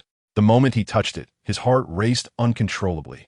Hey, please check if your item was damaged. If it's broken, I will compensate you accordingly, the young man said, waving his hand dismissively. It's all right if it's ruined. No one wants it anyway. Are you planning to sell this? Well, but unfortunately, I've been to several places and nobody wants it, the young man sighed. May I take a look? Lu Fei inquired. The young man, not one to be coy, unfurled the scroll in front of Lu Fei. The artwork, about 2 feet square, depicted the god of wealth. Bygone, but to be fair, the craftsmanship was rather mediocre. The entire piece was dark in color, almost blackened, and exuded a strong scent of incense, indicating it had been enshrined for many years. The young man's name was Yu Jun, and his family was involved in demolition work. Recently, while his team was clearing a shanty town, they discovered this image of the god of wealth in a household, mistaking the paper's color for that of an antique. Yu Jun intended to sell at the antique market for some pocket money, but to his dismay, not a single shop was willing to purchase it, leaving him quite frustrated. Lu Fei offered Yu Jun a cigarette and smiled. My noodle shop is opening soon, and I was just looking for a statue of the god of wealth. If you're willing, I'd like to buy this image. Having already lost confidence in the painting after visiting several stores, Yu Jun was eager for someone to take it off his hands. Thus, after a brief negotiation, Lu Fei purchased the artwork for 300 yuan, and both were pleased with the outcome. Chapter 57. Songhua Inkstone. The scroll was too long to fit in Lu Fei's backpack, so he had no choice but to let Qin Xiang carry it carefully. Knowing that Lu Fei had struck gold again, her exquisite face broke into a radiant smile. The two entered the window Zai, where Gao Henian was absent, and Zhao Qingfeng was engaged in a game of chess with an elderly gentleman.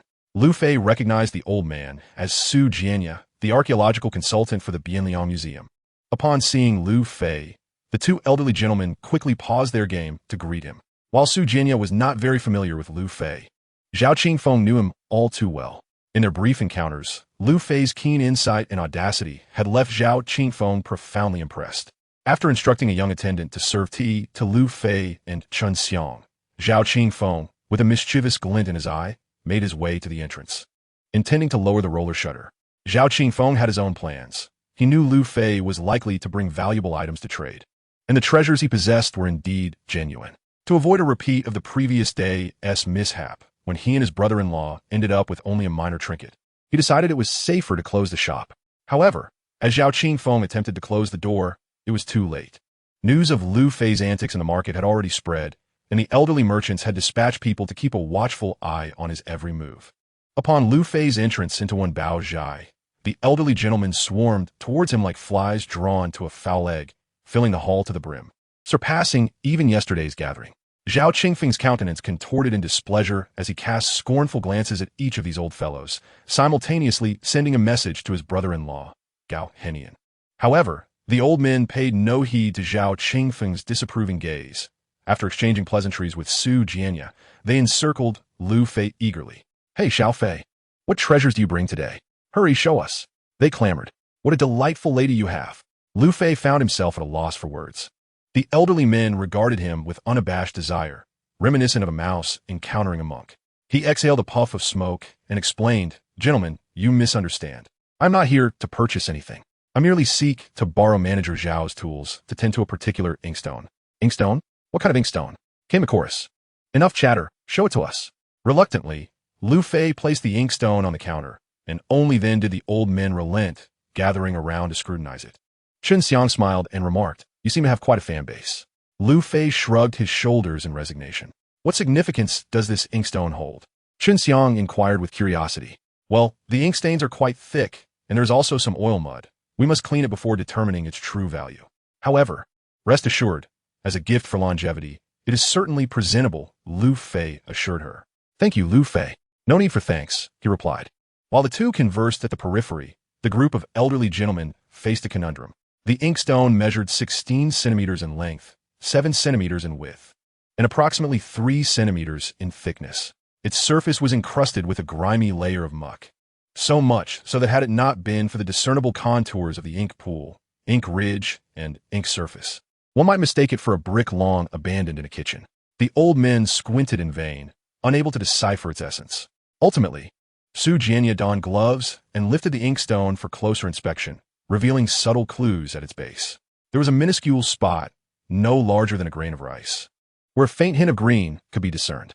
Employing a magnifying glass for a meticulous examination, Su Jianya concluded that this item could likely be a Songhua inkstone. Lu Fei clapped his hands in appreciation, exclaiming, "Su Lao, you are indeed an archaeological consultant with remarkable insight. This is indeed a Songhua inkstone." The material of the Songhua inkstone is derived from the pine stone of Changbai Mountain, hence its name. The utilization of pine stone for inkstones began in the late Ming dynasty and was esteemed during the Qing dynasty. The Songhua inkstone, cherished for its jade-like warmth, unblemished green hue, durability, and purity, as well as its smoothness that allows ink to flow effortlessly, gained favor among emperors. Emperor Kangxi held the Songhua inkstone in high regard, designating it as the imperial inkstone, exclusively for court use, praising it for its ancient quality and resounding clarity. During the Ming and Qing dynasties, the Songhua inkstone was revered alongside the Tao inkstone, Duan inkstone, and Shi inkstone as one of the 4 great inkstones of the land. However, by the late Qing and early Republican era, the proliferation of counterfeit Songhua inkstones led to the replacement of its esteemed status by the Qingyi inkstone from Zhongzhou. Undeniably, the value of authentic Songhua inkstones is certainly not inferior to that of the 4 renowned inkstones. In 2001, an inkstone used by the historical figure Yan Gingyao was auctioned at a staggering price of $23 million in Shanghai. These seasoned connoisseurs of antiquities, upon hearing the name of the Songhua inkstone, became as animated as if electrified. "Hurry up, you fool. Why are you still dawdling? Quickly bring out that inkstone," they exclaimed. Such a travesty. To treat a precious inkstone in this manner is nothing short of sacrilege. Lu Fei chuckled softly and fetched a porcelain basin from the shop. Placing the inkstone within it, he poured in 2 bottles of white liquor and half a bottle of detergent, then leisurely settled behind the counter to sip his tea. This nonchalance drove the old-timers into a frenzy, with some hot-headed individuals squatting down, ready to clean it themselves. Lu Fei rapped on the coffee table and declared loudly, "Anyone who damages it will compensate at full value." "Bah, what a worthless trinket. No one cares to touch it," they muttered, pouting and glaring at Lu Fei. Yet none were willing to leave.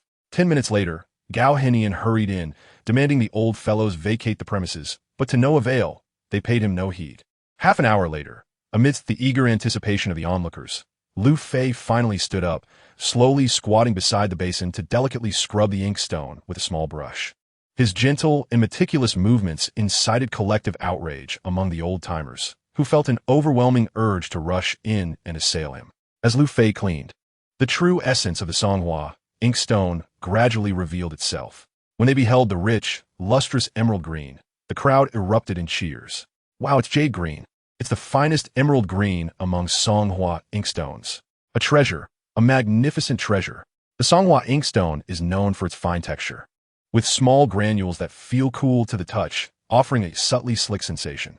However, what truly elevates the Songhua inkstone's reputation is its rich and varied hues. The top-grade Songhua inkstones predominantly exhibit shades of green, categorized into 7 levels: emerald green, apple green, yew green, spinach green, bluish-gray green, light gray green, and dark gray green. Among these, emerald green, apple green, and yew green are universally acknowledged as the finest. Inkstones of these 3 colors have always been rare treasures, and Lu Fei's specimen is indeed a paragon of the exquisite emerald green. Chapter 58. Master Zhu Chan in the hall of the Wunbao studio. A dozen seasoned collectors surrounded Lu Fei, their breaths held as they keenly observed his every gesture. Suddenly, his hand paused abruptly. "What's wrong?" they inquired. "Carving and gilding. Be careful. Slow down, for heaven's sake. Take your time. Do not damage the carving," Zhao Qingfeng exclaimed. "What are you still doing here? Are you waiting for the first furnace to burn? Hurry and fetch another basin of liquor. Oh, and find 2 soft bristle brushes. If anything goes awry, we'll hold you accountable." Zhao Qingfeng felt a wave of indignation wash over him, thinking to himself, "This is my territory. You're all clamoring for the spotlight. Yet where's your respect? I'll draw a circle and curse all of you." Despite the tension, Zhao Qingfeng proceeded with his preparations. As Lu Fei meticulously cleaned the inkstone and placed it upon the counter, the onlookers were left in awestruck silence. This exquisite Songhua inkstone, resplendent in its emerald hue without a hint of blemish, was undoubtedly a masterpiece among masterpieces. Yet, the true marvel lay in the gilded carvings adorning one side of the stone. Though much of the gold leaf had worn away, the craftsmanship was flawless, devoid of any imperfections. The carving depicted a robust Bodhi tree, its plump and lustrous seeds evoking an irresistible urge to pluck them. Beneath the tree sat a golden-hued arhat, his large earlobes and serene demeanor embodying tranquility as he meditated. The arhat's benevolent expression was rendered with lifelike precision, with every wrinkle on his face meticulously detailed. Undoubtedly, this figure was modeled after the 6th patriarch of Zen, Huining. To the right of the Bodhi tree, inscribed in vertical form, were the lines of a 5-character quatrain. "Bodhi has no tree, the bright mirror is not a platform. Originally, there is nothing where could dust settle." The cursive script flowed with a vigorous grace, undoubtedly the work of a master calligrapher. Yet, the most astonishing aspect was that this quatrain was executed in relief carving. The raised characters, a testament to exceptional skill, were reminiscent of the illustrious works of Lu Zigong, Lu Fei's own ancestor, who was renowned for this technique. Remarkably, the relief on this inkstone rivaled Lu Zigong's finest creations. The onlookers were captivated, their eyes wide with disbelief, prompting Lu Fei to gently push them aside to usher in Qinxiang. Upon seeing the inkstone, Qinxiang was entranced by its vibrant green color, her mouth agape in astonishment. Lu Fei, with a smile, inquired, "What do you think?" "A top-tier emerald green Songhua inkstone, a creation of Master Zhu Chan, worthy of being showcased. Wouldn't you agree?" Before Qinxiang could respond, the crowd erupted once more, clamoring excitedly. To shield her from the throng, Lu Fei enveloped her in his arms. How can you tell it's a work of Master Zhu Quan? Speak up, quickly. The fervent expressions of the onlookers frightened Chen Xiang, compelling her to retreat further into Lu Fei's embrace, too apprehensive to utter a word. Lu Fei cast them a disdainful glance. What are you all shouting about? Who claimed there was no signature? Have your eyes deceived you? Point it out if you can. Gao Henian, in a fit of excitement, shouted. Lu Fei smirked mischievously. The signature is undoubtedly there. You'll need to find it yourselves. Ignoring their exclamations, he led Chen Xiang aside to enjoy some tea. Half an hour later, with their eyes reddened and their frustration mounting, the group had yet to locate the signature. Now, their impatience was palpable. You wretched Lu Fei, where is it? They demanded. Lu Fei, please, for mercy's sake, reveal the answer. I'm about to lose my mind. With a sigh of derision, Lu Fei replied. A bunch of useless old fools. Count the sixth Bodhi seed down from the upper left corner and look closely. With this guidance, the task became manageable. 1 minute later, jubilant cheers erupted from the group. Ha ha ha, found it. It truly is the work of Master Zhu Quan. Master Zhu Quan is rather cunning, engaging in hidden dealings. Is this not a form of deceit? Chen Xiang poured a cup of tea guanyin for Lu Fei and, with a radiant smile, inquired, who is Master Zhu Quan? Is he quite renowned?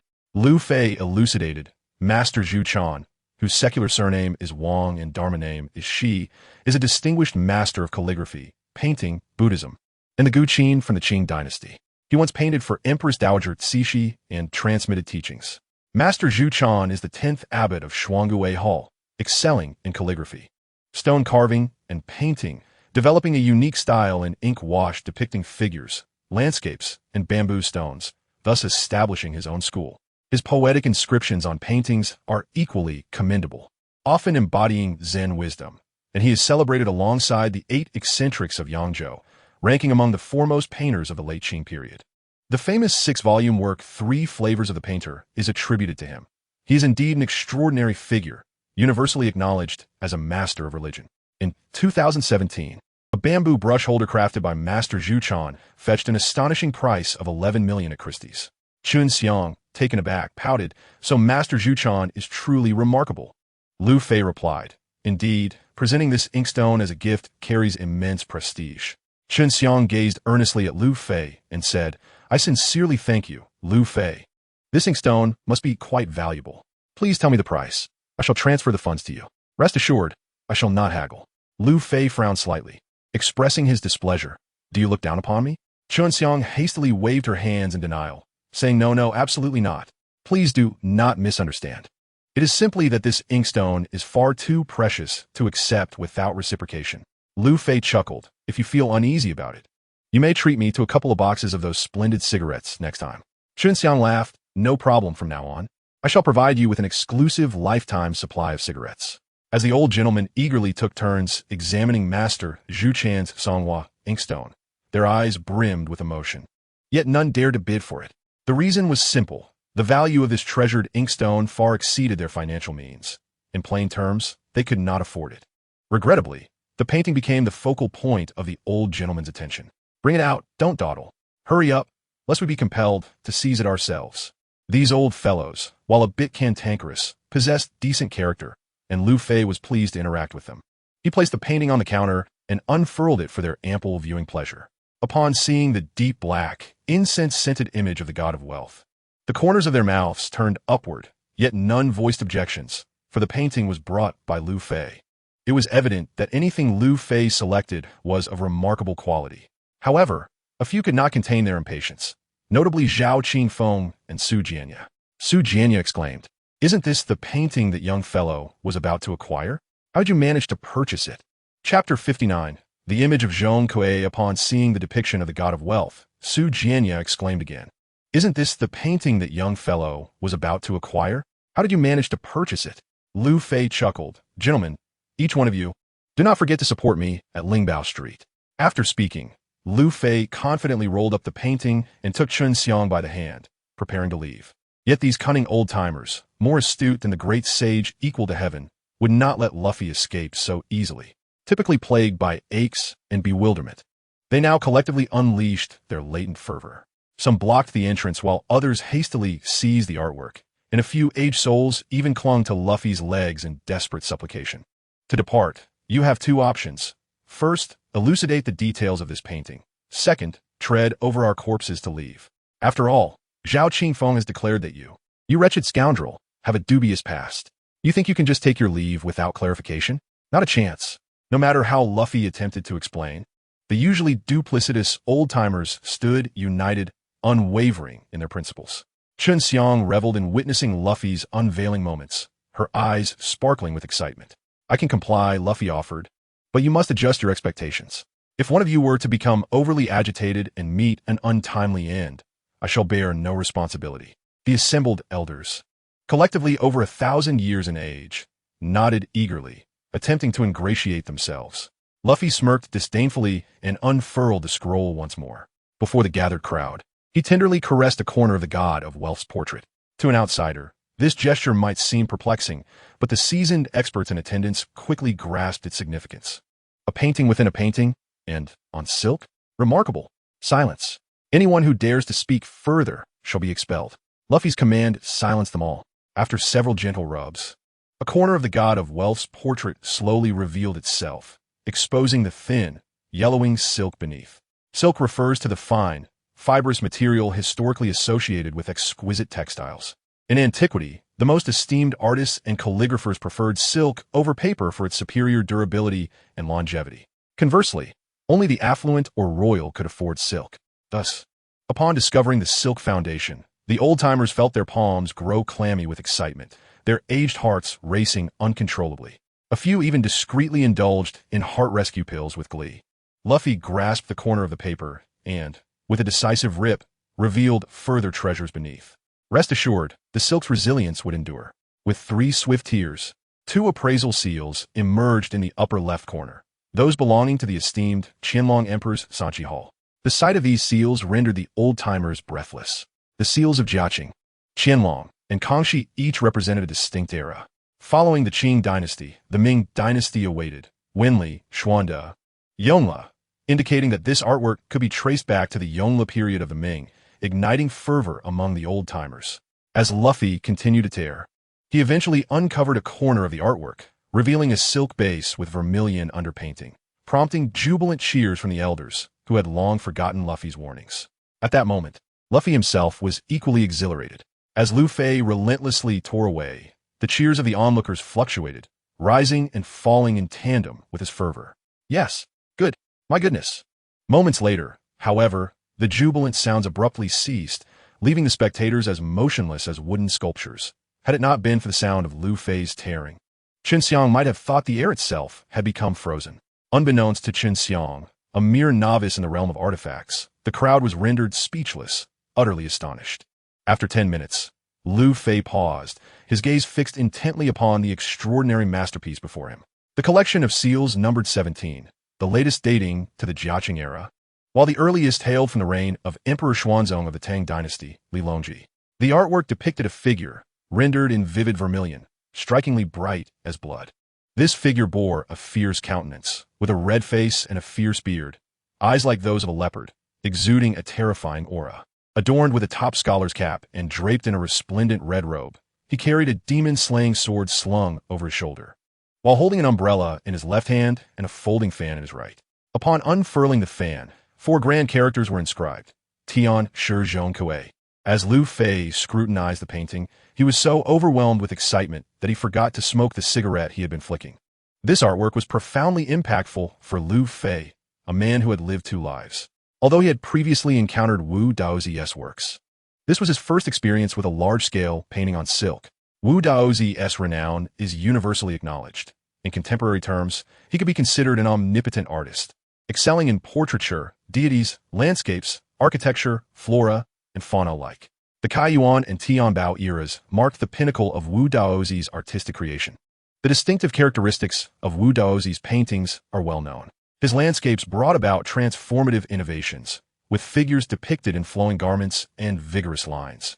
Aptly termed the Chun Kai Tiao Miao, evoking a sense of ethereal movement, celebrated as Wu Dai Dang Feng. He skillfully employed light colors within his ink lines, famously referred to as Wu Zhuang. His brushwork was concise, with each stroke embodying intent, earning him the title of Shu Ti. Wu Daozi's artistry wielded immense influence over subsequent generations, earning him the veneration of posterity as a saint of painting and being revered by folk artists as their patriarch. Su Shi extolled his artistic genius, stating that he produced new ideas within established frameworks, expressing profound principles through extravagant forms. Su Dongpa, in his work after viewing Wu Daozi's paintings, remarked, "Poetry finds its zenith in Du Zime, Du Fu, literature in Han Tuizi, Han Yu, calligraphy in Yen Legong, Yen Jinxing, and painting in Wu Daozi. Hence, all transformations from ancient to modern times are encompassed." This illustrates the monumental impact this prodigious talent had on the evolution of art. In modern times, any genuine work by Wu Daozi commands no less than 8 figures in value. The artwork before Lu Fei, Zhong Kuei II, was so priceless in his eyes that he dared not assign a monetary value to it. To Lu Fei, it was a treasure beyond compare. Even prestigious institutions like the Palace Museum and the National Museum could not afford a Wu Daozi silk painting of such grandeur. Although the National Palace Museum possessed a small-scale depiction of Zhong Kuei, it was unfortunately incomplete. Thus, this piece could be deemed the most formidable genuine work of Wu Daozi's silk paintings to date. This painting would become his second treasure collection, following the exquisite cloisonné vase by Tang Ying, and would never be relinquished. Chapter 60. A rainy night theft having secured the invaluable Zhong Kuei II. Lu Fei turned to Qin Xiang to take his leave. At noon, Qin Xiang had invited Lu Fei to a Western meal. Yet he found it unpalatable and ultimately opted for a comforting dish of Huang Min chicken rice. In the afternoon, Lu Fei ventured to Lingbao Street to assist the Zheng siblings in tidying up their store. The Zheng siblings, with their decisive demeanor, swiftly cleared out all the items from Huang Ji's medicine cabinet within a single day, leaving the place spotless. If this momentum continues, the noodle shop could be ready for opening in just another week. However, one pressing issue remained: the name of the noodle shop. After a thorough discussion and voting among the three, they finally settled on the name Hong Fei Noodle Shop. Hong is a homophone for Zheng Ji Hong's red, while Fei is derived from Lu Fei's own name. As a central figure of the noodle shop, Zheng Ji Wei felt somewhat disheartened that his name was not included. Xing Shuya insisted on treating Lu Fei to dinner, her earnest tone leaving no room for refusal, and Lu Fei reluctantly agreed. They sat across from each other at an outdoor barbecue stall opposite Lingbao Street, where Xing Shuya surprisingly lifted a glass of wine. After consuming a couple of beers, a rosy flush spread across her cheeks, making her look enchanting. Encouraged by the drink, Xing Shuya began to speak candidly. During their conversation, Lu Fei's suspicions were confirmed. Xing Shuya's family situation was quite dire. Her father had suffered from cancer, lingering for 3 years, and passed away earlier this year, finally finding relief. However, while he found solace, he left behind an enormous debt of several $100,000 for Xing Shuya and her mother. Therefore, securing the position of manager at Hongyan Lu was of utmost importance to her. Lu Fei offered his heartfelt consolation, but sadly, after a few words, she succumbed to the effects of alcohol and fell asleep on the table. Lu Fei shook his head with a wry smile, thinking how carefree she was. Fortunately, it was him she encountered tonight. Had she met a duplicitous scoundrel, she might have faced grave consequences. Every time, he had been the one to carry her home. But now he found himself in the role of guiding her. Just when things seemed to be going well, rain began to fall. Initially a light drizzle, it soon escalated into a torrential downpour. After enduring the heavy rain for over half an hour, Lu Fei finally spotted a familiar courtyard in the distance. It was the 2-entry courtyard of Old Zhang, Zhang Huaiji. He decided to spend the night at Old Zhang's place. Less than 20 meters from Old Zhang's home, Lu Fei suddenly crouched down. Peering out from the side of the tricycle, he keenly observed a shadow sprinting towards him from the northwest. Upon reaching the outer wall of Old Zhang's courtyard, the figure hesitated for less than a second before retreating a few steps and making a running leap to effortlessly scale the 2-meter-high wall, landing inside the courtyard. Goodness! A thief? If he hadn't seen himself, it would be one thing, but since he had, he could not simply stand by. If anything happened to Old Zhang, he would carry that guilt for a lifetime. Abandoning the tricycle, Lu Fei dashed towards the spot where the thief had scaled the wall. Just as he reached the middle of the road, a group of over a dozen individuals came rushing from the direction of the thief. "Stop right there. You can't escape," one of them shouted. As they encircled Lu Fei, brandishing weapons, he feigned fear and trembled, stammering, "WH, what do you want?" The group paused, recognizing Lu Fei's appearance and physique, their expressions shifting to shock. "Damn, isn't that the skinny kid? One of them must be their leader." A towering figure standing at an impressive height of 185 meters, wielding a machete and gesturing menacingly at Lu Fei. Lu Fei timidly pointed at his tricycle and stammered. My tricycle has run out of power, and the rain is too heavy. I was hoping to find shelter under a roof. Damn, I truly am having a streak of bad luck. The burly man stomped his feet in frustration, cursing as he inquired, Kid, did you see someone run past just now? Lu Fei shook his head. The man spat vehemently and warned, You saw nothing. If you dare to speak about tonight's events, I'll skin you alive. Terrified, Lu Fei stepped back, nodding vigorously. The man, seeing Lu Fei as a coward, decided not to pursue the matter further and called to the others to continue their chase. Watching the retreating figures, Lu Fei muttered a curse under his breath. It wasn't fear of them that troubled him. Rather, he was concerned about the man who had just jumped in, fearing for old Zhang's safety. It was now evident that the man was the target of the burly pursuers, and with a group of armed assailants hunting him down, the individual in the courtyard must also be formidable. This heightened Lu Fei's anxiety for old Zhang's well-being. Without hesitation, Lu Fei took a few steps back and leaped, grasping the top of the 2-meter-high wall, using his momentum to vault himself over. His movements were swifter and more fluid than those of the previous man. Once inside, he surveyed his surroundings and quickly located the hiding spot of the fugitive. He approached a stout elm tree, stopping 5 meters away, and spoke softly, The people chasing you have gone far. You can leave now. When there was no reply, Lu Fei was not surprised and continued, Rest assured, I am not with them. This is my friend's residence, and I do not wish for him to be alarmed. You should leave quickly. After 5 seconds of silence, with still no response, Lu Fei's temper flared. He dashed toward the tree. Just as Lu Fei reached the tree, a massive hand suddenly emerged from behind it, reaching for his neck. Lu Fei extended his left hand, intending to grasp the assailant's wrist. If he could seize it, he could dislocate it in a fraction of a second, rendering the opponent incapacitated. However, at the moment he was about to grasp the wrist, the adversary swung a dark short knife with lightning speed, aiming for Lu Fei's neck. Caught off guard by the swiftness of the attack, Lu Fei instinctively ducked, narrowly avoiding the lethal strike.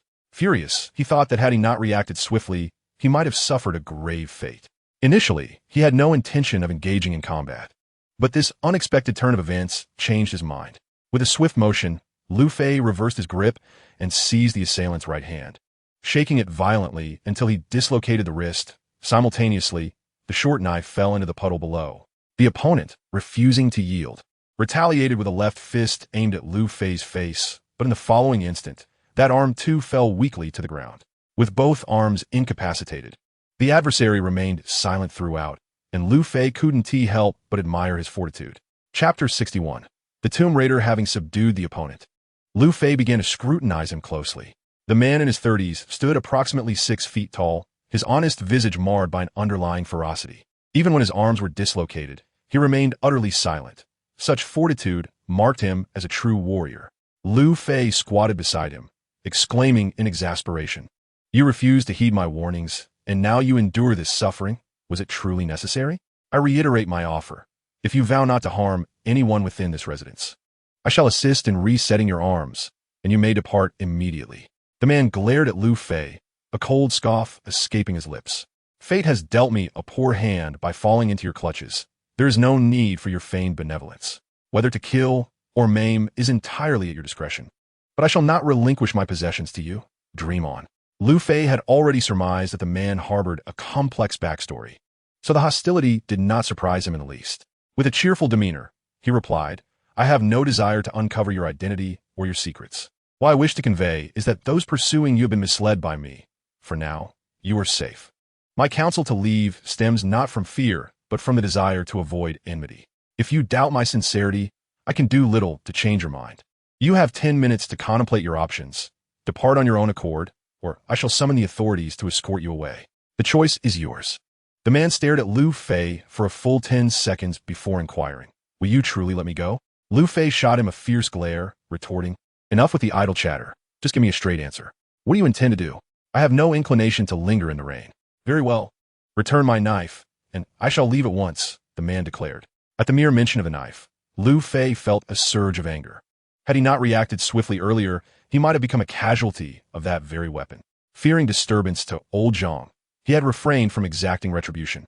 After disarming the man, Lu Fei had kept the knife underfoot, but as he bent to retrieve it, he was struck dumb. The short blade was surprisingly heavy, measuring a foot in length and forged from darkened steel, featuring a single-edged blade with a blood groove. The pure silver handle extended to 25 centimeters, adorned on both sides with two 6-centimeter-long golden fangs, each embedded with turquoise beads at their bases. The end of the handle culminated in a bronze tiger's head, the eyes crafted from disparate materials, one of amber and the other an oval-shaped obsidian. As Lu Fei trembled and pressed the obsidian, a resonant clang echoed, and a steel needle, as thick as a chopstick and 20 centimeters long, emerged from the tiger's mouth. Witnessing this spectacle, the rugged man gaped in astonishment, exclaiming, "Who are you? How do you know the mechanisms of this blade?" With his right hand gently caressing the handle, Lu Fei felt a tumult of pain mixed with exhilaration. Unbeknownst to the man, the torrential rain concealed Lu Fei's tears. He sighed deeply and remarked, "With the dragon-seeking blade in your possession, could you be a descendant of the Mo Jin Gao clan?" In naming the dragon-seeking blade and the Mo Jin Gao family, Lu Fei left the man utterly astounded. "Who are you? Who exactly are you?" "Gao Fei. What relation do you have to Gauda? How do you know Gao Fei and Gauda? Who exactly are you?" The rugged man, nearly driven to madness, bellowed in a fit of hysteria. Upon witnessing the gesture, he was taken aback, his eyes almost popping out in astonishment as he exclaimed, "Xiong Lu Fei Tian, are you a descendant of Lu Baotou?" Lu Fei, with trembling lips, nodded gently. The rugged man, with a thud, knelt before Lu Fei, choking back tears as he declared, "The heir of the tomb raiding legacy, Gao Yuan, pays his respects to the young master." Lu Fei hastily helped Gao Yuan to his feet, saying, "Our ancestors have departed. The pact between the Lu family and the Gao family has been dissolved. My brother Gao, please do not bow so." Upon realizing he stood before the descendant of Gao Fei and Gauda, Lu Fei was overwhelmed with guilt. In his previous life, Gao Fei and Gauda were his close brothers, particularly Gao Fei, who was a prominent figure among the tomb raiding 9 gates. Regrettably, they had not aligned with the right people, leading to their gruesome demise during the South China Sea ship robbery. That year, Gao Fei was 32, while Gauda was merely 25, and tragically, he died a virgin. This was all a consequence of Lu Fei's own actions. He swiftly assisted Gao Yuan in setting his bones, who then knelt again, saying, "Young master, the Gao family's ancestral teachings dictate that we shall always follow the Lu family. You will forever remain my young master." Lu Fei led Gao Yuan to a vacant room to escape the rain, retrieving unsealed cigarettes from his bag for both of them to calm their nerves. He then inquired, "Brother Gao, how did you come to be pursued?" Gao Yuan took a drag of his cigarette, slowly explaining to Lu Fei. 5 years prior, the Bianliang Museum had recruited Gauda and his cousin Gao Meng under its banner. This situation was hardly surprising. Figures from the tomb raiding circles, such as Fhu Zhonglong, Xia Ling, and others, frequently transformed into archaeological experts. The Gao family, being the legitimate tomb raiders, accepted the invitation without hesitation. After 2 years at the museum, they gradually gained prominence and were favored by their superiors, achieving a stable life in Bianliang with homes and cars. 3 springs ago, the old curator, Zhou Chunyu, traveled abroad, entrusting all museum matters to the deputy curator, Zhao Jiao. Gauda, without a hint of suspicion, took Gao Meng and 7 workers summoned by Zhao to conduct a field survey on the northern slope. Utilizing the techniques of the dragon-seeking method, Gauda quickly identified the location of an ancient tomb. Subsequently, Zhao Jiong implored Gauda to breach the tomb in the manner of a tomb raider for verification, to which Gauda readily agreed. However, upon breaking into the tomb chamber, they discovered a foreign coffin inside. Without hesitation, Zhao Jiong commanded the coffin to be opened, revealing it to be empty of remains. Yet despite the absence of bones, several valuable items were found within. Before the onlookers, Zhao Jiong's eyes sparkled with greed as he brazenly collected the contents. At that moment, Gauda became wary, recognizing that this was not the process of archaeology. It was outright tomb raiding. Just as Gauda was engulfed in confusion, Zhao Jiong's accomplices turned on the Gao brothers, intent on silencing them. Gao Meng managed to take down 3 attackers, but suffered 6 stab wounds, his fate uncertain. In a desperate bid, Gauda fought with all his strength, seizing a dagger to fatally stab one man and inflicting a wound on Zhao Jiong's thigh. Overwhelmed by numbers, Gauda soon found himself battered and exhausted, ultimately compelled to abandon Gao Meng and flee in haste. In his retreat, he seized Zhao Jiong's burden, taking it with him. After escaping the jaws of danger, Gauda buried the burden at a construction site beneath Lingquan Mountain, and then hastily departed from Bianliang City. In the ensuing 3 years, Gao concealed his identity while working in Linshur, occasionally infiltrating Bianliang City to gather intelligence. Upon learning that Zhao Ziyong had ascended to prominence in the museum due to a significant discovery in the later Jin tombs, Gao felt utterly despondent, losing all hope for vengeance.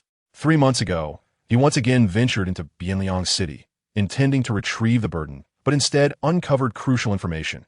Gao Meng was, astonishingly, not dead, but was being held under house arrest by Zhao Ziyong in a villa on the southern outskirts. After 2 months of careful planning, today was to be the day he would rescue Gao Meng. However, he unexpectedly fell into Zhao Ziyong's trap, managing to escape only due to his vigilance. Upon hearing Gao Da's account, Lu Fei clenched his fists in fury, cursing Zhao Ziyong. Damn it, it's him again. While heaven may allow for some transgressions, self-inflicted calamities are inexcusable. You are courting death. Lu Fei's animosity towards Zhao Ziyong had initially stemmed from a personal grievance. However, he had not anticipated such audacity from him. Such a person, even if eliminated, would be serving a greater justice. Gao Da, are you certain that Gao Meng is alive? Absolutely. I saw him with my own eyes tonight. He appeared quite well, having gained at least 20 pounds. Damn, Lu Fei exclaimed, incredulous. This guy has some nerve. Even under house arrest, he manages to put on weight. Truly a remarkable phenomenon. Gao Da, listen to me. This villa belongs to a friend of mine, quite similar to my own. You can take refuge here for the time being while I gather intelligence outside. Once the dust settles, I will assist you in rescuing Gao Meng. Gao Da nodded, excitement brimming in his voice. Thank you, young master. I've told you not to call me that. It sounds awkward. Just call me Lu Fei, he replied before inquiring about the hidden items. The allure of the possessions Gao Da described was irresistibly strong for Lu Fei. Gao Da sighed. When I buried the burden, it was merely a construction site, but now it has transformed into a villa district. I've investigated, and it is now the residence of Song Jinfeng, the wealthiest man in Bianliang, owner of Jinfeng Real Estate. Besides security patrols, there are also dozens of bodyguards from Song Jinfeng keeping watch day and night, making it exceedingly difficult to approach. Gao Da, are you sure the items are still there? Lu Fei asked with concern. Given the construction, it's hard to imagine they haven't been unearthed. Reste assured, Gao Da replied confidently. We from the Ming dynasty can detect even the slightest disturbance in the soil. The items are undoubtedly intact. In the villa's garden, there are 7 phoenix trees lined up in a row, and the items lie between the 3rd and 4th trees. If you can retrieve them, consider it a welcome gift from your elder brother. That's out of the question. Those items are far too valuable. I cannot accept them, Lu Fei responded anxiously. Brother, you must acknowledge that the Lu family is our Gao family's great benefactor. If it weren't for your ancestors, our Gao lineage would have long been extinguished by the invaders. The Lu family possesses extraordinary talents, and this modest gift serves both as a token of our meeting and a stepping stone. If you do not find it distasteful, your elder brother, hope to rely on you for future success. As Gao Da and I conversed until past 1 in the morning, we devised a series of plans to rescue Gao Meng, and naturally, we also indulged in dreams of the future. Zhang Huaiji harbors hopes that Lu Fei will arrange for him and his deceased wife to be buried together, and he would never dare to defy the edict issued by Lu Fei. At dawn, after the Zhang siblings greeted Lu Fei, they headed to Lingbao Street to continue setting up their noodle shop, while Lu Fei returned to catch up on his sleep. Approaching noon, Lu Fei made his way once more to the old Southgate Antique Market, intending to procure a birthday gift for Li Yuna's grandfather. After parking his tricycle, he had barely entered the market when he was drawn to a commotion. A crowd had gathered around an outdoor stall, more impressive than the scene when he had deceived Li Mingho. Curiosity piqued, Lu Fei squeezed through the throng and nearly burst into laughter.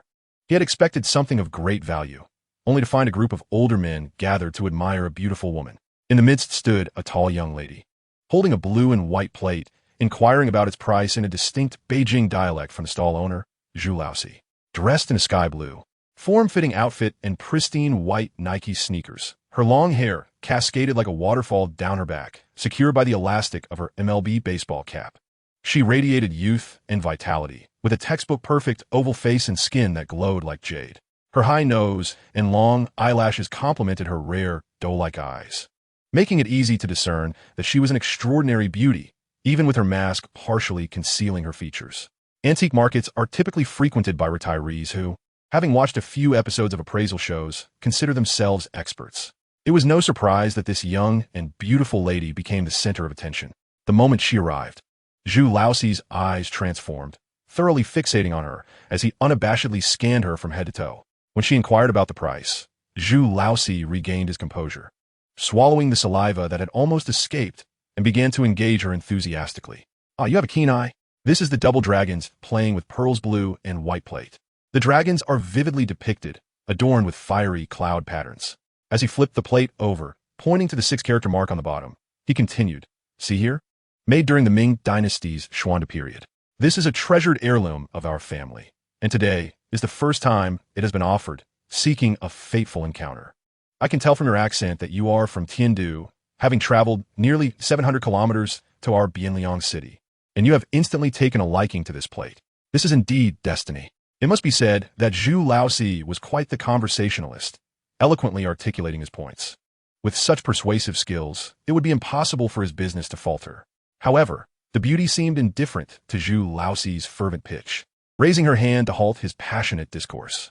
Chapter 63. What makes me handsome? Zhu Laoxi, with his eloquent charm, was passionately attempting to persuade. However, to his dismay, the beautiful lady showed no interest in his fervent discourse, abruptly halting him with a wave of her hand. "Spare me the nonsense. Genuine Xuande blue and white porcelain starts in the millions, which I cannot afford. Just tell me the price outright. It's a scorching day, and I have no intention of wasting time here." Zhu Laoxi felt a wave of embarrassment wash over him, offering a self-deprecating smile as he extended a hand. 5,000. I want to sell for less." The lady scoffed. 5,000? Why don't you go rob a bank? That's exorbitant, worth at most 50. Zhu Laoxi nearly choked on his indignation. How ruthlessly harsh. 100-fold reduction in price? This was hardly fair. The cost price of the item was 80. Surely he deserved a modest profit. After a relentless barrage of flattering words and beads of sweat cascading down his brow, Zhu Laoxi finally secured a deal at 500 yuan. The lady, with the voice of a lark, replied decisively, "Deal. 500 it is, but you must throw in a small trinket." Her request was trivial to Zhu Laoxi, for the entire stall's offerings paled in comparison to the blue and white plate. The nearby trinkets were mere remnants, each costing less than 3 yuan on average.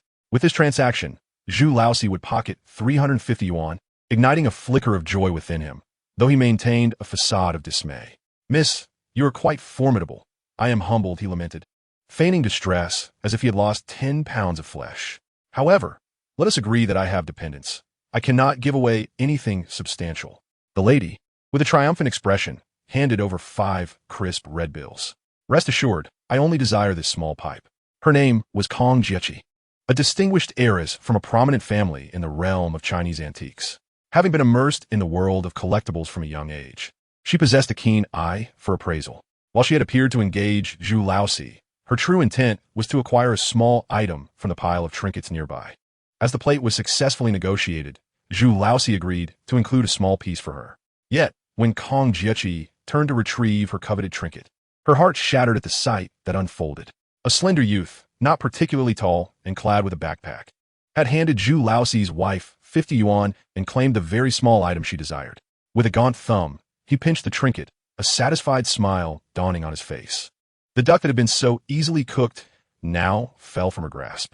After investing so much effort, she found herself merely facilitating another's gain. This inflicted deep emotional turmoil on Kong Jiechi. With a resounding crash, the dual dragon plate slipped from her hands and shattered into 8 pieces, prompting gasps of astonishment from the onlookers.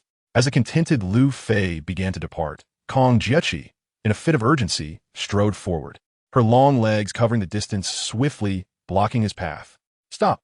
Lu Fei, toying with the small, white jade object reminiscent of a pipe, was taken aback as he collided with Kong Jiechi. Both stepped back, and Lu Fei's brows furrowed in visible displeasure. Kong Jiechi abruptly removed her mask, clutching her chest where a painful burden resided, her exquisite beauty radiating with indignation. What a stunning girl! Good heavens! Is there truly such a breathtaking beauty in this world? She eclipses those ostentatious stars by 100-fold. Unmoved by the praise of onlookers, Kong Jiechi held her head high, fixing her gaze upon Lu Fei. "Hey, that cigarette holder is mine. Give it back." Lu Fei was momentarily taken aback by her beauty, for she matched Chen Xiang in allure. However, her towering height, surpassing his by a significant margin, rendered Lu Fei rather uncomfortable. "Cigarette holder? Are you certain that's what it is?" Lu Fei scoffed, a hint of disdain lacing his words.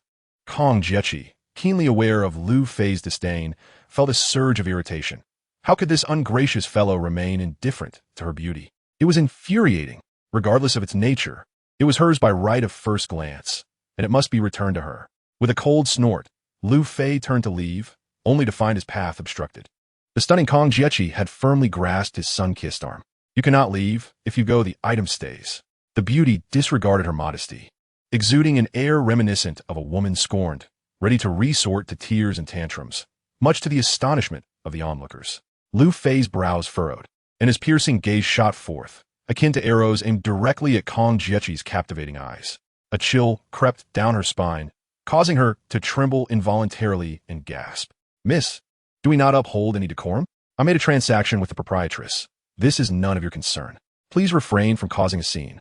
Lu Fei glared at the beauty, intimidating her to the point where she shivered, her expression one of sorrow and grievance, causing the onlookers' hearts to ache for her. They began to chastise Lu Fei without hesitation. Young man, this is excessive. Have you no sense of cherishing beauty? Look how frightened this girl from Tiandu has become. What a disgrace to us Bienliang people. We hold you in utter contempt. It's just a cigarette holder worth $50. I'll pay for it. Return it to the girl and apologize. Lu Fei chuckled coldly, surveying the crowd before declaring loudly, You blind fools. Have you forgotten your own names in the presence of beauty? If this item were truly worth $50, would she care so deeply? The plate she just shattered cost her $500. A collective gasp arose from the crowd. Indeed, if she was not concerned about a $500 plate, but was adamant about a $50 cigarette holder, something seemed amiss. The onlookers suddenly experienced a moment of enlightenment. Could it be that this cigarette holder was truly a treasure? Zhu Laosi felt beads of sweat forming in his palms. His eyes fixated on the object in Lu Fei's hand, his heartbeat accelerating. Had he stumbled upon a hidden gem? With her initial plan thwarted, Kong Jiechi devised another strategy. Shifting from forceful tactics to a more subtle approach, she struck a delicate pose reminiscent of Dayu, her voice dripping with a sweet, plaintive tone. The handsome man. I truly adore this item.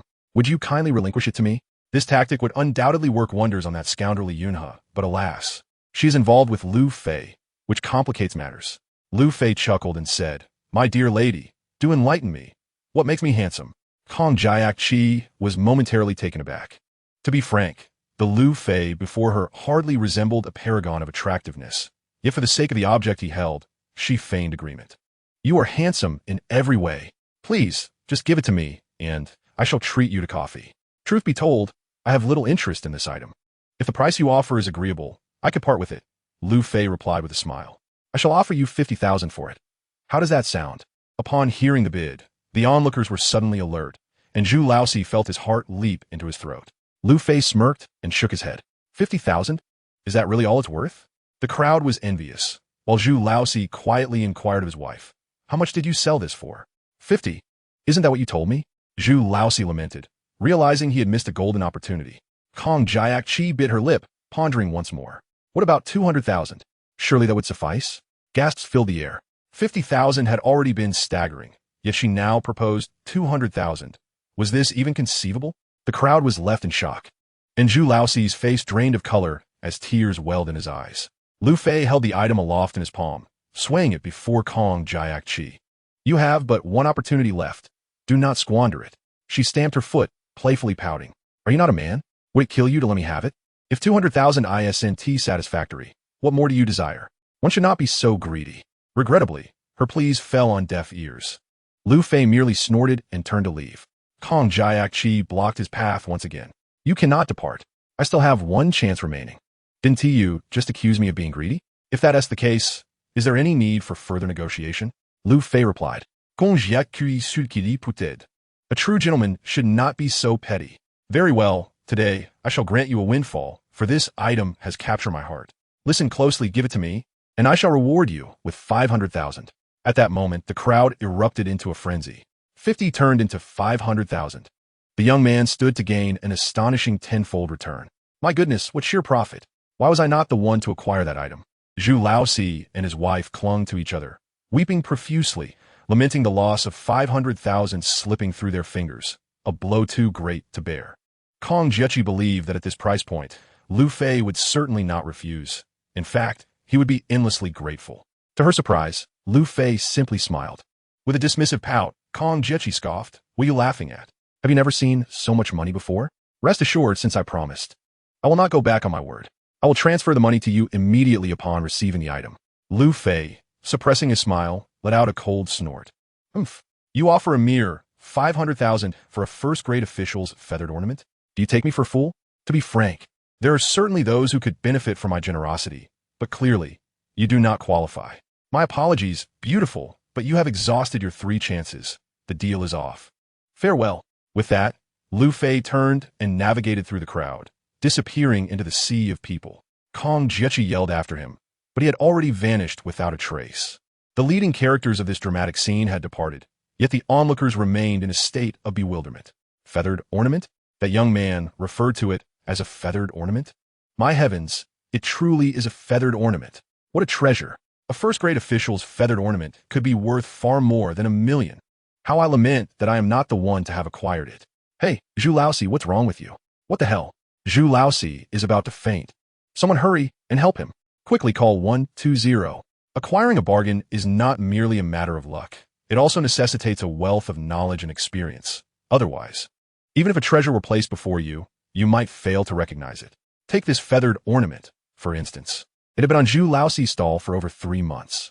Countless individuals had seen it, yet none possessed the discerning eye to recognize its value. It is not that these people are simply unlucky. They lack the requisite expertise. Thus, even if one were to regret it deeply, it would be of no avail. After half an hour of fruitless searching in the retail area, Lu Fei decided to abandon the shops, preferring to keep his distance from the predatory old-timers. Upon retrieving his tricycle from the parking lot, Lu Fei took out the feathered ornament to examine it once more. The ornament was cylindrical, hollow in the center, with a hemispherical knob at the top, meticulously crafted and exquisitely polished. It was carved from top-quality Hatian jade, adorned with a shallow relief of a coiling dragon. The dragon's head was slightly raised, its round eyes wide open, whiskers and brows distinctly defined, while its body twisted gracefully, the lines delicate and fluid, showcasing exceptional craftsmanship. Feathered ornaments come in various materials: jade, white jade, coral, amber, and so forth. Each color and design corresponds to an official's rank. Transgressing these boundaries would be tantamount to committing treason. The appreciation of feathered ornaments is not merely a modern fad. During the Jiaqing era, when the notorious corrupt official He Shun was investigated, a staggering 846 feathered ornaments of various materials were discovered in his possession, marking one of the many charges against him. Modern enthusiasts are equally fervent in their pursuit of feathered ornaments. As soon as one appears on the market, it is met with frenzied demand. In 2017, a second-grade civil official's glutinous jade feathered ornament was auctioned at Tianfu Hang in Yangqing with an opening bid of only 10,000 yuan. However, after fierce competition, it ultimately sold for a staggering 980,000 yuan. The feathered ornament in Lu Fei's possession, being a Hatian jade piece from a first-grade official, far surpasses others in both rank and material, poised to break the 1,000,000 mark in mere moments if placed on the market. However, considering the friendship he shared with Li Yunhe, presenting this feather pen as a birthday gift for his grandfather felt somewhat inappropriate. After some contemplation, Lu Fei resolved to venture to the antique market at Daxiangguo Temple in hopes of fortune. Unfortunately, fate was unkind. As he arrived in the new district, a sudden storm unleashed an onslaught of rain. The previous night's downpour had nearly caused Lu Fei to catch a cold, and he was not willing to take any risks today. Glancing around, he spotted a tea house named Mingxiangju that was open for business. He parked his car and stepped inside. Mingxiangju consisted of 2 levels. The ground floor was dedicated to selling tea and teaware, while the second floor served as a place for leisurely tea consumption. At this hour, only one table was occupied upstairs. 2 elderly gentlemen were sipping tea while engaged in a lively game of chess, their laughter creating a pleasant atmosphere. Surrounding the tea table were 4 imposing men, standing tall and straight, exuding an air of seriousness, clearly the bodyguards of the 2 old men. Lu Fei, an ardent chess enthusiast, ordered a pot of Jin Mei and took a few sips before he felt compelled to approach. However, he was blocked by the bodyguards when he was merely 5 meters away. Despite their intimidating demeanor, Lu Fei was undeterred should a confrontation arise. He felt confident in his own abilities. The tea house was a public space, and he had every right to go wherever he pleased. Furthermore, if their masters did not object, what authority did these lackeys have to intervene? "Kid, you're seeking trouble," one of the bodyguards exclaimed. They were taken aback that someone as slender as Lu Fei would speak to them in such a manner, glaring at him with narrowed eyes. One of them was on the verge of charging at Lu Fei when the older gentleman, with a scar on his forehead, turned to admonish him. Lao Lu, what on earth are you doing? Get out of here. If you continue to be so impulsive, don't expect to accompany me again. At the old man's rebuke, the once ferocious bodyguard instantly transformed into a docile kitten, casting a resentful glance at Lu Fei before retreating. The old gentleman looked at Lu Fei and chuckled. You have quite the audacity, my young friend. Aren't you afraid of them? Lu Fei rolled his eyes dismissively. In broad daylight, I stand firm in my actions. What is there to fear? Besides, it's quite obvious that these fellows are all brawn and no brains. Simply put, they are fools. His words incensed the bodyguards who, had it not been for the old man's presence, would have surely descended upon him in a fit of rage. The old gentleman gave Lu Fei a thumbs up and laughed heartily. Well said. Nowadays, the streets are filled with those. What do they call them? Oh yes, sissies. Young men with your kind of spirit are a rare breed, and I admire your character. Lu Fei chuckled in response. Old sir, given your age, is it truly appropriate to carry such an air of importance when you go out? The old man paused for a moment, then awkwardly cleared his throat. I'm not trying to show off. As I've grown older, my health has declined. My family, concerned for my safety, arranged for these four, as you so aptly put it, fools to attend to me. It's the thought that counts, and I couldn't tea refuse. Come, young man, sit with me. Feel free to drink and enjoy. Today, all expenses are on me. The elderly gentleman genuinely appreciates Lu Fei's candid and carefree demeanor, while somewhat rebellious. This is of no consequence. One should embrace youthful exuberance while maintaining a steady composure. If a young person lacks character, they may as well be considered insipid. Lu Fei, unreservedly, slightly cupped his fists in respect and casually seated himself beside the two elders, savoring tea while observing their chess match. Seizing the moment when the elderly gentlemen were engrossed in their game, Lu Fei scrutinized them closely, only to realize that neither of the men was ordinary. The tea was a premium Mingqian Longjing, and the cigarettes on the table were none other than the coveted giant Panda brand, identical to those gifted to him by Chan Xiang, both of which were of special supply. The elder who had conversed with him earlier was twirling a walnut in his left hand, and the bracelet adorning his wrist was of exceptional quality. Furthermore, the prayer beads he toyed with in his right hand were astonishingly exquisite, prompting Lu Fei to feel an almost irresistible urge to seize them. Opposite him, the other elder, with a completely bald head, had a scalp that gleamed as white as porcelain, reminiscent of the longevity deity depicted in paintings. The guanyin pendant hanging around his neck was made of ice-type Zhengyang green jade, worth a fortune. The amber bracelet on his wrist had aged to the point where it could reflect a person's silhouette. And the jade cicada he played with in his right hand was truly remarkable. After a moment of contemplation, Lu Fei pondered the necessity of scheming for wealth at the expense of life, but ultimately dismissed the thought. At that moment, the chess game between the two elders intensified, completely disregarding Lu Fei's presence. Eventually, the bald elder triumphantly declared victory, exclaiming with delight, Li, with your skills, how do you dare challenge my master? Only when you can defeat me shall we speak again. The other elder retorted, do not be so smug, for I was careless this time. In the next round, I will leave you utterly defeated. The two elders continued their match for 3 more games, resulting in a tie of 2 wins each. Li, with furrowed brows, boldly asserted, today, I performed poorly, allowing you to win by sheer luck. Prepare for tears in the next round. You're just making excuses. Even with me easing up, you still can't win. If we continue, you will only be offering me free victories. Enough of your nonsense. Let us go. Come. At this, Lu Fei could no longer suppress his laughter, reflecting that while the two elders were marginally more skilled than average, they were far from masters, though their banter was audacious. Having just remarked on the importance of moderation in youth, he found their behavior anything but steady. His laughter caught the attention of both elders, who turned to him in surprise. The elder named Li inquired, young man, do you understand chess? Hee, I possess some knowledge. Then tell us, who among us is a superior player? Li's gaze was fixed intensely on Lu Fei, while the elder Guan continued to exert pressure through his eyes, eagerly awaiting an impartial verdict from Lu Fei. Picking up a giant Panda cigarette from the table, Lu Fei lit it and replied, so, who do I believe to be superior? With a chuckle, he remarked, damn, you little rascal, are you implying that your chess skills are exceptional? Hee, I wouldn't say exceptional, but certainly superior to yours. The two elders immediately bristled at his response. Young rascal, with such audacity at such a tender age. Come, let us engage in a match. I am eager to witness the extent of your prowess, Oldly shouted animatedly. Lu Fei merely curled his lip in disdain and replied, I shan't play. Should I win, I fear you might react poorly, and I cannot bear that responsibility. Enough with your nonsense. You spout bravado and yet seek to evade the challenge? Not a chance. Today, you shall play, whether you wish to or not. Should you win, we shall concede your superiority. However, should you lose, you must clean my restroom for a week. Do you truly wish to play chess against me? Lu Fei inquired. Of course, it is a necessity. If you desire to play, there must be some stakes.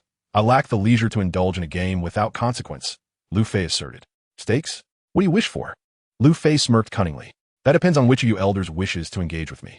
The two elderly gentlemen, who had been exchanging barbs moments prior, now united their efforts against Lu Fei. After a brief consultation, they decided that Old Guan would be the first to test Lu Fei's skills. Young man, I shall play a game with you. Name your wager, Old Guan declared. Lu Fei appraised Old Guan thoroughly before fixing his gaze upon the jade cicada in his grasp. That jade cicada shall be the wager. If you lose, it shall belong to me. Agree to this, or I shall challenge Oldly instead. Chapter 66. Trapping the elder Lu Fei's proposition regarding the jade cicada left Old Guan fuming. Hey, you little brat. Do you have any idea how much this jade cicada is worth? Such audacity. Lu Fei scoffed dismissively. The Han 8 knives and the jade cicada, with 4 earthy spots on its back, are worth at most $1 million. Is that truly impressive? In reality, the cicada's material was mediocre. Its value lay in the craftsmanship of the Han 8 knives. The term Han 8 knives refers to a distinctive jade carving technique originating from Shenzhou. This style emerged during the Qin and Han dynasties, marking a departure from the intricate designs of the spring and autumn periods, instead showcasing a grand, robust, and naturally unrefined artistic style. The jade cicadas carved during the Han era are particularly emblematic, characterized by their vigorous and bold carving techniques, reflecting the exquisite craftsmanship of the time. The precise definition of Han 8 knives remains a topic of debate among archaeologists, with no consensus achieved to date. Ah, Old Guan exclaimed, astonished. Young man, you possess some discernment. Since you can recognize the cicada's worth, what shall you offer as compensation if you lose? Without hesitation, Lu Fei placed the recently acquired feathered baton upon the chessboard. What is this? Old Guan gasped. Is this a baton from a first-rank military officer? Where did you acquire such an item? Lu Fei shot him a cold glare. The origin of an object is irrelevant. In terms of value, my baton far surpasses your cicada. If you wish to play, let us proceed. If not, find another opponent. Old Guan's eyes nearly bulged with desire for the baton, and he hurriedly set up the chessboard. Lu Fei took the black pieces while Old Guan assumed control of the red, ignoring the customary politeness. They commenced with the traditional rules. Red moves first, and the loser must not sully the victor's reputation. Opening with a cannon, I shall move the horse. I deploy my chariot. I advance my scholar. Ah, that move does not count. I retract my move. Nonsense. A true gentleman plays without regret. Yet does this old fellow still have any dignity left? How dare you insult me, you little brat? Let us settle this in a game. General, ahem. Let us disregard this round. My eyes must have deceived me. Nonsense. It's futile to play the blame game. Old Guanto, you have lost. Let us go again. Let us go again. This time, I wager my amber bracelet. Worth over 100,000, it is mere trifling for me. Damn. And I'll throw in this pair of lion head ornamental nuts as well. I have no time to savor them. Let us proceed. Oh my. Old Guanto is so furious he seems about to explode, and finally, he pulls out a rare treasure from his pocket. An agate snuff bottle, intricately painted inside with a renowned dwelling in the Fuchin Mountains, signed by the illustrious late Qing and early Republican master Ma Xiaoxian. Such a remarkable item is indeed rare. Placing the snuff bottle on the chessboard, Old Guanto boasts with pride. Young man, have you ever seen something like this? Do you have any idea of its worth? Lu Fei chuckled. Ma Xiaoxian's inner painting of dwelling in the Fuchin Mountains is quite exquisite. It should be valued at around 3 million. Gasp. Old Guanto is taken aback once more. Although the snuff bottle is not large, the signature is nearly invisible without a magnifying glass. Yet this lad, with just a glance, can recite it flawlessly. Such acuity is indeed extraordinary. Young man, from whom did you learn? Might you share with this old man? Not convenient. Puffed. Does he need to be so blunt? Enough chatter. Are we playing or not? If you lose, the snuff bottle is mine. Should I lose? The feather pen and jade cicada are yours. Let us do it. Ahem. I choose the red pieces. Have some shame. In the last round, you went first with the red. It's my turn now. Less talk. I am 76 this year, and I can ride the bus without a ticket and have priority. Of course, I take the red. Opening move. Ahem. I wish to retract my move. Damn.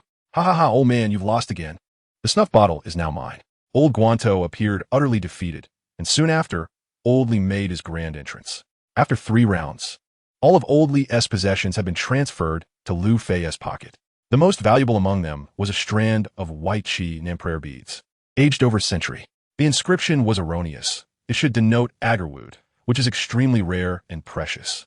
Li Yuna had spent 400,000 on his green Shinin bracelet, while this aged strand with ivory separators is worth at least 10 times that amount. Losing the beads, Oldley gritted his teeth in anger but did not resort to trickery. At this moment, Old Guanto had regained his composure and clamored for revenge. Revenge is no issue. I shall give you the opportunity, but what will you wager this round? Lu Fei inquired. Old Guanto patted himself, light as a feather, realizing he had nothing left. If I lose this round, shall I offer you a cash check? Lu Fei shook his head. Our match is meant to be a display of elegance. If it devolves into monetary stakes, the nature changes, and I must decline. Damn. Both old men rolled their eyes in unison, thinking to themselves that he had won every item they possessed, collectively worth far more than 10 million. And now, he speaks of elegance. Must he not retain some dignity? Enough with the nonsense. I've already wagered everything I possess. Without checks, what else can I gamble? Old Guan bellowed. Lu Fei pointed at the jade guanine pendant adorning Old Guan's chest, chuckling softly, which instantly sent shivers down Old Guan's spine. No way, this is out of the question. This is far too precious. Playing with it would lead to my ruin, he exclaimed, shaking his head incessantly like a rattling drum. Lu Fei, unperturbed, inspected the jade guanine that Old Guan had displayed. Ice seed, Xingyang green, crafted by the contemporary master Yu Qifeng himself. Its worth is at least 60 million. While the material of the guanine pendant might typically fetch 2 to 3 million, the fact that it originated from master Yu Qifeng doubled its value. And that was a conservative estimate. His works shared a common trait. They were exorbitantly expensive, yet highly sought after, often leaving collectors in desperate pursuit. Faced with such a treasure, Lu Fei was not about to let it slip away. This time, Old Guan was not merely astonished. He was utterly flabbergasted. To guess correctly once might be a stroke of luck, twice could signify extraordinary fortune, but to be precise multiple times indicated that this young man was undoubtedly exceptional. Young man, could you enlighten me as to who your master is? Perhaps we are acquainted, he inquired. Old man, spare me the pleasantries. If we are to play, let us play. If not, I shall take my leave, Lu Fei replied curtly. Chapter 67. The trouble caused by the feather quills. Lu Fei had stripped the 2 elderly gentlemen of their possessions, leaving only the 60 million worth of the ice seed guanine pendant. After a moment's contemplation, Old Guan suggested, Young man, wagering my pendant is not out of the question. But do you have a corresponding stake? A sly grin flickered across Lu Fei's face as he removed his wristwatch and placed it on the chessboard. Initially, Old Guan scoffed, thinking to himself that a mere watch, even if limited edition, could hardly compare to his pendant. However, upon closer inspection of the watch, his jaw nearly dropped, and his eyes widened in disbelief. The Ply Dragon watch? Good heavens, how can you afford this? Who are you truly? Enough with the chatter. Does my watch match your pendant? Lu Fei pressed. Indeed, it is worthy. This watch was Puai's most cherished possession, later gifted to Zhang Xueliang. How could it possibly end up in your hands? Old Guan speculated, but Lu Fei cut him off, impatiently insisting, Enough talk. Are we playing or not? If not, I shall take my leave. Old Guan, play along. What is there to fear? This time, I will assist you. We are bound to win and make that brat weep. Oldley urged continually. Damn it, for the sake of the Dragon Watch, I am all in. Today, let me show you my true prowess. Old Guan declared with a chuckle. If you can make a move, do so without hesitation. I am in a good mood and might allow you to take the red pieces, lest you find excuses after losing, Lu Fei remarked. Young man, I have one more condition. Should you lose, you must reveal the identity of your master to me. This was what Old Guan truly yearned to know. The shock Lu Fei had delivered in such a brief period had ignited a desire within him to take Lu Fei as his apprentice. In comparison to a prodigy like Lu Fei, the mere ice pendant is nothing but a trifling treasure. Indeed, I possess so many precious items at home that I can scarcely keep track. My fellow disciples often jest at my lack of an heir to my teachings. But it is not that I, Old Guan, am unwilling to take on a pupil. Rather, I have yet to find one worthy. However, the presence of Lu Fei truly stirs my heart. As long as he has no master, I shall certainly take him under my wing. Even if he does have a mentor, I am unperturbed. With my reputation, dismissing his master would be but a mere formality. Lu Fei, without pretense, readily agreed. As the chess pieces were set, an unprecedented tension enveloped old Guan, beads of sweat forming on his palms. The two elders conferred endlessly, each move executed with utmost caution, determined to establish a solid footing from the very first step. Alas, in the face of absolute strength, even the most meticulous approach proves futile. An hour later, amidst the predatory gazes of 4 bodyguards, Lu Fei swaggered out of the Mingxiang tea house, laden with spoils, having stripped the 2 old men of all their valuables, leaving them as light as feathers. Old Guan poured tea for old Li, his tone grave. Brother, you are the local authority. I implore you to investigate that young man's background, and the sooner, the better. Old Li scoffed, rolling his eyes. Guan Haishan, are you truly unable to accept defeat? You are the esteemed leader of Gubo. Have some dignity. If you seek revenge, do it yourself. Do not expect me to assist you, for I cannot afford to lose face.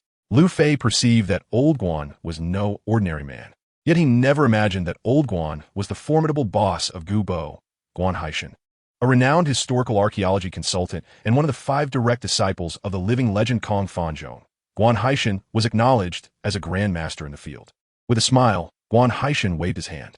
Brother, you misunderstand. I can certainly afford to lose this trivial item. I merely find this young man intriguing and wish to learn more about him. Suddenly, old Li's eyes brightened, and he burst into laughter. Old Guan, you aren't considering taking on a disciple, are you? Very well, I shall assist you with this. Within 3 days, I will ensure that even his ancestors' lineage is uncovered. This is indeed a significant event. For many years, scions from various prestigious families across the nation have sought to become disciples of Guan Haishan, employing every means possible. Yet to no avail. Who would have thought that this old curmudgeon would finally come to his senses today? As a longtime friend, Old Li felt obligated to help. Moreover, he greatly admired Lu Fei's character, particularly his audacity, the ability to stand firm and unyielding before them and the bodyguards. Even managing to outwit the 2 elders and seize all their valuables is no small feat at that moment. A tall and exquisite young woman ascended from downstairs, adorned in a baseball cap and denim attire, with legs that seemed to stretch over a meter. It was none other than Kong Jiechi. Greetings, uncle, she said, acknowledging the 2 elders before pouting and immersing herself in her tea. Is it not peculiar for a young woman in her 20s to address 2 elderly men as uncles? However, it is of little consequence, for after all, Kong Jiechi's lineage is indeed significant. TSK, who has dared to upset our Jiechi? Just look at that little mouth, pouting as if it could tether a small donkey. Do tell, let Uncle Li avenge your grievances, Old Li chuckled. Oof. Kong Jiechi huffed, recounting the events that transpired at the antique market to the 2 elderly gentlemen. The Lingguan? What does that young lad look like? Is he perhaps in his early 20s? Not very tall, thin as a reed, and carrying a large bag? Oh, how do you 2 uncles know this? Kong Jiechi inquired incredulously. Hee. Guan Haishan chuckled awkwardly. It's all the trouble caused by that wretched Lingguan. It led us to lose all our belongings. Uncle Guan, what do you mean? Jiechi couldn't comprehend. 5 minutes later, Kong Jiechi let out a piercing scream that shattered the heavens, followed by a fit of girlish laughter. As the storm subsided and the sun shone brightly, Lu Fei was in exceptionally high spirits. He had intended to seek refuge in a tea house from the rain, but unexpectedly, he had stumbled upon a bountiful harvest. 2 pairs of antique walnuts, 1 pair a lion's head, the other a scholar's cap, both in immaculate condition, gleaming with a rich crimson hue. Additionally, there were 2 strands of prayer beads. 1 strand comprised of Old Li's precious amber, valued at nearly 100,000. Old Li's Haiwang bracelet was also a fine piece, with a grotesque scar face, making it a splendid gift. Furthermore, there was a snuff bottle intricately painted by the esteemed Master Ma Xiaoxian and a jade cicada by Han Badayo, both delightful surprises. As for Old Li's white Chinon prayer beads, they are truly remarkable. Judging by the thick patina, these beads have been cherished for at least a century. Handling them evokes a unique magnetic field, without a doubt. These are sacred artifacts blessed by a high monk, making them a perfect longevity gift for Li Yunhe's grandfather. Lastly, there was the ice-type Zhenyang green Avalokitesvara pendant. Not only exquisite in material, but also masterfully carved by the renowned master Yu Qifeng. His works possess immense appreciation potential, rendering this a rare treasure indeed. Chapter 68. Traffic jam Lu Fei resolved to offer the white Chinon prayer beads as a longevity gift, deeming a visit to Daxiangguo Temple unnecessary. After a delightful afternoon with the two elderly gentlemen, he decided to assist the Zheng siblings in tidying up their shop on Lingbao Street. However, before he could set off, a black Bentley came to a halt before him. A burly man in black exited the passenger seat and opened the rear door, from which emerged a middle-aged man in his 40s, sporting gold-rimmed glasses. This man approached Lu Fei with a smile and inquired, "Good day. Might you be Mr. Lu Fei?" "Indeed, I am Lu Fei. And you are?" Lu Fei remarked, slightly furrowing his brow, as he was unfamiliar with this middle-aged gentleman. The man in glasses replied with a grin, "I am Li Guangming, the business department manager of Jinfeng Group. Mr. Lu, there is no need for you to feel apprehensive. We harbor no ill intentions, merely wish to discuss a business opportunity with you." Lu Fei scoffed, "You are mistaken. There is no reason for me to be anxious. Please, share your thoughts." "I'm all ears," said Li Guangming, somewhat taken aback by the unexpected boldness of the scrap collector standing before him. It was indeed surprising to witness such composure from someone in that profession. "Mr. Lu, I have come to learn that you possess an authentic piece by Wu Daozi, the Zhong Kuei picture. May I inquire if you intend to part with it? Our employer is prepared to make a generous offer." Mr. Lu's eyebrows shot up in response. Just yesterday, he had refrained from showcasing the artwork at the Baozhai for fear of attracting unwanted attention. And now, barely a day had passed, and his apprehensions had already materialized. "Manager Li, you seem well informed. Might I ask who divulged this information to you?" "I apologize, Mr. Lu, but I find that a bit inconvenient to disclose," Li Guangming replied, visibly uncomfortable. "Very well, then. I shall not sell this painting," Lu Fei stated, his refusal more direct than Li Guangming had anticipated, inciting a flicker of anger within him. If it were not for his employer's relentless insistence on acquiring the piece, he would not have wasted his breath on a mere scrap collector. "Mr. Lu, please do not be so hasty in your refusal. Our employer holds a genuine admiration for Wu Daozi's work. If you are willing to sell, I assure you the price will be more than satisfactory," Li Guangming insisted. "Wait, which manager did you say you are?" Lu Fei suddenly inquired, a thought striking him. "I'm a manager of the business department at Jinfeng Group," Li Guangming replied. "Is your employer named Song Jinfeng?" "Indeed, our employer is the wealthiest man in Bianliang City, hence the price will undoubtedly meet your expectations." "Then let your employer speak with me directly," Lu Fei stated decisively. The coveted piece was hidden within Song Jinfeng's villa grounds, and Lu Fei saw this as an opportune moment to engage with him, hoping to uncover a potential avenue. Li Guangming's expression darkened instantly. He internally seethed at the audacity of this audacious individual demanding a personal audience with their esteemed employer. "How dare a mere scrap collector presume to meet with our boss?" he thought, yet he knew better than to voice such sentiments, fearing the repercussions of jeopardizing his employer's interests. "Mr. Lu, our employer has been exceedingly busy of late and is unable to meet with you personally," Li Guangming managed to say, suppressing his anger. "The transaction can be handled by me." With a sharp glare, Lu Fei retorted coldly, "Spare me your pleasantries. If your employer wishes to purchase the painting, he must meet with me. Otherwise, you may take your leave." Li Guangming could no longer contain himself. Pointing an accusing finger at Lu Fei, he demanded, "You do not mistake my civility for weakness, Li Guangming. You are fortunate I am even speaking with you," Lu Fei interjected with a mocking smile. "However, I must inform you that I will no longer be selling the painting. You may leave." As the manager of Jinfeng Group's business department, Li Guangming was accustomed to being treated with utmost respect. Never before had he encountered such insolence from a mere scrap collector, and indignation was evident on his face. He angrily pointed at Lu Fei, his frustration boiling over. "Lu Fei, our general manager Song's willingness to purchase your artwork is merely an embellishment of your reputation. Do not overestimate your worth.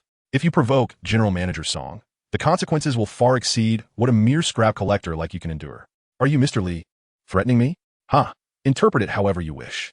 "Very well, let me make it clear. I shall not sell the painting. I am ready to engage with you in whatever manner you desire, until your amusement is satiated or your resources are depleted. Whoever shows weakness shall be deemed a coward." As Lu Fei spoke, he twisted the throttle of his tricycle, intending to leave, but Li Guangming seized the vehicle. "You cannot leave," he asserted. "What? Do you intend to resort to violence?" Lu Fei retorted fiercely. "I will call my boss," Li Guangming said, stepping 10 meters away to dial a number, reporting back to his superior while casting venomous glances at Lu Fei. Minutes later, an agreement was reached. At 5 o'clock that evening, Song Jinping awaited Lu Fei at Linquan Mountain Villa. Before departing, Lu Fei spat in frustration, exclaiming, "Damn it, if you had called earlier, this would have been settled already. You drag things out and then backtrack. Truly despicable." At 5:30, Lu Fei leisurely rode his electric tricycle toward Linquan Mountain Villa, intentionally slowing his pace to savor the enchanting scenery of Bianliang City shrouded in haze. Upon arrival at 6:15, he found Li Guangming anxiously waiting at the entrance for over an hour, his feet nearly numb with anticipation. Upon seeing Lu Fei, he felt an urge to lunge at him in anger. However, mindful of his superior's instructions, he forced a smile as he approached. "Good evening, Mr. Lu. Wasn't it agreed upon for 5 o'clock? Why are you so late?" "Oh, my apologies, there was traffic," Lu Fei replied nonchalantly. Inside, Li Guangming's mind raced with expletives. He believed Lu Fei was deliberately toying with him, thinking, even a tricycle getting stuck in traffic? Spare me the nonsense. Just let him revel in his arrogance for now. Once he encounters the boss, he will see. In the private room, Song Jinping had grown increasingly impatient, having shattered several teacups in frustration. As the wealthiest man in Bianliang City, even local officials required appointments to meet him, yet here he was, waiting for over an hour for a mere scrap collector. This was an affront to his dignity. If it weren't for needing a respectable gift for the elder Li's birthday, Lu Fei would not be worthy of his attention. Damn it, such an ungrateful fool. Once I obtain that painting, he will regret crossing me. Chapter 69. You have not taken a wrong turn upon Lu Fei's tardy arrival. Song Jinping's demeanor was far from welcoming.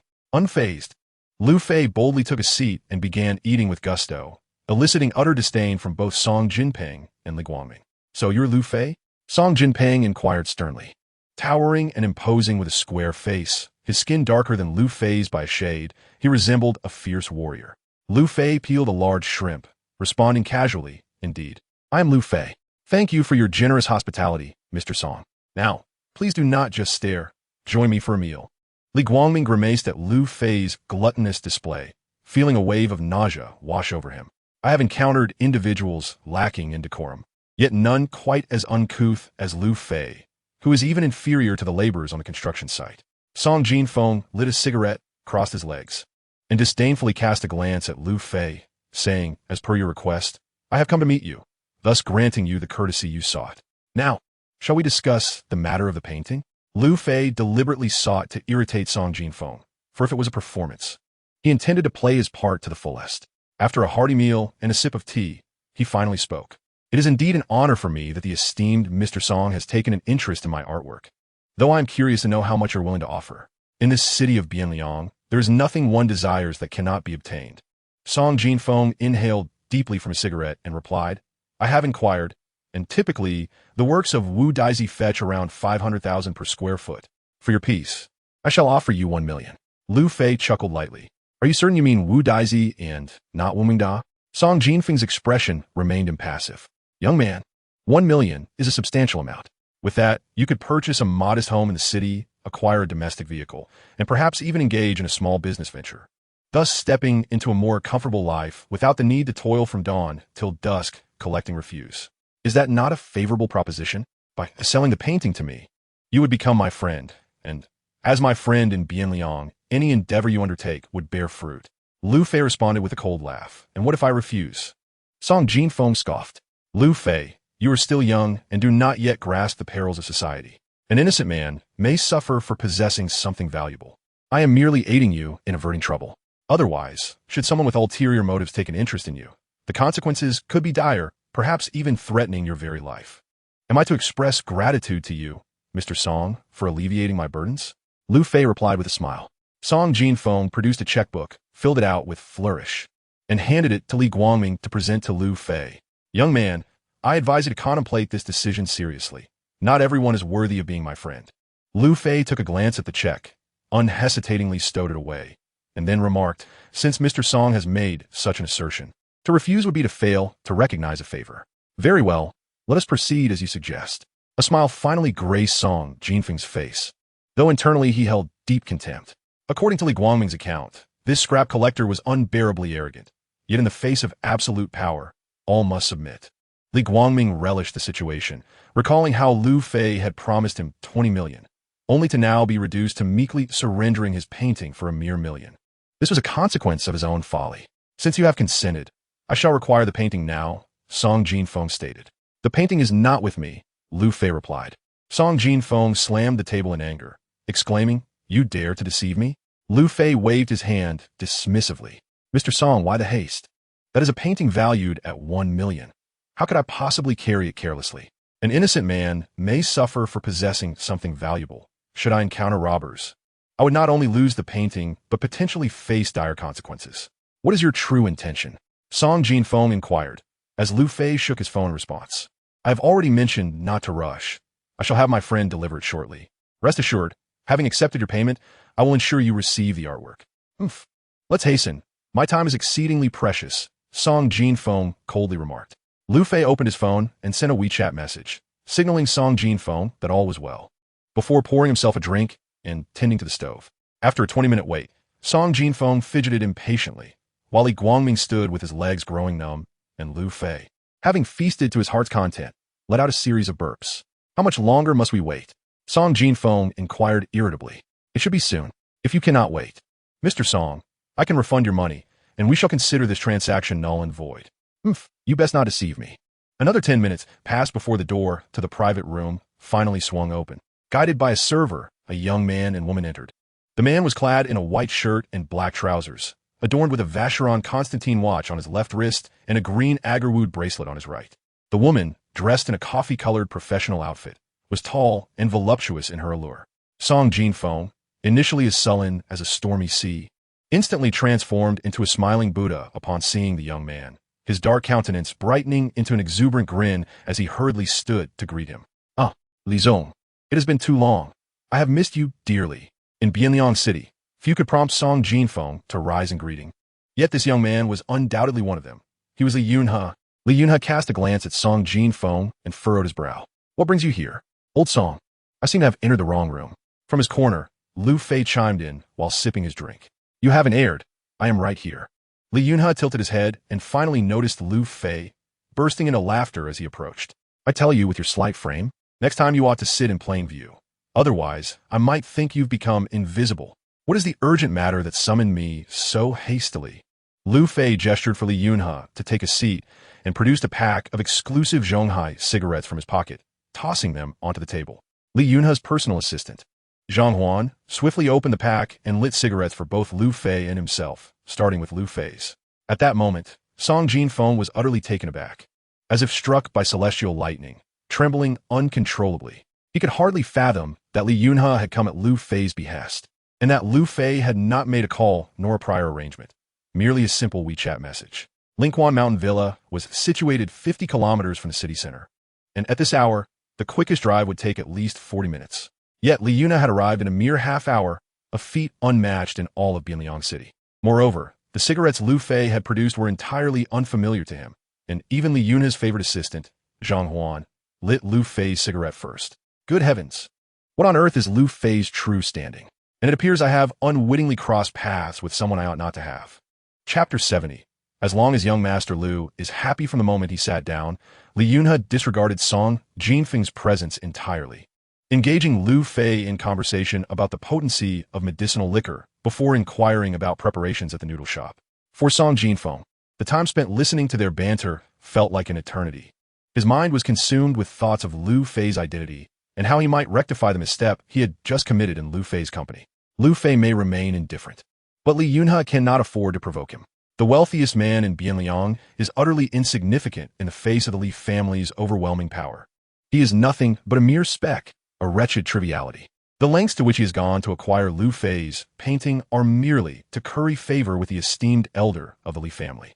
If the old man is pleased, he can bask in the radiance of fortune, but should he displease the elder, his status as the wealthiest could crumble into dust overnight. Now, however, Lu Fei clearly holds a position of greater esteem in Li Yunhe's eyes, a most disconcerting signal indeed. After finishing a cigarette, he finally inquired how Lu Fei came to be in the company of Song Jinfeng. Lu Fei glanced at Song Jinfeng and replied with a smile, "Today, Mr.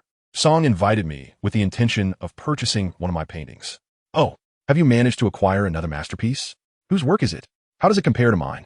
Li Yunhe questioned eagerly. "Well, it's not overly impressive. Just a genuine silk piece by Wu Daozi, adorned with vermilion hues," Lu Fei responded. "What did you say? A genuine work by Wu Daozi, And on silk? With such an exquisite painting, why didn't you think of your brother? Li Yunhe exclaimed, springing to his feet. Has it been sold? For how much? Lu Fei cast a discerning glance at Song Jinfeng, who was now drenched in cold sweat, trembling uncontrollably. With a hint of resignation, Lu Fei replied, "You arrived too late. It has already been sold. Mr. Song generously bestowed upon me 1 million for it. 1 million. I have struck gold. No longer will I rise early and endure scorn while collecting scrap." The word Song Jinfeng once uttered now echoed from Lu Fei's lips like a series of potent charms siphoning away Song Jinfeng's very spirit. Once Lu Fei concluded, Song Jinfeng appeared pallid, as if his soul had nearly fled. Upon hearing this, Li Yunhe's expression soured instantly. He sprang up, glaring at Song Jinfeng. "Mr. Song, you are indeed the wealthiest in Bianliang. Your business acumen is remarkable. 1 million for my brother's genuine Wu Daozi piece is something I cannot match. I spent 2 million on Lu Fei's golden bamboo." Straining to rise, Song Jinfeng hurriedly clarified, "Mr. Li, Lu Fei, this is all a misunderstanding. I was merely jesting. That 1 million was just pocket money for Lu Fei, unrelated to the painting." Lu Fei, unfazed, replied with a smile, "Is it truly a misunderstanding? I beg to differ. Perhaps I shall sell you the painting after all, at the price Mr. Song mentioned, 1 million. A gem like this is too perilous to possess. One day it could lead to my undoing, and I'd rather not risk my life over it. My father has but one son, and I certainly do not wish to meet my demise." Upon hearing this, Song Jinfeng nearly collapsed, mustering a smile more grotesque than tears as he implored, "Brother Lu Fei, please be magnanimous and do not hold my jest against me." Li Yunhe slammed the table with a thunderous roar. "Song Jinfeng, how dare you threaten my brother? You may be formidable, but we cannot afford to cross you. I hereby inform Boss Song that you need not attend grandfather's birthday banquet. The Li family cannot afford such an honor." Thud! Song Jinfeng could no longer maintain his composure and collapsed. Li Yunhe's words were too heavy. Being barred from participating in the elder celebration felt akin to a death sentence. Lu Fei was unaware of the formidable reputation of the Li family as patriarch. Yet he knew Song Jinfeng all too well. Not only was he the richest man in the small town of Bianliang, but even the most prominent families in Tiandu City dared not provoke the Li family. Moreover, Li Yunhe's earlier mention of his elder sister was clearly intended for his ears. Though Li Shengnan was a woman, she wielded considerable power and was known for her fierce retribution against wrongdoing. Should he fall into her hands, it would spell his utter ruin. In that moment, the richest man in Bianliang could no longer concern himself with dignity. He scrambled to his feet, repeatedly apologizing to Lu Fei and Li Yunhe. Fearing Lu Fei's ire, he even resorted to striking himself, the force of the blows echoing painfully. Lu Fei simply sat back, amused by Song Jinfeng's display, only standing when half of his face resembled that of a swollen pig. "Mr. Song, do you still want the painting?" "No, I do not. What about my personal safety? Rest assured, with me in Bianliang, no one would dare to bully you." With a resounding crash, Lu Fei hurled a teacup to the floor, the sound startling everyone in the private room. Wiping his hands, he declared, "Since Mr. Song has said that, let us forget the previous matter. From now on, let's not speak of it again. Next, I wish to discuss a business deal with Mr. Song. Please, Mr. Lu, speak freely. Whatever is within my capabilities, I shall not refuse." Lu Fei nodded. "I have recently set my sights on a property. After some inquiries, I learned that it belongs to Mr. Song, the Wutong Villa. I hope you might consider parting with it." He handed over a check to Song Jinfeng. "As friends, I certainly will not shortchange you. Here is a cash check for 1 million. What do you think?" As Lu Fei made this outrageous request, Song Jinfeng felt his heart bleed. The renovation cost for the Wutong Villa alone had exceeded 90 million, and that was at factory prices. Adding the construction expenses, its total value surpassed 150 million. Yet, Lu Fei offered merely 1 million. It was nothing short of blatant robbery. However, fully aware of this, Song Jinfeng dared not refuse and forced a smile. "Absolutely, no problem at all. Mr. Lu, as long as you are pleased, I'll ensure it is ready for you by tomorrow morning, and the transfer paperwork will be completed before nightfall." Lu Fei smiled and nodded as he left the private room with Li Yunhe. Upon reaching the door, Lu Fei turned back to the despondent Song Jinfeng and said, "I currently lack transportation. I would appreciate it if Mr. Song could personally come and pick me up for grandfather's grand celebration." Those words echoed in Song Jinfeng's ears, more melodious than any music. Just moments ago, he lamented the villa, yet with Lu Fei's request, he would be willing to offer not just the villa, but even a stake in his company. Watching the disappearing figures of Lu Fei and Li Yunhe, Song Jinfeng called over Li Guangming and spoke. Tomorrow, you shall seek out Master Lu and accompany him to complete the transfer procedures. This individual is quite extraordinary. I have made my commitment. Regardless of any outrageous demands Master Lu may present, we shall comply with his wishes without delay. Furthermore, tonight's events must remain confidential. Chapter 71. A bustling scene in the parking lot of Lingquan Mountain Villa. Li Yunhe stopped Lu Fei and inquired, "Where's Wu Daizi's painting?" "Present it for my inspection." "I did not bring it," Lu Fei replied. "Weren't you supposed to negotiate with Old Song? Why is it not with you?" "Initially, I had no intention of selling the painting." "Goodness, so you have come merely to amuse Old Song?" "Huh, I'm not that frivolous. Could it be that your sole purpose was to visit Old Song's villa? Congratulations, you have mastered the art of eager responses. You rascal, if you fancy villas. Do let your elder brother know.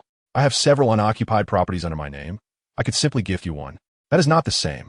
What makes it different? It is inconvenient to explain. I will certainly tell you when the time is right." "Very well.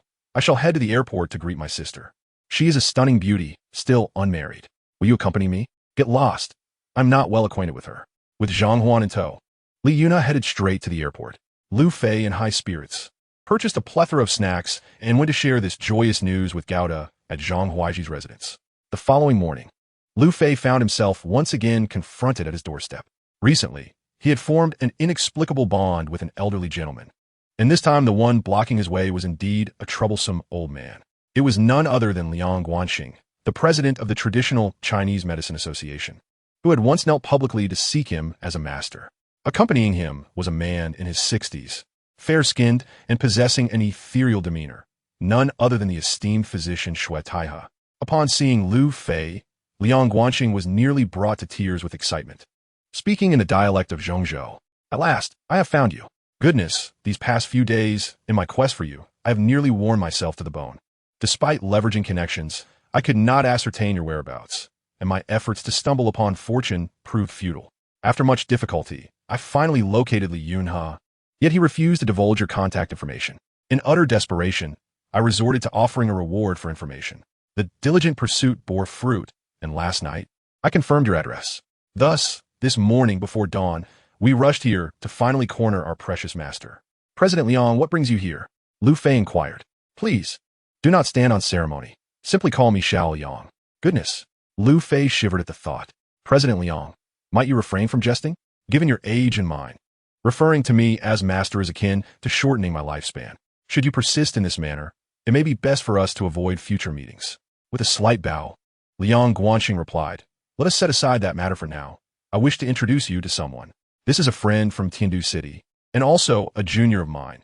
His name is Xue Taihe, and he currently serves as the president of the Shenzhou Traditional Chinese Medicine Academy."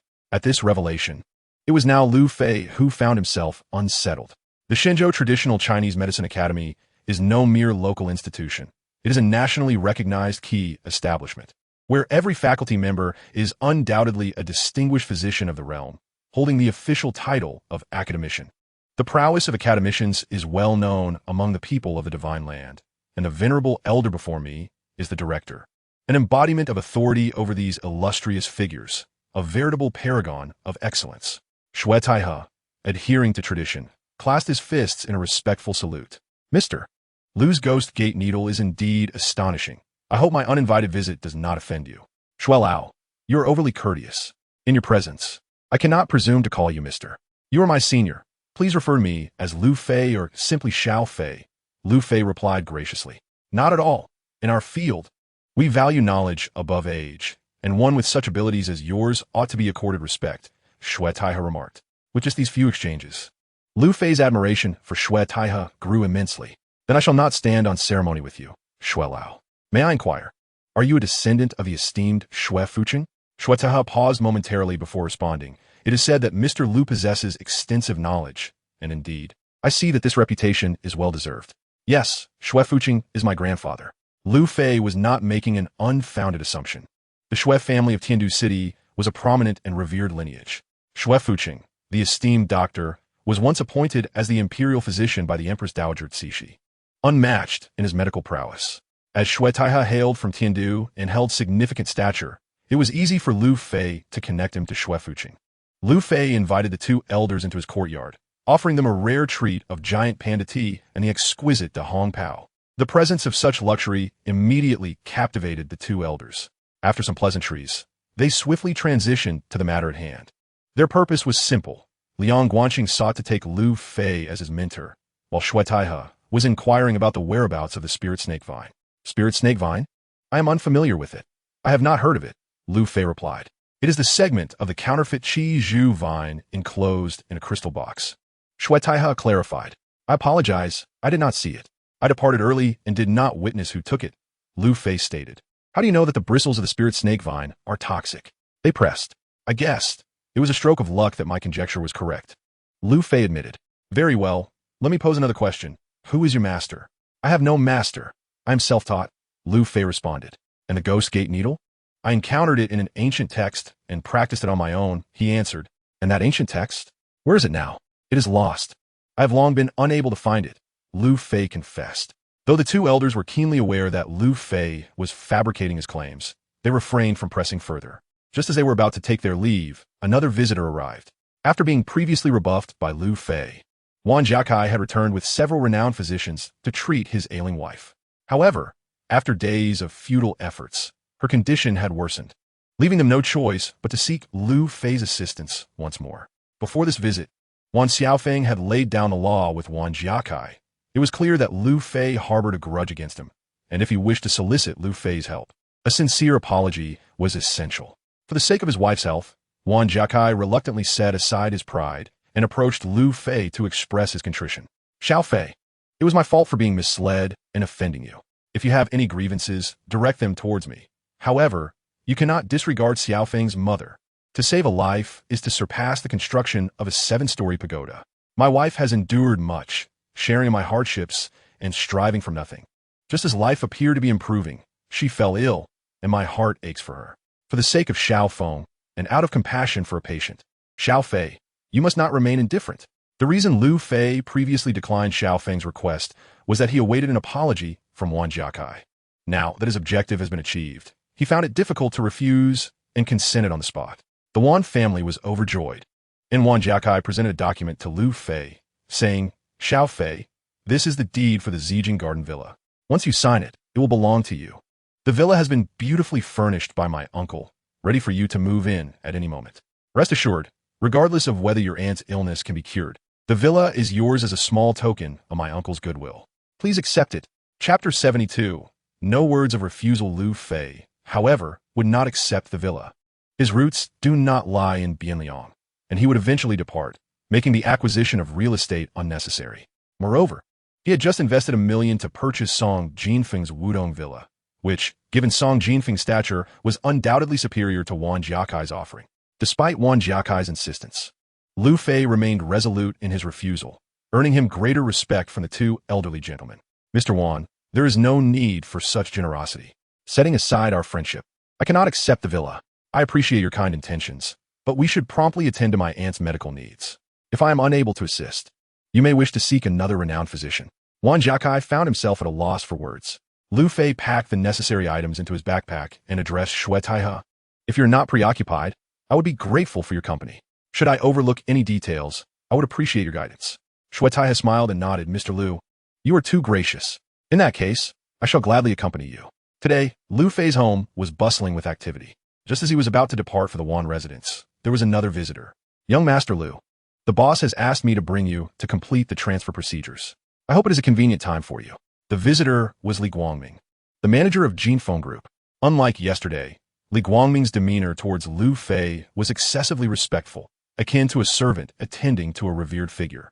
Wan Jiakai was taken aback. Being a peer, he was well aware of Li Guangming's capabilities as a trusted aide to Song Jinfeng.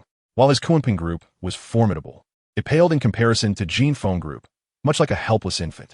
Given that even Song Jinfeng held Lu Fei in such high regard, Wan Jiakai pondered his own insignificance. Regret flooded him. He quietly urged his son to cultivate a good relationship with Lu Fei. Lu Fei had pressing matters and could not accompany Li Guangming for the transfer. However, this posed no issue, as Li Guangming took Lu Fei's identification, and the remainder could be handled without Lu Fei's presence.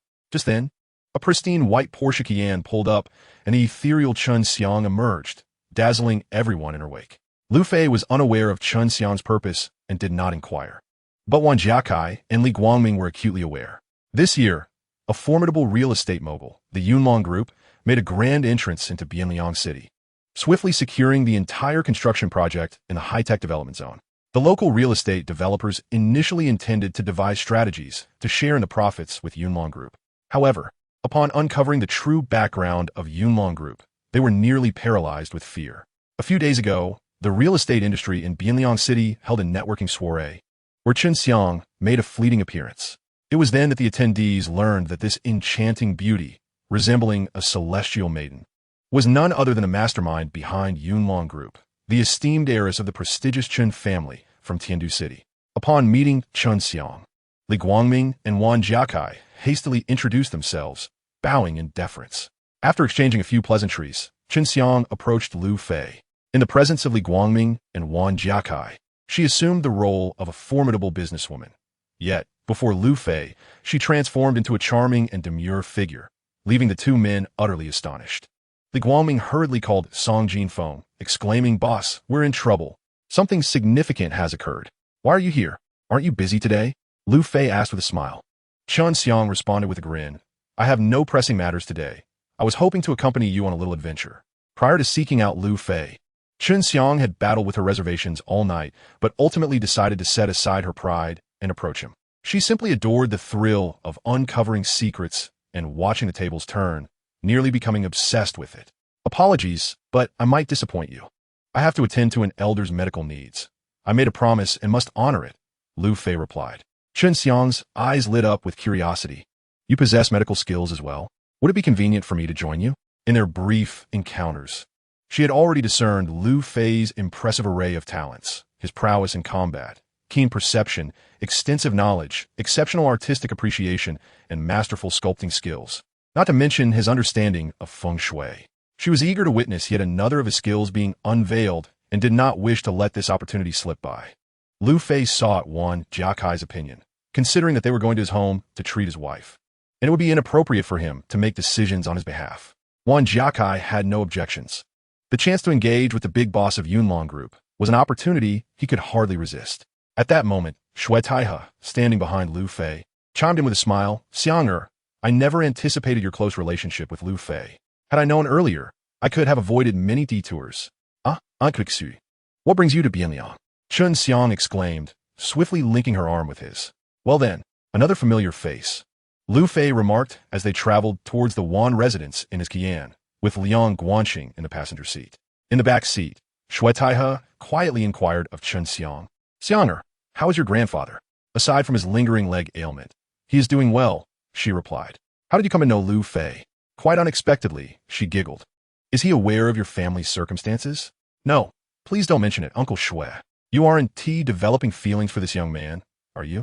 "Uncle Shui, you're being ridiculous. I won't engage with you further." "Ha ha ha. Your cheeks are flushed. If I am not mistaken, the tobacco and tea at Lu Fei's home are gifts from you, correct?" "How did you know that?" "Heh, you're even willing to part with your grandfather's treasures. Yet you claim not to have any affection for that person? Do not say that Liang Guanxing has been idle either." "Well, Mr. Lu, what do you think about my request to become your apprentice? Let's not discuss it.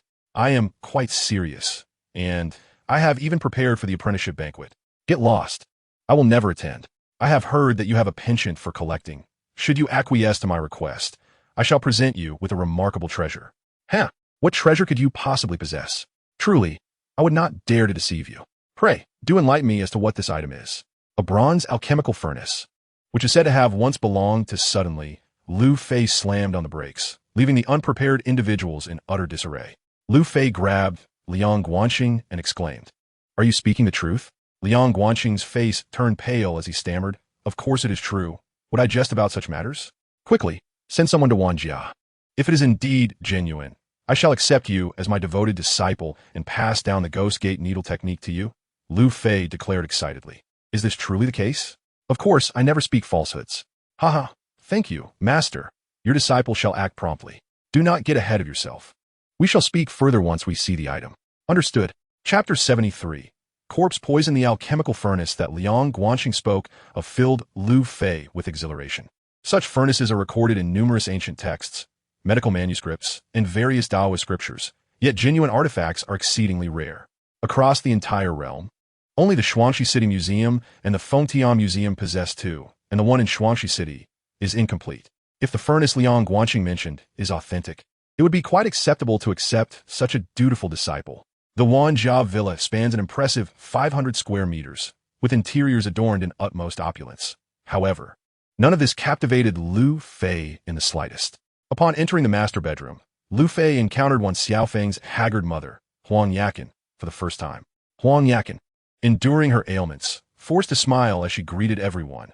This exemplifies true grace. When Xiaofeng introduced Lu Fei to his mother, Huang Yakin appeared momentarily stunned. Lu Fei was exceedingly youthful, entirely unlike the elderly traditional Chinese physician she had envisioned. Despite her surprise, Huang Yakin still smiled and greeted Lu Fei. "You must be Xiao Fei. I have heard so much about you from Xiaofeng these past few days. I never expected you to be so young. Xiaofeng is inexperienced, and he will need the support of friends like you in the future." Lu Fei smiled and replied, "Auntie, you are too kind. This is merely what friends ought to do for one another. Please, rest comfortably, and allow me to examine your condition." "All right, then I shall trouble you. Do not feel pressured. Even if I cannot cure you, I assure you, Auntie, I will not be blamed, as many doctors are often powerless. Hee, Auntie, rest assured. I shall do my utmost. Should I fail, there is another expert available." As Lu Fei spoke, he scrutinized Huang Yakin, already formulating a plan in his mind. Huang Yakin's complexion was ashen, her lips pale, with small red welts scattered across her forehead and neck, presenting symptoms akin to acute fright. However, a small purplish bruise behind her ear was clearly unusual. Lu Fei grasped Huang Yakin's hand, pushing up the sleeves of her nightgown to reveal her arms. Several spots adorned her skin, identical in hue to those behind her ears. Upon witnessing these marks, Liang Guanxing, standing beside Lu Fei, appeared utterly astonished. His eyes wide with disbelief as he stumbled back in shock, exclaiming, "Corpse spots? How could she have corpse spots? What?" The Wan family and Chun Xiang echoed in unison, while Shui Tai, nearby, merely smiled in silence. Clearly, Lu Fei's meticulous observation had earned him considerable respect. Wan Xiaofeng's tears streamed down his face as he clutched Lu Fei's arm, choking back sobs. "Brother Fei, how can my mother have corpse spots? She won't. Get out of here with your nonsense." Lu Fei shot a glare at Wan Xiaofeng, then turned to Liang Guanxing, adding with disdain, "You're over 70 and still so reckless, making such a commotion. Can't a living person have spots? What a shameful display. Go away." Thus, Lu Fei assumed the role of a mentor. Liang Guanxing, realizing his indiscretion, lowered his head, his face flushed with embarrassment. Huang Yakin, however, maintained her composure, smiling as she inquired, "Xiao Fei, does it mean I'm going to die if I have corpse spots?" Lu Fei chuckled gently, replying, "Annie, you're overthinking it. Corpse spots are merely a type of mark. They are not exclusive to the deceased. Moreover, your ailment is not due to fright, but rather poisoning." "Poisoning?" the crowd asked in confusion. "Indeed, it is poisoning. Feel free to ask away, Xiao Fei." Lu Fei cleared his throat and posed a question. "Annie, have you visited a cemetery in the past month or two?" Huang Yakin pondered for a moment before nodding decisively. "If my guess is correct, you helped relocate a grave. Did you not? And did you do it yourself?" "Ah, how did you know?" the Wan family exclaimed in unison. Huang Yakin's maternal family was constructing a highway that passed through the Huang family cemetery, necessitating the relocation of graves. Traditionally, such matters are not to involve women. Yet with Huang Yakin being the sole survivor of her family, she had no choice but to participate under the guidance of experienced elders. This was a secret known only to her family, never shared with outsiders. Could Lu Fei possess some divine insight? How else could he know so much? Shui Tai was equally astonished, while Qin Xiang looked at Lu Fei with admiration. Lu Fei chuckled. "Not only do I know you participated in the relocation, but I also know that it coincided with your menstrual period." "Ah, you know this too?" The Wan family stared in disbelief, while Huang Yakin felt a mix of shock and embarrassment. She thought to herself, how could this child know such a private matter and even mention it publicly? How embarrassing. Qin Xiang gave Lu Fei a thumbs up, beaming, "Lu Fei, you're truly impressive." Lu Fei smiled back at Qin Xiang before continuing his conversation with Huang Yakin.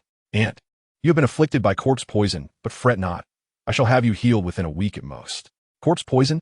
the woman inquired. Indeed, it is corpse poison. Lu Fei elucidated. As a body decomposes within a coffin, it releases a toxic gas under certain conditions. While most individuals may not suffer significantly from exposure to this gas, those with weaker constitutions are at risk. During menstruation, a woman's vital energy is compromised, rendering her even more vulnerable. Noticing the aunt's relatively robust health, Lu Fei concluded that she must have been menstruating during the grave relocation. Huang Yakin shot Lu Fei a resentful glance, thinking to herself how he could bring up such an embarrassing matter again. How insufferable. Unperturbed by Huang Yakin's expression, Lu Fei continued, for the average person, encounters with corpse poison are rare. However, for professionals in archaeological excavations, it is quite commonplace. There are numerous treatments available for corpse poison, so there's no cause for alarm. Following Lu Fei's explanation, the tension that had gripped the Wan family dissipated. Shui Taihe smiled and remarked, "Sir, your keen observations and astute reasoning humble me greatly." "Haha, Shui Lao, you flatter me. If you continue to praise me, I shall become conceited. Indeed, I speak only the truth. Now that the symptoms are identified, what treatment do you propose, sir?" "Shui Lao, could you refrain from calling me sir? Such a dress makes me feel aged." "Haha, very well, then I shall call you Xiao Fei. Since Xiang is my junior, there is no need for formality between us." At this, Lu Fei and Chen Xiang exchanged glances involuntarily. In their mutual gaze, Lu Fei felt somewhat bewildered while Chen Xiang's face flushed with shyness. Chapter 74.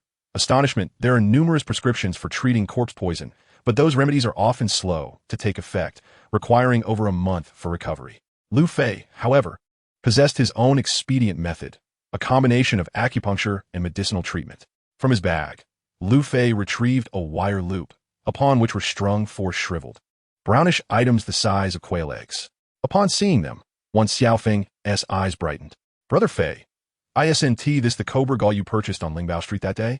On that occasion, Lu Fei had spent 300 yuan to acquire a tiger fetus purple river vehicle, while this string of snake galls had cost him 500.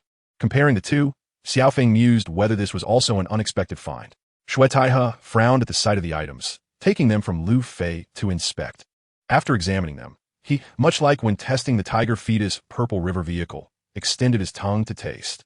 Smacking his lips, Shui Taihe's eyes suddenly lit up with joy as he exclaimed, "This is not snake gall.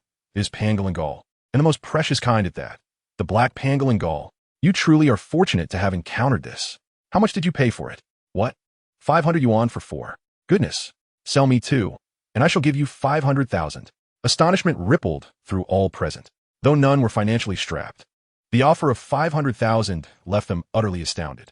What left them utterly astonished was Lu Fei's keen eyesight. It is worth noting that Lu Fei had acquired these 4 pangolin gallbladders for a mere 500 yuan. What an astounding profit. The gallbladder of the pangolin is renowned for its remarkable efficacy in treating symptoms such as dampness, convulsions, and strokes, while that of the black pangolin is said to be exponentially more potent. The black pangolin has been extinct for over a century, once thriving only in the primordial forests of the Yunnan Guizhou Plateau, making an exceedingly rare species. Now, with Lu Fei producing 4 black pangolin gallbladders in an instant, how could Shui Taihe not be taken aback? Lu Fei chuckled and remarked, "Elder Shui, you certainly have an eye for quality. However, I cannot part with these. If sold, they would be irretrievable." Undeterred, Shui Taihe pressed on, "What if I offer you 500,000 for just one?" The gallbladder of a black pangolin is an invaluable treasure, beyond mere monetary value. If you genuinely desire it, a trade would be more appropriate, Lu Fei replied. "What would you consider in exchange?" Shui Taihe inquired. "As long as it is within my means, I assure you there would be no issue." Lu Fei, with a knowing smile, stated, "In that case, I shall not mince words. I seek your family's extremely rare blood Ganoderma in return for the black pangolin gallbladder." Shui Taihe nearly choked on his own surprise, incredulously questioning, "How do you know my family possesses such a treasure?" "Ah, that is of no concern to you. So what say you? Is it a deal?" Shui Taihe shook his head vigorously. "No trade, young man. Do not harbor such thoughts. Well, this lad certainly has the audacity to covet our ancestral heirlooms." Since a trade was not forthcoming, Lu Fei did not press further. He instructed one Xiaofeng to fetch hot water to steam the gallbladders until they softened, then to carefully cut them into pieces the size of fingernail for later use, ensuring the remainder was stored safely. He then requested one Jiakai to bring Huangjiu, yellow rice wine, to soak the cut gallbladder pieces finally chopping them and placing them into the wine. After assisting Huang Yakin to lie comfortably, Lu Fei proceeded to perform a magic trick before the gathered crowd.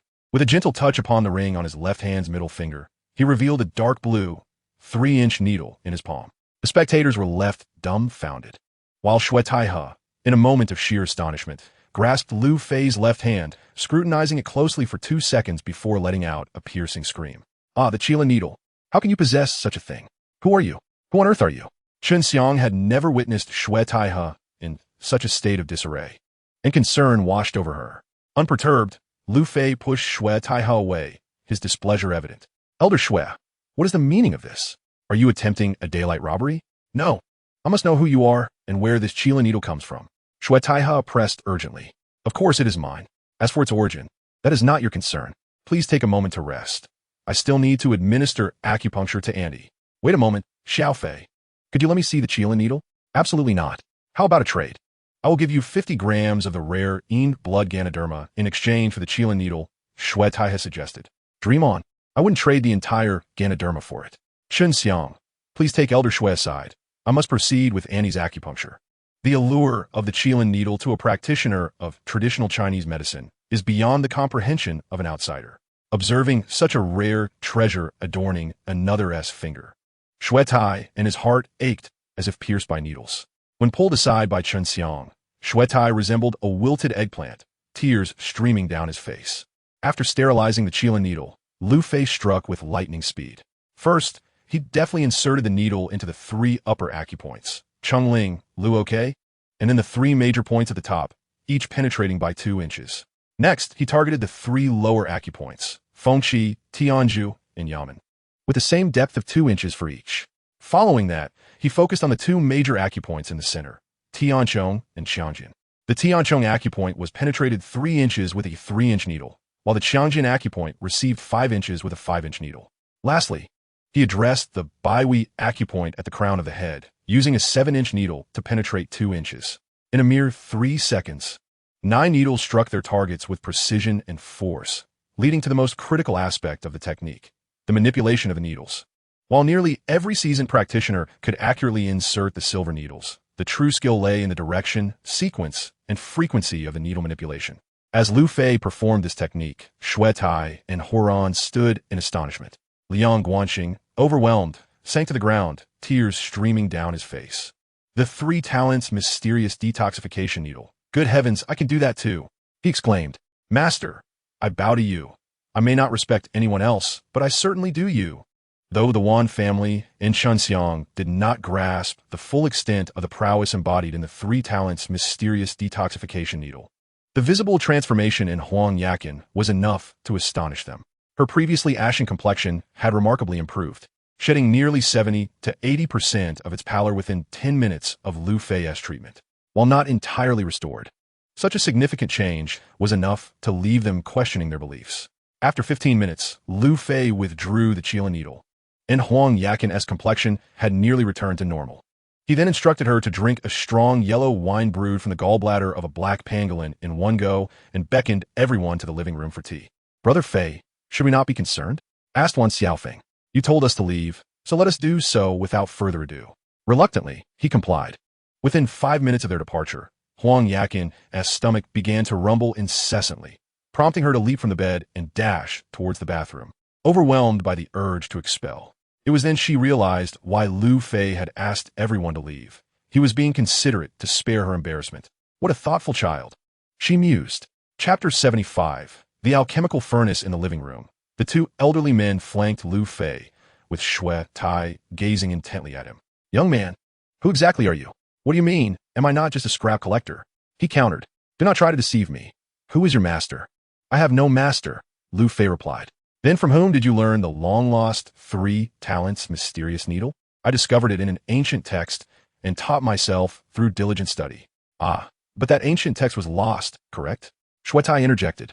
"Huh, congratulations, Elder Shui. You have answered correctly." "Bah, don't try to fool me. Using the same trick twice. Do you think I would believe you? If you don't believe it, so be it. It's merely a technique with needles. Is it worth such scrutiny? You speak so casually, yet if it's so simple, why not share the secrets of the Ghost Gate Divine Needle and the 3 talents mysterious needle with me?" Haha, that is simply impossible. Beside them, Liang Guanxing timidly tugged at Lu Fei's sleeve and said, Master, what about me? Once the items you mention arrive, and after I verify their authenticity, I will teach you each one slowly. Haha, thank you, Master. Liang Guanxing, like a mischievous child, beamed at Xuetai while flattering Lu Fei. At that moment, two individuals entered from outside, both security personnel from Liang Guanxing's private hospital, escorting a large wooden crate, which they placed in the courtyard before turning to leave. Master, take a look, this is the elixir furnace. Lu Fei excitedly approached the crate and carefully began to dismantle the packaging. A few minutes later, a bronze elixir furnace, over 50 centimeters tall, stood before him. With just a glance, Lu Fei confirmed its authenticity and crouched down to examine it inch by inch. The furnace before him was a type of suspended, approximately 50 centimeters in height, with a large belly and 3 feet, all cast in one piece, a rare find among bronze artifacts. The top featured a lid adorned with a mythical creature, and the surface was intricately decorated with cloud patterns, showcasing a typical style from the Qin and Han dynasties. The front and back of the furnace bore an engraved bagua pattern, surrounded by an array of incised talismans, exuding an aura of mystique. Just below was a palm-sized circular opening, the tanko, designed for adding charcoal for heating. The entire vessel was remarkably well preserved, with only a few scattered red spots and green rust, indicating that this elixir furnace was indeed a treasured relic. It was inconceivable for an unearthed item to be in such pristine condition. Upon opening the lid, remnants of oxidized medicinal residue, still adhering to the interior, could be seen, and a faint scent of mercury lingered, suggesting that this furnace had been used.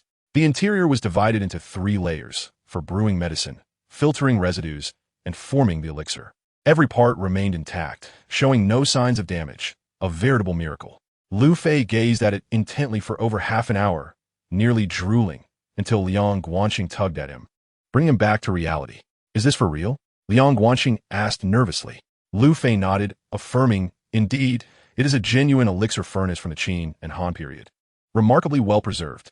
This is of considerable value. Are you truly willing to give it to me? Liang Guanxing exhaled deeply, saying, Master, what are you talking about? It is only right for a disciple to honor their master.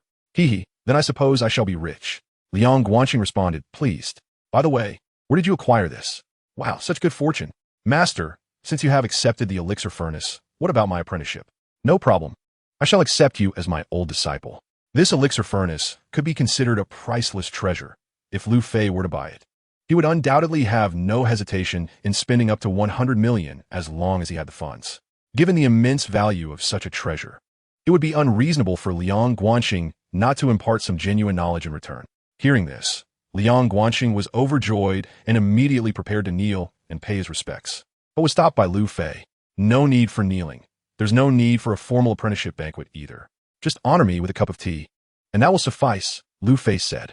Liang Guanxing furrowed his brow. Such a serious matter cannot be approached so hastily. Enough of the pleasantries. I am the master, and what I say goes. As my disciple, you must maintain a low profile and refrain from ostentation. The knowledge I impart is intended for the betterment of humanity. Should I discover that you flaunt the skills I have bestowed upon you, do not blame me for my unkindness. Liang Guanxing nodded in acknowledgement, yet within his heart, a sense of indignation brewed. He thought to himself, my esteemed master, such words should not escape your lips. When you berated our entire traditional Chinese medicine association at Hongyan Tower, did you not advocate for discretion then? Upon returning to the living room, Xuetai, as a witness, observed as Lu Fei confidently settled onto the sofa, while Liang Guanxing respectfully offered a cup of tea, thus completing the ritual. From this moment forth, Lu Fei could be considered to have found a worthy successor in the art of medicine. However, one could only wonder how long this successor would survive, barring any unforeseen circumstances. He was likely destined to outlive his mentor. Liang Guanxing, taking on a disciple younger than his own granddaughter, might have seemed unbelievable to outsiders. Yet in the eyes of genuine seekers of knowledge, it was entirely reasonable. Confucius himself stated that in a group of 3, at least one must be my teacher. One should learn from the good qualities of others. As long as there is something worthy to learn, one must remain humble and eager to absorb knowledge. At the very least, Lu Fei did not perceive Liang Guanxing as degrading himself. Rather, he held great respect for the old disciple's attitude towards learning. Xuetai shared this sentiment, recognizing Lu Fei's genuine skills. Had it not been for his own status, he too might have shamelessly sought to become a disciple. Lu Fei arranged for the security to repack the alchemical furnace, temporarily storing it with Liang Guanxing, as he found it cumbersome to keep such a large object. At that moment, Huang Yakin emerged from the bedroom, having bathed and changed in a fresh attire, presenting herself once again to the gathering. She appeared transformed. Although her complexion still bore some pallor, her overall demeanor was indistinguishable from that of a healthy individual. Wan Jiakai publicly presented a check for 20 million to Lu Fei, who graciously declined, ultimately only expressing, "You have a fine son." The implication was unmistakable. Had it not been for Wan Xiaofeng's reputation, Lu Fei might not have been inclined to assist. During lunch, Wan Jiakai hosted a lavish banquet to express his gratitude to Lu Fei, which Lu Fei accepted without hesitation. During this time, Song Jinfeng personally arrived with the deed to the Wudong villa, and upon witnessing Chen Xiang's attitude towards Lu Fei, this wealthy magnate from Bianliang was thoroughly convinced. In high spirits, Lu Fei invited old Song to join him at the table. After the banquet, Lu Fei and Chen Xiang drove to the nearby Hongxiao Antique Market. This market was the largest in all of Bianliang, offering a wide array of goods. In addition to antiques, it featured sections dedicated to flowers, birds, fish, and insects. As was customary, Lu Fei placed a mask on Chen Xiang, and they entered through the southern gate. Upon arrival, they were greeted by a cacophony of chirping birds, creating a lively atmosphere. Chen Xiang immediately transformed into a curious child, bombarding Lu Fei with questions, none of which he found challenging. Curiously, Chen Xiang inquired, "Lu Fei, can you tell me if there is anything you do not know?" Lu Fei paused for a moment, and then Chen Xiang erupted into delightful laughter. Chapter 76. The Holy Sun Orchid Being with Lu Fei brings an unparalleled sense of comfort to Chen Xiang. This sensation is quite extraordinary.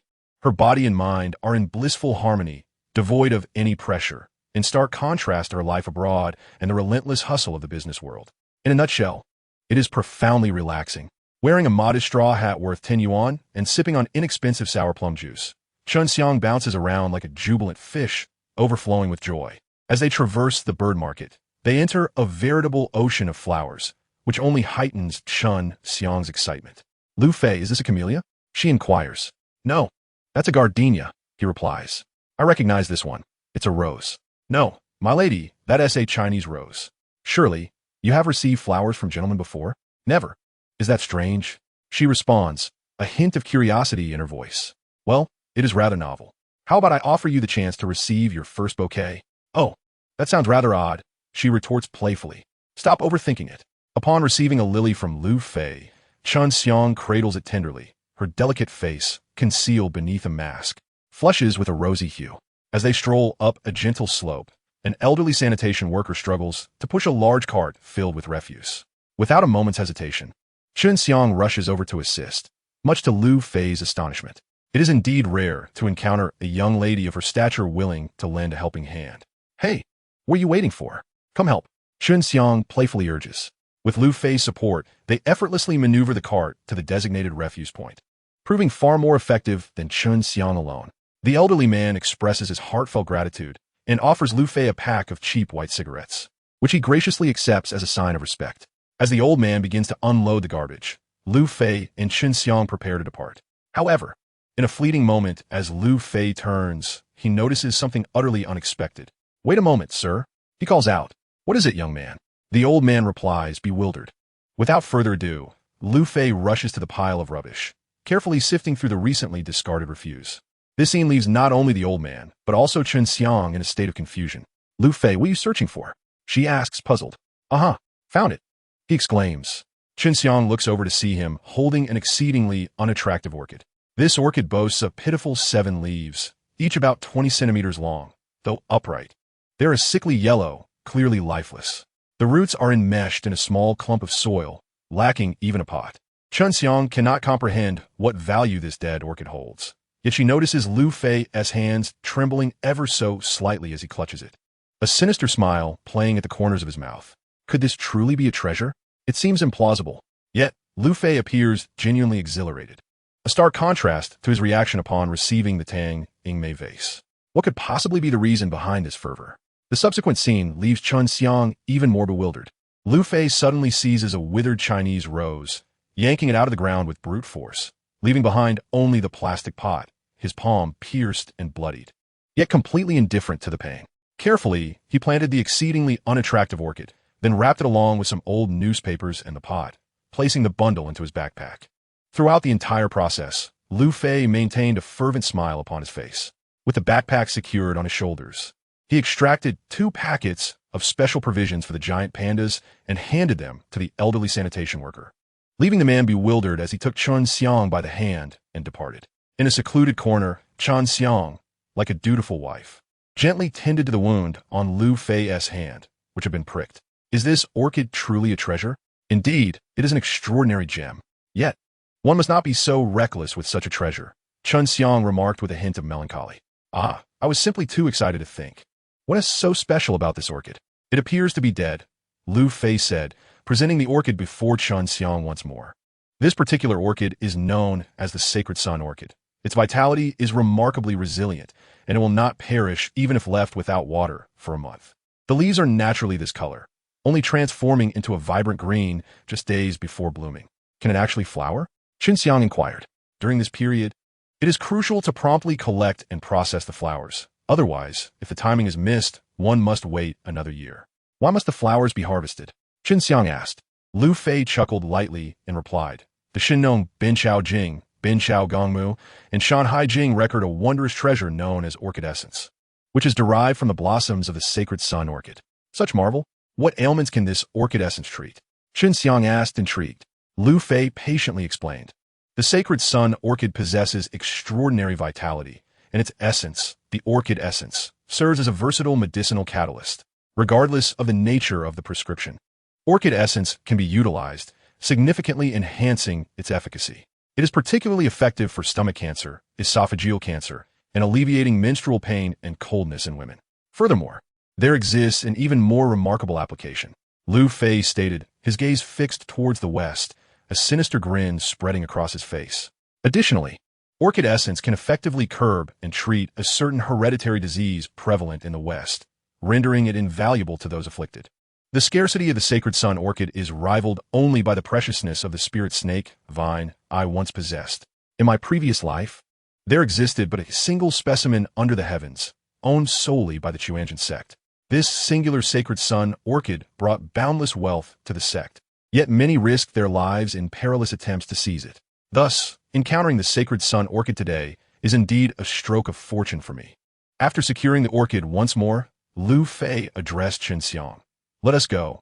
Today has proven fortunate. Perhaps we might stumble upon another great find. This Sacred Sun orchid was discovered by us together, and according to custom, it shall be our shared treasure. When the orchid essence is prepared, we shall divide it equally. Chun Xiang did not refuse and smiled in agreement. The division of the orchid essence was of little consequence. Merely witnessing miracles alongside Lu Fei was satisfaction enough for her. The two then roamed the expansive Hongqiao antique city for over 2 hours, yet, regrettably, returned empty-handed. Lu Fei could only manage a wry smile, realizing that acquiring the holy young orchid had seemingly exhausted all his fortune for the day. After a brief while, he passed by an outdoor tea stall, rich with the charm of the Republic of China era. A yellow silk awning hung high, and a makeshift rain shelter was erected in the open air, adorned with several long tables and benches. The attendant, clad in a gray long robe with a pristine white towel draped over his shoulder, was energetically calling out to patrons. On a stove fashioned from a gasoline drum, an enormous copper kettle with a dragon head was emitting steam, enticing onlookers irresistibly. These familiar scenes from his past life filled Lu Fei with a sense of nostalgia, prompting him to instinctively pull Chun Xiang inside. Chapter 77. Chun Xiang's injury inside the outdoor tea stall. Lu Fei and Chun Xiang engaged in conversation over cups of tea, when shortly thereafter, 4 individuals arrived. Leading the group was a young man in his early 20s, sporting a head of yellow hair and large sunglasses, with a haughty demeanor. Flanking him were 2 burly men, their physical prowess rivaling that of Yin Yonghui, accompanied by a fair-skinned youth whose stiff movements suggested he was somewhat awkward. However, Lu Fei recognized this fair young man as a subordinate of Old Zhao from Wenbao Zhai, although Lu Fei was uncertain of his exact name. Zhao Qingfeng referred to him as Xiaobo. The yellow-haired youth was named Hua Lingfeng, the sole heir of the prominent figure Hua Tao from the East District. Today, under his father's guidance, Hua Lingfeng sought to procure an antique as a birthday gift for the elderly. Unfortunately, Xiaobo, who was supposed to assist him, proved unreliable, and after wandering the Hongqiao market for over 2 hours without finding a worthy item, Huo Lingfeng was utterly disheartened. He decided to quell his frustration with some tea, only to be captivated by the sight of a stunning beauty nearby. Though Huo Lingfeng had encountered countless women, none could compare to Chen Xiang. He licked his lips, contemplating how to win her affection. Meanwhile, Xiaobo spotted Lu Fei and felt a glimmer of hope. He had been troubled about how to explain his failure to Huo Lingfeng, but seeing Lu Fei brightened his spirits. Xiaobo was acutely aware that Lu Fei possessed several valuable treasures. He shared his thoughts with Huo Lingfeng, who became enthusiastic at the prospect. With Huo Lingfeng's approval, Xiaobo approached Lu Fei with a grin. "Good afternoon, Mr. Lu," he began. "Let us get to the point." Lu Fei observed Huo Lingfeng's ostentatious mannerisms with irritation, which in turn made him somewhat resentful toward Xiaobo, prompting a curt response. Xiaobo paused briefly before responding with a smile. "Mr. Lu, the esteemed young master Huo wishes to purchase your thunderstruck wood. Rest assured, he is not lacking in funds, and the price is certainly negotiable." "Did you inform him about my thunderstruck wood?" Lu Fei inquired with a stern expression. "Isn't that item meant for sale? Besides, young Master Huo is of notable status. Selling to him not only ensures profit, but also fosters a connection with a distinguished friend. Isn't that a win-win situation?" Xiaobo replied. Lu Fei cast a glance at Xiaobo and remarked, "If I recall correctly, your name is Xiaobo, is it not?" "Indeed, Mr. Lu. Your memory serves you well." Xiaobo replied with a grin. Lu Fei let out a cold snort. "Today, I shall not hold you accountable for your actions. However, in the future, be sure to restrain that foul mouth of yours. Should you dare to disseminate my affairs, I shall shatter every tooth in your mouth. Begone." "Mr. Lu, do not compel me to repeat myself." Lu Fei saden fury utterly terrified Xiaobo. Having interacted several times, Xiaobo was acutely aware of Lu Fei's temperament. He did not even indulge his own two bosses, so who was he to challenge Lu Fei? Daring not to retort, Xiaobo reluctantly departed with his enthusiasm diminished. Upon returning, he whispered a few words to Huo Lingfeng, who abruptly stood up and signaled to his two henchmen. The trio approached Lu Fei's table with an intimidating demeanor. Huo Lingfeng first leered at Chen Xiang, then waved his hand, sending Lu Fei's teacup crashing to the ground in shambles. "You little brat, I bought your goods out of respect for you, yet you have the audacity to refuse me. Now I have changed my mind. I do not wish to spend a single penny today, yet I must acquire the thunderstrike wood. Hand it over promptly, or do not compel me to resort to violence." Huo Lingfeng's brazen shouts sent the patrons and tea stall workers fleeing in terror. With Lu Fei present, Chen Xiang remained unperturbed, inching closer to him. Lu Fei, unfazed, lit a cigarette and disdainfully regarded Huo Lingfeng. "I offer you a chance. Kneel and gather the shattered teacup, then pay for everyone's tea. I may then disregard this entire incident." How absurd. Huo Lingfeng could hardly believe his ears. In Bianliang City, someone dared to threaten him. What an utter joke. Typically, even the most formidable figures in society were disregarded by him. So what was this scrawny wretch? "I shall also extend you an opportunity.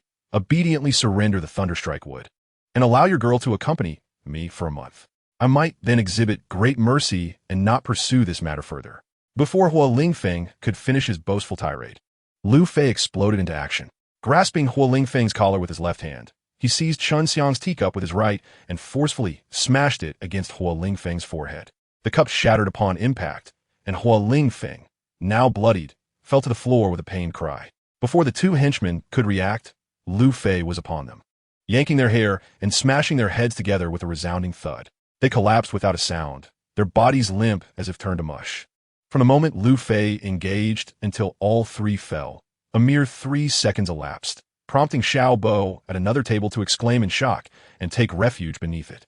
Huo Lingfeng, though a fierce character, disregarded his bleeding injury and scrambled to his feet, seizing a long bench to strike Lu Fei. Unfortunately, before he could complete his motion, Lu Fei delivered a swift kick that sent him sprawling. Lu Fei then unleashed a flurry of kicks upon Huo Lingfeng until he could no longer rise. Subsequently, Lu Fei pulled Xiaobo from under the table, seizing his hair and forcefully slamming his head against the table. In an instant, Xiaobo's nasal bones suffered a catastrophic fracture, and his 2 front teeth, mingled with blood, were propelled from his mouth. Today's troubles are all caused by this scoundrel, and Lu Fei has no intention of letting him off easily. Grasping his hair, he lifted him up and slammed him down once more. Just as Lu Fei was about to strike a third time, a startled cry from Chen Xiang echoed behind him. "Lu Fei, be careful. As Lu Fei turned, an unforeseen event transpired. Hua Lingfeng, lying on the ground, feigning death, suddenly sprang up, seizing a large porcelain jar from a nearby table, and swung it towards Lu Fei's back. Thanks to Chun Xiang's warning, what should have been a mere annoyance now posed a significant threat.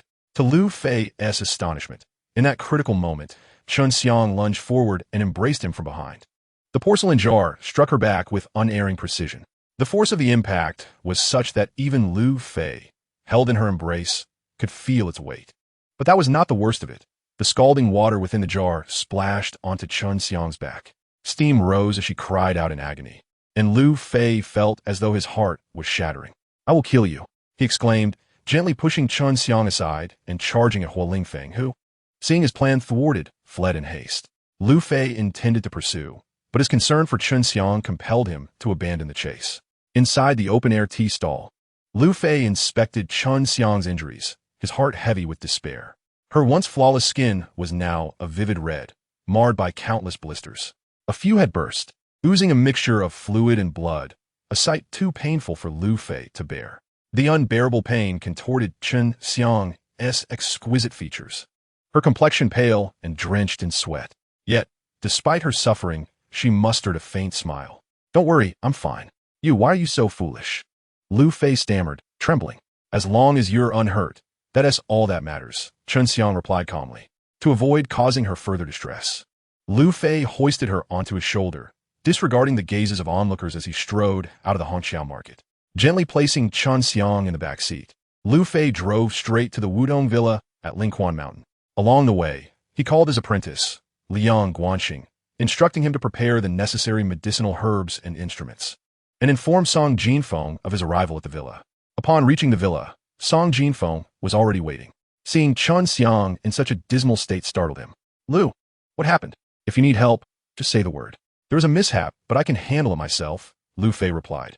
"Let us not discuss anything else. I'll treat you to dinner another day.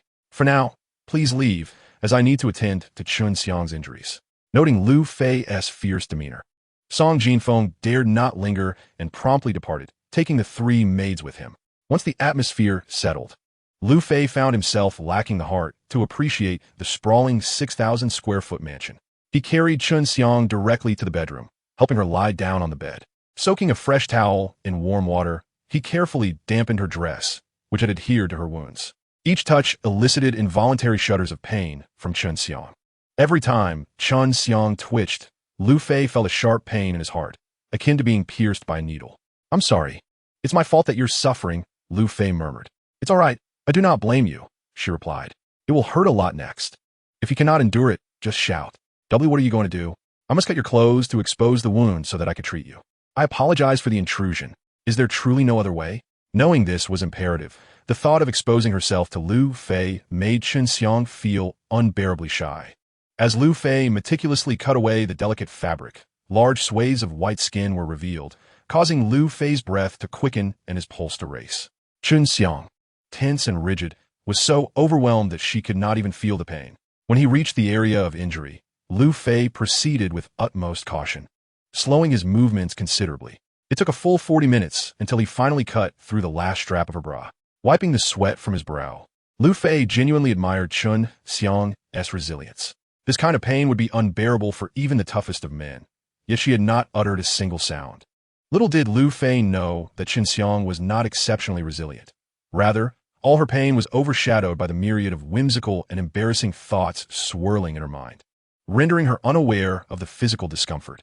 At that moment, Liang Guanxing delivered the necessary medicinal ingredients, and Lu Fei instructed Chun Xiang to lie still while he went to prepare the remedy in the kitchen. When he emerged, the night had deepened, and he held a half bowl of pale yellow, viscous concoction, exuding a refreshing aroma of orange and mint. This was the most potent burn remedy among the various concoctions he had contemplated, and in his 2 lifetimes he had never successfully brewed it until now. The first 2 attempts had ended in failure, but the third had yielded triumph. In order to test its efficacy, Lu Fei gritted his teeth and inflicted a burn on the back of his hand, applying the salve immediately. He felt a soothing coolness wash over him, as the unbearable pain swiftly dissipated. "This is it," he concluded. Chun Xiang, after experiencing it herself, was filled with boundless delight. "Lu Fei, this medicine is incredible. I feel this refreshing coolness. The pain has lessened significantly, and it's quite comfortable. She giggled. Lu Fei smiled wryly. If I were truly capable, you wouldn't be injured. I'm not blaming you, so please do not be so hard on yourself. All right, enough of that. What would you like to eat? I shall prepare a meal for you. You can cook, Chun Xiang exclaimed, nearly sitting up in surprise. This was a new skill she had uncovered about Lu Fei, an extraordinary revelation. Do you dare to look down upon me? He playfully smacked an indescribable part of his body, resulting in an abrupt, profound silence enveloping the room. Half an hour later, Lu Fei fed Chun Xiang handmade noodles one bite at a time. The deliciousness of the noodles combined with Lu Fei's meticulous care filled Chun Xiang's heart with happiness. After finishing the meal and resting for a bit, Lu Fei brought warm water to cleanse her body, which was exceedingly awkward. While her back was manageable, Lu Fei, being a perfectionist, could not overlook her front.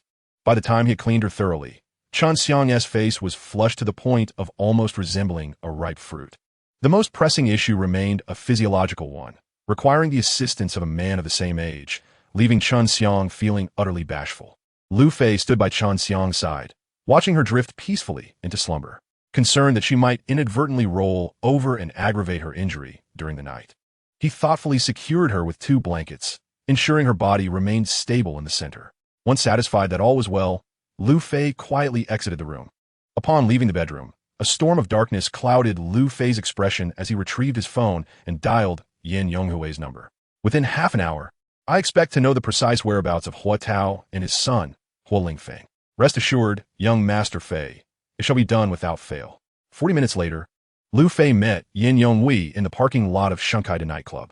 After a brief discussion, Lu Fei disguised himself as one of Yin Yonghui's subordinates and entered the establishment.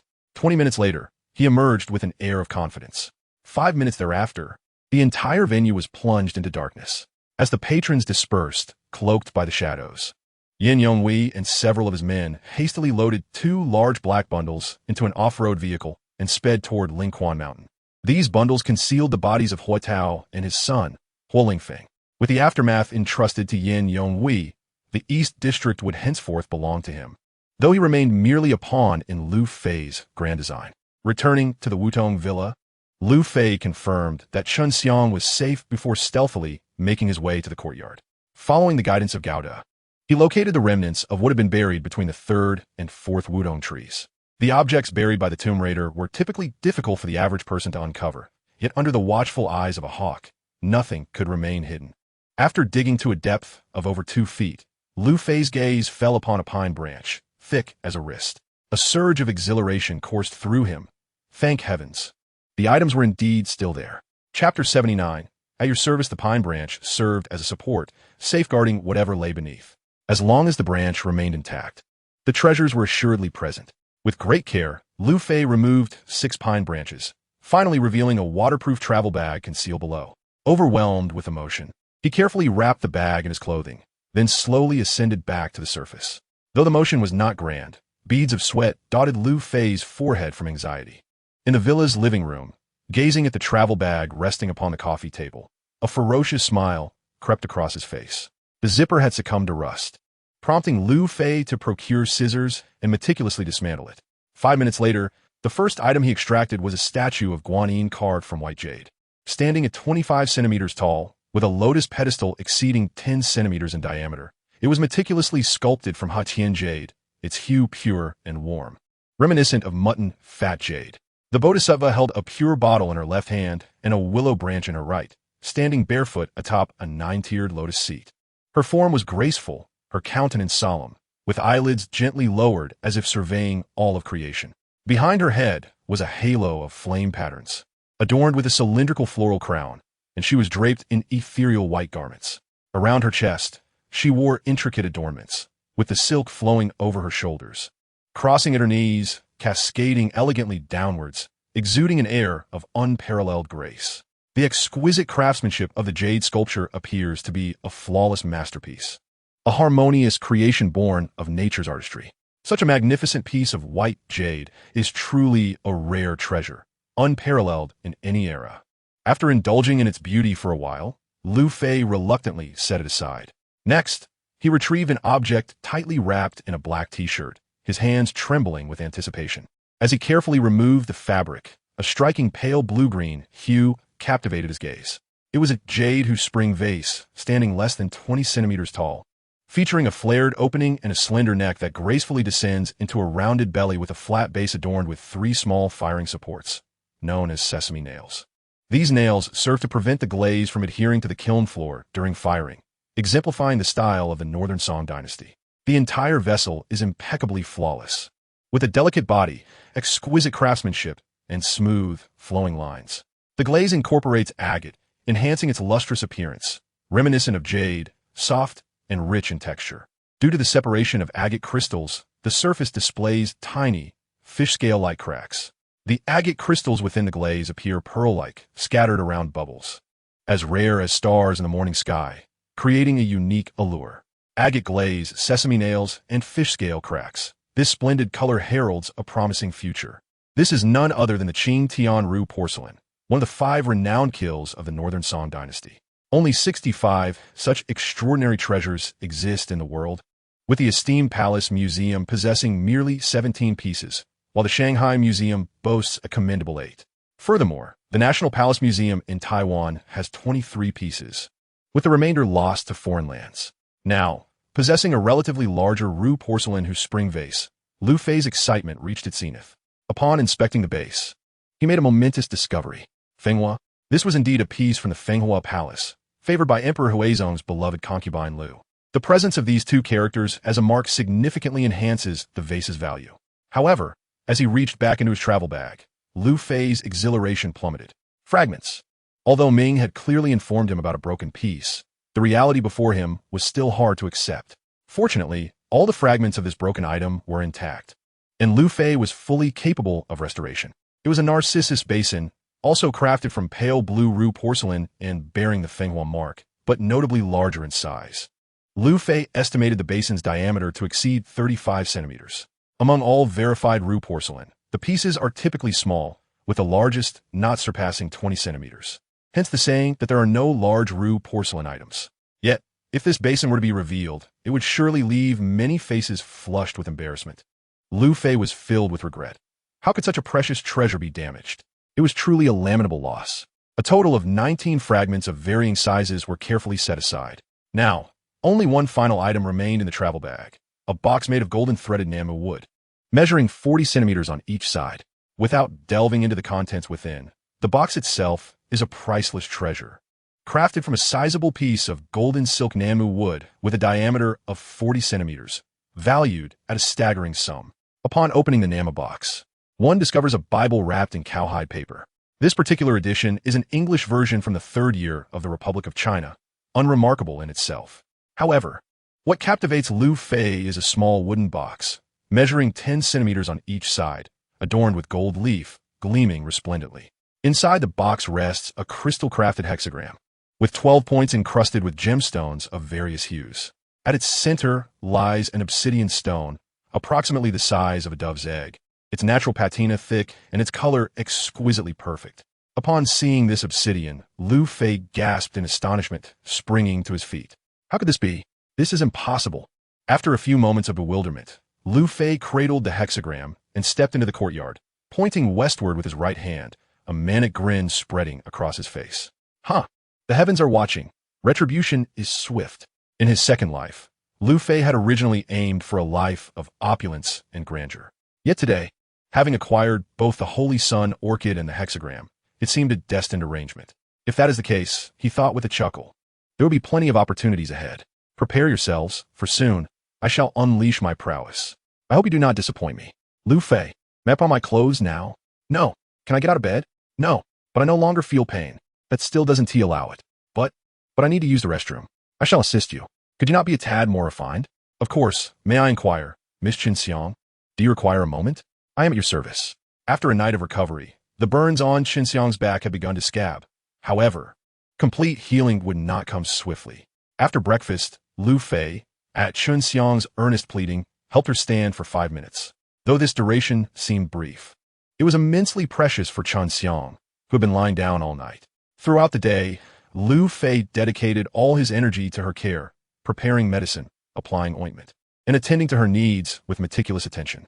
Chun Xiang observed all this. Her heart stirred with an inexplicable emotion, realizing that her suffering was indeed worthwhile. Chapter 80.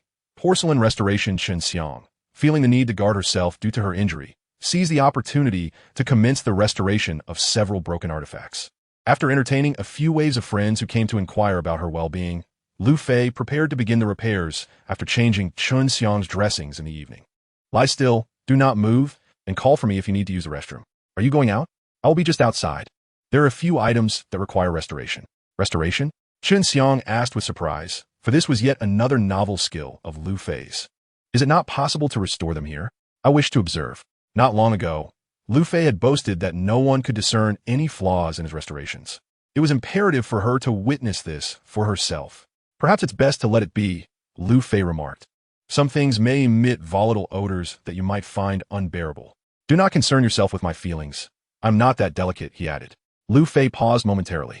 Truth be told, repairing the Mei vase was manageable, but restoring porcelain was his forte, a skill he was reluctant to showcase to anyone. Chun Xiang pressed on. Are you reluctant to show me because your skills are inadequate? Slap. How dare you question me? Lu Fei, are you striking her again? My apologies. It's just a habit of mine. Well then, wait here while I prepare. Soon you shall witness my true prowess, Lu Fei declared before hastily retreating. Outside, he exhaled deeply.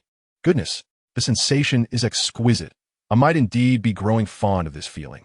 Lu Fei settled on the floor beside the bed, beginning his work under Chun Xiang's watchful gaze. The first item he repaired was the cloisonné Mei vase, which merely had its golden threads disconnected, making the restoration quite straightforward. Simple welding and polishing would suffice. In less than half an hour, Lu Fei presented the restored vase to Chun Xiang. She scrutinized it repeatedly, failing to detect any signs of repair.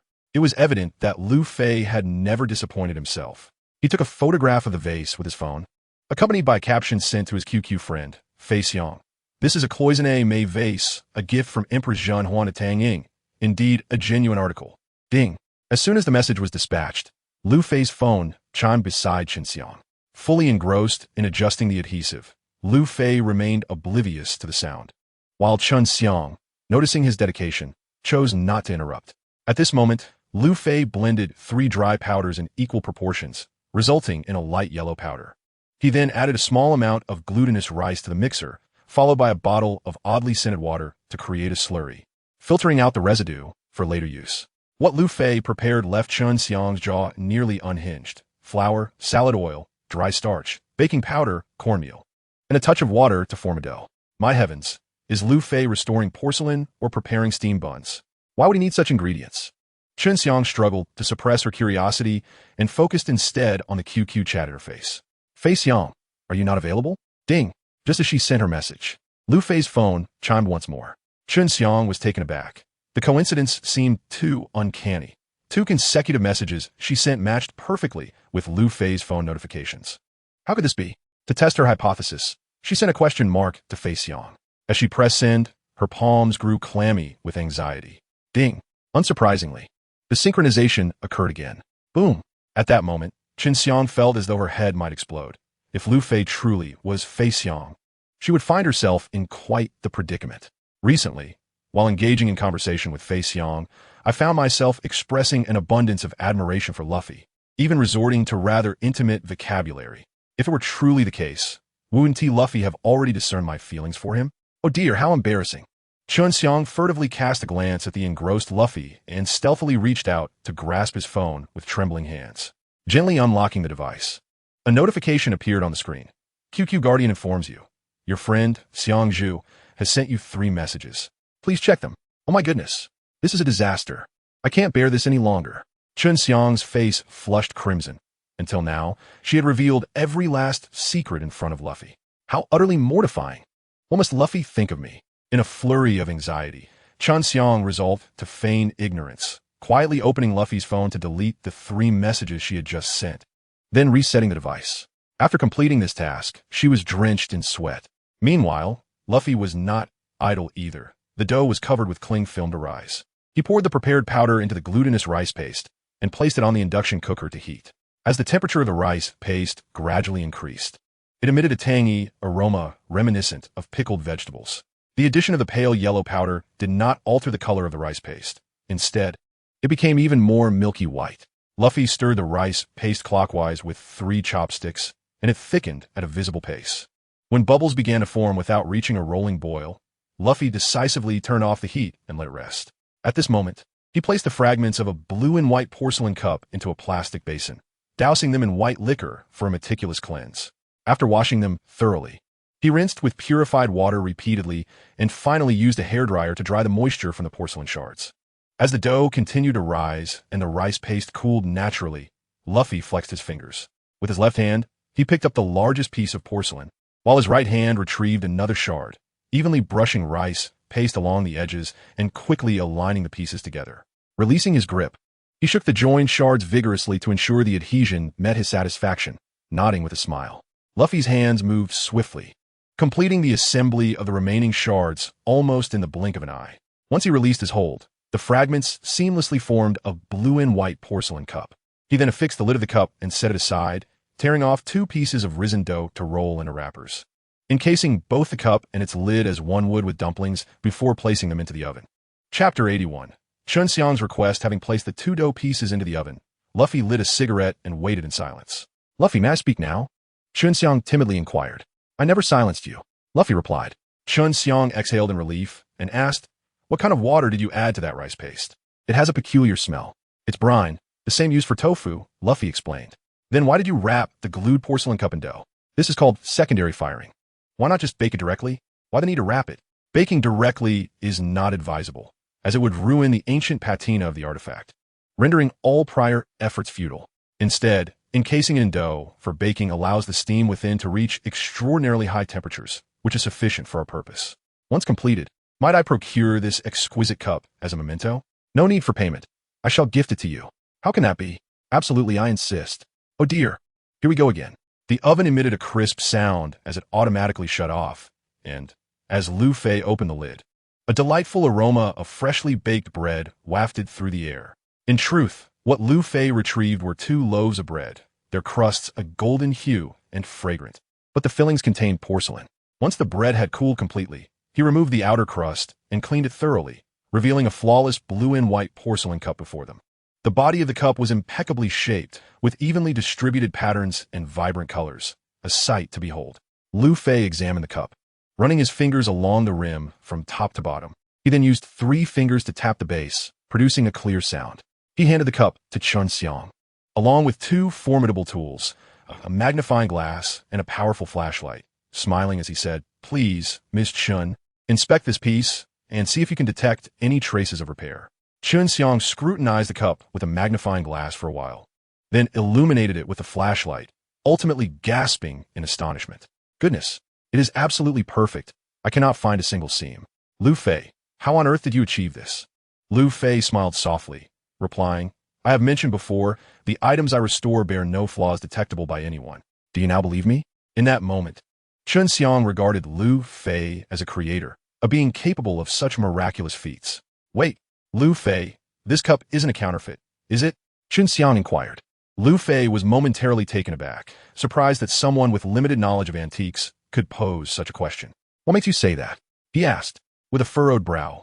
Chun Xiang responded earnestly, "I have a senior who collects antiques, and I've seen numerous Qing dynasty blue and white porcelain pieces in his possession. The bases of those pieces bear inscriptions of 6 characters, such as made during the Qianlong period or made during the Guangxu period. Yet this cup only has 4 characters made during the Yongzheng period. Doesn't that seem a bit off?" Lu Fei chuckled and replied, "If the base of this cup had 6 characters, then there would indeed be a problem. Before the Yongzheng era, porcelain produced in official kilns was marked with 4-character inscriptions. It was only during the reign of Emperor Qianlong, in an effort to highlight his uniqueness, that the 6-character inscriptions came into being. This blue and white porcelain cup is undoubtedly authentic. Moreover, what makes it particularly rare is that the blue pigment used is genuine Suma leaching, which may appear darker and more muted compared to typical Qing dynasty blue and white porcelain. Yet it holds far greater value." Lu Fei meticulously explained the details to the novice collector before tidying up the workspace. The exquisite roux was truly astonishing, and Lu Fei preferred to keep it a secret for now, intending to undertake its restoration at a later time. In the following days, under Lu Fei's attentive care, Chun Xiang made a remarkably swift recovery. After 2 days, she was able to rise from her bed, By the third day, the scabs began to slough off. And by the fifth day, her recovery was nearly complete. Apart from some faint red marks, her skin resembled its original state. It was estimated that within a week, Qinxiang would achieve full recovery without any scars. From that day forward, the privileges belonging to Lu Fei abruptly ceased. Upon seeing her improved condition in the mirror, Qinxiang was overwhelmed with joy, tears streaming down her face. Though she willingly endured the injury for Lu Fei, what girl would desire to bear an indelible scar on her previously flawless skin? That evening, to celebrate Qinxiang's recovery, Lu Fei prepared an elaborate feast. However, he noticed that Qinxiang appeared preoccupied, prompting him to inquire, "What troubles you? Is something on your mind?" After sipping some red wine and hesitating, Qinxiang finally spoke. "Lu Fei, could I ask you for a favor?" Ever since his rebirth, Lu Fei had acted with a clear conscience in all his endeavors. Yet, given the severity of Qinxiang's injury for her own sake, he felt a significant debt of gratitude. Lu Fei genuinely wished to assist Qinxiang, hoping it would bring him peace of mind. "As long as it is within my capability, I am at your service. It is about my dear friend, who has been disfigured by an injury. Would you be able to heal her?" Qinxiang asked nervously. Noticing Lu Fei's troubled expression, she continued, "Rest assured, I wouldn't let you bear this burden without recompense. My friend comes from a prominent family of collectors. If you agree, I will personally procure some valuable items for you." Lu Fei smiled and replied, "There is no need to speak of rewards. Your matters are my own." However, he added, "The difficulty lies in the fact that treating your friend would require the same level of intimacy as your treatment, which may present complications." Understanding the implications of his words, Qinxiang found herself in a dilemma. She was aware that healing her friend would necessitate complete transparency, yet the thought of another woman, especially her close friend, being so exposed before Lu Fei made her uneasy. Nevertheless, when she recalled her friend's distressing condition, she quickly came to terms with it. "Lu Fei, I understand your concerns. I have rarely interacted with others outside my circle, having spent my formative years studying abroad. She is one of my few friends, and I cannot bear to witness her in such a despondent state. Please, I implore you to help her." "Very well, I agree to assist. But you must clearly communicate the situation to her to prevent any misunderstandings later," Lu Fei stipulated. Qinxiang nodded vigorously. "I understand. Thank you, Lu Fei." The following day was significant, marking the 88th birthday of grandfather Li Yunhe, and Lu Fei was obliged to pay his respects. To his surprise, Qinxiang was also preparing to honor the elderly. After watching a football match at home and changing into casual attire, Lu Fei donned his backpack and made his way to the garage. Upon arriving at the Wutong Villa, it was Lu Fei's first visit to the garage. He had intended to see if there were any discarded vehicles from Song Jinfeng, but as he opened the garage door, he was startled by what he found. Chapter 82. The Grand Mansion is not easily accessible. Lu Fei initially intended to check the garage for any abandoned vehicles left by Song Jinfeng. However, what he encountered inside was nothing short of astonishing. There, lined up in perfect alignment, were 3 luxury cars, a Bentley SUV, a Mercedes S65, and a Ferrari 488 supercar. Each of these vehicles was valued at no less than $2 million, and they were all in pristine condition, boasting exceptionally impressive license plates. It was evident that these extravagant gifts were deliberately bestowed upon him by Song Jinfeng, who, in his thoughtfulness, even ensured a mix of a business vehicle, an SUV, and a sports car, demonstrating his meticulous consideration. Adhering to the principle of seizing opportunities, Lu Fei did not hesitate to take the Bentley SUV for a spin before speeding away. In the old city on Jianfu Road, there stood an antiquated Sihyuan, a traditional courtyard residence with 6 entrances, once the official residence of the Bianliang governor during the Kangxi era. It was repurposed into civilian housing during the Republic of China. In the 1980s, Li Yunhe's father acquired it for a mere 12,000 taels. Today, this singular ancient Sihyuan in Bianliang City boasts a value exceeding 500 million, a testament to remarkable foresight. Upon Lu Fei's arrival, the entrance of the Li residence was bustling with luxury cars, forcing him to park 200 meters away and approach on foot. The Li family was hosting a grand gathering, with guests of all ages and genders adorned in formal attire. Lu Fei, dressed in a casual short-sleeved shirt and lugging an oversized backpack, felt conspicuously out of place. Many cast curious glances in his direction, yet Lu Fei remained undistracted, captivated instead by an imposing couplet displayed prominently before him. The upper line read, "A household full of loyalty and valor, the prosperous mansion." The lower line complemented it, with weapons and gallantry, a family of generals. In that moment, Lu Fei questioned whether he had arrived at the wrong venue. The audacity of this couplet was astounding, fitting even for the entrance of a nearby Tianbuiyang mansion.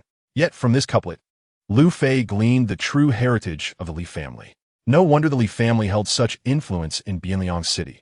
Even the wealthiest man, Song Jinfeng, had been utterly intimidated by a single word from Li Yunhe, revealing that they were indeed a family of military lineage. Lu Fei's intuition was correct. The patriarch of the Li family had served in his youth, earning considerable accolades throughout his life. He had 3 sons and 1 daughter, with both sons following in their father's footsteps, only to perish valiantly in battle before establishing families of their own, truly a testament to unwavering loyalty and valor. The old man was known for his integrity, refusing to take even a single cent from the state, and the vast family fortune was solely the result of his youngest son, Li Yunhe's father, hard work.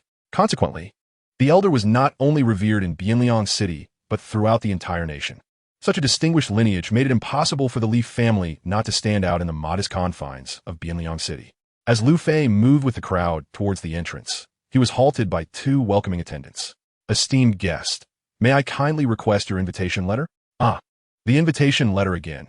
Evidently, entry into this grand mansion was quite the ordeal. Fortunately, Lu Fei did possess an invitation. Regrettably, he had long forgotten its whereabouts, unable to recall where he had misplaced it. As Lu Fei was about to explain to the waiter, a vexatious voice emerged from behind him. "You, the scrap collector. Why are you everywhere? Zhao Wu, are you still alive?" Lu Fei asked in astonishment. Wasn't this fellow supposed to have been so enraged that he spat blood? How could he recover so quickly? Truly, a centipede, even when dying, does not stiffen. Rest assured, I am quite well. I have yet to avenge the numerous humiliations I have suffered. How could I possibly depart from you? Zhao had been hospitalized for several days and had just been discharged yesterday. Immediately upon his release, he sought revenge on Lu Fei, but his uncle Zhao Jiong, for reasons unknown, had strictly forbidden him from provoking that rascal. Yet, when enemies meet, Zhao Wu's fury was impossible to suppress. "Scrap collector, there's nothing here for you to collect. Hurry up and scram." Zhao Wu's voice boomed, and upon hearing that Lu Fei was a scrap collector, the surrounding crowd cast scornful glances at him. A few eager individuals trying to enter joined in Zhao Wu's taunts. "Kid, don't you realize where you are? Daring to cause a ruckus here is courting disaster. The moment you anger the Li family, you won't be able to leave." Lu Fei remained unfazed, smiling as he looked at Zhao Wu. "Surely, as a scrap collector, I am better than you, a worthless person. If you can come, why can't I?" Zhao Wu glared in response. "I'm representing my uncle, and I have an invitation." "Do you?" "Haha, I indeed lack an invitation. However, I intend to enter the Li residence, and no one can stop me." Boom! At this, the people around, including the welcoming waiter, were enraged. "Damn it, this scrap collector is utterly outrageous. Waiter, hurry and call security to drive this lunatic away." The waiter's gaze towards Lu Fei grew less friendly. "Sir, if you do not possess an invitation, please leave and do not delay the entry of others. Otherwise, when a manager arrives, you will find yourself in quite a predicament." "This is none of your business. Get out of my way," Lu Fei retorted. He shot a glare at the waiter. Had it not been for the fact that he represented the Li family's dignity, Lu Fei would have slapped him long ago. Now, Lu Fei had become the target of public disdain, with relentless jeers and curses directed at him.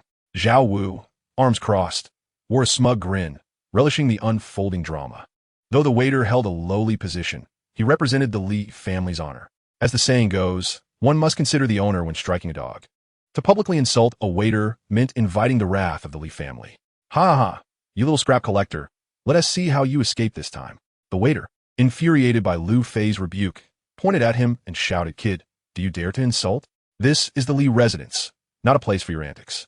I'm giving you a chance to leave. If you don't blame me for being rude." Lu Fei raised an eyebrow, his gaze sharp and piercing, intimidating enough to nearly make the waiter collapse in fear. "You, a mere servant, are beneath my notice. Believe me if you keep talking. I won't hesitate to teach you a lesson." "Ah, young man, are you here to cause a scene? If you have the audacity, do not leave. I shall fetch the manager." The server, while retreating, made a hasty dash into the courtyard. The onlookers were left in a state of bewilderment. They had witnessed arrogance before, but never to this extent. This was the Li family estate. Was this ragpicker truly unafraid of peril? Could this foolish scoundrel genuinely possess such audacity to disrupt the gathering? Among the crowd, Some timid souls began to contemplate their swift departure to avoid any wrath from the Li family, lest they become collateral damage in an ensuing storm. Even if they were not blamed, being splattered with blood would certainly bring ill fortune. Chapter 83. Isn't it infuriating?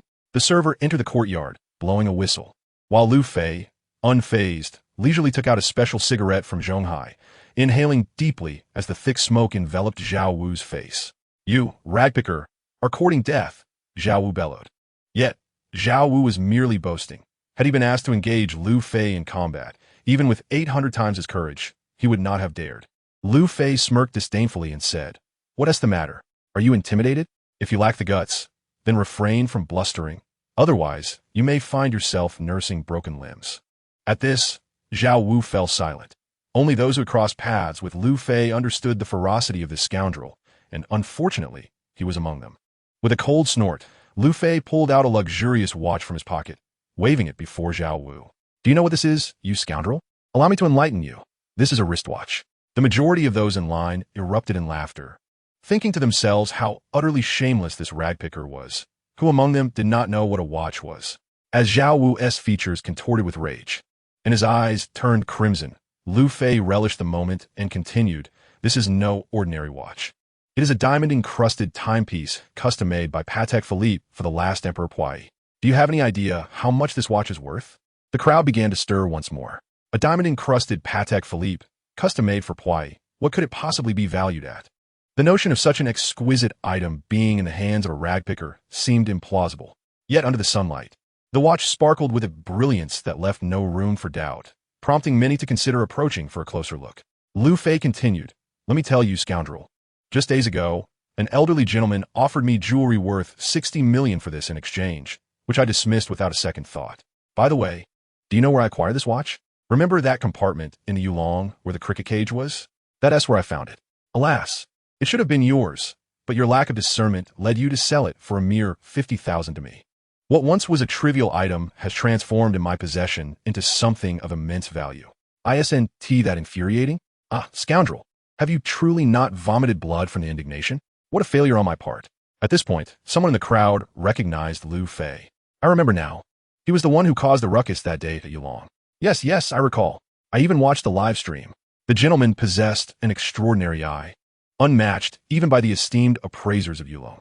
Upon hearing such scathing remarks, Zhao Wu felt an overwhelming urge to find a crevice to hide in, his hatred for Lu Fei deepening to an irreparable extent.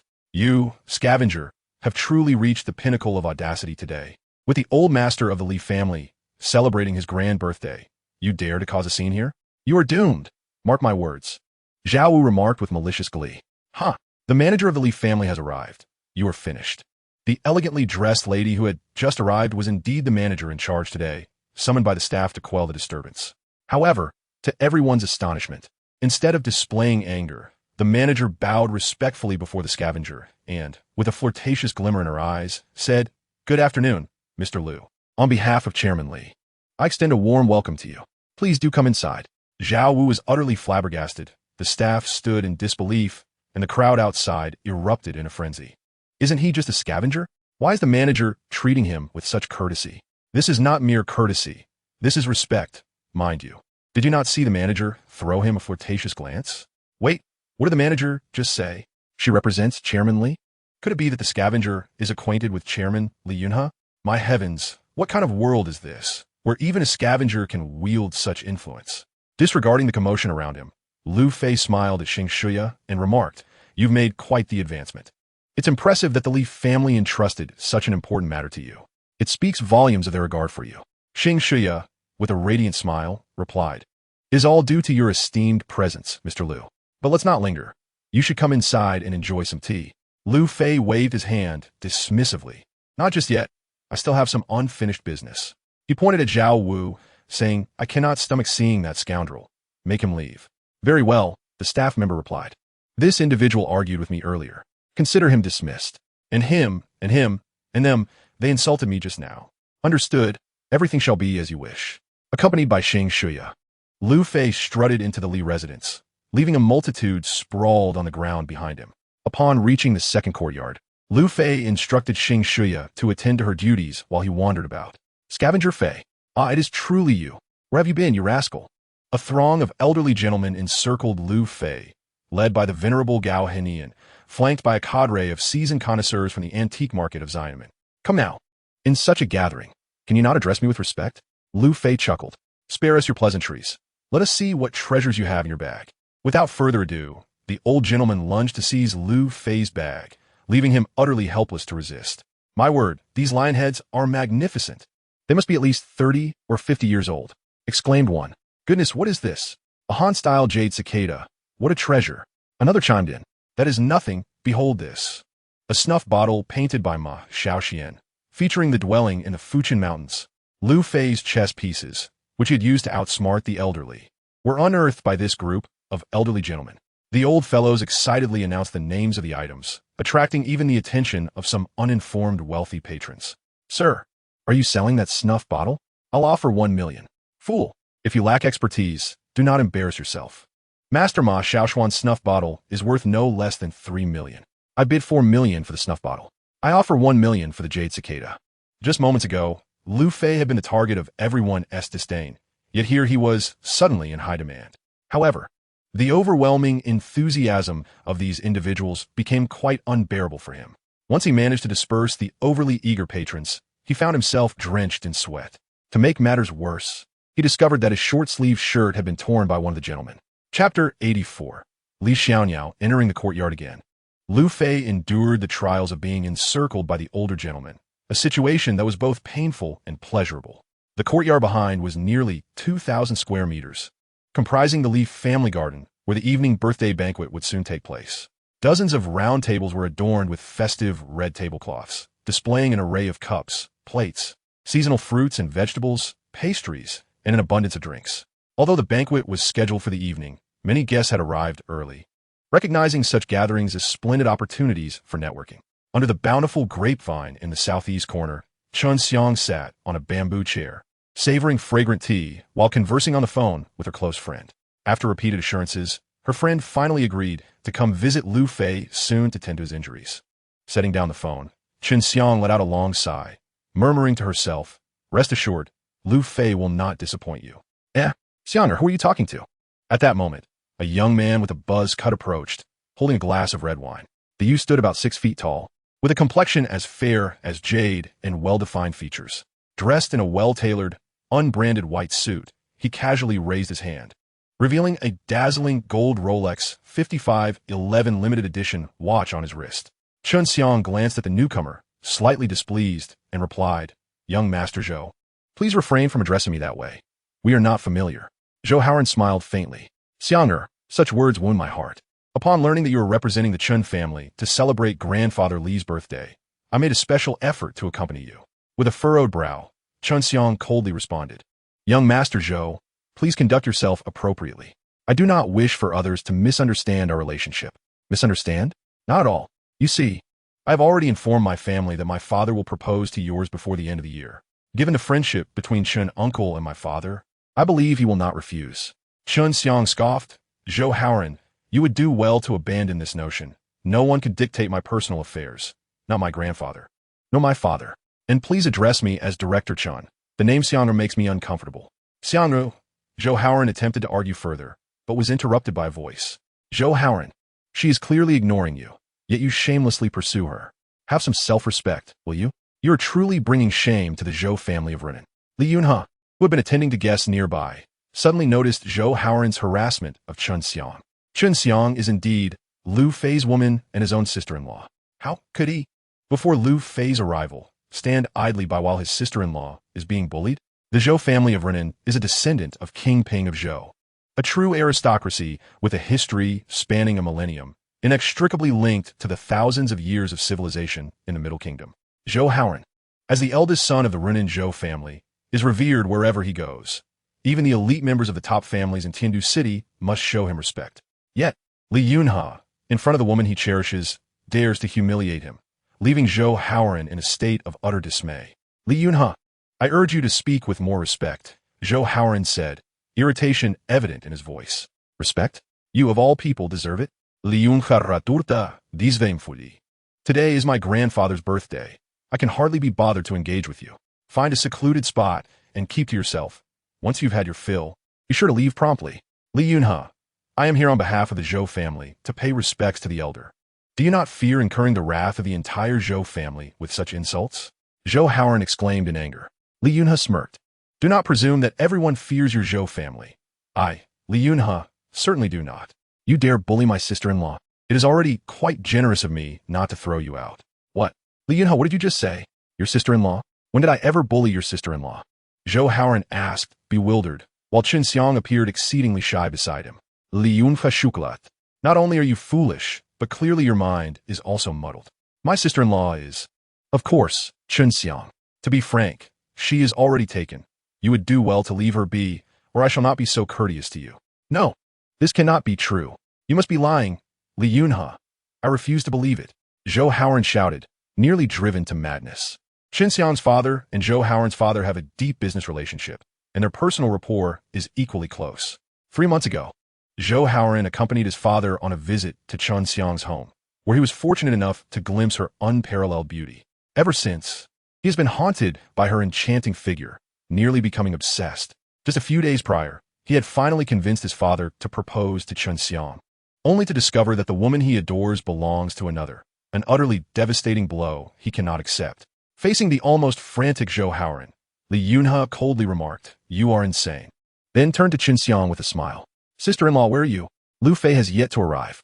Qin Xiang blushed and playfully chided, "Li Gu, you are speaking nonsense." Her demeanor exhibited an adorable shyness, clearly indicating her acceptance. Zhou Haoran, filled with despair, trembled as if struck by lightning. "Qin Xiang, tell me, who is Lu Fei? What makes him superior to me?" he demanded loudly. Qin Xiang shot him a disdainful glance and replied coldly, "Zhou Haoran, my affairs are none of your concern. We are not acquainted, so please do not persist in pursuing me. Your behavior only serves to disgust me and brings shame upon your Zhou family. I implore you to conduct yourself with dignity." Qin Xiang was utterly heartless, and Zhou Haoran, finding no pleasure in further entanglement, had no choice but to leave in disappointment. However, Zhou Haoran did not depart from the Li family. He was determined to discern the true nature of the Lu Fei that Li Yunhe had mentioned. As Zhou Haoran walked away, Li Yunhe snorted derisively. If that fellow were to lead the Zhou family in the future, it would surely spell doom for the illustrious lineage of 1,000 years. Sister-in-law, I must attend to the guests over there. If that fellow bothers you again, just let me know, and I will deal with him. Sister-in-law, Li Xiaonyao, when did you acquire a brother? A sultry voice suddenly came from behind Li Yunhe, calling him by the nickname he despised, which ignited his irritation. Who the hell is it, Kong Jiechi? Just as Li Yunhe was about to erupt, he deflated like a punctured balloon upon seeing the newcomer. Today, Kong Jiechi wore a white cartoon short-sleeve t-shirt paired with pink, form-fitting shorts. Striding over with her long legs that exceeded a meter in length to stand before Li Yunhe. Li Xiaonyao, have you grown so bold as to speak rudely to me? This girl was notorious as the female devil of the 4-9 city, a bane to the affluent heirs of Tiandu City. Not only in Tiandu, but even in Bianliang City.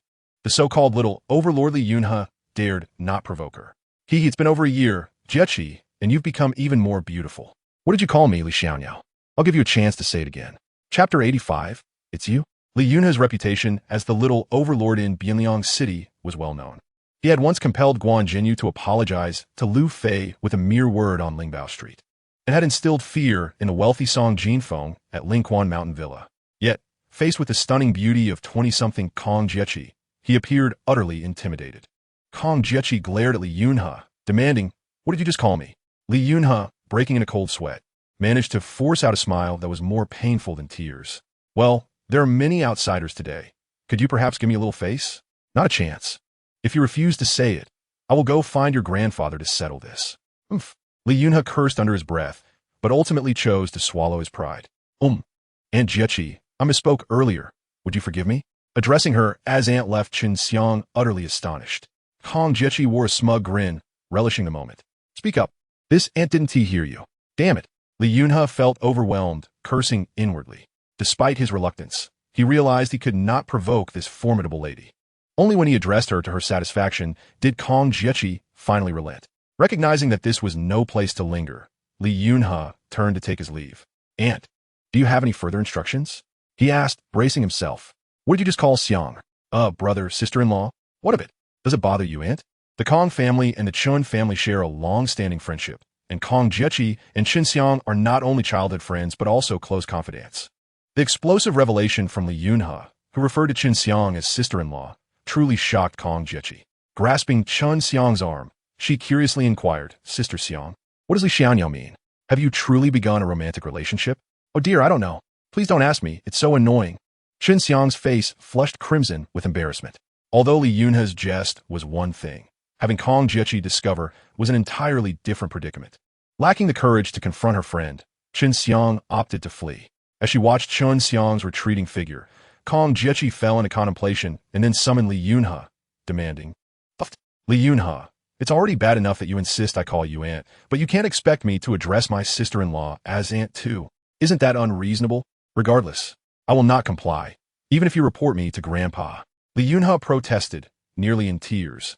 Kong Jiechi glared at him fiercely, exclaiming, "Li Xianyao, are you out of your mind? Is there anything wrong with calling Qin Xiang aunt according to our familial hierarchy?" "Hierarchy? What hierarchy?" Li Yunhe cuestioned, bewildered. "You mean you don't know Qin Xiang's true identity?" "Of course I do. Qin Xiang is my sister-in-law," he retorted. "Ugh, Li Xianyao, your audacity is truly astonishing. You're courting disaster." "Qin Xiang is," Kong Jiechi began. "What did you say about Qin Xiang?" Li Yunhe interrupted, his expression shifting to one of shock. "You truly have no idea? I know your sister," he exclaimed, his mind reeling. In that moment, Li Yunhe felt as if his very soul had detached from his body, leaving him in a daze. While he had always recognized Qin Xiang's exceptional demeanor, he had never imagined her to hold such a significant identity. "Oh no, this is disastrous." Li Yunhe suddenly gasped, murmuring to himself. What if Lu Fei is unaware of Qin Xiang's true identity? This could spell trouble for him. Lu Fei? Who is Lu Fei? Why does that name sound so familiar? Kong Jiechi pressed. "Quickly tell me, is Lu Fei Qin Xiang's romantic interest? You must inform me." Gripping Li Yunhe's collar, she urged him on. Li Yunhe abruptly grasped her shoulders, his expression grave. "Lu Fei is my dear brother. If anything goes awry because of this, Li Yunhe will never forgive you." Kong Jiechi was momentarily taken aback.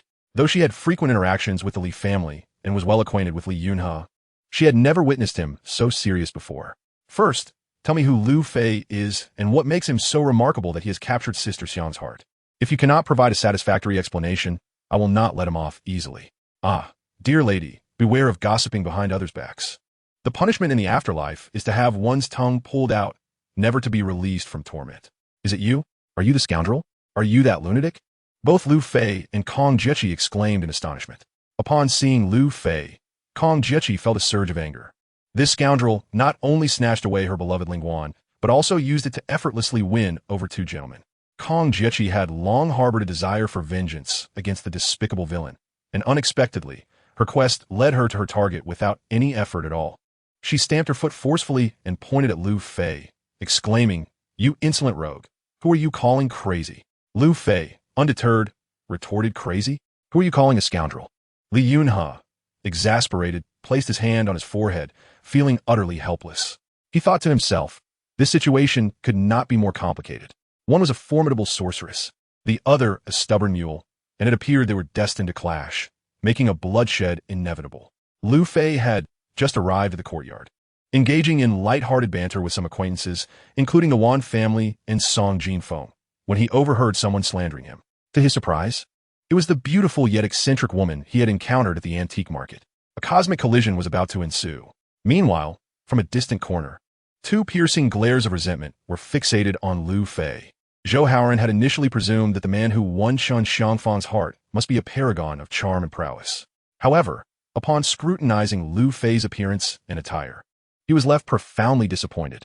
Damn it, this fellow is utterly unremarkable, dark-skinned, and clad in cheap, shabby garments. How on earth could Qin Xiang be interested in someone like him? Perhaps he has cast some spell on her. I must investigate this thoroughly. Chapter 86. The victorious Buddha of battle. Upon seeing Lu Fei, Kong Jiechi's animosity was palpable, igniting an immediate confrontation without any provocation. "You foul scoundrel!" she spat. Lu Fei retaliated with equal fervor. "You are the one who is insane. You pitiful wretch. You are the crazy one. You lack any grace. You are insane." In the midst of everyone's astonishment, their initial restraint faded, and they swiftly descended into a tempest of verbal warfare. "You are utterly ridiculous. You're a vile hag. You are not a man. Try me, and you'll find out. Ah, I shall end your life." Beside them, Li Yunhe felt an overwhelming urge to revere Lu Fei. My brother, my dear brother, you are simply extraordinary. I bow to no one but you. Kong Jiechi, known for her audacity in Tiandu City, found herself bested today, and it was quite a delight. However, amidst the exhilaration, it was also her grandfather's birthday, and the gathering was vast. Continuing the spectacle would be utterly shameful. With considerable effort, Li Yunhe, along with the returning Chen Xiang and their companions, finally managed to separate the two combatants. Lu Fei was directly pulled away by Li Yunhe, while Kong Jiechi, fuming with indignation, began to vent her frustrations to Chen Xiang. Sister Chen, that scoundrel is insufferable. He is no man at all, devoid of any decorum. Chen Xiang shook her head in resignation. One hand cannot clap alone. I know your temperament all too well. The incident was likely your fault. Sister Chen, whose side are you on? We are best friends, and yet you choose to side with that scoundrel. You have truly disappointed me. On the other side, Li Yunhe led Lu Fei into the inner courtyard of the fifth residence.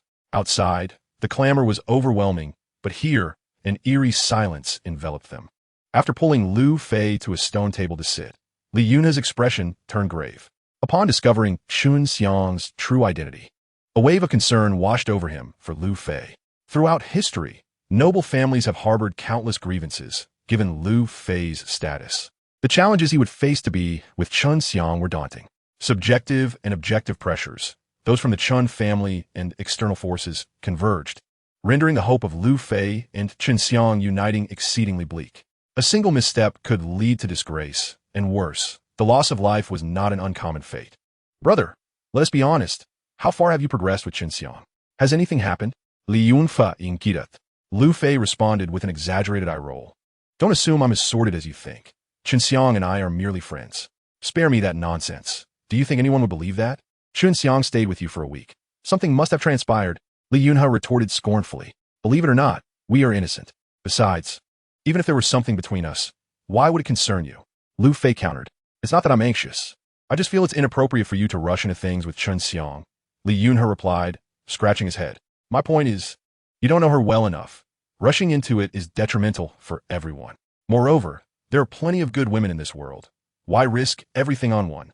I have a suitable resource for you, someone thoroughly vetted. Come, let me show you a picture. Though her skin is a bit darker, she is undeniably healthy. While she may be a bit older, she is certainly pure. Moreover, she has wealth, substantial assets in Lingbao Street, surpassing mine by 3 points. Ensuring your future is carefree and prosperous. Hey, I'm showing you the photo. Why are you staring at me? Lu Fei chuckled lightly. Ugh, you can't possibly wish me well, can you? This is my home. Who dares to challenge me? Li Yunhe retreated as a woman took his place at the table. This woman was of modest height, with a wheat-colored complexion and a strikingly beautiful face, her hair cut short and neat.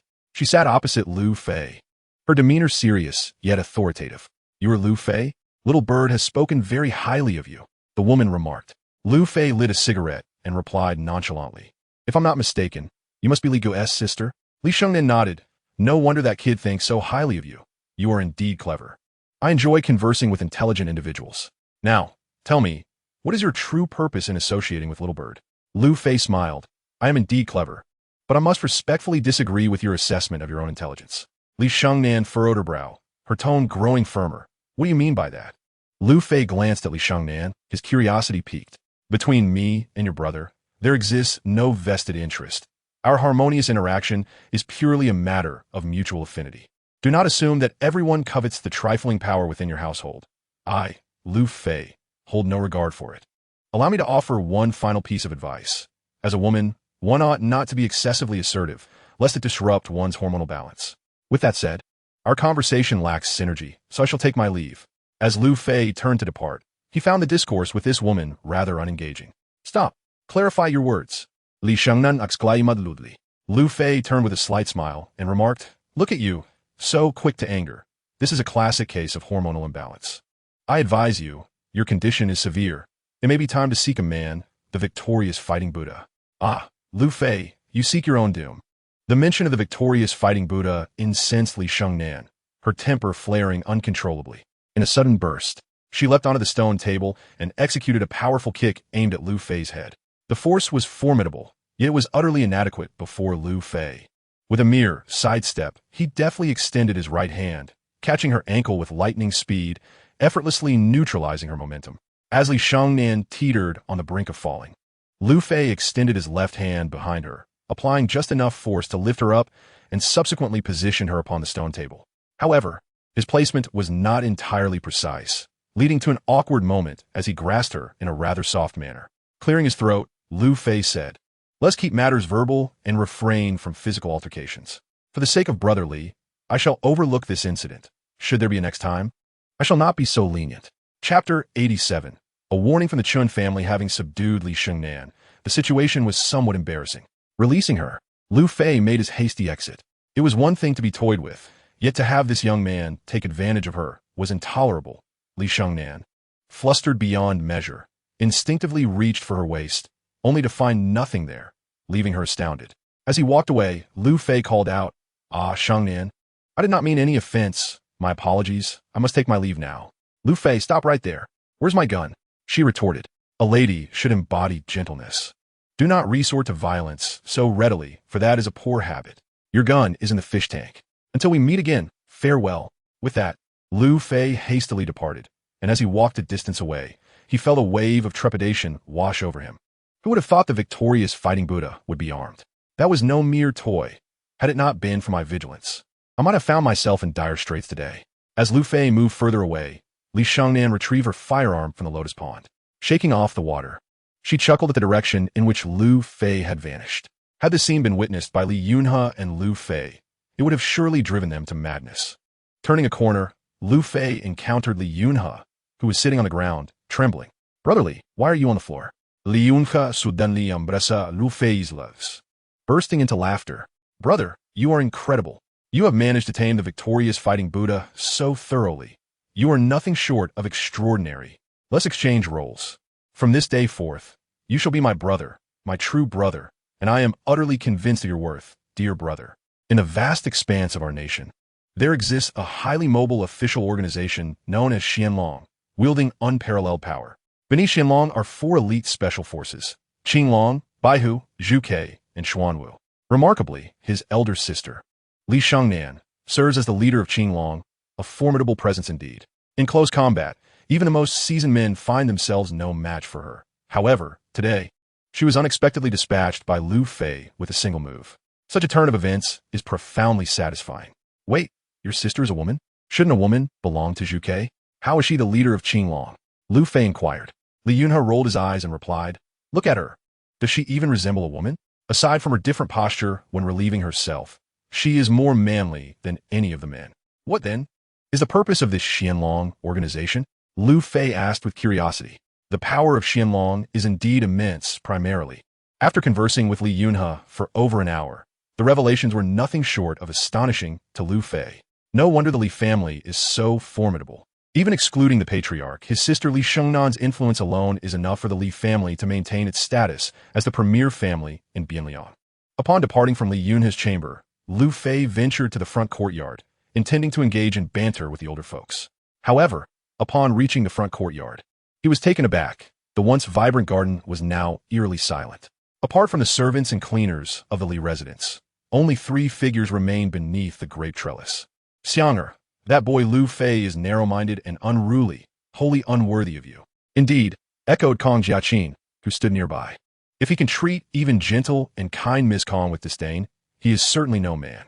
Kong Jiaqin vigorously nodded. "Exactly, that scoundrel is not a man at all. Moreover, I have inquired, and it turns out that Lu Fei is merely a scrap collector. Regardless of his talents, he remains just a scrap collector. Given his status, Uncle Chun would never consent to your union." "Exactly." Chen Shangliu frowned, visibly displeased. "Zhou Haoran, are you finished? Please leave. I do not wish to converse with you." "Xianger, enough. I have asked you many times not to call me that. It disgusts me." "Xianger, what is happening?" The name Xiang rang out again, yet in Chun Xiang's mind, it conjured an entirely different sentiment. When Zhou Haoran referred to her as Xiang, she felt nauseated, but hearing that voice brought her immense joy. Kong Jiaqin rolled her eyes repeatedly, while Zhou Haoran's heart shattered. Lu Fei nodded and inquired, "Why is this courtyard so silent? Where has everyone gone?" "Oh, they have all gone to the front courtyard to offer birthday tributes," came the reply. "Let's go take a look."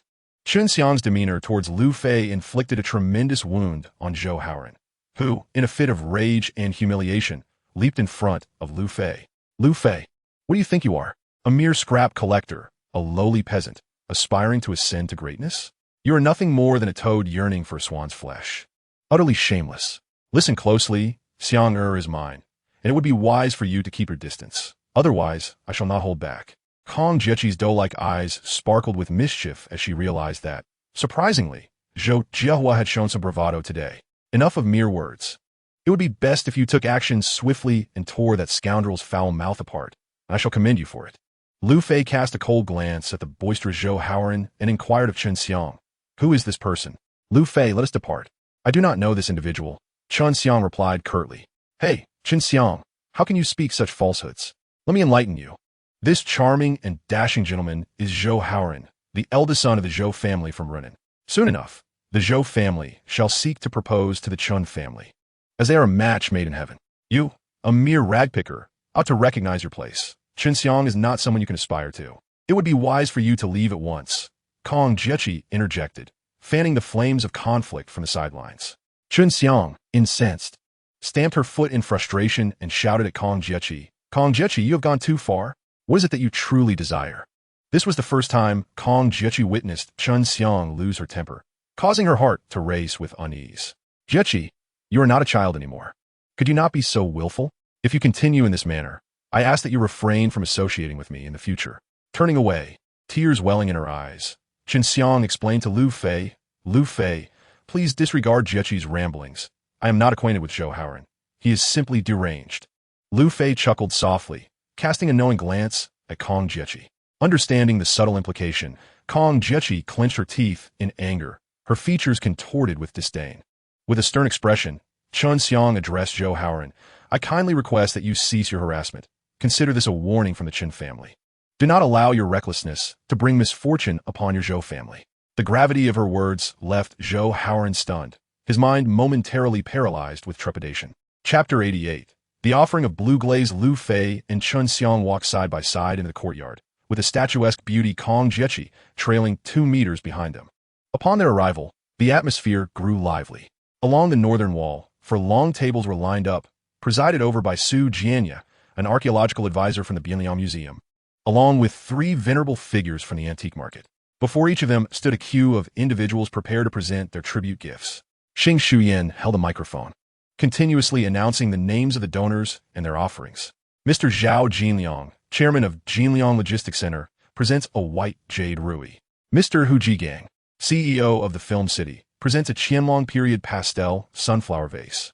Mr. Zhua from Tiandu City presents a pair of 8 immortals celebrating longevity paintings.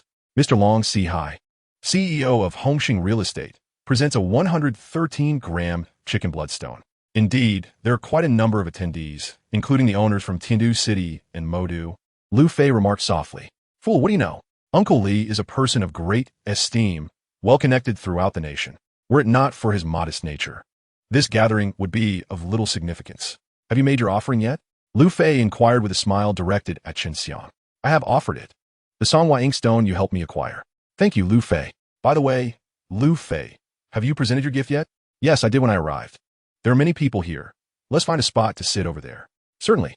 Kong Jiechi is about to explode with anger at this couple, completely oblivious to her presence, engrossed in their own affection, which is utterly excessive. As Kong Jiechi followed along, she vented her frustrations by drawing 2 circles in the air, cursing the couple, and then mimicked stabbing a knife into them repeatedly, which alleviated her mood somewhat. Lu Fei found a shaded spot, requested 2 chairs from the waiter, and began chatting with Chen Xiang over tea, entirely neglecting the trailing Kong Jiechi. Lu Fei, I told my best friend she would come to Bienliang in the next day or 2. I apologize for any inconvenience this may cause you, Chen Xiang said. It's no trouble. Your matters are my matters. Chen Xiang added, my best friend's temperament has changed drastically after her disfigurement, and if she behaves poorly in my absence, please bear with her for my sake. You want to be here? You're leaving Bienliang? Lu Fei inquired. Chen Xiang nodded in affirmation. Do you have business in Jinsheng? Huh? What do you mean? Are you from Jinsheng? Lu Fei asked, astonished, using his native dialect. Wow. Lu Fei, your Sichuan dialect is impeccable, just like my grandfather's. Chen Xiang exclaimed. Ha! That is not surprising. I am also from Jinsheng. What? You are from Jinsheng? Lu Fei nodded. As their conversation blossomed, suddenly, The shopkeeper, Zhao Qingfeng, rushed in, breathless. Lu Fei, come quickly. Lao Su is looking for you. Why are you in such a hurry? What has happened? Lu Fei questioned. You should see for yourself. There's an item Lao Su is uncertain about. What? That fool wouldn't he dare present a counterfeit as a gift, would he? That's asking for trouble. Lu Fei's curiosity piqued, and he followed Zhao Qingfeng. Chun Xiang, who relished watching Lu Fei appraise treasures, would not miss this opportunity, while Kong Jikiki, unwilling to be left out, trailed behind. Upon entering, Lu Fei finally saw the item before Su Jianya, a ceremonial blue glaze bowl adorned with a dark floral dragon design. The bowl stood about 6 centimeters tall, with a mouth diameter of 12 centimeters. Apart from the base, the entire bowl was coated in a blue glaze with a hint of purple, glimmering magnificently in the sunlight. Upon closer inspection, the blue glaze featured a cloud dragon motif, rendered in a similarly deep blue but slightly more intense than the glaze itself. This decorative technique, relying on color contrast, is known as dark patterning and is intricate, requiring 3 firings to complete. Lu Fei donned gloves to examine the bowl's base mark, but the owner objected. Stop. What do you intend to do, you scrap collector? Can you afford to compensate if my treasure is chipped or damaged? Lu Fei was taken aback and turned to see that it was Zhou Haoran speaking. Sir, Lu Fei is a recognized expert in appraisal within our Bianliang circle. I am not certain about this item myself, so I must trouble Mr. Lu to take a closer look, Su Jianya interjected. An expert in appraisal? Zhou Haoran scoffed. Since when did scrap collectors become experts in appraisal? Surely, he did not appoint himself? Said Mr. Su Jianya. You are unaware, Mr. Lu's expertise in appraisal is indeed far superior to mine. Nonsense. That merely speaks to your lack of capability. It does not imply he possesses the requisite skills for appraisal. Regardless, my possessions will never be placed in the hands of scrap collector. This declaration from Zhou Haoran infuriated several of Su Jianya's acquaintances. Su Jianya attempted to argue his case further, but was halted by Lu Fei. And now, Su Lao, since they won't allow me to intervene, I might as well enjoy some peace. You all carry on. I shall retreat to enjoy some tea, Su Jianya remarked, pulling Lu Fei along. Wait a moment, Xiao Fei. I truly find this item perplexing. This gentleman claims it to be a Qianlong imitation of Xuanda Dark Flower Bowl. Yet I sense discrepancies in both its body and the base mark. Zhou Haoran exclaimed. The Li family trusts me to assist with this appraisal. I cannot accept it blindly. I must be accountable to the Li family. What do you mean by that? Are you suggesting my item is a counterfeit? Zhou Haoran retorted. What status does the Zhou family of Renan hold? How could we possibly present a counterfeit for a celebration? You are clearly insulting the Zhou family. Old man, you had best provide a satisfactory explanation today, or I assure you, I will not let this matter rest.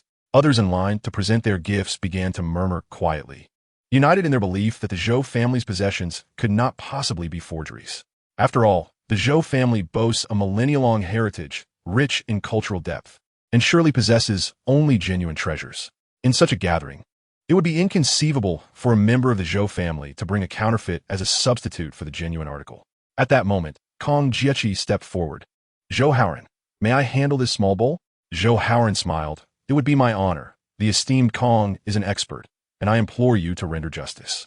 Kong Jiechi donned gloves and carefully lifted the small bowl, adorned with dark flower patterns and cloud dragon motifs, examining it meticulously. She adeptly pinched the rim, her thumb tracing a circle along the inner wall. Then, she ran her fingers over the exterior, her expression growing serious. Finally, turning the bowl to inspect the base mark.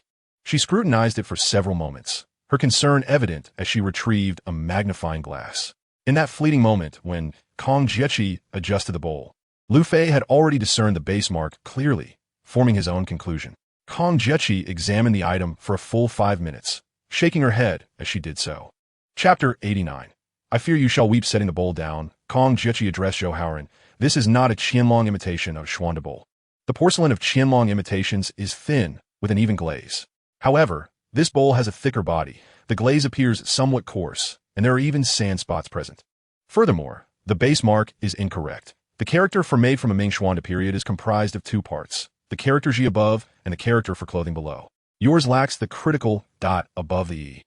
Authentic Qianlong Imperial wares invariably feature this dot. From these observations, it is evident that this bowl is not genuine.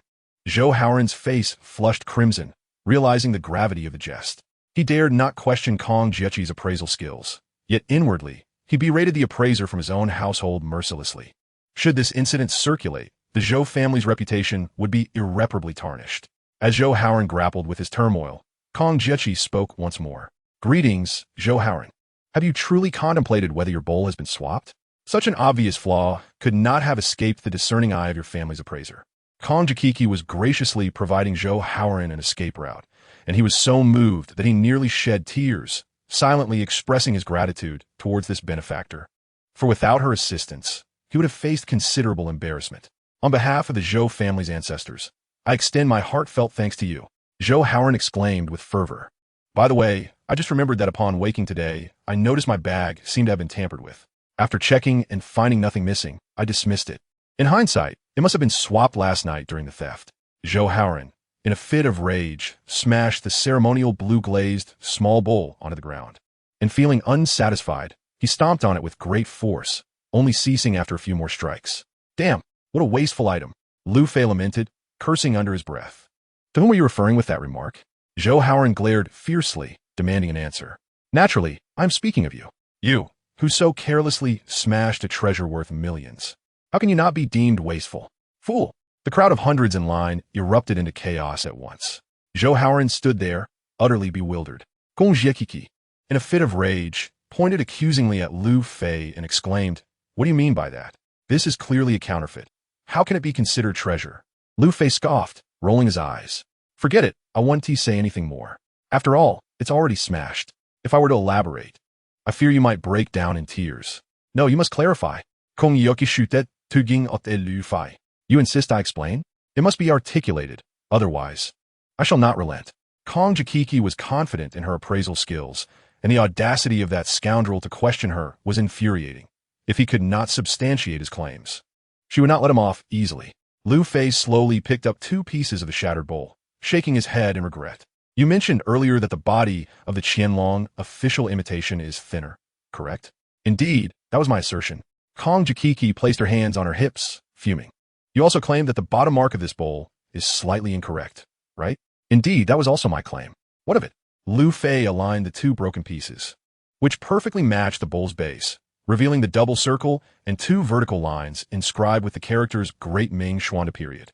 If you assert this is not a Qianlong official imitation, then tell me, what are the characteristics of porcelain from the Xuanda period? Porcelain from the Xuanda era has a thick body, and the character on the base is missing a horizontal stroke. Kong Jikiki's voice dwindled to a whisper, ultimately leaving her speechless. Su Jianya's eyes sparkled as he eagerly inquired, Lu Fei, do you claim this is an authentic piece from the Xuanda period? Lu Fei nodded affirmatively.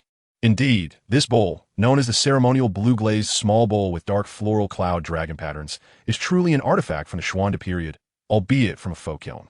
The craftsmanship of dark floral blue-glazed porcelain is intricate, with a low success rate, rendering its existence exceedingly rare.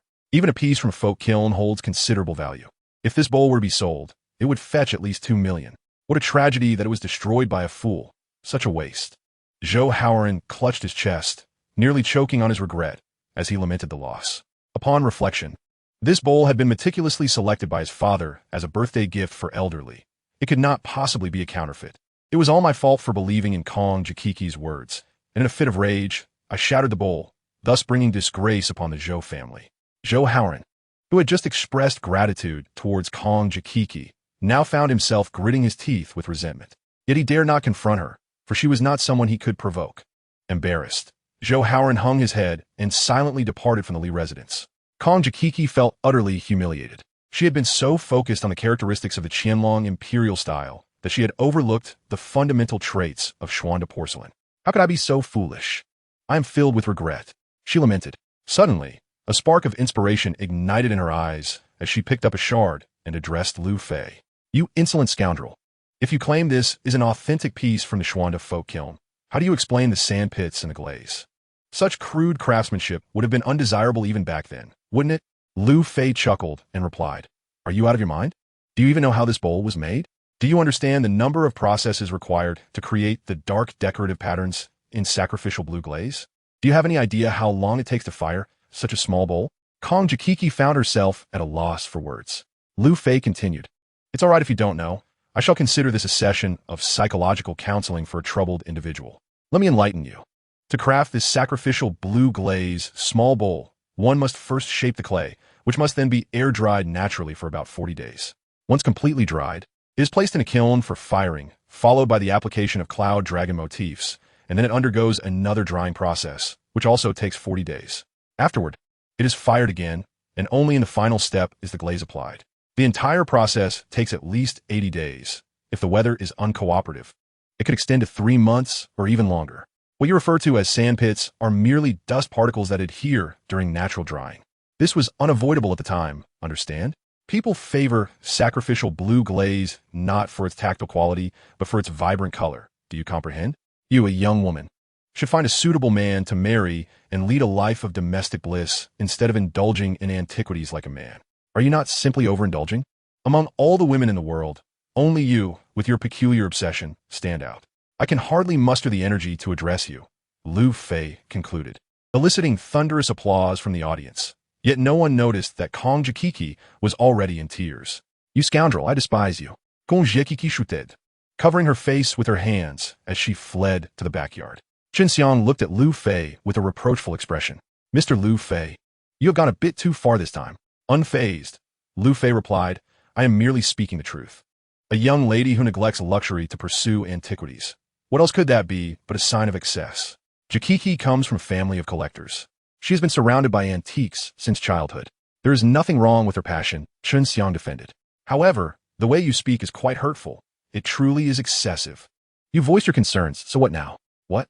Should I apologize to a madwoman? I'm sorry, but if you wish, feel free to end my life. Chapter 90. This woman is too cruel. The entire gift presentation lasted over 2 hours and finally concluded around 3 in the afternoon. During this time, a small incident occurred when a female server collapsed from heat exhaustion, prompting the ever-compassionate Chen Xiang to insist that Lu Fei intervene and provide aid. As it turned out, a girl named Liang Rui insisted that Lu Fei present his medical license. It was only when her grandfather, Liang Guanxing, came to pay his respects to his little master that Liang Rui, blushing, finally relented. However, this was merely the beginning of Lu Fei's troubles, as this 18-year-old girl became inseparably attached to her little master, akin to a stubborn adhesive plaster, eager to uncover the mysteries that surrounded him one by one. Moreover, under the oppressive demeanor of Chen Xiang, Lu Fei was compelled to apologize to the eccentric Kong Jiechi, who demanded that the rascal self-punish with 3 cups of liquor before she would grant her forgiveness. Consequently, Lu Fei found himself surrounded by 3 enchanting women, 2 of whom were mature beauties and 1 a youthful charm, which left the attendees utterly envious. Upon arriving at the Li family's garden, the fruit and pastries were replaced with exquisite cold dishes, heralding the imminent start of the birthday banquet. On a makeshift stage, Xing Shuya took on the role of MC. After a few words of gratitude, the esteemed elder of the Li family, Li Taiping, made his grand entrance amidst thunderous applause. Clad in a vibrant red tang suit and flanked by over 20 family members, he gracefully emerged from the backyard. Lu Fei, sipping tea, raised his gaze to observe the venerable elder, keen to discern what the highly respected Li Taiping looked like. From a distance of over 20 meters, Lu Fei could see him clearly. Li Taiping stood just above 6 feet tall, with a straight posture and a lively spirit. His silver hair stood upright, and his weathered face was adorned with wrinkles and age spots. However, the most striking feature was a prominent scar on his left temple. Upon recognizing Li Taiping's visage, Lu Fei inadvertently spat out his tea and succumbed to a fit of coughing. What the hell? How could it be him? Lu Fei had never imagined that the venerable elder of the Li family, Li Pingyan, was the very same old man with whom he had played chess at Mingxian Pavilion that day. Such a coincidence was almost too remarkable to believe. Suddenly, Lu Fei slapped his own forehead in regret. Those 4 formidable bodyguards, their imposing presence, and their disciplined postures, coupled with their impressive gadgets, all of it should have led him to deduce the truth. In the entire city of Bianliang, who else could command such authority but the elder of the Li family? Lu Fei, what is wrong? Chen Xiang asked with concern. Nothing at all. By the way, who is in charge of overseeing the birthday gifts? What do you intend to do? Chen Xiang inquired. Never mind, it's nothing, Lu Fei replied with a wry smile, thinking it absurd to admit to Chen Xiang that the gift he presented to the elder was a strand of white sandalwood beads acquired from him. Nearby, Kong Jiechi was nearly in stitches from laughter. Lu Fei shot her an exasperated glance and asked, what is so funny? Rascal, do you find my uncle Li a bit familiar? You knew all along, didn't you? Why didn't you tell me sooner? You are truly wicked, Lu Fei exclaimed in frustration. With a giggle, she replied. I just couldn't resist. After all, you always bully me. My dear friends, allow me to share a delightful revelation. The exquisite white bead necklace you gifted is currently in the possession of Uncle Li, who cherishes it immensely. What are you all discussing? Chun Xiang inquired, utterly perplexed. Ah, it suddenly dawned on me that I have pressing matters to attend to. Please enjoy your meal at your leisure. I must take my leave, Lu Fei declared. However, it was impossible for Lu Fei to depart, as Kong Jiaqing clung to his arm with unwavering determination. You cannot leave. You promised to drink 3 cups as penance. Kong Jiaqing thought to herself. Having endured defeat in front of you time and again, I eagerly awaited your moment of embarrassment, and now you wish to flee? Not a chance. With no way to escape, Lu Fei resigned himself to staying. Let be as it may. Life and death are trivial matters, and I shall face whatever comes my way. Upon glancing around, he noticed not only old Li, but also the venerable Guantou and the formidable Li Shengnan present, alongside several distinguished officials from Bianliang City and a few refined middle-aged gentlemen, all of whom were undoubtedly impressive figures. Meanwhile, Kong Jiaqing whispered to Qin Xiang about Lu Fei's heroic exploits at the tea house, causing Qin Xiang to laugh so heartily her stomach ached. The lovely Liang Rui, intrigued, pressed for tales of Lu Fei's mishaps, and Kong Jiaqing never tired of recounting them, no matter how many times she had to do so. Listening to the melodious laughter of the 3 enchanting ladies stirred within Lu Fei an urge to retaliate. On stage, Li Pinggan expressed his gratitude, elevating the atmosphere to a jubilant crescendo. In a final bow, Old Li received a thunderous ovation. Holding the microphone, he spoke.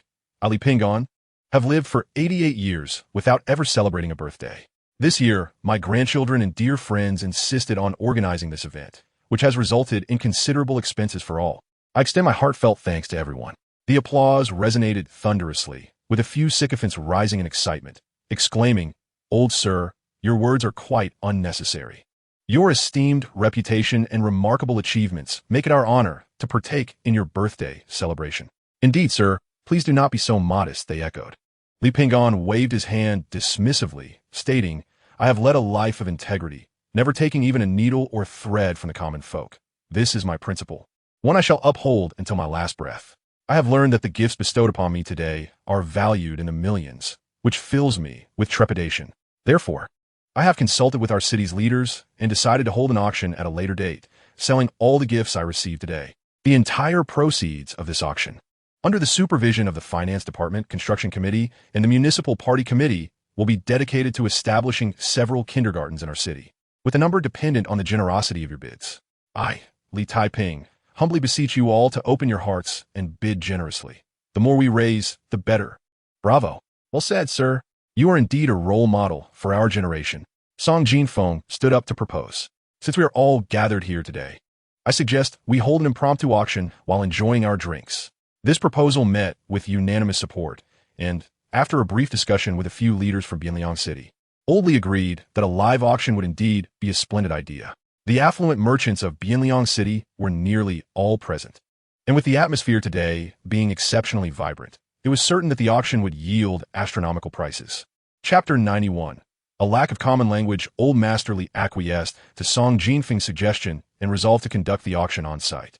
He instructed his attendants to publicly unveil 2 ornate boxes, revealing within them a fragrant Songhua inkstone gifted by Chun Xiang and a gilded smoking pipe once used by Hishun. With a smile, Old Li remarked the Songhua inkstone, along with this golden smoking pipe and this string of white sandalwood prayer beads, gifted to me by my 3 closest juniors, shall not be auctioned. All other gifts will be made public and auctioned off. All right, Lu Fei inquired of Kong Jiaqing.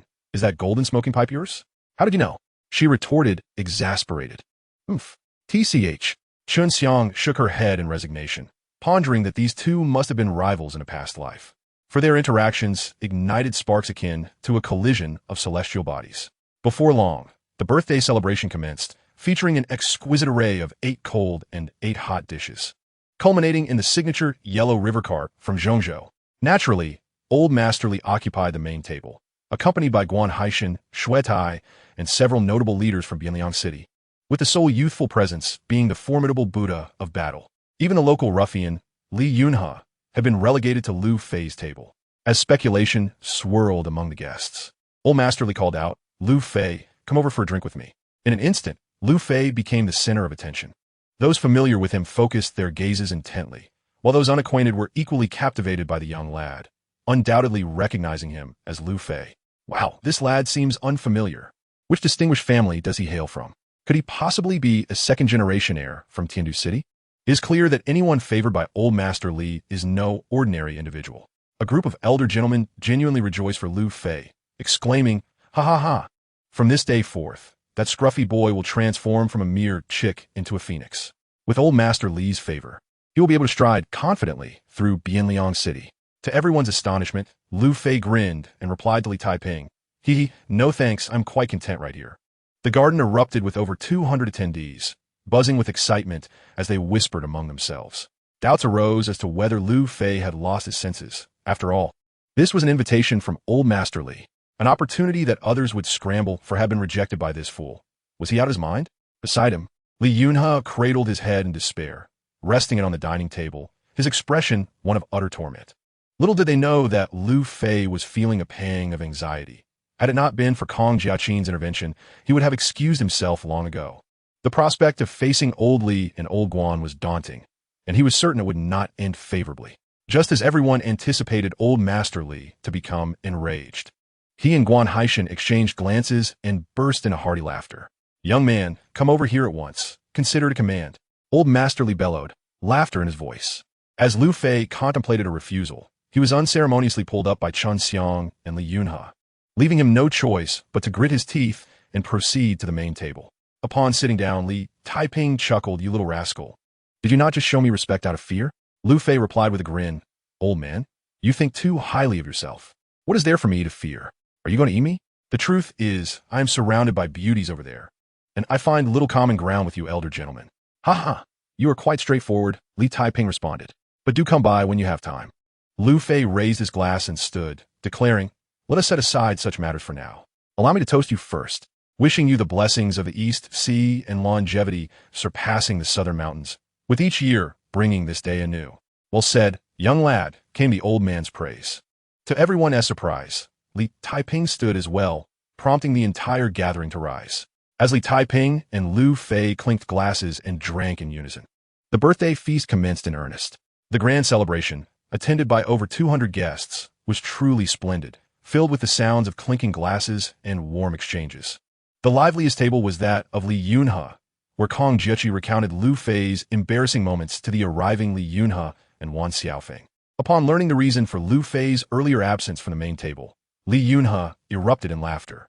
He generously shared tales of Lu Fei's heroic exploits against the formidable Buddha of battle with the three ladies present, who responded with delightful giggles. At the main table, Lu Fei found himself under the spotlight due to Li Taiping's special attention. He understood that the incident at the tea house was a blemish on the reputations of the two old gentlemen, making this occasion more suitable for recounting tales of valiant deeds rather than discussing failures. However, there was another matter that troubled Lu Fei greatly. Originally seated beside him was Ren Lequi from Bianliang, but during a brief moment of drinking with the old man, he found himself instead in the company of the Buddha of battle, which significantly heightened his anxiety. "What the predicament?" This woman was armed. "Lu Fei, from whom did you learn your skills?"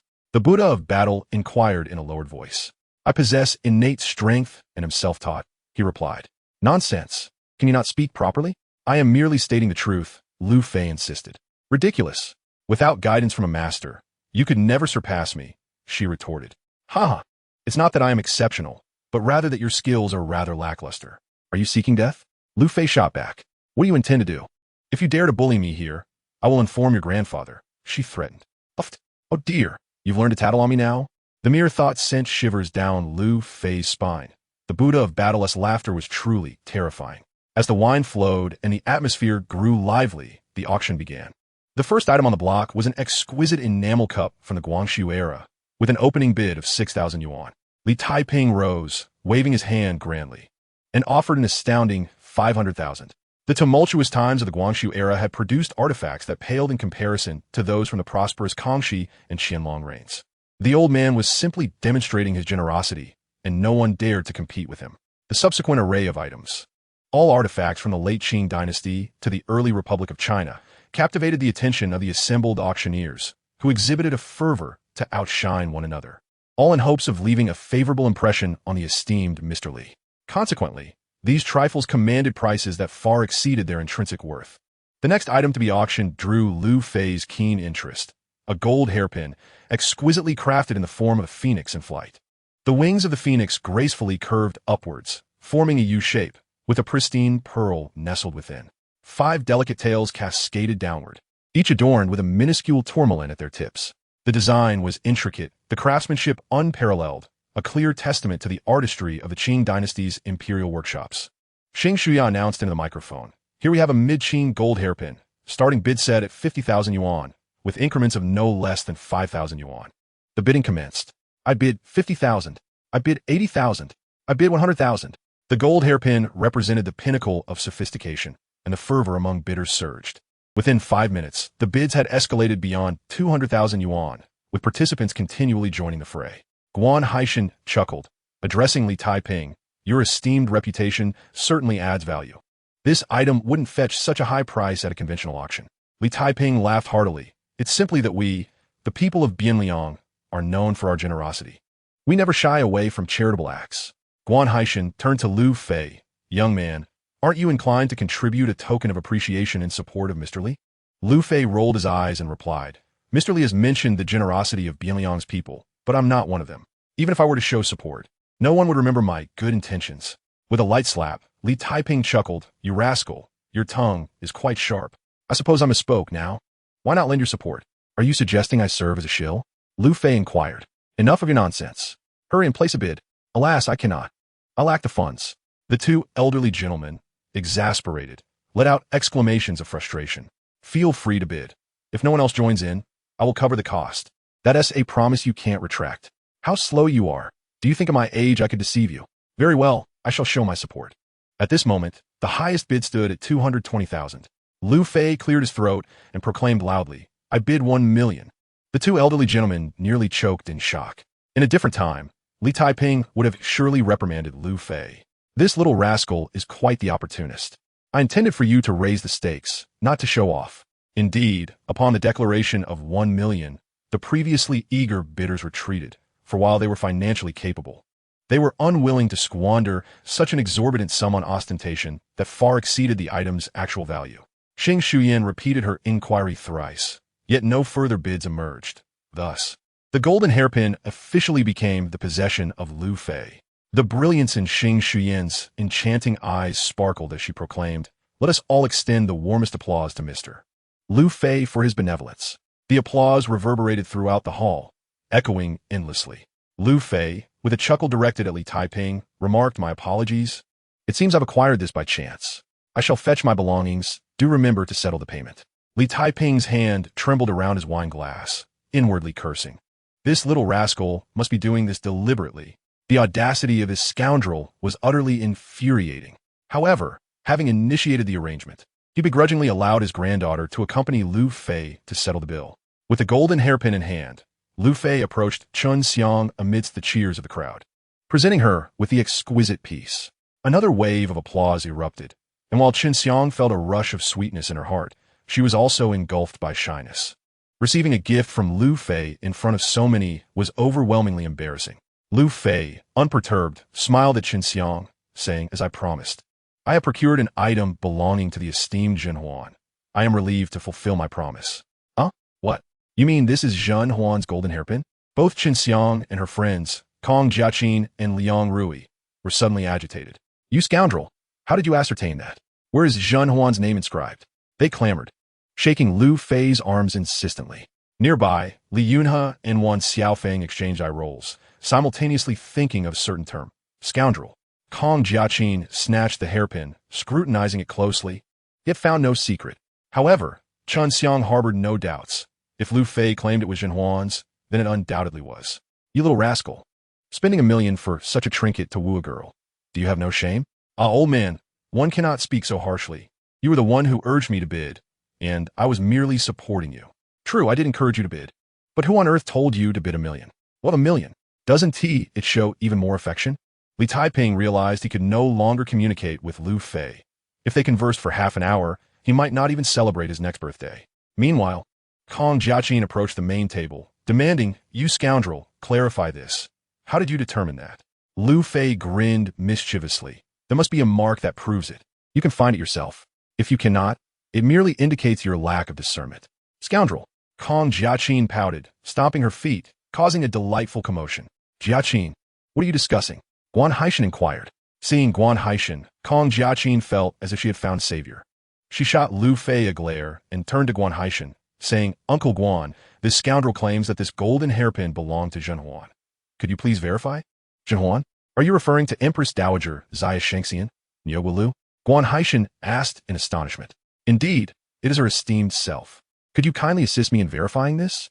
When it came to his area of expertise, the illustrious director of the museum, Master Guan Haishan, also became intrigued, carefully examining the golden hairpin. At that moment, the entire table fell silent, their attention fixated on the elder. After scrutinizing for 2 minutes, with a furrowed brow, Guan Haishan was compelled to once again retrieve the formidable high-powered magnifying glass, an instrument he had not employed for 3 years and 6 months. Should his peers witness this display, their astonishment would surely shatter their glasses. After another 2 minutes of intense observation, Guan Haishan's eyes suddenly sparkled with enlightenment, and he regarded Lu Fei with admiration. What a fine lad. You possess remarkable discernment. How about I offer you a position at my establishment? He jested. However, my appearance fee is rather steep. Your museum may find it burdensome. Chapter 93. The olive branch extended. Guan Haishan proffered an olive branch to Lu Fei, evoking envy among the leaders from Bianliang City gathered at the table. To them, the notion that someone from such a modest locale could secure a position at the museum was akin to achieving the pinnacle of success. To their astonishment, however, Lu Fei unceremoniously declined the offer, audaciously proclaiming that the museum could not afford him, which caused the leaders' regard for him to plummet, resulting in nearly unanimous disapproval. They deemed him self-willed, arrogant, and unappreciative of the opportunity. Kong Jiaqin pulled at Guan Haishan's sleeve, inquiring, Uncle Guan, do you also believe this to be an artifact of Empress Zhenhuan? Pray tell, what led you to this conclusion? Guan Haishan smiled and replied, this golden hairpin is explicitly documented in the records of the Qing Palace workshop. It is also referenced in the draft history of the Qing, noting that in the 8th year of Yongjing's reign, Lady Nuhilu was conferred the title of noble consort Shi and took residence in Jingren Palace. At that time, the emperor bestowed 32 pieces of jewelry upon the palace, and this golden hairpin was among them. Upon first sighting it, I had my suspicions, yet gold is far easier to counterfeit than porcelain. After an exhaustive examination, I have finally found the irrefutable evidence to ascertain that this hairpin is indeed the one gifted to noble consort Shi by Emperor Yongjing. Irrefutable evidence? Where is it? I can't seem to find it. Kong Jiaqin exclaimed in frustration. Uncle Guan, please do not keep me in suspense. Guan Haishan chuckled. Perhaps it would be better for Lu Fei to explain. His discernment surpasses mine. I am merely an old man, becoming less capable. Speak quickly, or I shall be vexed. Kong Jiaqin retorted. Lu Fei took Kong Jiaqin's lipstick and delicately applied a layer onto the third phoenix tail adorned with tourmaline, then pressed it onto a napkin before handing it to her. Kong Jiaqin gazed at the neatly inscribed 3 characters, Jingren Palace, and was left momentarily speechless.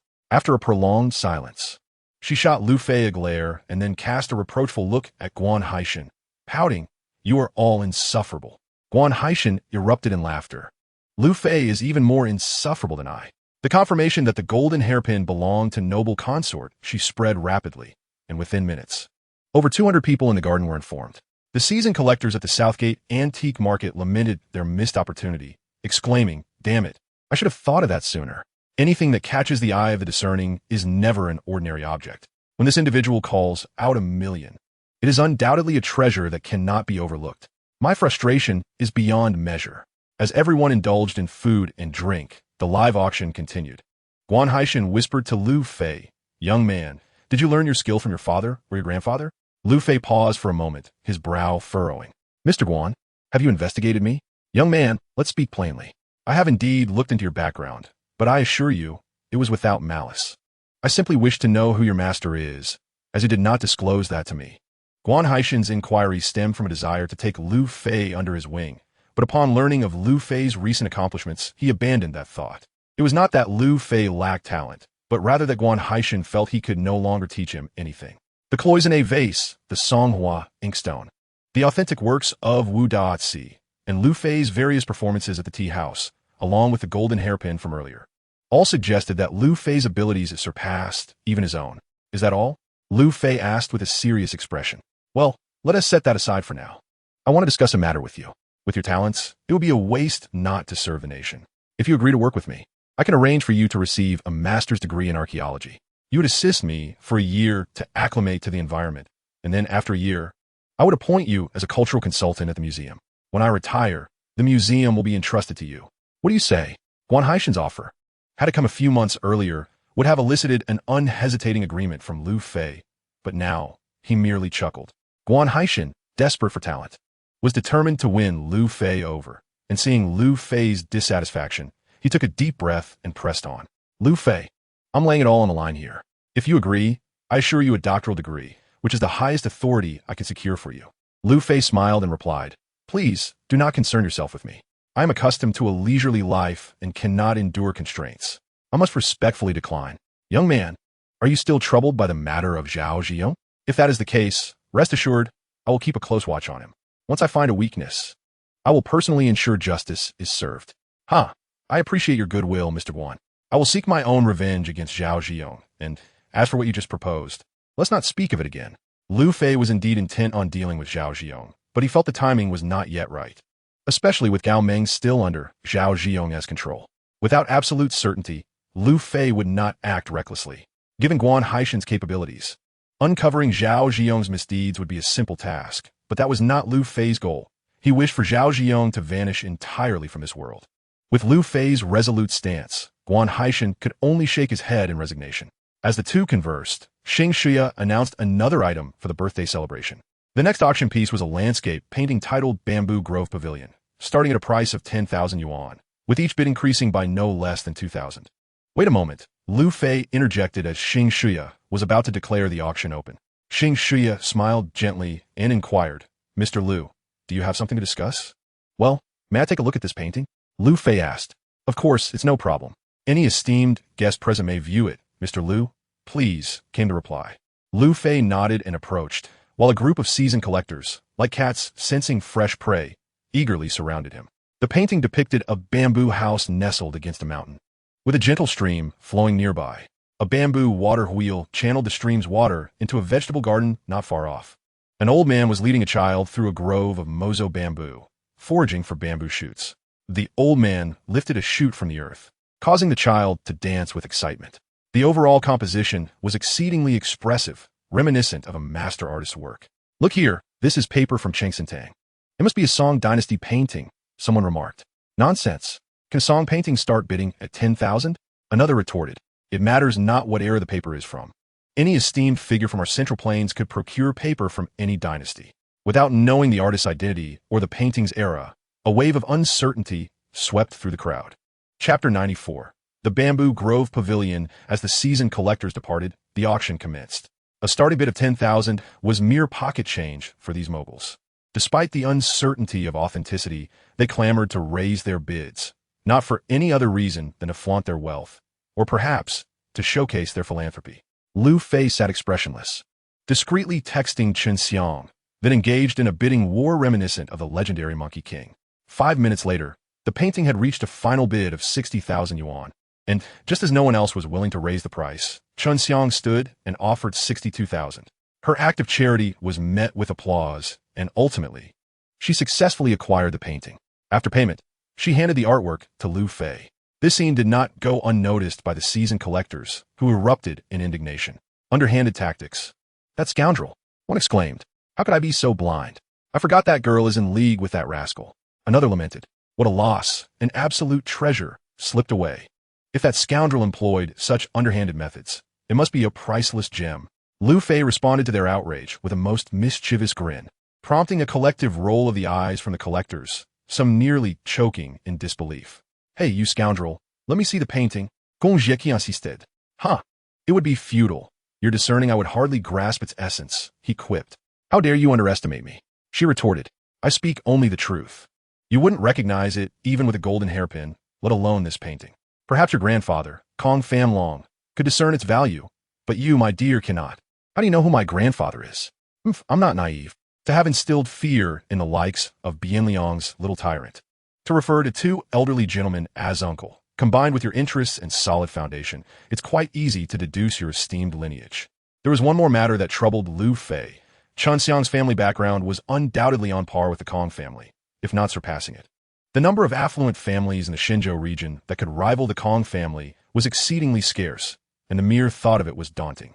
At that moment, Lu Fei even harbored a notion of reverence mixed with distance towards Chen Xiang. "Kid, bring me the painting for a look," Guai Haishan commanded. I think it might be best to refrain. What if you also fail to discern its worth?" "That would be rather awkward," Lu Fei replied. "Stop trying to talk me down. Fame and fortune are mere illusions to me. I am indifferent to them. Now hand it over." Despite Guai Haishan's bravado, the ensuing scene was quite embarrassing. After scrutinizing the painting inch by inch with a magnifying glass for half an hour, tears streamed down his face as he still could not make sense of it. The painting undoubtedly reflected the style of the Song dynasty, and the paper from Chengxintang was impeccable. The composition was smooth and well-layered, suggesting the work of a master. But whose masterpiece was it? Upon lifting his gaze, Guai Haishan was incensed to see Lu Fei's smirking expression and began to bellow. "Who presented this bamboo grove pavilion as a birthday gift? Step forward." A portly middle-aged man approached nervously, unsure if he was facing fortune or misfortune, and tremulously inquired, "Sir, is there a problem with this painting?" Guai Haishan, with a stern countenance, pressed, "Where did this painting come from? Sir, is there an issue with it?" The middle-aged man stammered, beads of sweat forming on his brow. "This painting has been in our family for decades. I even saw it during my childhood." Cough, cough. Guai Haishan cleared his throat. "Now, don't be anxious. I'm not accusing you of possessing stolen goods.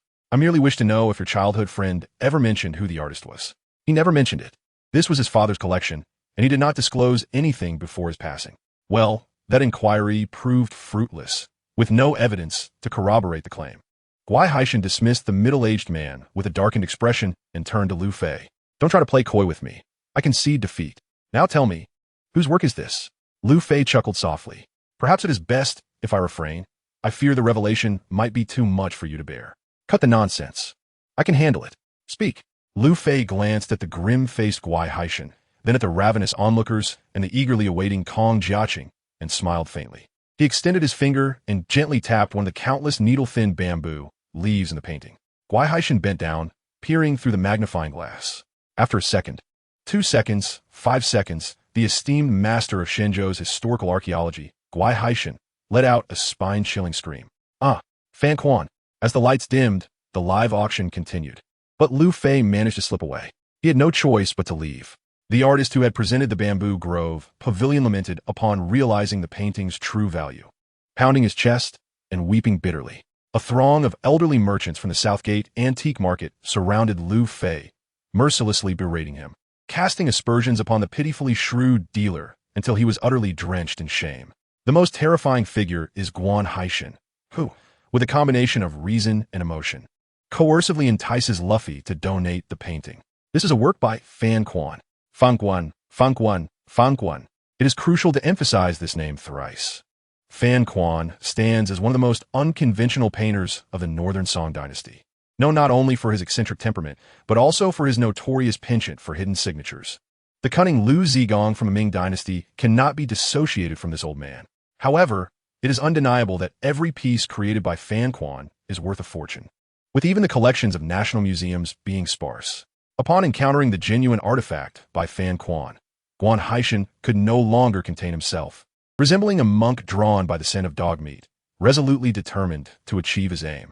After considerable effort, with the aid of Kong Jiaqi and the victorious Buddha, Luffy managed to extricate himself from Guan Haishan's grasp, leaving no room for delay. "I will also go to your house. What do you intend to do in my place?" Sister Chen Xiang mentioned that your home is particularly spacious, so I plan to stay there for a few days." After several encounters, this rascal left a profound impression on Kong Jiaqi. Much like Chen Xiang, as she delves deeper into understanding Luffy, Kong Jiaqi increasingly perceives him as an enigmatic individual. Intrigued by this mysterious man, Kong Jiaqi is determined to gradually unveil Luffy's secrets, an exhilarating process indeed. "What? Are you out of your mind? A man and a woman alone in a room is highly inappropriate. No, you should stay at a hotel." "What do you mean, you rascal? After I helped you out, you turn your back on me, don't you?" Kong Jiaqi pouted, expressing her displeasure. "No, it's just that I fear this may tarnish your reputation." "Cut the nonsense. I'm not afraid of anything. Hurry up a drive. Luffy shook his head in resignation. A woman without talent is virtuous, while a man with talent is a devil.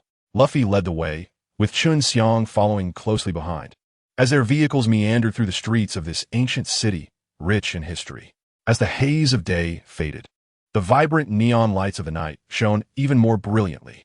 As they drove along, just as they were about to exit the old city, Luffy suddenly slammed on the brakes. Chapter 95. Bad news. As the vehicles were nearing the exit of the old town, Luffy abruptly came to a halt. "What's wrong, you rascal?" Kong Jiechi inquired. After a brief moment of contemplation, Luffy opened the car door and walked over, standing 2 meters behind a woman. The woman was putting up a missing person notice, which included a printed photograph of a slender young man, along with a description. The notice read, "Missing person, Luffy male, Han ethnicity, 23 years old." Kong Jiechi and Chun Xiang, who had followed closely behind, were incredulous, covering their mouths in shock as they turned their gaze toward Luffy. The woman, having affixed the notice securely, slowly turned around, revealing a woman in her early 30s, whose delicate features were marred by an unmistakable pallor of distress. The woman's hair was disheveled, her complexion pallid, and her bare face bore the marks of sweat cascading down. Her thin lips were cracked and peeling, while her vacant gaze was filled with anxiety and fear. Upon seeing Lu Fei before her, she froze, the thick stack of missing person posters in her hands scattering to the ground. After 2 seconds, her lips trembled slightly, and tears cascaded down her cheeks. Suddenly, she cried out and collapsed to her knees at Lu Fei's feet. "Lu Fei, I have found you. Something terrible has happened at home. Your father, he is gone." The woman's voice was broken as she spoke, her eyes rolling back as she fainted. Kong Jiechi and Chun Xiang rushed forward, cradling her in their arms, simultaneously glancing at Lu Fei. Lu Fei stood transfixed, staring at the missing person poster on the sign for 2 minutes. Slowly, he retrieved an unopened pack of cigarettes from his pocket, but his trembling hands rendered him incapable of unwrapping it. Chun Xiang took the cigarette from Lu Fei, opened it, and placed it in his mouth, then proceeded to light it for him. The moment the orange flame touched the cigarette, Chun Xiang clearly observed 2 glistening tears welling up in Lu Fei's deep-set eyes. After finishing the cigarette, he discarded the butt, gently extinguishing it beneath his foot. In the master bedroom of the Wutong Villa, the unconscious woman lay on the bed, while Chun Xiang wiped her face, and Kong Jiechi fed her with warm water. Spoonful by spoonful, Lu Fei silently stood at the head of the bed, smoking one cigarette after another. Before long, the woman awoke, and upon recognizing her surroundings, she leaped up, disregarding the 2 women's attempts to restrain her, and knelt before Lu Fei, weeping uncontrollably. "Lu Fei, I am so sorry. I did not take care of your father. Please, hit me, kill me if you must." Lu Fei pulled her up, his expression impassive as he asked, "What happened?" 3 days ago, your father suffered an acute cerebral hemorrhage and, despite attempts to save him, he passed away," she sobbed. "How could your father, who was always so robust, succumb to a hemorrhage? What transpired during this time?" Lu Fei inquired coldly. He was deceived, losing 60 million. In his panic, the woman, Zheng Wenwan, was Lu Fei's stepmother. Last week, Lu Fei's father had acquired a Yongla blue and white porcelain bowl for 3,500,000 at his antique shop, Jubilee Pavilion. The bowl was exquisitely crafted, flawless, and Lu Fei's father had confidently identified it as a genuine imperial kiln piece. It is widely acknowledged in the industry that every piece of blue and white porcelain produced during the Yongla period is a masterpiece. This bowl stood at 7 centimeters high and had a diameter of 16 centimeters, classifying it as a substantial item among blue and white bowls. The news of Lu Fei's father's lucrative find spread like wildfire, and within half a day, the entire antique market was abuzz. That afternoon, Bai Wenyu, the general manager of Tianbao Auction House, approached Lu Fei's father to negotiate the purchase of the bowl for the upcoming autumn auction. Hesitant to stake such a large sum on a single item, Lu Fei's father ultimately agreed. After intense negotiations, the final price was settled at 30 million. Buying it for 350,000 and selling it for a profit of 26,500,000 had left Lu Fei's father overjoyed. To ensure fairness, in addition to the appraiser from the auction house, Bai Wenyu also invited Yang Shuo, the chief consultant of the Jinqing Museum, to assist with the authentication. After confirming the item's authenticity, both parties signed a transaction contract. However, a minor complication arose post-contract signing. Bai Wenyu harbored concerns that the bowl might have undergone expert restoration and requested a reevaluation, to which old Lu did not object. Upon the second appraisal, the 2 experts found no signs of restoration, yet Bai Wenyu proposed a new suggestion. He asserted that restored porcelain is particularly vulnerable to water exceeding 80 degrees Celsius, as most adhesives undergo a change in state at such elevated temperatures. If the bowl were indeed a restored piece, soaking it in hot water for 2 minutes would surely reveal its flaws. Confident in his assessment, old Lu acquiesced to Bai Wenyu's suggestion. To avoid any unforeseen incidents, old Lu conducted the entire experiment alone. As he poured hot water into the blue and white bowl, a crisp sound echoed within a minute, and to everyone's astonishment, the seemingly flawless bowl shattered into 6 pieces. Old Lu was left dumbfounded as he picked up the shards for closer inspection, indeed, discovering traces of restoration. A careful sniff revealed a faintly sour scent emanating from the adhesive at the break. Upon confirming the bowl was a remnant, Bai Wenyu became incensed. According to their contract, old Lu was liable to compensate the auction house threefold for the losses incurred, totaling 90 million. After deducting the 30 million Bai Wenyu had previously paid old Lu, the latter faced a direct loss of 60 million. Alternatively, he could settle the debt with his store, the Gathering of Treasures. At this moment, old Lu finally comprehended that he had been ensnared in Bai Wenyu's trap, yet it was too late for regrets. In desperation, old Lu scrounged for loans. But the 60 million gap proved insurmountable. In a fit of anxiety, he suffered a cerebral hemorrhage. By the time the ambulance arrived at the Lu residence, old Lu had already passed away. In light of such a calamity, the 2 women at home, Zheng Wenwan and Yao Mei, were hesitant to make any decisions. After deliberation, they assigned Yao Mei to safeguard the Gathering of Treasures, vowing not to relinquish old Lu's establishment to Bai Wenyu. Zheng Wenwan, on the other hand, ventured to Bianliang overnight.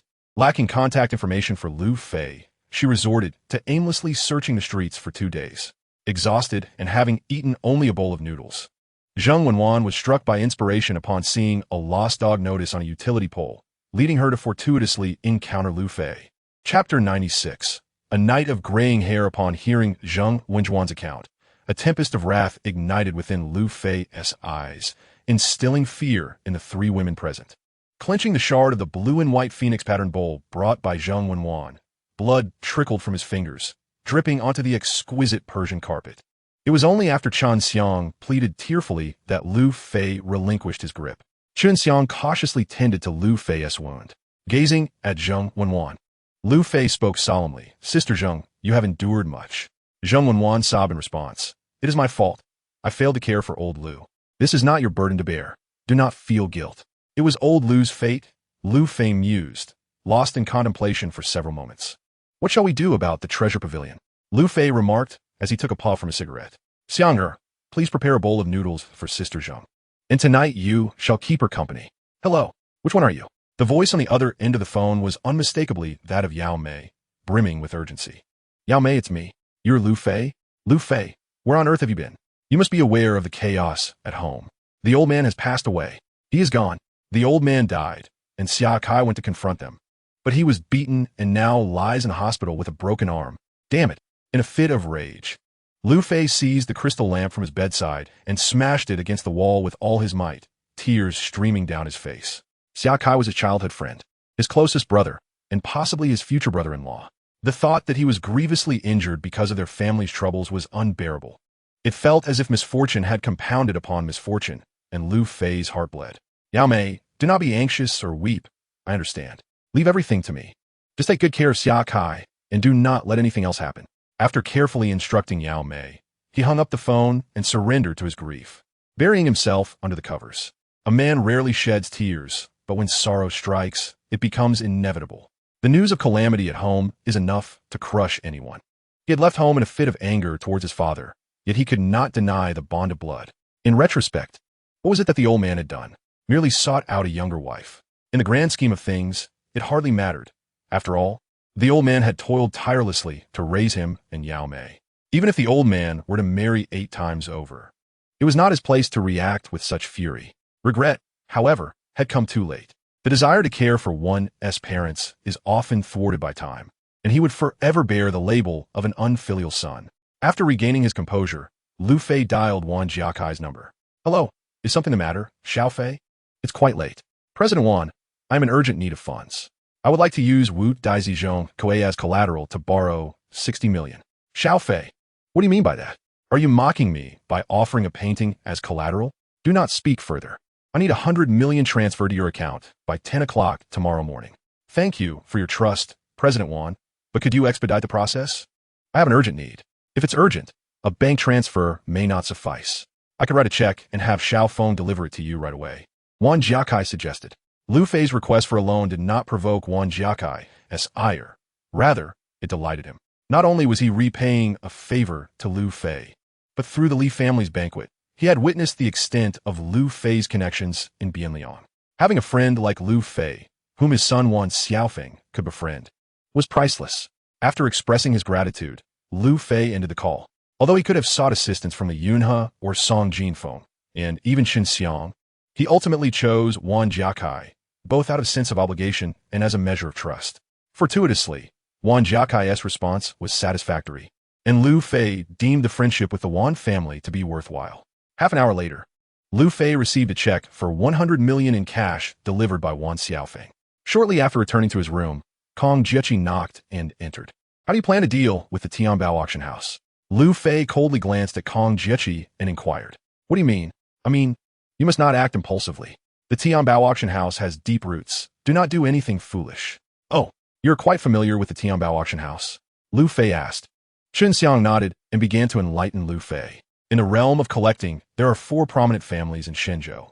The foremost is the Kong family, to which Kong Jiechi belongs, followed by the Su family of Feng Tian. Next are the Wang family of Modu and the Feng family of Yangqin. However, none of these illustrious families can compare to the Lu family behind the Tianbao auction house. In the 1940s, Mr. Bald fled to the Treasure Island, bringing with him countless priceless artifacts from Shenzhou. Back then, exquisite antiques were abundant on the island. The patriarch of the Lu family, Lu Jianhua, had a discerning eye. He purchased what he could and sought to trade for what he could not, amassing a vast collection of treasures. By the end of the century, the Lu family undeniably became Asia's foremost collecting family. After decades of tireless effort, the Lu family's financial and political influence in the continent is formidable. Among their enterprises, the Tianbao auction house stands second only to giants like Christie's and Sotheby's. After sharing this, Kong Jiechi grasped Lu Fei's hand, expressing her concern. You fool, with your abilities. Challenging the Lu family is akin to an ant shaking a tree. A gentleman takes his time to exact revenge. Do not act out of rash valor. Lu Fei could discern that Kong Jiechi spoke from the heart, devoid of pretense, and he felt a profound gratitude towards this eccentric woman. Rest assured, I am well aware of my path and will not act recklessly. The following morning, Qin Xiang found Lu Fei in the kitchen. Upon seeing him, she gasped and covered her mouth. Lu Fei, your hair. Lu Fei turned and smiled, his expression betraying none of the grief he had recently endured. Yet, in truth, half of his one-star crew cut had turned white overnight. Chapter 97. Lone Lu Fei appeared jovial and unaffected, but the stark contrast of his hair revealed the immense pressure he bore. Qin Xiang gently wiped away her tears and spoke softly. Lu Fei, let me give you a haircut. You can cut hair? Lu Fei asked in surprise. I may not know other styles, but shaving a head should be no problem. Accompanying them were Qin Xiang's 2 bodyguards and Gao Yuan, along with a precious herb, the Holy Sun Orchid, and a check for 100 million. Gao Yuan was Lu Fei's trusted ally. With him safeguarding Zheng Wenwan and Yao Meyer, Lu Fei could confidently remain in Bianliang to devise his plans. After a night of contemplation, Lu Fei had preliminarily outlined his revenge strategy. Once he was adequately prepared, he would initiate his retribution. Deep-seated enmity demands blood for blood. What the greatest collecting family in Asia. Even the mightiest must answer for their debts in kind. Once Qin Xiang departed, Kong Jiechi felt it prudent to leave as well, cautioning Lu Fei against rash actions before taking her leave from the Wudong Villa. Lu Fei spent the day indoors, absorbed in his thoughts. As night fell, Lu Fei discreetly summoned Wan Xiaofeng. After a brief exchange of instructions, Wan Xiaofeng hurried to the airport, embarking on a night flight to Jincheng. The following evening, a sensational announcement swept across the internet. The Tianbao Auction House's Jincheng branch was scheduled to host its annual autumn auction on October 2nd at 7 p.m. At that time, 15 exquisite treasures would be auctioned, with the piece de resistance being the Qing Tian Ru Kiln Fenghua style Narcissus basin. This basin, standing at 9 centimeters tall and 36 centimeters in diameter, is flawless and is the largest piece of Ru Kiln porcelain discovered to date. Following authoritative appraisal, this artifact has been unequivocally identified as genuine. The establishment offers a prestigious guarantee, should it be discovered to be a counterfeit or damaged piece post-transaction. the establishment will compensate tenfold. Tianbao Auction House cordially invites all collectors to attend, with the final interpretation rights reserved by the auction house. Upon reading this announcement, a sinister smile crept across Lu Fei's face. Simultaneously, the collectibles community across Shenzhou and even all of Asia was set ablaze with excitement. My goodness! The Fenghua-style Qin Tian Ru Kiln. The 66-piece of Ru Kiln has emerged. After the rain, the clouds break, and such colors herald the future. This Narcissus basin is astonishingly beautiful. Furthermore, it is the largest to date. I can hardly contain my excitement. Secretary, quickly contact the auction house and secure me a seat. Secretary, book me a flight immediately to Jincheng. Old friend, are you in Jincheng? Rush to the auction house and secure a bidding number for me. The sooner the better, and remember to get one with the number 4. At this moment, both fervent collectors and pretentious tycoons were completely enraptured. No one could resist the allure of Ru Kiln, let alone the oversized Fenghua-style artifact. In an instant, a storm was brewing, with various magnates heading towards Jincheng. The venerable patriarch of the Lu family from the Treasure Island, Lu Jianhua, was stirred into action. The financial tycoon from the Hong Kong island was mobilized. The Wang family from the Magic City was on the move. The Su family from Fengtian set forth. The private jet of the Feng family from Yangsheng was also prepared for takeoff. In a quaint Sihiyuan beneath the imperial city of Tiandu, the historical archaeology consultant of Shenzhou, the 99-year-old living fossil Kong Fanzhong, could no longer remain still. The elderly gentleman, leaning on his Luohan bamboo cane, shakily rose from his wheelchair and waved his hand, issuing commands. Sound the horn and rush to Jincheng. This Narcissus basin must not fall into foreign hands. Turning off his phone, Lu Fei drove directly to Bianliang Commercial Bank. In the office of the bank president, Li Ziyuan set aside the property certificate for the Wudong Villa and inquired, "Young Master Lu, how much do you intend to borrow?" At the birthday banquet for Old Master Li, Li Ziyuan had witnessed firsthand the strength of Lu Fei's ties with the Li family. He dared not take this formidable figure lightly. Lu Fei handed Li Ziyuan a cigarette and remarked, "President Li, lend me whatever you can. I have an urgent need." "Well, young Master Lu, given the current property prices, your Wudong Villa is valued at approximately 220 million. How about I lend you 150 million? With interest to the minimum rate? That's fine. Since young Master Lu has spoken, I, Old Li, shall not hesitate. 200 million is my maximum authority. Does that suit you?" Lu Fei, expressionless, stood up and replied, "President Li, are you putting me in such a predicament because you do not trust me, Lu Fei? Shall I summon the elder of the Li family to vouch for me instead?" No, Mr. Lu, please do not be anxious. Let us sit down and discuss this matter calmly." Li Ziyuan hastily pressed Lu Fei onto the sofa, all the while cursing the ancestors of Lu Fei in his heart. This is not merely seeking a guarantor. This is an outright threat, inviting the elder Li to provide a guarantee. What am I, the president of the bank, to do? Li Ziyuan forced a smile and inquired, "So, Mr. Lu, may I ask how much you intend to borrow?" "What, 500 million? Puffed." Half an hour later, Lu Fei's bank card was credited with 500 million, while President Li Ziyuan found himself at the hospital receiving in 4 drip, his blood pressure skyrocketing, his veins on the brink of bursting. Goodness, I've seen arrogance, but never this level of audacity. I've encountered boldness, but nothing like this. Typically, when individuals come to the bank for loans, they are polite, paving the way with red envelopes or charming the female secretaries. Yet this gentleman, brandishing a property deed worth 200 million, insists on borrowing 500 million and resorts to threats at the slightest disagreement. Truly outrageous. What was even more shocking was that Lu Fei, right before Li Ziyuan's eyes, initiated a video call with the elder Li, nearly causing Li Ziyuan to lose control of himself.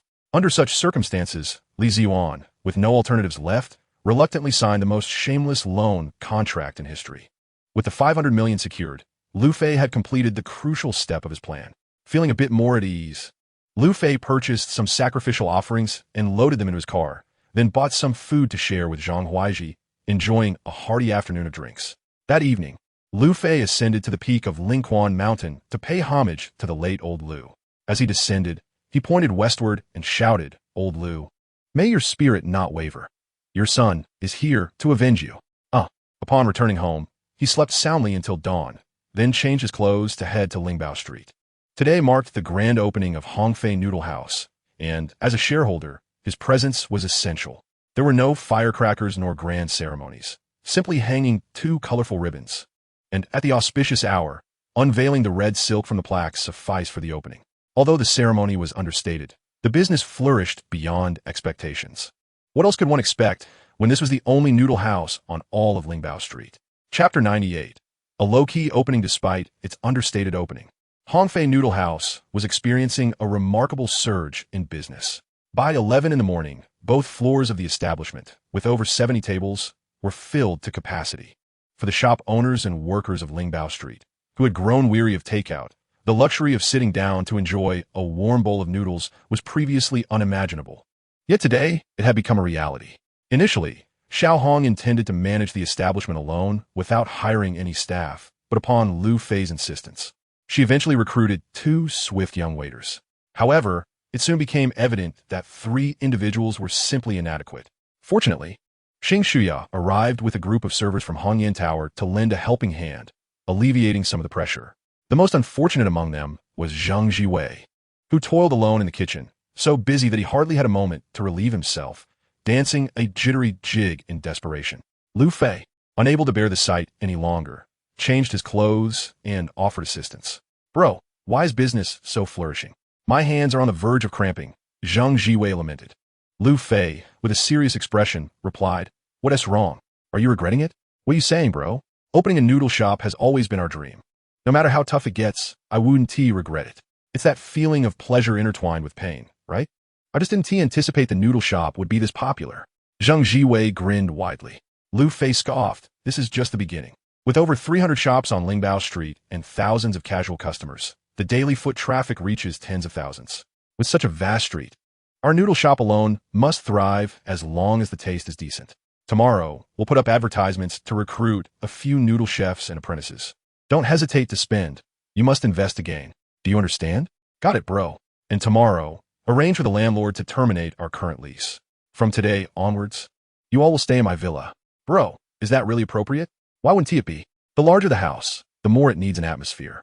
Besides, I feel something is amiss if I don't scold you at least twice a day, Lu Fei said with a smile.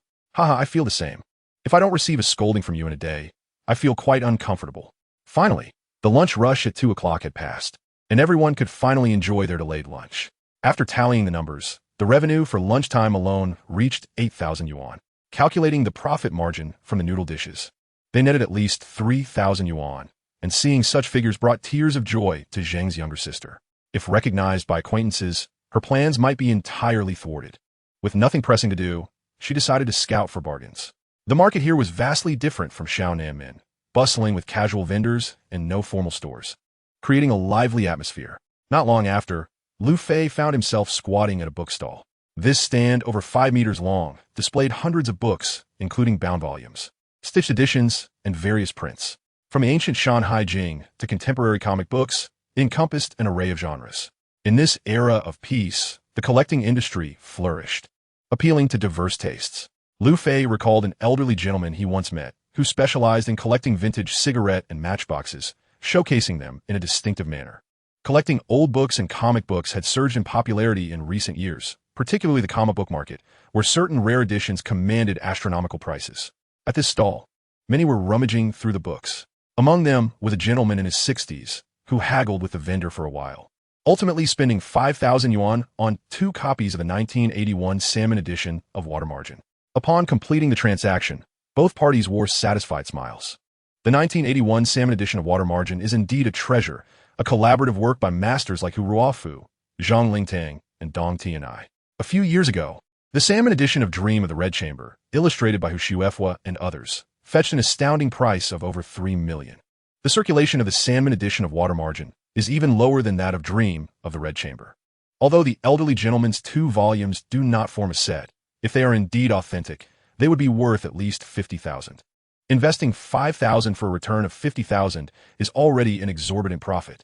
The elderly man believed he had stumbled upon a magnificent fortune, beaming with joy as he clutched the illustrated books and hailed taxi.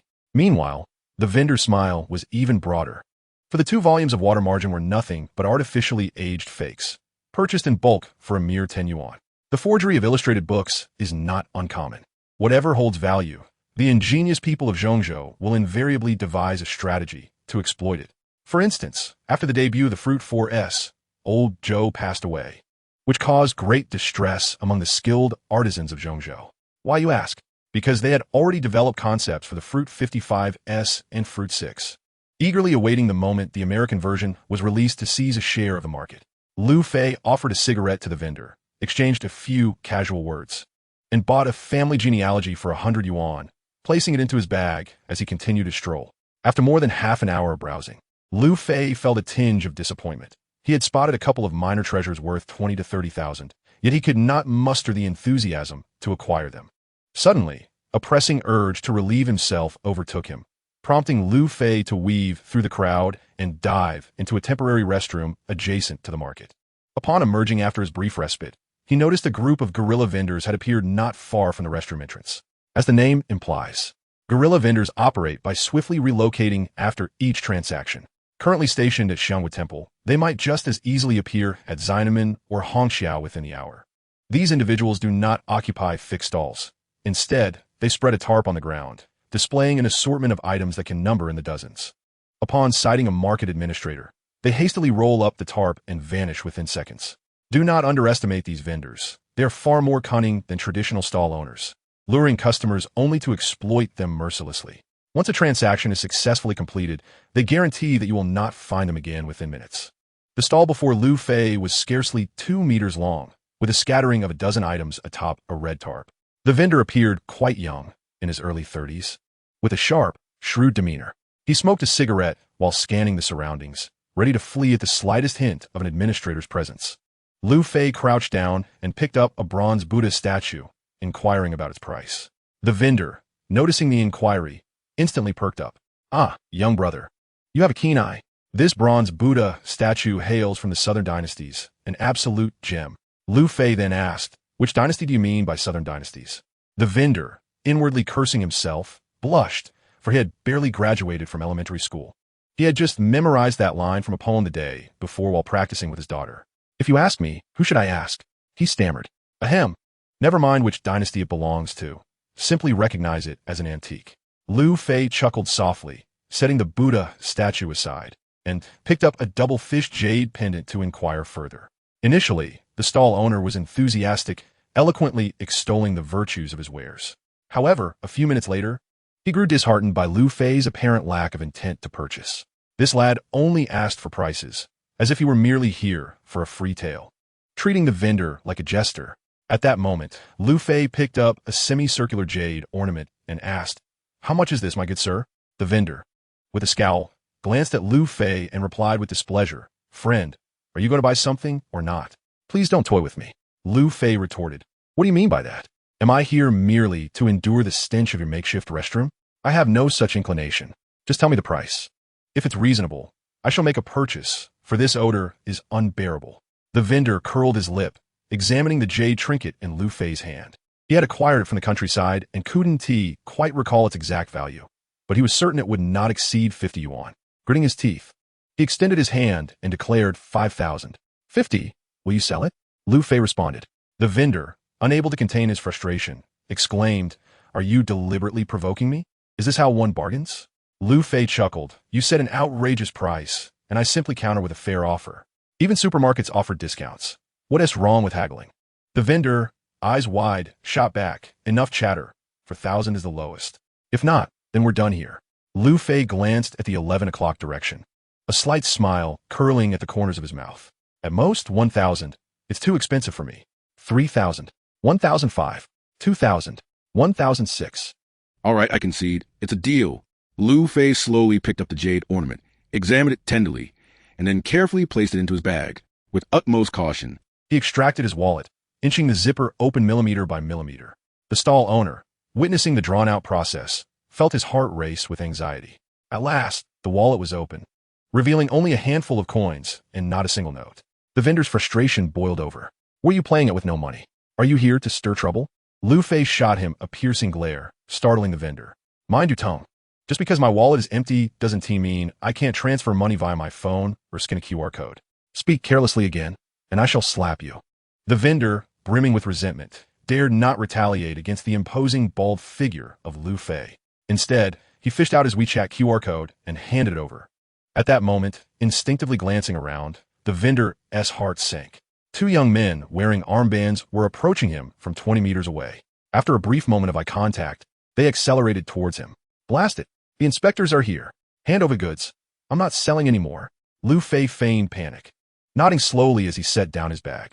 Before he could even zip it up, the vendor could no longer contain himself, hastily gathering his merchandise and fleeing. The two inspectors in hot pursuit. As the trio vanished from sight, Lu Fei scoffed and muttered a curse under his breath. Lu Fei had long noticed the two administrators, and the reason he slowed his pace was to wait for this grand spectacle. These rogue elements were notoriously unscrupulous, having caused countless troubles for others.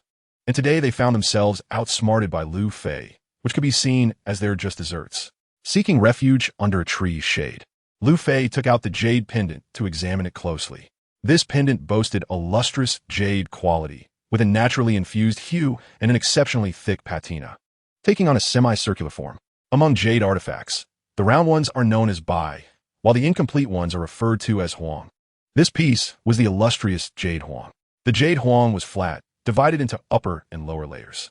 Intricate carvings in the center separated the two sections, with the upper part sculpted into a double-headed dragon form, featuring a round opening at its mouth, which jutted out broadly, with oval-shaped eyes and flowing dragon horns.